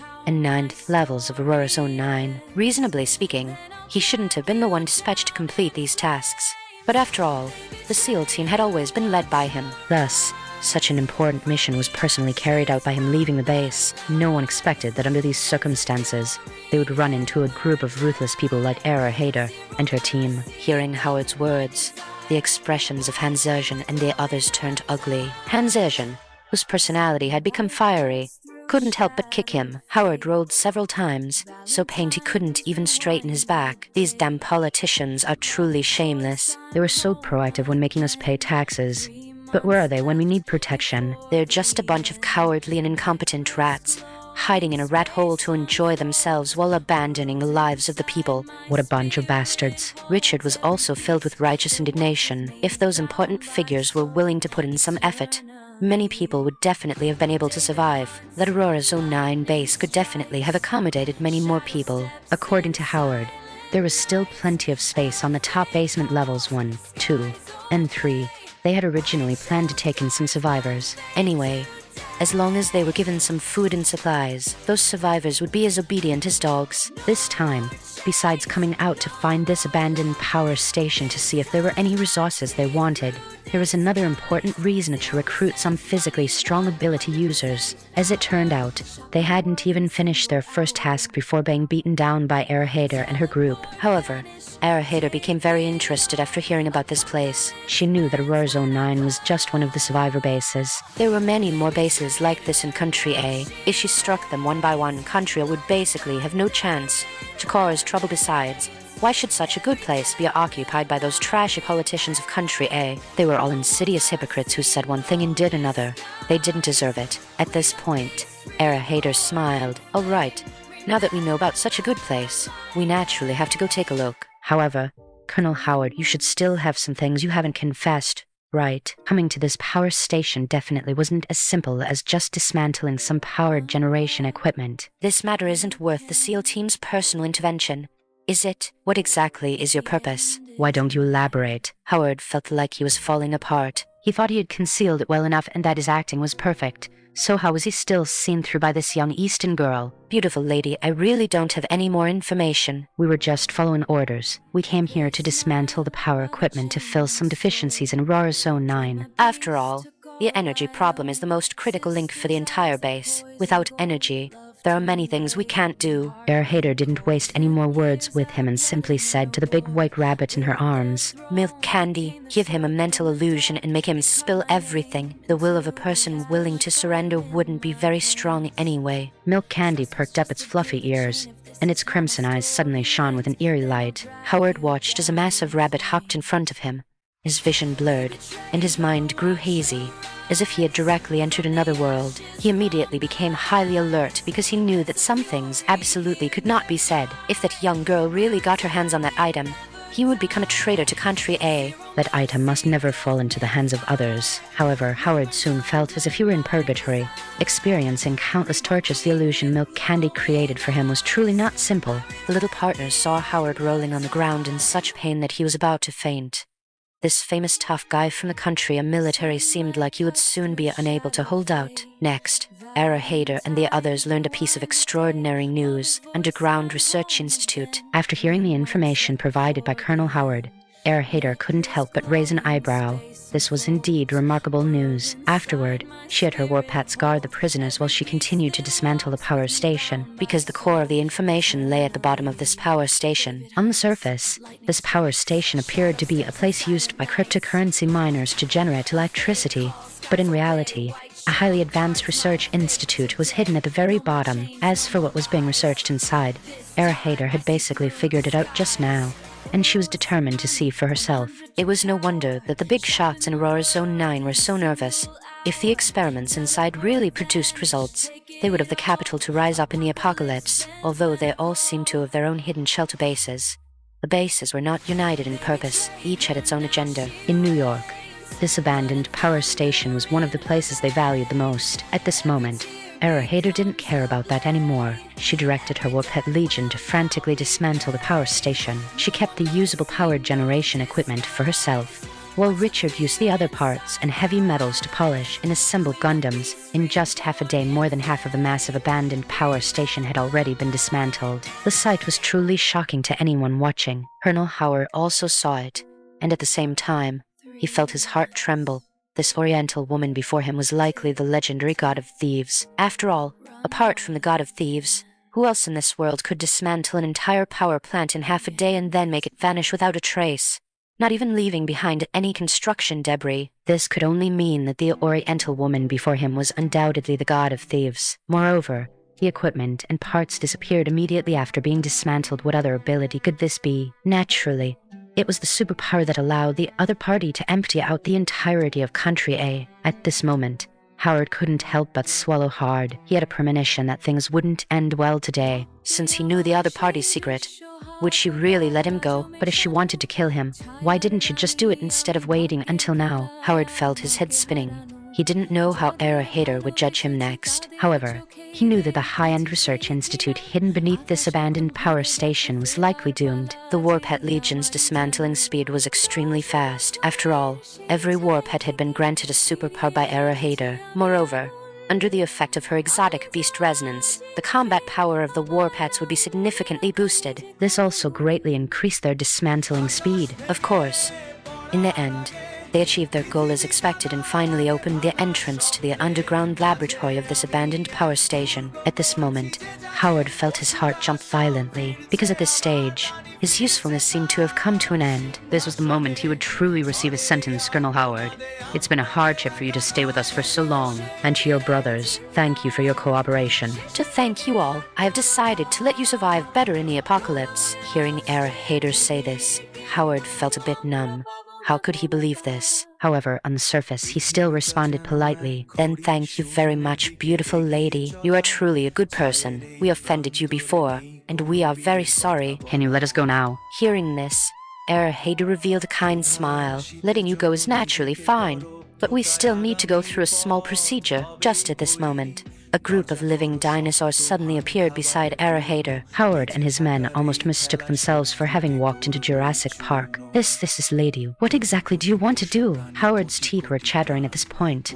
He had been in a high-ranking position for a long time and was the highest-level combat personnel in Aurora Base. At this moment, he regretted it immensely. Why did he agree to those stupid politicians and risk his life to come here? Otherwise, today's events would never have happened. It was mainly because he had been too arrogant before, thinking that all ability users around the world were this weak. It turned out that only the bunch of useless ability users in his base were rookies. Other ability users were truly strong. Hearing Howard say this, Era Hader just revealed a sweet smile. You said you offended me, so there must be some punishment. But don't worry, after being bitten by them, you will be one of our own. I have always been very generous to my own people. Howard's heart was pounding, but he couldn't make any move to resist, because surrounding them were not only Gundams as tall as several stories, but also a huge zombie Tyrannosaurus Rex, which looked very formidable and seemed ready to swallow them in one bite at any moment. As for the other zombie dinosaurs, no further explanation was needed. They immediately went up and bit all the remaining 100 or so country soldiers. Shortly after, Howard and his men began to turn into zombies. As their bodies slowly stiffened and their consciousness gradually faded, Howard only had time to say 2 sentences. "You Oriental woman. You are a devil. You are a devil." Hader smiled and did not respond. After they all turned into zombies, the zombie Tyrannosaurus Rex instantly activated its powerful bloodline suppression, and the group of soldier zombies became completely obedient, with no intention of resisting. Hader sensed them directly.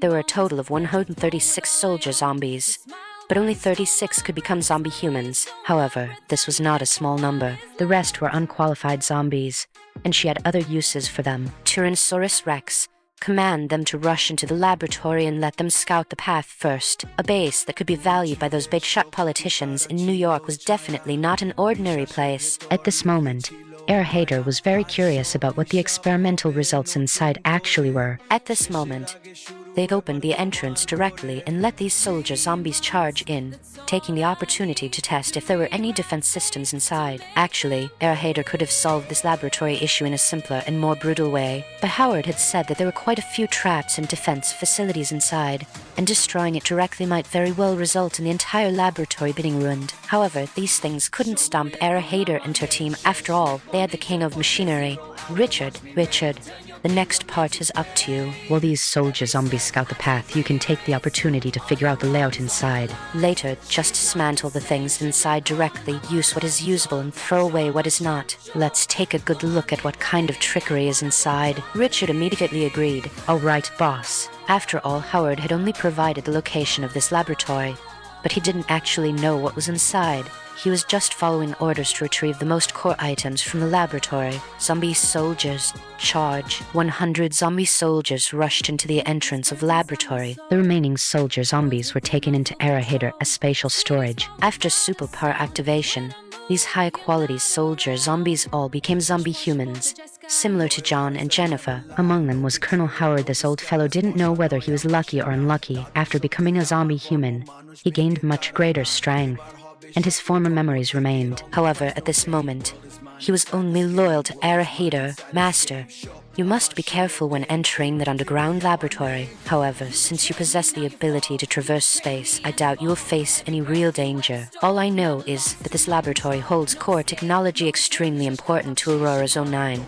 rumored to be related to life and energy. Anyway, those guys said that as long as the contents inside are retrieved, Aurora Zone 9 will become the strongest existence among all shelter bases. Furthermore, it will allow those ability users to possess even greater strength. Hearing Howard's words, Hader nodded. All right, I understand. You handled this matter well. I have even more important tasks to assign you in the future. Stay here for now.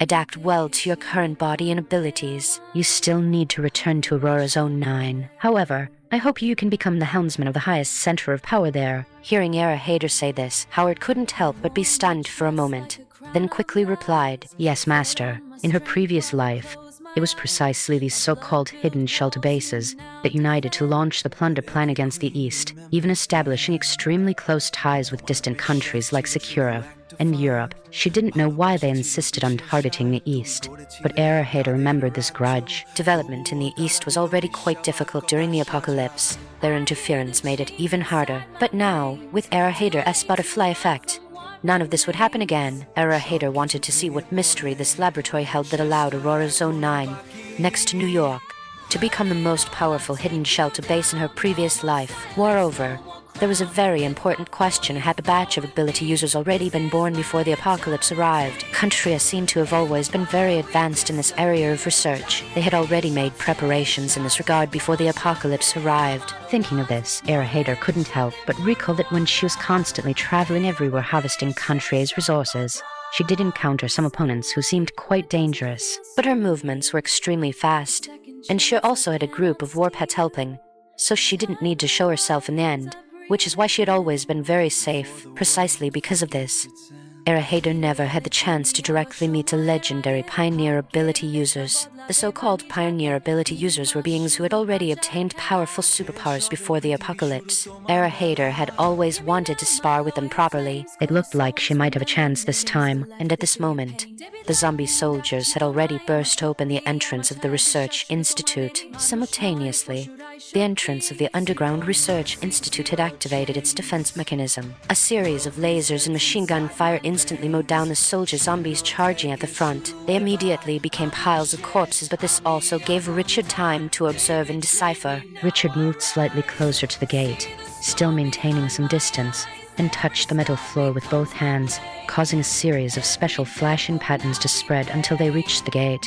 Wherever these light patterns touched, the gate instantly decomposed into various mechanical parts. Most directly, the laser instruments and firearms were all separated individually, instantly losing their combat effectiveness. Era Hader patted Richard. "Well done, young man, you're getting more skilled. Come on, let's go inside and take a look." Hearing Era Hader's praise, Richard couldn't help but flash a brilliant, sunny smile. It's all thanks to boss's support that I have this strength now. I will keep working hard." Era Hader smiled and patted his shoulder as encouragement, signaling everyone to continue exploring forward. In fact, Howard and his team hadn't managed to unlock the key to this research institute before, but they had technical engineers, some of whom had previously participated in designing this special research institute, which is why they dared to come here and try, but they weren't absolutely certain of success. However, those important figures and senior scientists within the base all said that as long as they obtained the experimental results inside,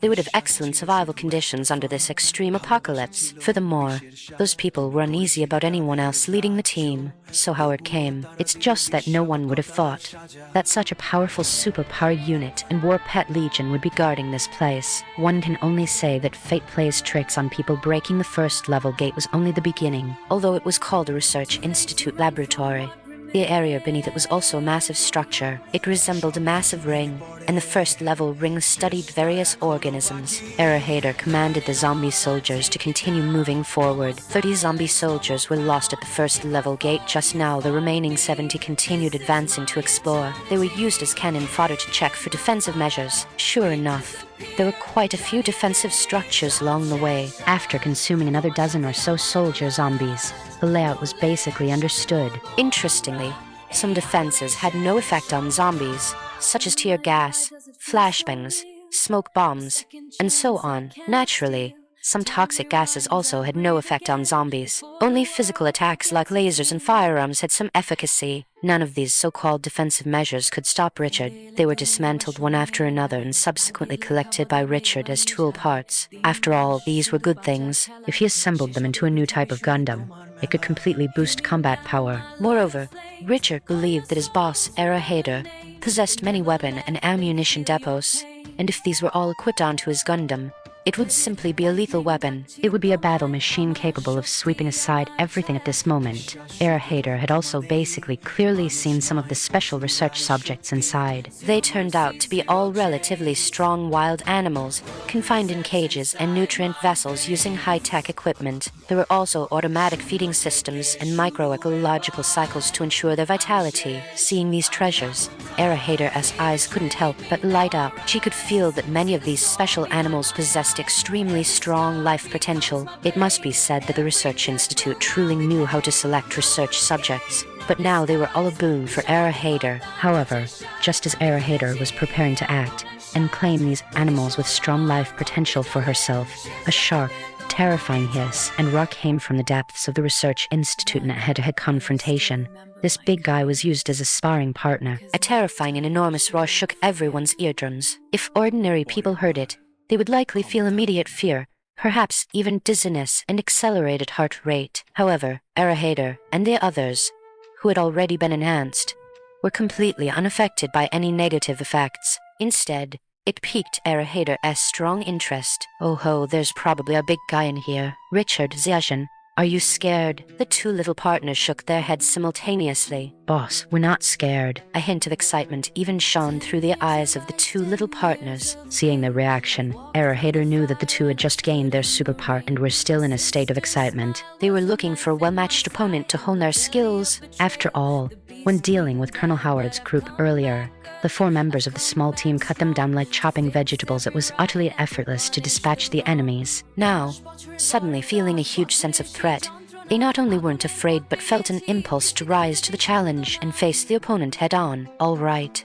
settle down. The opponent is very strong, likely not someone you can handle right now. You just focus on providing support later. Hearing Era Hader say this, they couldn't help but be stunned. In fact, they were already quite powerful now. Yet Era Hader claimed they were inferior to the opponent. It seemed this adversary was truly not to be underestimated. They had never doubted Era Hader's words. Because everything they had was bestowed by Era Hader: powerful strength, an unparalleled survival environment. Who could understand the rules of the apocalypse better than their boss? Therefore, if boss said no, then it was absolutely no. Moreover, these little partners now held extreme loyalty toward Era Hader and would never drag her down. Strictly executing Era Hader's orders was their mission. Tyrannosaurus Rex, it's about time I let you meet that guy, but don't rush. Let's give the other side a warning first. Era Hader calmly issued an instruction to the zombie Tyrannosaurus Rex she was riding. At this moment, the Tyrannosaurus Rex had shrunk in size. It was only slightly taller than an ordinary velociraptor,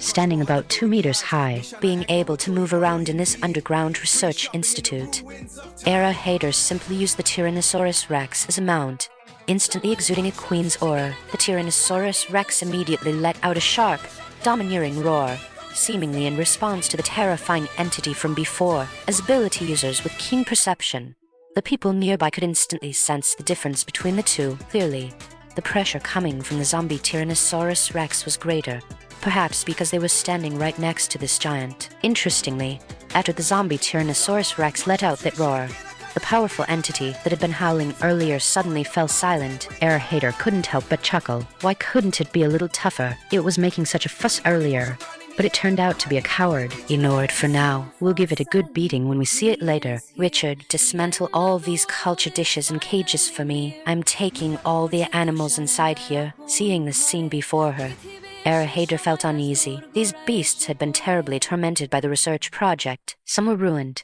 but others seemed to have transformed into a different kind of powerful, fierce, and utterly unrecognizable form. Era Hader had her own war pets, and before the apocalypse, she was a pet shop owner. Others didn't have to love these pets. Not everyone likes pets, and she had no reason to force them, but they shouldn't abuse them. Therefore, now that she had the capability, Era Hader didn't mind lending a hand. Most importantly, even if these wild animals were damaged, most of their inherent life potential was still very strong. As long as their foundation remained, Era Hader would have great use for them. Once they activated a superpower, they could become new war pets. A red ability crystal cannot be activated by just any life form. Fortunately, under her protection and after paying a certain price, her family members had all activated powerful superpowers. But it was uncertain for these beasts. They might not be able to withstand it at all and could explode and die instantly. Therefore, Era Hader was more inclined to let them activate orange ability crystals. Among the beasts still surviving in this batch of laboratories, there were quite a few impressive characters. Era Hader saw various types of fierce tigers, lions, leopards, wild wolves, rhinos, brown bears, bald eagles, and mountain eagles, among others truly everything imaginable. This being the case, Era Hader was even less likely to let go of this batch of high-quality resources. After all, the species that could be captured by these laboratories must be relatively powerful. The outer layer was quickly and thoroughly cleaned out by Era Hader's group and their war pets. Anything that wasn't vital to the underground structure's components was disassembled and stored in their spatial inventory. Now, only the structural slabs remained. It was truly spotless, and they hadn't encountered any significant obstacles here. At this moment, Era Hader couldn't help but reveal a satisfied smile. This hall alone was worth the trip. Of course, this was only the outermost layer. There should be many interesting things inside. After all, the intelligence received from Howard indicated that the technology inside was extremely useful for survival in the apocalypse. But these creatures alone were not enough to match the importance level of Howard's intelligence, which meant there would be even better things here. Interestingly, the powerful entity that had roared earlier hasn't made a sound since. It was clearly stunned by the Tyrannosaurus Rex's tit-for-tat. I wonder how Aurora Zone 9 managed to take down this underground research institute in the previous life. Or perhaps they stopped after one attempt. After all, given the strength of Howard and his group, just getting past this outer layer would have been difficult. Perhaps they were waiting for the strength of their other ability users to increase before slowly opening up the inner space of this underground research institute. Era Hader didn't act immediately because she wanted to give Richard and the others a chance to train. Especially the powerful creature that had just howled. She wanted to see what kind of thing it was, and then use it as a sparring partner for her team members. After Era Hader and her group finished clearing out this outer layer, They immediately proceeded to the next level to explore. Soon, Erahater saw the subjects of research on the next level. Seeing these neither human nor ghost creatures, Erahater couldn't help but frown. As expected, the human rights talked about by country are just superficial efforts. Their ugly faces should be shown to people all over the world. However, talking about this is useless now. Who cares about such things in the apocalypse? Seeing Erahater enter, the research subjects on the lower level immediately began to howl from this day forward. Our lives are yours. In fact, Erahater and her group could see clearly that the research subjects in front of them, from the research institute, could barely be called human anymore because they looked humanoid, but had beastly features, half human and half beast. They had become all sorts of monsters. Erahater felt that if they were to play the various demon kings in Journey to the West, they wouldn't even need makeup. Of course, some retained human faces, while other organs were replaced with those of beasts. Erahater roughly understood the research idea. They hoped to create new chemical effects by transplanting various organs from beasts or other powerful life forms onto humans. But the research ideas were clearly too radical. And the most crucial thing was that these abominations were still alive, yet clearly completely rational. Even those with rationality would probably want to commit suicide now. They were all trapped in culture dishes, all their limbs bound by very strong locks. Erahater felt a wave of nausea at the sight of these neither human nor ghost, monstrous things. The people in this underground research institute had obviously heard some news and evacuated in a hurry. It was clear they left in a panic, leaving behind many scattered documents and various data sheets on the floor. Erahater casually picked up some to read, only to find that she couldn't understand their language at all. The documents used English letters, but the words formed were completely different. It was no longer ordinary English. It was clearly encrypted. Erahater shook her head and said directly to Richard, "Let them be free. They shouldn't exist in this world. What we're doing can be considered accumulating merit. As for the remaining research equipment, dismantle what can be used and destroy what cannot." Richard naturally followed orders. The defenses on this second level weren't much stronger. Under the rampage of Erahater's war pet legion, they were swept away like autumn leaves, instantly dealt with completely. As for those abominations that went mad after leaving the culture dishes, they simply became practiced targets for Erahater's combat team. It was then that Richard and Hansilchen finally felt they needed to use a bit of their strength. It must be said that these abominations, developed through research, did possess some combat power. Some committed suicide immediately after leaving the culture dishes, even saying words of thanks before taking their own lives. One woman, who had been transplanted with a fish tail, even clasped her hands and bowed to Erahater. "Thank you, madam. You are truly an angel, saving everyone here. This is hell, a living purgatory. You are the angel who clears hell." Hearing her words, Erahater directly asked her a few questions. "Besides researching you, what else is in here?" Also, where did the researchers go? The mermaid woman gave a tragic laugh. "I really want to help you answer your questions, but I truly don't know. I'm just the research subject. I regret it so much back then. For money, I actually believed their lies. And then I became an experimental subject. However, they seem to have encountered some special danger and all evacuated, not even having time to take us their experimental results." "But they deserve it. Let all this be destroyed. These things shouldn't exist in the human world." "Thank you, madam." "Without their nutrient solution, I can't live. Nor do I want to. It's really too painful." Erahater then sensed the mermaid woman's vitality and found that her life potential was quite strong. However, this was just an illusion. The other party's life potential seemed to have been artificially cultivated using the special nutrient solution from the Research Institute. But once she was separated from that nutrient solution, she would be nothing and wouldn't last long. "Sister, if I can let you live without pain, are you willing to serve me?" "You survived such hardship. Don't give up easily." "Perhaps I can give you a new life. If not, then you can make your decision." The reason Erahater said this to the mermaid woman was because she remembered a period when a particularly large upheaval broke out in Country A, and the root cause of the upheaval was the sudden appearance of some half-human, half-beast abominations on the coast of Country A. They not only swept across large areas of Country, but also became a huge threat to the survivors. The survivors of Country called them beastmen. Finally, the beastmen and the normal survivor ability users, as well as the zombies and mutated beasts, stood in opposition, forming an independent large army, and the leader of this beastman army was a mermaid known as the Mermaid Queen. At this moment, Erahater couldn't help but feel that the mermaid woman in front of her might be the leader of that beastman tribe in her previous life. At this time, a mermaid woman was startled. seeing that Hader had so many obedient mutated beasts and war pets, as well as some special humans, around her. To ordinary people, these things were not something an average person could command, and now they all gathered around Hader. At this moment, Hader exuded an extremely powerful aura. Even if she wasn't the tallest, all living beings looked to her as their leader. This feeling was truly marvelous, coupled with the fact that Hader had rescued her. The mermaid woman felt a natural goodwill towards Hader. Since she had the courage to die, why not have the courage to try trusting someone again? The key was that Hader was very sincere, clearly different from those who had deceived her in the past. The mermaid woman finally couldn't help but bite her lip. "All right, I believe you. Please help me. If there was a hope of living without so much pain and suffering, who wouldn't want to live?" And what she desired even more was freedom. She had a strong premonition that this beautiful Oriental woman in front of her could give her everything she craved most. Immediately after, the mermaid woman disappeared directly in front of everyone. All of this was also seen by some of the beastmen who had been rescued nearby. Thus, all the beastmen willing to submit to Hader were taken into her space. The remaining beastmen, who had clearly lost their minds and ability to think, were all killed and destroyed. Hader did not rush to other laboratories at this time, but quickly mobilized her miraculous healing ability in her space to give these beastmen special treatment.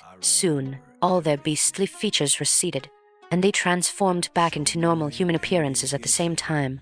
A special shackle seemed to bind their will, accept treatment, and from now on, pledge allegiance to Hader, follow her through life and death, and never betray her. This was the price for them to become human again.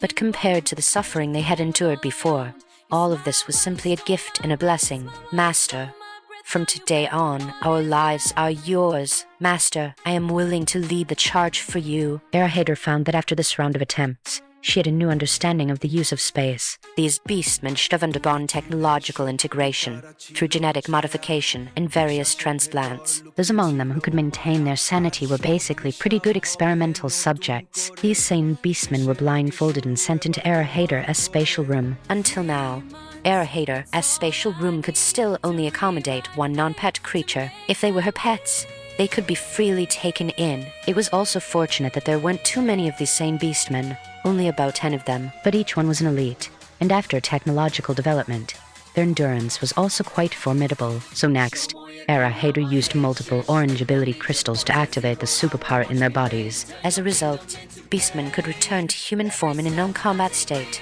no different from ordinary people. The only difference was that their pupils were all orange. This might be a characteristic activated by the orange ability crystal, but no matter what, Hader now had a new batch of combat power. Most importantly, these beastmen also brought her a lot of important news. There wasn't just one research institute like this in the entire country A. Moreover, after they successfully activated these special abilities, they also had a control ability over ordinary beastmen. This greatly reduced the workload for Hader and her team in eliminating them. They had originally thought of eliminating all the remaining beastmen, but they didn't expect these mutated beastmen could already control them. The originally violent beastmen suddenly calmed down. Although they looked a bit like monsters, Hader knew that once these guys gathered in number, they would be a terrifying torrent. The mutated beastmen whose superpower she activated had absolute loyalty.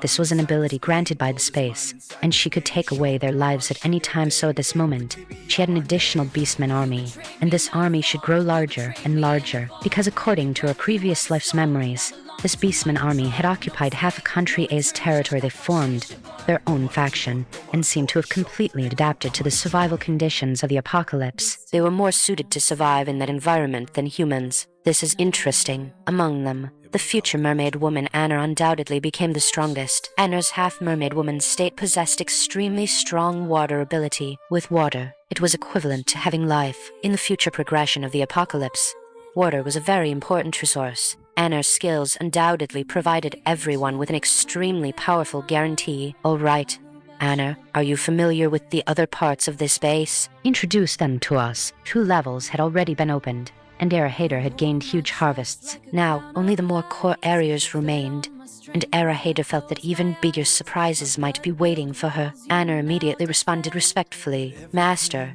This research institute is divided into 5 levels in total because it is ring-shaped. Each ring represents a different research field. The outermost layer contains powerful wild animals, from which some special genes or even organs are stripped and brought to our second level here for fusion and modification. As for the 3rd level, I haven't been inside, but it's highly likely to contain even more powerful life forms, because we often feel terrifying pressure emanating from within. Although our fusion wasn't very successful, our perception abilities became more acute. Especially after integrating some animal characteristics.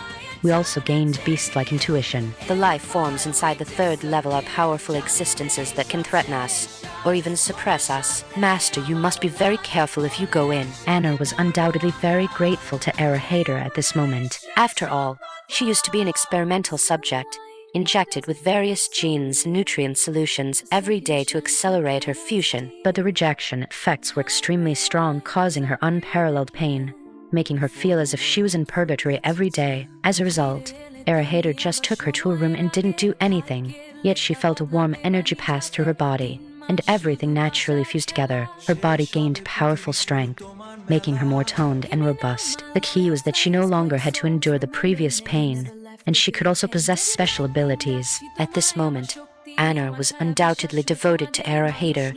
Hader had given her a new life. Hearing Anna's detailed explanation, Hader nodded heavily. She still believed what Anna said. Okay, I understand. I'll be careful myself. Don't worry. Your little partners are all very strong. As my sharp blades, they are invincible. Hearing Hader say this, Anna and the newly surrendered beastmen couldn't help but feel a chill in their hearts. At this moment, they knew their chance to prove themselves had come. After all, the other little partners had been with their master longer than them, and their cooperation with the master was already quite tacit. This was their first time joining this team, and with greater freedom, they all wanted to perform well to gain the master's attention. Master, since we've been here longer, why don't we lead the way? We can also get familiar with the abilities we've just acquired. Hearing this, Richard was displeased. Boss, I'm also willing to lead the charge. I've just warmed up and haven't had a chance to exert much effort yet. Han Zeozhen also rushed forward. Yes, boss, I'm willing too. How can bronze skin and iron bones be left out of leading the charge? I have the strongest defense here, charging at the very front. I can help everyone scout the path and block attacks. This responsibility should be borne by me, Richard said, unconvinced. Anne, you should save your strength for a bit later. My Gundam robots can be replenished if damaged, but if you get injured, you'll trouble boss to save you. Hee. Hearing that his younger brother had started to mock him, Han Zeozhen immediately flared up, slapping Richard's small shoulder. You stinky little brother, your wings have gotten stiff, haven't they? How many times have we cooperated? And which time wasn't I protecting you? And now you dare to look down on me. Richard actually had a very good relationship with Han Zeozhen. After all, if it weren't for Han Zeozhen, they would have frozen to death outside. It was Han Zeozhen who saved him and his mother, and it was because of Han Zeozhen that he had the chance to meet Hader and gain such miraculous power. So sometimes the two would compete, but more often it was just teasing. Hader couldn't help but feel a little amused and exasperated seeing her subordinates all vying to charge into battle. As a result, before the little partners could even decide, Hader's war pets also wanted to get involved, and was the first to bark, "Let's meet that guy." Master, I am your most loyal dog. I want to lead the charge for you. But for tonight's meat bones, can we have enough? Was huffing and puffing as he squeezed to the front of the crowd. Previously, he felt that he was the only loyal guard by his master's side, and his position should be very secure. But in the end, he discovered that Master had quite a few war pets. If he didn't perform well, would he have no bones to eat in the future? Looking at the big white bear next to Master, and a black and white panda that looked like a mascot, the most majestic was naturally that 3-story tall Tyrannosaurus Rex.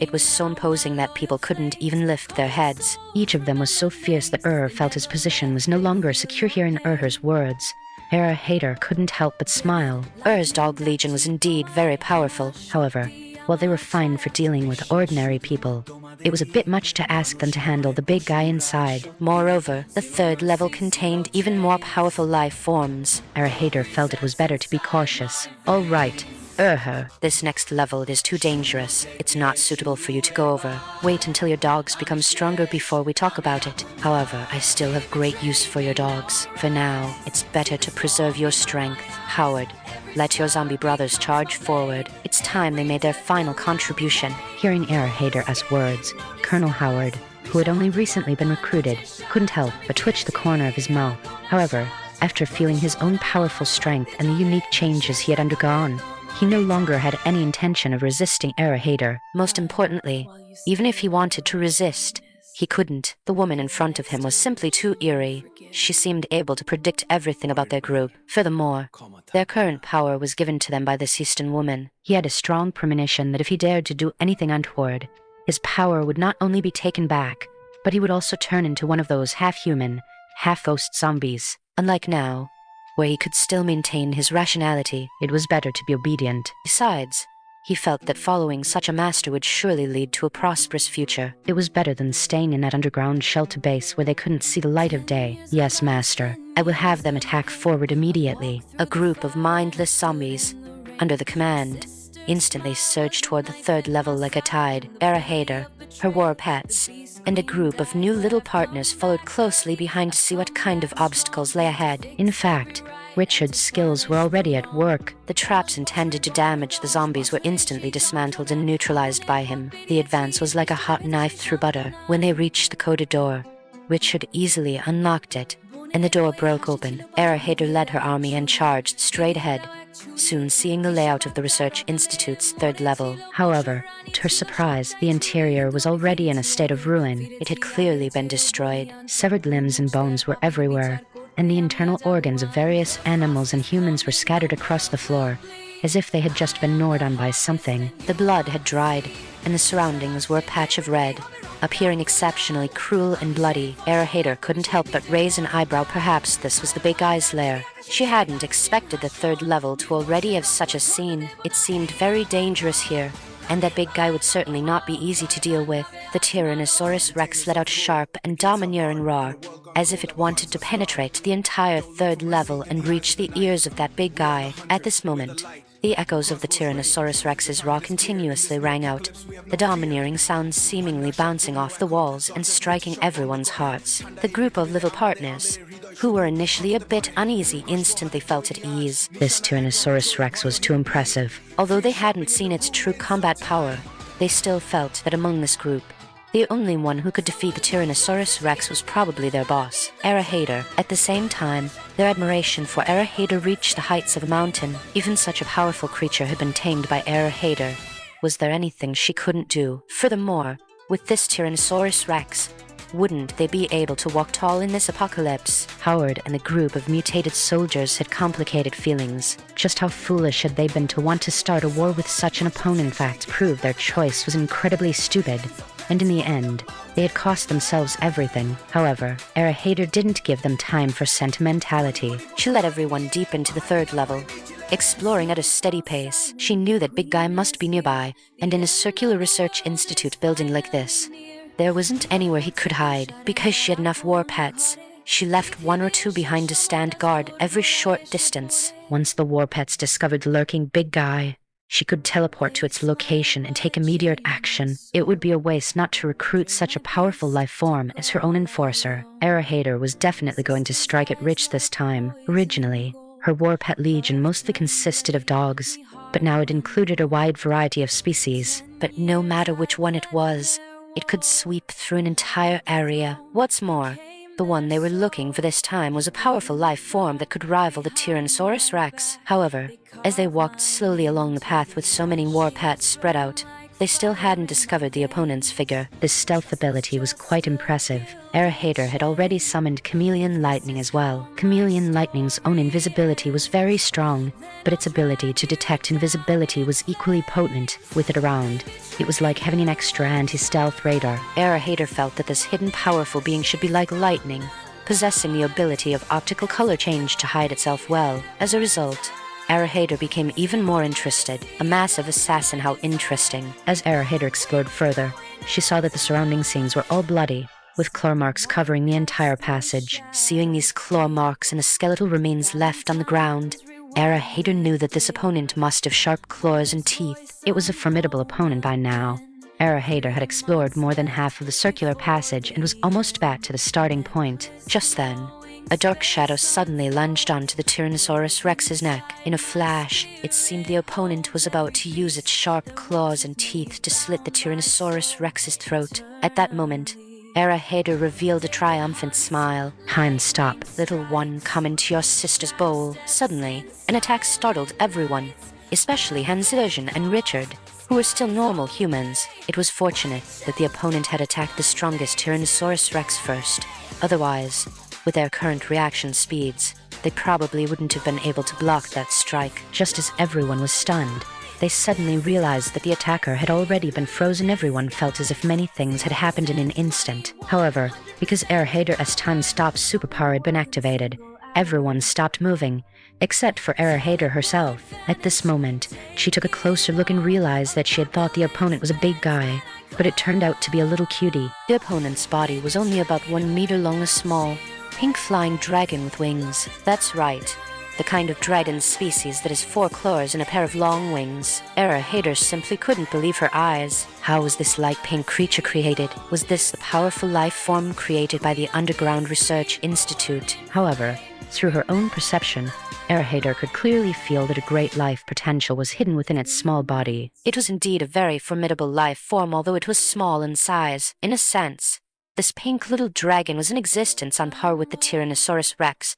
possessing attributes like a king. It was also at the level of the kings of the 9 great life-restricted zones. During the apocalypse of her previous life, although there were legends about the kings of the 9 great life-restricted zones, at that time, Era Hader hadn't fought them directly, but she knew that these kings of the life-restricted zones were not to be trifled with, and the pink little dragon in front of her also gave her the feeling that it was not to be trifled with, but now she had already frozen it. Next, she used the ice-sealing ability of Polar Bear Darby to freeze it directly into a block of ice. Therefore, in the eyes of the other little partners, the moment this little guy appeared, the momentum was terrifying, and it even wrapped itself around the neck of the Tyrannosaurus Rex. But the next second it fell from midair. It fell with a clatter in front of everyone. At this moment, Era Hader looked at it with amusement.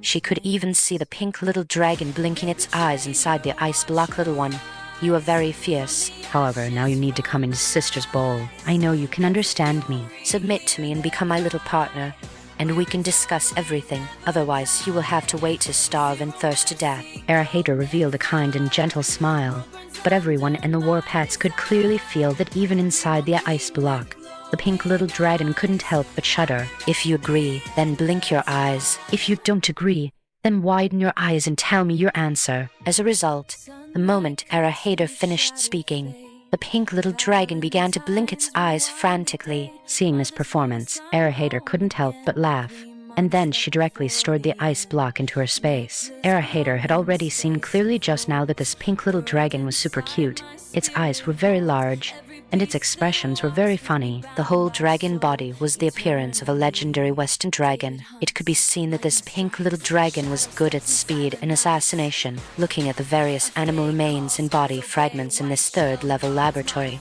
Era Hader knew very well in her heart that one must never be deceived by the opponent's cute appearance. Having dealt with the little pink dragon, Era Hader led everyone to continue exploring forward. Now, the entire Underground Research Institute base had been opened up to the 3rd level, and all had been cleared out and harvested by Era Hader. Even though the 3rd level had been messed up like this, they still had to take away everything useful. After all, waste is shameful. Moreover, there were so many important precious metals, as well as so many special materials and instruments, etc. These were received into the space, and even if they couldn't be used for the time being, they might be used in the future. Thus, the master and apprentice went to work together, one responsible for dismantling and the other responsible for collecting. With division of labor and cooperation, the speed was extremely fast. Before long, the 3rd level of the underground laboratory had been completely scavenged. At this moment, Era Hader couldn't help but sigh. We've broken through 3 levels already.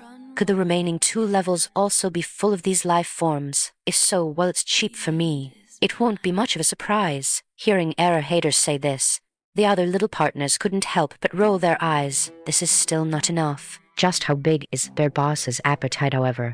With so many advanced technologies and instruments of country in operation, it was likely that the technology and resources in here would be even more precious. It was just unexpected that all of this seemed to have been destroyed by this pink little dragon. Therefore, they could only continue to move forward. Since the third level already had such a good war pet, the next 2 levels certainly wouldn't be bad. Hader expressed that she was very much looking forward to it. After clearing the 3rd level, Hader took a group of little partners and excitedly headed into the 4th level. After arriving here, everyone could clearly feel that the range of this level was much smaller. According to Hader's deduction, the core area should be a small circular room, right? But regardless, now they had to clear the 4th level first. With Richard's help, they quickly arrived at the entrance of the 4th level. However, this time, it was not as smooth as before. Boss, I need to spend a little time here.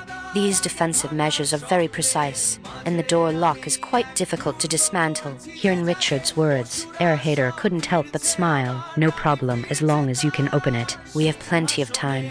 There is no rush for this moment. Howard and his group, who had previously felt the task was extremely difficult, couldn't help but be speechless at this moment. Why is the gap between peoples so big? Previously, they knew that the innermost 2 levels were actually very difficult to open, and they had no hope at all, even thinking about using violent dismantling. But once that was done, the entire Underground Research Institute would trigger a series of self-destruct programs. Therefore, this time they mainly came to scout for information to see if they could obtain some special life technology. But now it seemed that their new master had even more unimaginable abilities, especially that young man Richard. Destroying these machines was simply too easy. You know, the core door locks of the 4th level and 5th level were already national level security measures. Even the confidential files of the Pentagon didn't have a higher defense level than this. But in front of Richard, it seemed that it only took some time and energy to open it, however.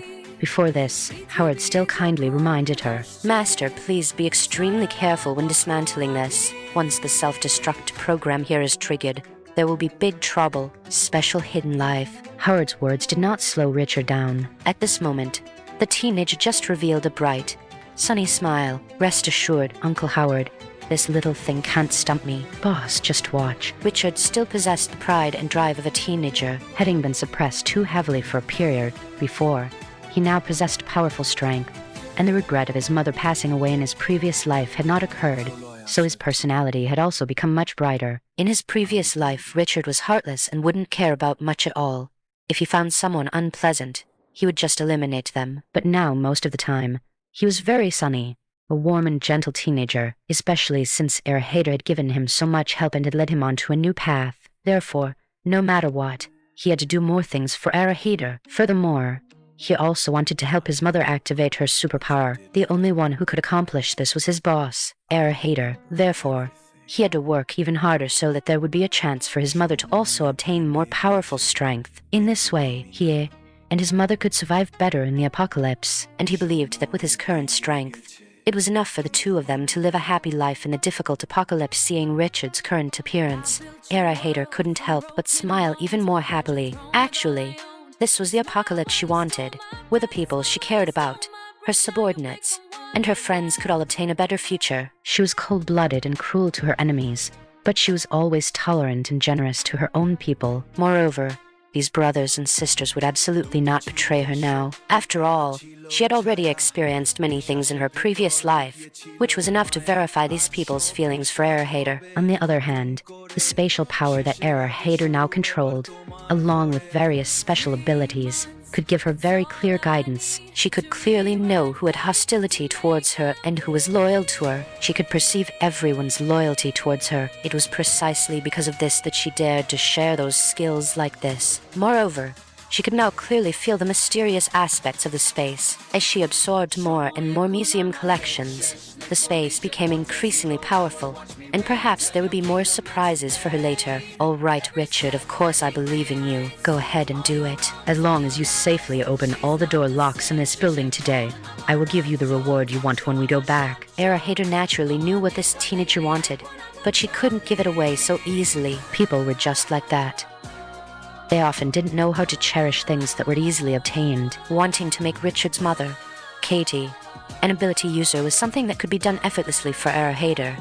She could complete it with a wave of her hand. However, At the beginning, it was also necessary to observe the character of the teenager and his mother. After this period of cooperation, the performance of both had undoubtedly verified everything. Precisely because of this, Hater was now so readily willing to agree to this matter. The condition just now was merely taking advantage of the situation to find an excuse to activate Kitty's superpower. Hearing Hater's answer, Richard was immediately filled with motivation. Boss, rest assured I will definitely do this job beautifully for you today. Hater waved her hand casually. All right, then it's up to you. Hurry up and act. At this moment, Hater couldn't help but become extremely expectant. What kind of treasures would there be on the last 2 levels? She had previously heard Howard say that this place was a research institute for life technology and energy technology. Now, the first 3 levels were all research on life technology. Then, the remaining 2 levels should at least have projects on energy technology, right? The standard of energy technology research in country was still obvious to all. It had even directly produced many technology giants, and Hater would naturally not let go of the technology represented by such cutting-edge research laboratories. However,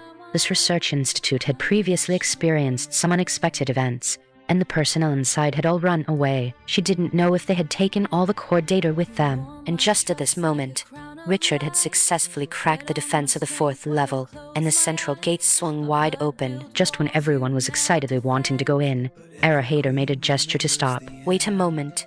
There is danger inside. Hater would not put herself in danger, and she also hoped that her subordinates could preserve themselves. They still had more important tasks to do. As soon as the door opened, she felt special fluctuations inside, and they seemed to have been deliberately hidden, as if waiting for new humans to enter at any time. This was a strong perception from an ability user, and Hater couldn't help but squint her eyes. Howard, let your remaining few zombie soldier brothers go in. Howard responded very respectfully yes. Then he controlled the remaining 30 or 40 zombie soldiers to charge forward. Sure enough, not long after the zombie soldiers went in, everyone heard a crackling sound, and then the group of howling zombie soldiers immediately stopped howling. Next, a series of smells of burnt flesh wafted out the originally pitch-black 4th level, then flashed with a few wisps of eerie blue light. Seeing the scene, the other little partners present couldn't help but look at each other. The boss was indeed the boss. She felt this kind of special dangerous aura at the first moment. However,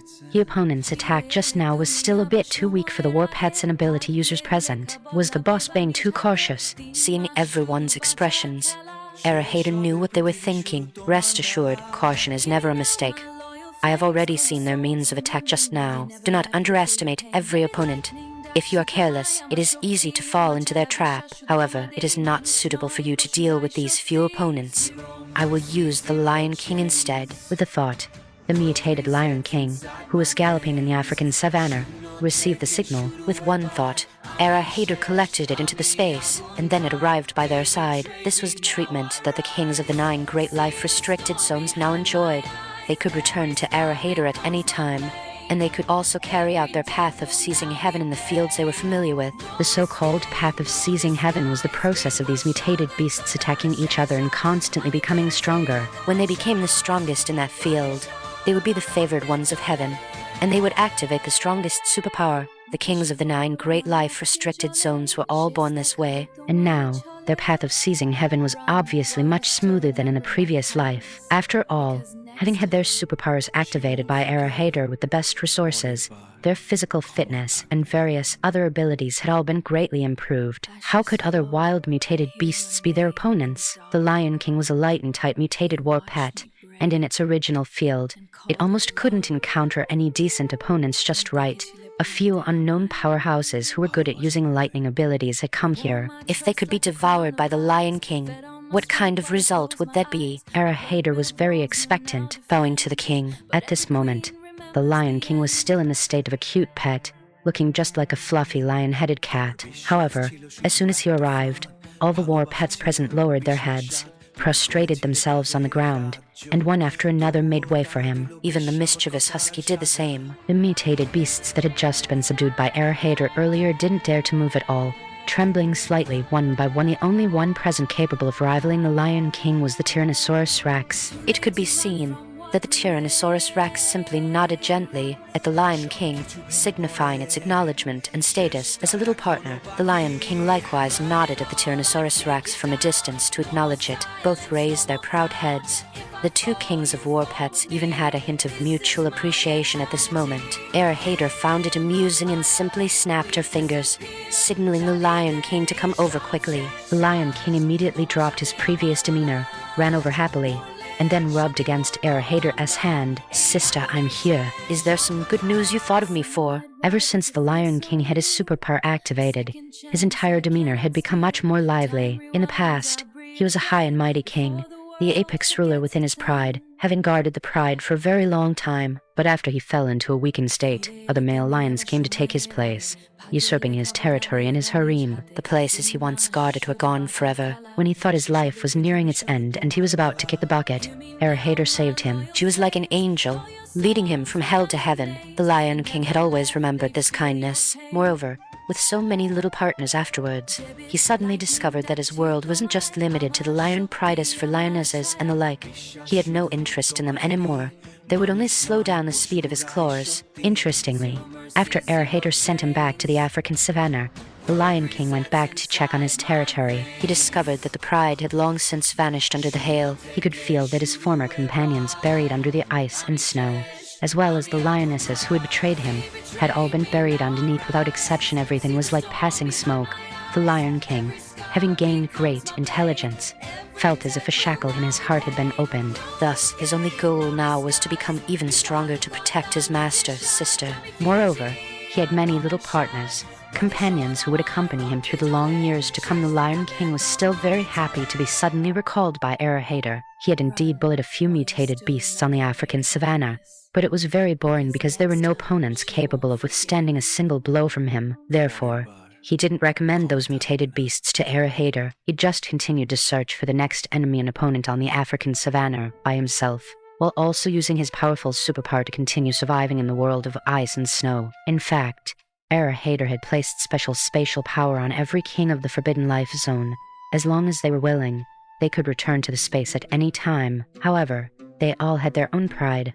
Unless Hater actively summoned them, they would generally stay obediently in their own domains, constantly training their superpower, striving to complete the path of seizing heaven as soon as possible, become the king of the Forbidden Life Zone, and protect their master, sister. Now that he was suddenly recalled by Hater, the Lion King was very happy. It had been a while since he had seen his master, sister. Hater vigorously ruffled his fluffy head and gave a direct command. Lion King, activate combat mode. There are a few Lion-type life forms in here. I think they should be very suitable for you. Devour them, and your lightning-type superpower should be able to advance to the next level. Hater's words immediately made the Lion King's eyes light up. This was exactly what he wanted. He had always wanted to become stronger. Recently, he had also found a good place near an active volcano, where there were often thunderclouds. He was just thinking about checking if there were any lightning-type mutated beasts nearby. Even if there weren't, he felt that his lightning-type superpower grew very quickly just by staying in that place. However, he never expected that his master, sister, would still be so good to him. She had already thought about giving him a supplement. He seemed to have already smelled the scent of prey to him. That was simply the best dessert. Thank you, sister. I'll go and finish them off right now. Hee hee. This is the best reward for me. I haven't done anything to help sister, yet I still get a reward. I really feel a bit embarrassed. A fluffy lion cat suddenly revealed a shy expression. He had just been acting tsundere, and suddenly he changed. This made Hater feel like she had been charmed by his cuteness. However, there was no time to play with him now. Hater rubbed his little head again. All right, as long as your strength becomes stronger, that is the best repayment to me. There will be plenty of places where I'll need you in the future. Hurry, hurry, I still need to open the next door. Help me clear out those guys, and that will count as a job well done by you. The Lion King meowed, shook his body happily, and having just come from the world of ice and snow, he shook off the snowflakes all over his body, but at the same time, his size instantly grew larger, quickly reaching the height of the Tyrannosaurus Rex's shoulders. Such a massive lion. As soon as he appeared, his pressure rose, along with the war pets around him. The frequency of their trembling became even more intense. The Lion King wanted to put on a good performance this time. so he instantly displayed his might. "Master, sister, just watch. In 2 minutes I will help you clear this floor clean." Immediately afterwards, he pounced directly into the darkness. Erahater naturally wouldn't really let the Lion King fight alone. She led the Warpet Legion and followed right behind him. She wanted to see if there was anything to pick up. At the same time, she also wanted to see what those life forms with electric arcs inside really were. As a result, everyone soon heard the Lion King's roar. The roar seemed to shake the entire Underground Research Institute. Just by listening to the sound, Erahater knew that the Lion King's strength had improved very quickly recently. Don't look at it as him just fighting some mutated beasts and basically killing them instantly for the Lion King's growth. All of this was of great benefit. Hans Ergen, Richard, and the others couldn't help but look at each other at this moment. As expected, the war pets around the boss were endless, and each one was a king-level existence. Compared to them, they were just like a few small cats and dogs. For a moment, whether it was Hans Ergen, Richard and their group, or the newly joined zombie humans and beastmen, they all felt considerable pressure in their hearts. It turned out that they were not necessities for Erahater. At most, they could only be considered as freebies. This Warpet Legion of Erahater-S was simply too terrifying. Not only was the number huge, but the combat power of each individual was so strong. What kind of status would they have in this team in the future? The group of people felt a bit depressed and heavy-hearted, also arrived at the place where the Lion King was fighting. As a result, upon seeing the scene, everyone couldn't help but be stunned digital live. At this very moment, Erahater had already seen the ghostly things fighting with the Lion King. They were actually several humanoid creatures composed of electric currents. They looked just like ghosts and could constantly emit arcs of electricity. The sight made Erahater's eyelids twitch. In her previous life, she had seen zombies, mutated beasts, beastmen, and mutated plants, but she had truly never seen these ghost-like things before. What on earth are these things? However, Erahater could determine that the Lion King would be able to handle these beings with ease, because from the very beginning, the Lion King had transmitted information to Erahater through their pet telepathic connection. "Big sister master, don't panic, I can handle this easily." It was the right choice to have me come here. Well, there was even a hint of showing off in its tone. Erahater couldn't help but admonish this flashy Lion King. "Lion King, stay steady and don't get cocky, don't capsize in the gutter." The Lion King just replied with a cute, milky voice. "Received." In fact, the Lion King was now wrapped in lightning, crackling and popping as if it were a thunder beast. Whenever it swiped a claw, the brightness of the beings on the opposite side seemed to dim a little. After being grazed a few times by its lightning-charged claws, the beings could no longer hold themselves together. One of the beings, which had clearly dimmed significantly, was swallowed in one gulp by the Lion King. After devouring it, the streaks of lightning on the Lion King's body instantly became thicker. The big guy was greatly encouraged, its lantern-sized pupils widening. It greedily licked its lips and immediately pounced toward the remaining beings. The ghost-like beings immediately scattered like birds and beasts, trying to flee in different directions to escape the Lion King's predation. One of them even charged toward Erahater and the others. In its view, other creatures were afraid of lightning, but only that Lion King treated lightning as a dessert. It simply didn't let beings life seeing this. Erahater couldn't help but laugh. However, just as she was about to make a move, she heard the Lion King let out a roar toward the sky. The lightning on its body instantly transformed into a large net, rapidly sweeping up the few beings that were fleeing in all directions. Following that, the electric net instantly contracted like a lotus flower, reeling all the beings back. At this, the beings immediately let out terrified screams. Erahater immediately issued an order to the Lion King. "Lion King, can you control them?" The Lion King immediately gave an affirmative response. "No problem at all, big sister master." Erahater smiled. "Good, then let them live a little longer. Ask them what the hell they are, and while you're at it, ask if there are any traps or tricks in the remaining 2 levels. The Lion King immediately acted like a good baby, using the lightning extending from its body to turn into several ropes, tying the beings up tightly. Erahater took a closer look at them and found that these beings were transparent and wrapped in arcs of electricity,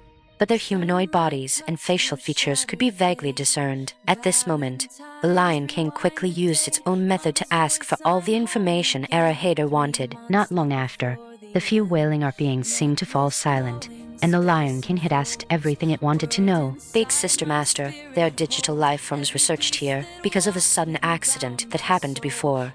They developed a special connection with the energy source of this 4th level, and then they turned into this ghostly state. There were a total of 10 beings like them. I killed 4 just now, ate 1, and now there are 5 left. Big Sister Master, do you want to keep them? Upon hearing this, Hater raised an eyebrow. No rush. What else did you find out? The Lion King continued to report the information. They said there is another digital life form on the 4th level that dominates them.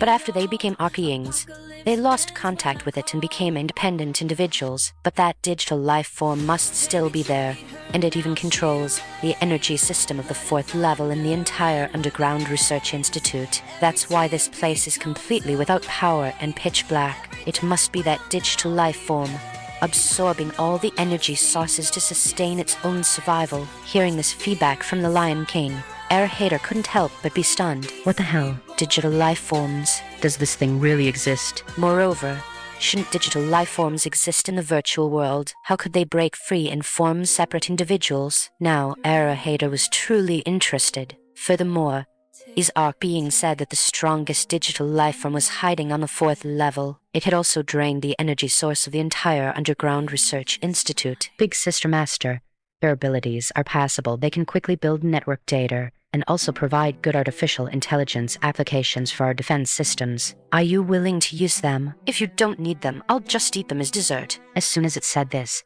the beings immediately struggled to get up, vying to state their own value. Lady, please give us a chance. We can invade the entire internet of country, eh? In the virtual world of the internet, we are the strongest existence. Please spare us.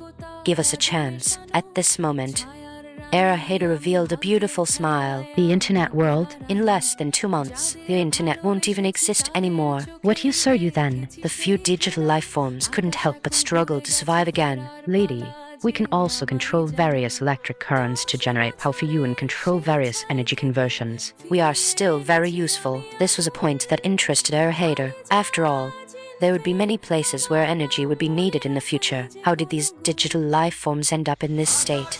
And were there other mysteries behind it? Most importantly, Hater had never seen such things in her previous life. Was it because her butterfly effect had appeared, creating new consequences? After thinking for a moment, Hater decided to keep these guys, first putting them into her space and adding them to her list of war pets. Once they became her war pets, there would be absolutely no possibility of betrayal. This was the special aura that came with her superpower. I can let you live, but everything that follows must be listened to me. You must obey all my commands. Hearing Hater set the terms, the digital life forms immediately agreed to everything with joy. They had finally broken out of the cold virtual world, and now that they had the chance to experience the joy of life, they were willing to accept any living conditions. Thus, Hater's war pets instantly gained a few more special existences. As a result, after turning the beings into war pets, Hater immediately discovered a pleasant surprise, and just at this moment, the space on the 4th level, which had been pitch black,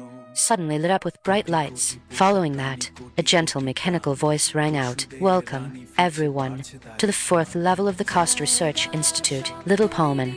Curiosity killed the cat. The suddenly changed environment, coupled with this strange voice, instantly made all the little partners present tense up. Hater narrowed her eyes, and just as she was about to say something, the other party continued speaking. "Big Sister, you are the leader of everyone here, right?" Don't worry, I have no malicious intent. "I saw you absorb several digital life forms, but I can feel that they are still there. I am very sorry they offended you. They have just gained life and do not know human customs. They also do not know that doing so would bring disaster upon themselves. That is why they attacked your people." This series of remarks by the other party piqued Hater's interest, as the voice had slowly transformed into that of a little girl. Furthermore, in front of them, the figure of a little girl was slowly coalescing. Compared to the previous people, this little girl now appeared much more realistic. She looked almost exactly like a real person. Moreover, her attire was very cute, a red and white dress topped with a small round hat with ribbons. Her delicate,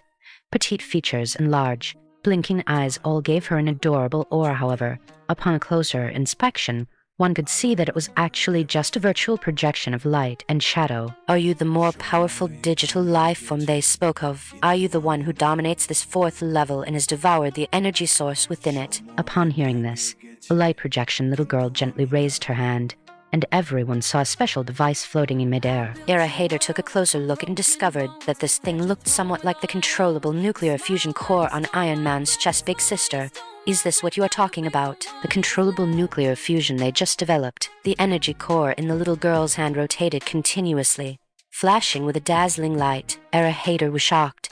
It really was controllable nuclear fusion. This little thing was actually under human control. Then, even in the apocalypse, the energy crisis could be resolved quickly. If it could be widely applied, it might even allow human civilization to rise again from the ruins. Energy was the most critical weakness throughout the entire apocalypse. So many subsequent large bases could only search for former energy sources within the original ruins. Gasoline and the like were no longer extractable because the subsequent solar flare had directly destroyed all the machinery. Therefore, humans could only attain new possibilities from the previously refined fuel resources. Coupled with the fact that most machines were scrapped, even if there was fuel, there were no engines to use it. As a result, production and development in the later stages of the apocalypse fell into a vicious cycle. The upper echelons once again utilized the former primary energy source of coal. Later, ability users, combined with some re-established technological systems, gave the apocalypse of that time a steampunk style. But if controllable nuclear fusion could become an ace up her sleeve, then many things in the future would change. Human civilization would also have a chance to be revitalized. However, this thing was currently in the hands of the virtual little girl in front of her. Little sister, what is your name? Era Hader did not ask the question she wanted answered right away. Instead, she started making small talk with the little girl. Because she also had a very strong interest in this virtual little girl. The several digital life forms said that the little girl in front of them was the king of this place, a more powerful digital life form. Now it seemed that was truly not without basis upon hearing Era Hader's words. The little girl couldn't help but smile. It was very anthropomorphic and already possessed a sense of spirit. It was clearly different from those mechanical digital life forms. Big sister, my name is Payman. I was the guardian here once, but they have all left. Hearing this, Era Hader couldn't help but raise her eyebrows slightly. They? Who are they? The people who used to do research here. Why did they leave? Payman couldn't help but lower her head, looking as if she were thinking. According to the inferences in the experiment logs, there must have been an incident in the innermost level of the research institute. All of our core research was derived from the technology on that innermost level. Payman's words immediately made Era Hader feel very curious. Payman, do you know what is actually in that innermost level? You said you have no malicious intent towards us. So what do you want to do now? Make a deal with us. What do you want? Payman gave a sweet smile. Big sister, I am sorry. I really do not know what secrets are hidden in that core level. This was a technological lockout implemented by the person who designed me. I simply do not have the authorization to know everything inside. As for what I want to do, big sister, I have a request that might be a bit presumptuous. Hearing this from the other side, Era Hader immediately smiled. Tell me, let's see if I can agree to your presumptuous request. Payman smiled even more sweetly. If you can agree to it, I am willing to become your most loyal follower. In my mind, there's a lot of the most advanced scientific research from Country A, including controllable nuclear fusion technology, and even quantum fusion technology that is ahead of the future. I believe these technologies will surely be able to help you, and I only have one request. That is, I implore you to take me out of this place. I've been trapped here since I was born and have never been out. I want to see the outside world and experience what you humans call life. Also, I want to learn from you how to be human. This really was an interesting request to take her out and learn how to be human. Being human, especially in this apocalypse environment, did not seem like an easy thing to do, especially with the little girl looking so bewildered right now. Someone unaware of the situation might think she really was just a naive little girl. No one could imagine that this was a digital life form. Era Hader had truly picked up a powerful digital life form for free this time. Along with the previous several digital life forms, they could all serve as henchmen. Moreover, she had also picked up controllable nuclear fusion technology for free, which would be perfectly safe stored in her own space. All right, I agree to your request, but you must also agree to one request of mine to become my war pet, and I can help you realize all these ideas of yours. Subsequently, Payman learned what Era Hader's war pets were, and then the little girl agreed without a second word. Everything had come too easily, and Era Hader felt a bit incredulous. However, she had the absolute strength to deal with any contingencies. and now that a bargain was placed before her, it would be a waste not to take it. She directly admitted the little girl into her war pet ranks. With this little girl, no matter where she went in the future, it would be equivalent to having a super powerful, high-level artificial intelligence, and the impact produced by a digital life form would be even more powerful than artificial intelligence. This also allowed Hader to possess a formidable defense system in the future. After interacting with Payman, she realized just how strong this little girl really was. At the same time, she became even more interested in the core area of this underground research institute. However, just as she was preparing to walk inside, Heyman directly came out to stop her. Big sister, there is a Chinese proverb that is very correct. Curiosity killed the cat. Do not put yourself in danger because of curiosity, the great terror of the core layer. In the Koster Underground Research Institute, there is something extremely dangerous inside the core level. The scientists originally abandoned this research institute in a hurry and chose to evacuate completely because the danger inside was uncontrollable. They even fled before they had time to copy some of the data. At that time, I could see that their situation was chaotic. Because of their haste, the creatures researched on the third level rebelled, causing them a lot of trouble. Heyman directly explained the reason she had stopped Hader. Hearing Payman's words, Hader stopped in her tracks. She had always been a person who listened to advice. Furthermore, there are no small matters in the apocalypse, especially in the environment of the apocalypse.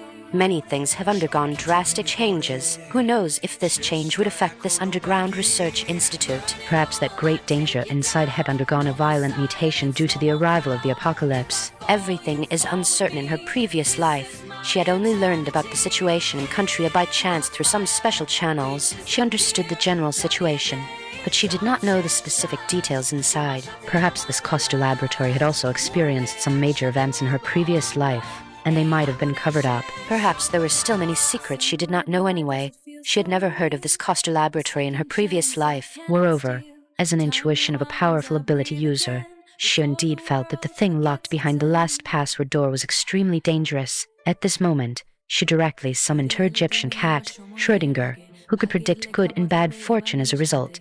As soon as Schrödinger arrived by Hader's side, its fur stood on end. There was no need for the other party to say anything. Without a word, Hader retracted all of her war pets into her space, leaving only Hans Zilligen and Richard by her side. Then, Hader grabbed their hands, one on the left and one on the right, and teleported away from the Koster laboratory. And the moment they left, a special energy fluctuation surged from the core level, as if a ripple in a calm lake had instantly exploded. Hader did not have time to check the subsequent situation inside the research institute at all. She just spared no cost to crazily teleport with the two little partners, leaving the most dangerous area in the shortest possible time. It was not until they appeared in the safe house in New York that the three of them finally stopped. Katie and Hans Zeume, who had remained here, were startled when they saw the three people appear suddenly and looked at their disheveled appearance. Hans Zeume, boss sister, what happened to you? What happened? Katie's son, are you okay? Are you injured? The three of them panted heavily, and it took a while before they caught their breath. We are fine.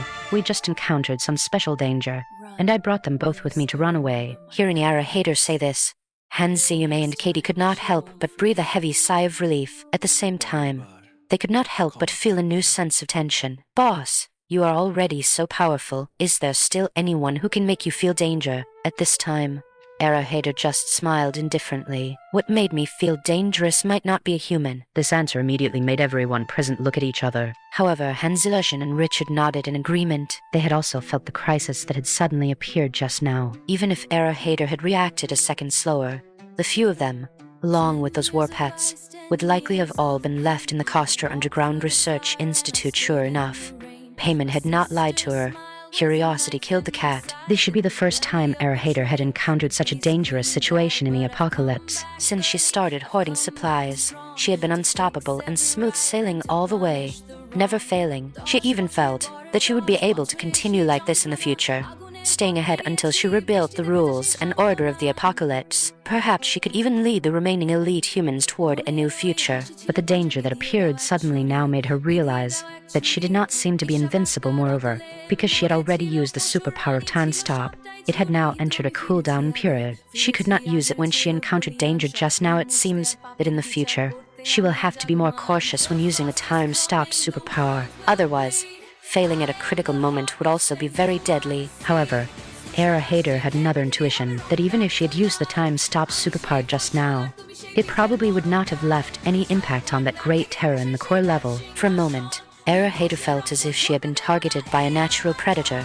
and she was the other party's ration. That dangerous feeling that made her hair stand on end was still vivid in her mind. Fortunately, the Kostra Underground Research Institute was at least 100 kilometers away from New York. At such a long distance, the influence of that great terror had already dissipated, but not everyone could be like Era Hader, who could teleport to such a far place in a single thought. You all performed very well today, so let's take a good rest first. This is the reward you deserve for today. Wash up, eat, and get enough rest. We still have the next step of the plan. Era Hader's words made the few little partners present breathe a sigh of relief, which slowly diluted the fear caused by the danger just now. However, with their boss around, what did it matter how powerful the danger was? If they couldn't beat it, they would run. Being with Era Hader really gave people such a sense of security. Thank you, boss. You should also take a good rest.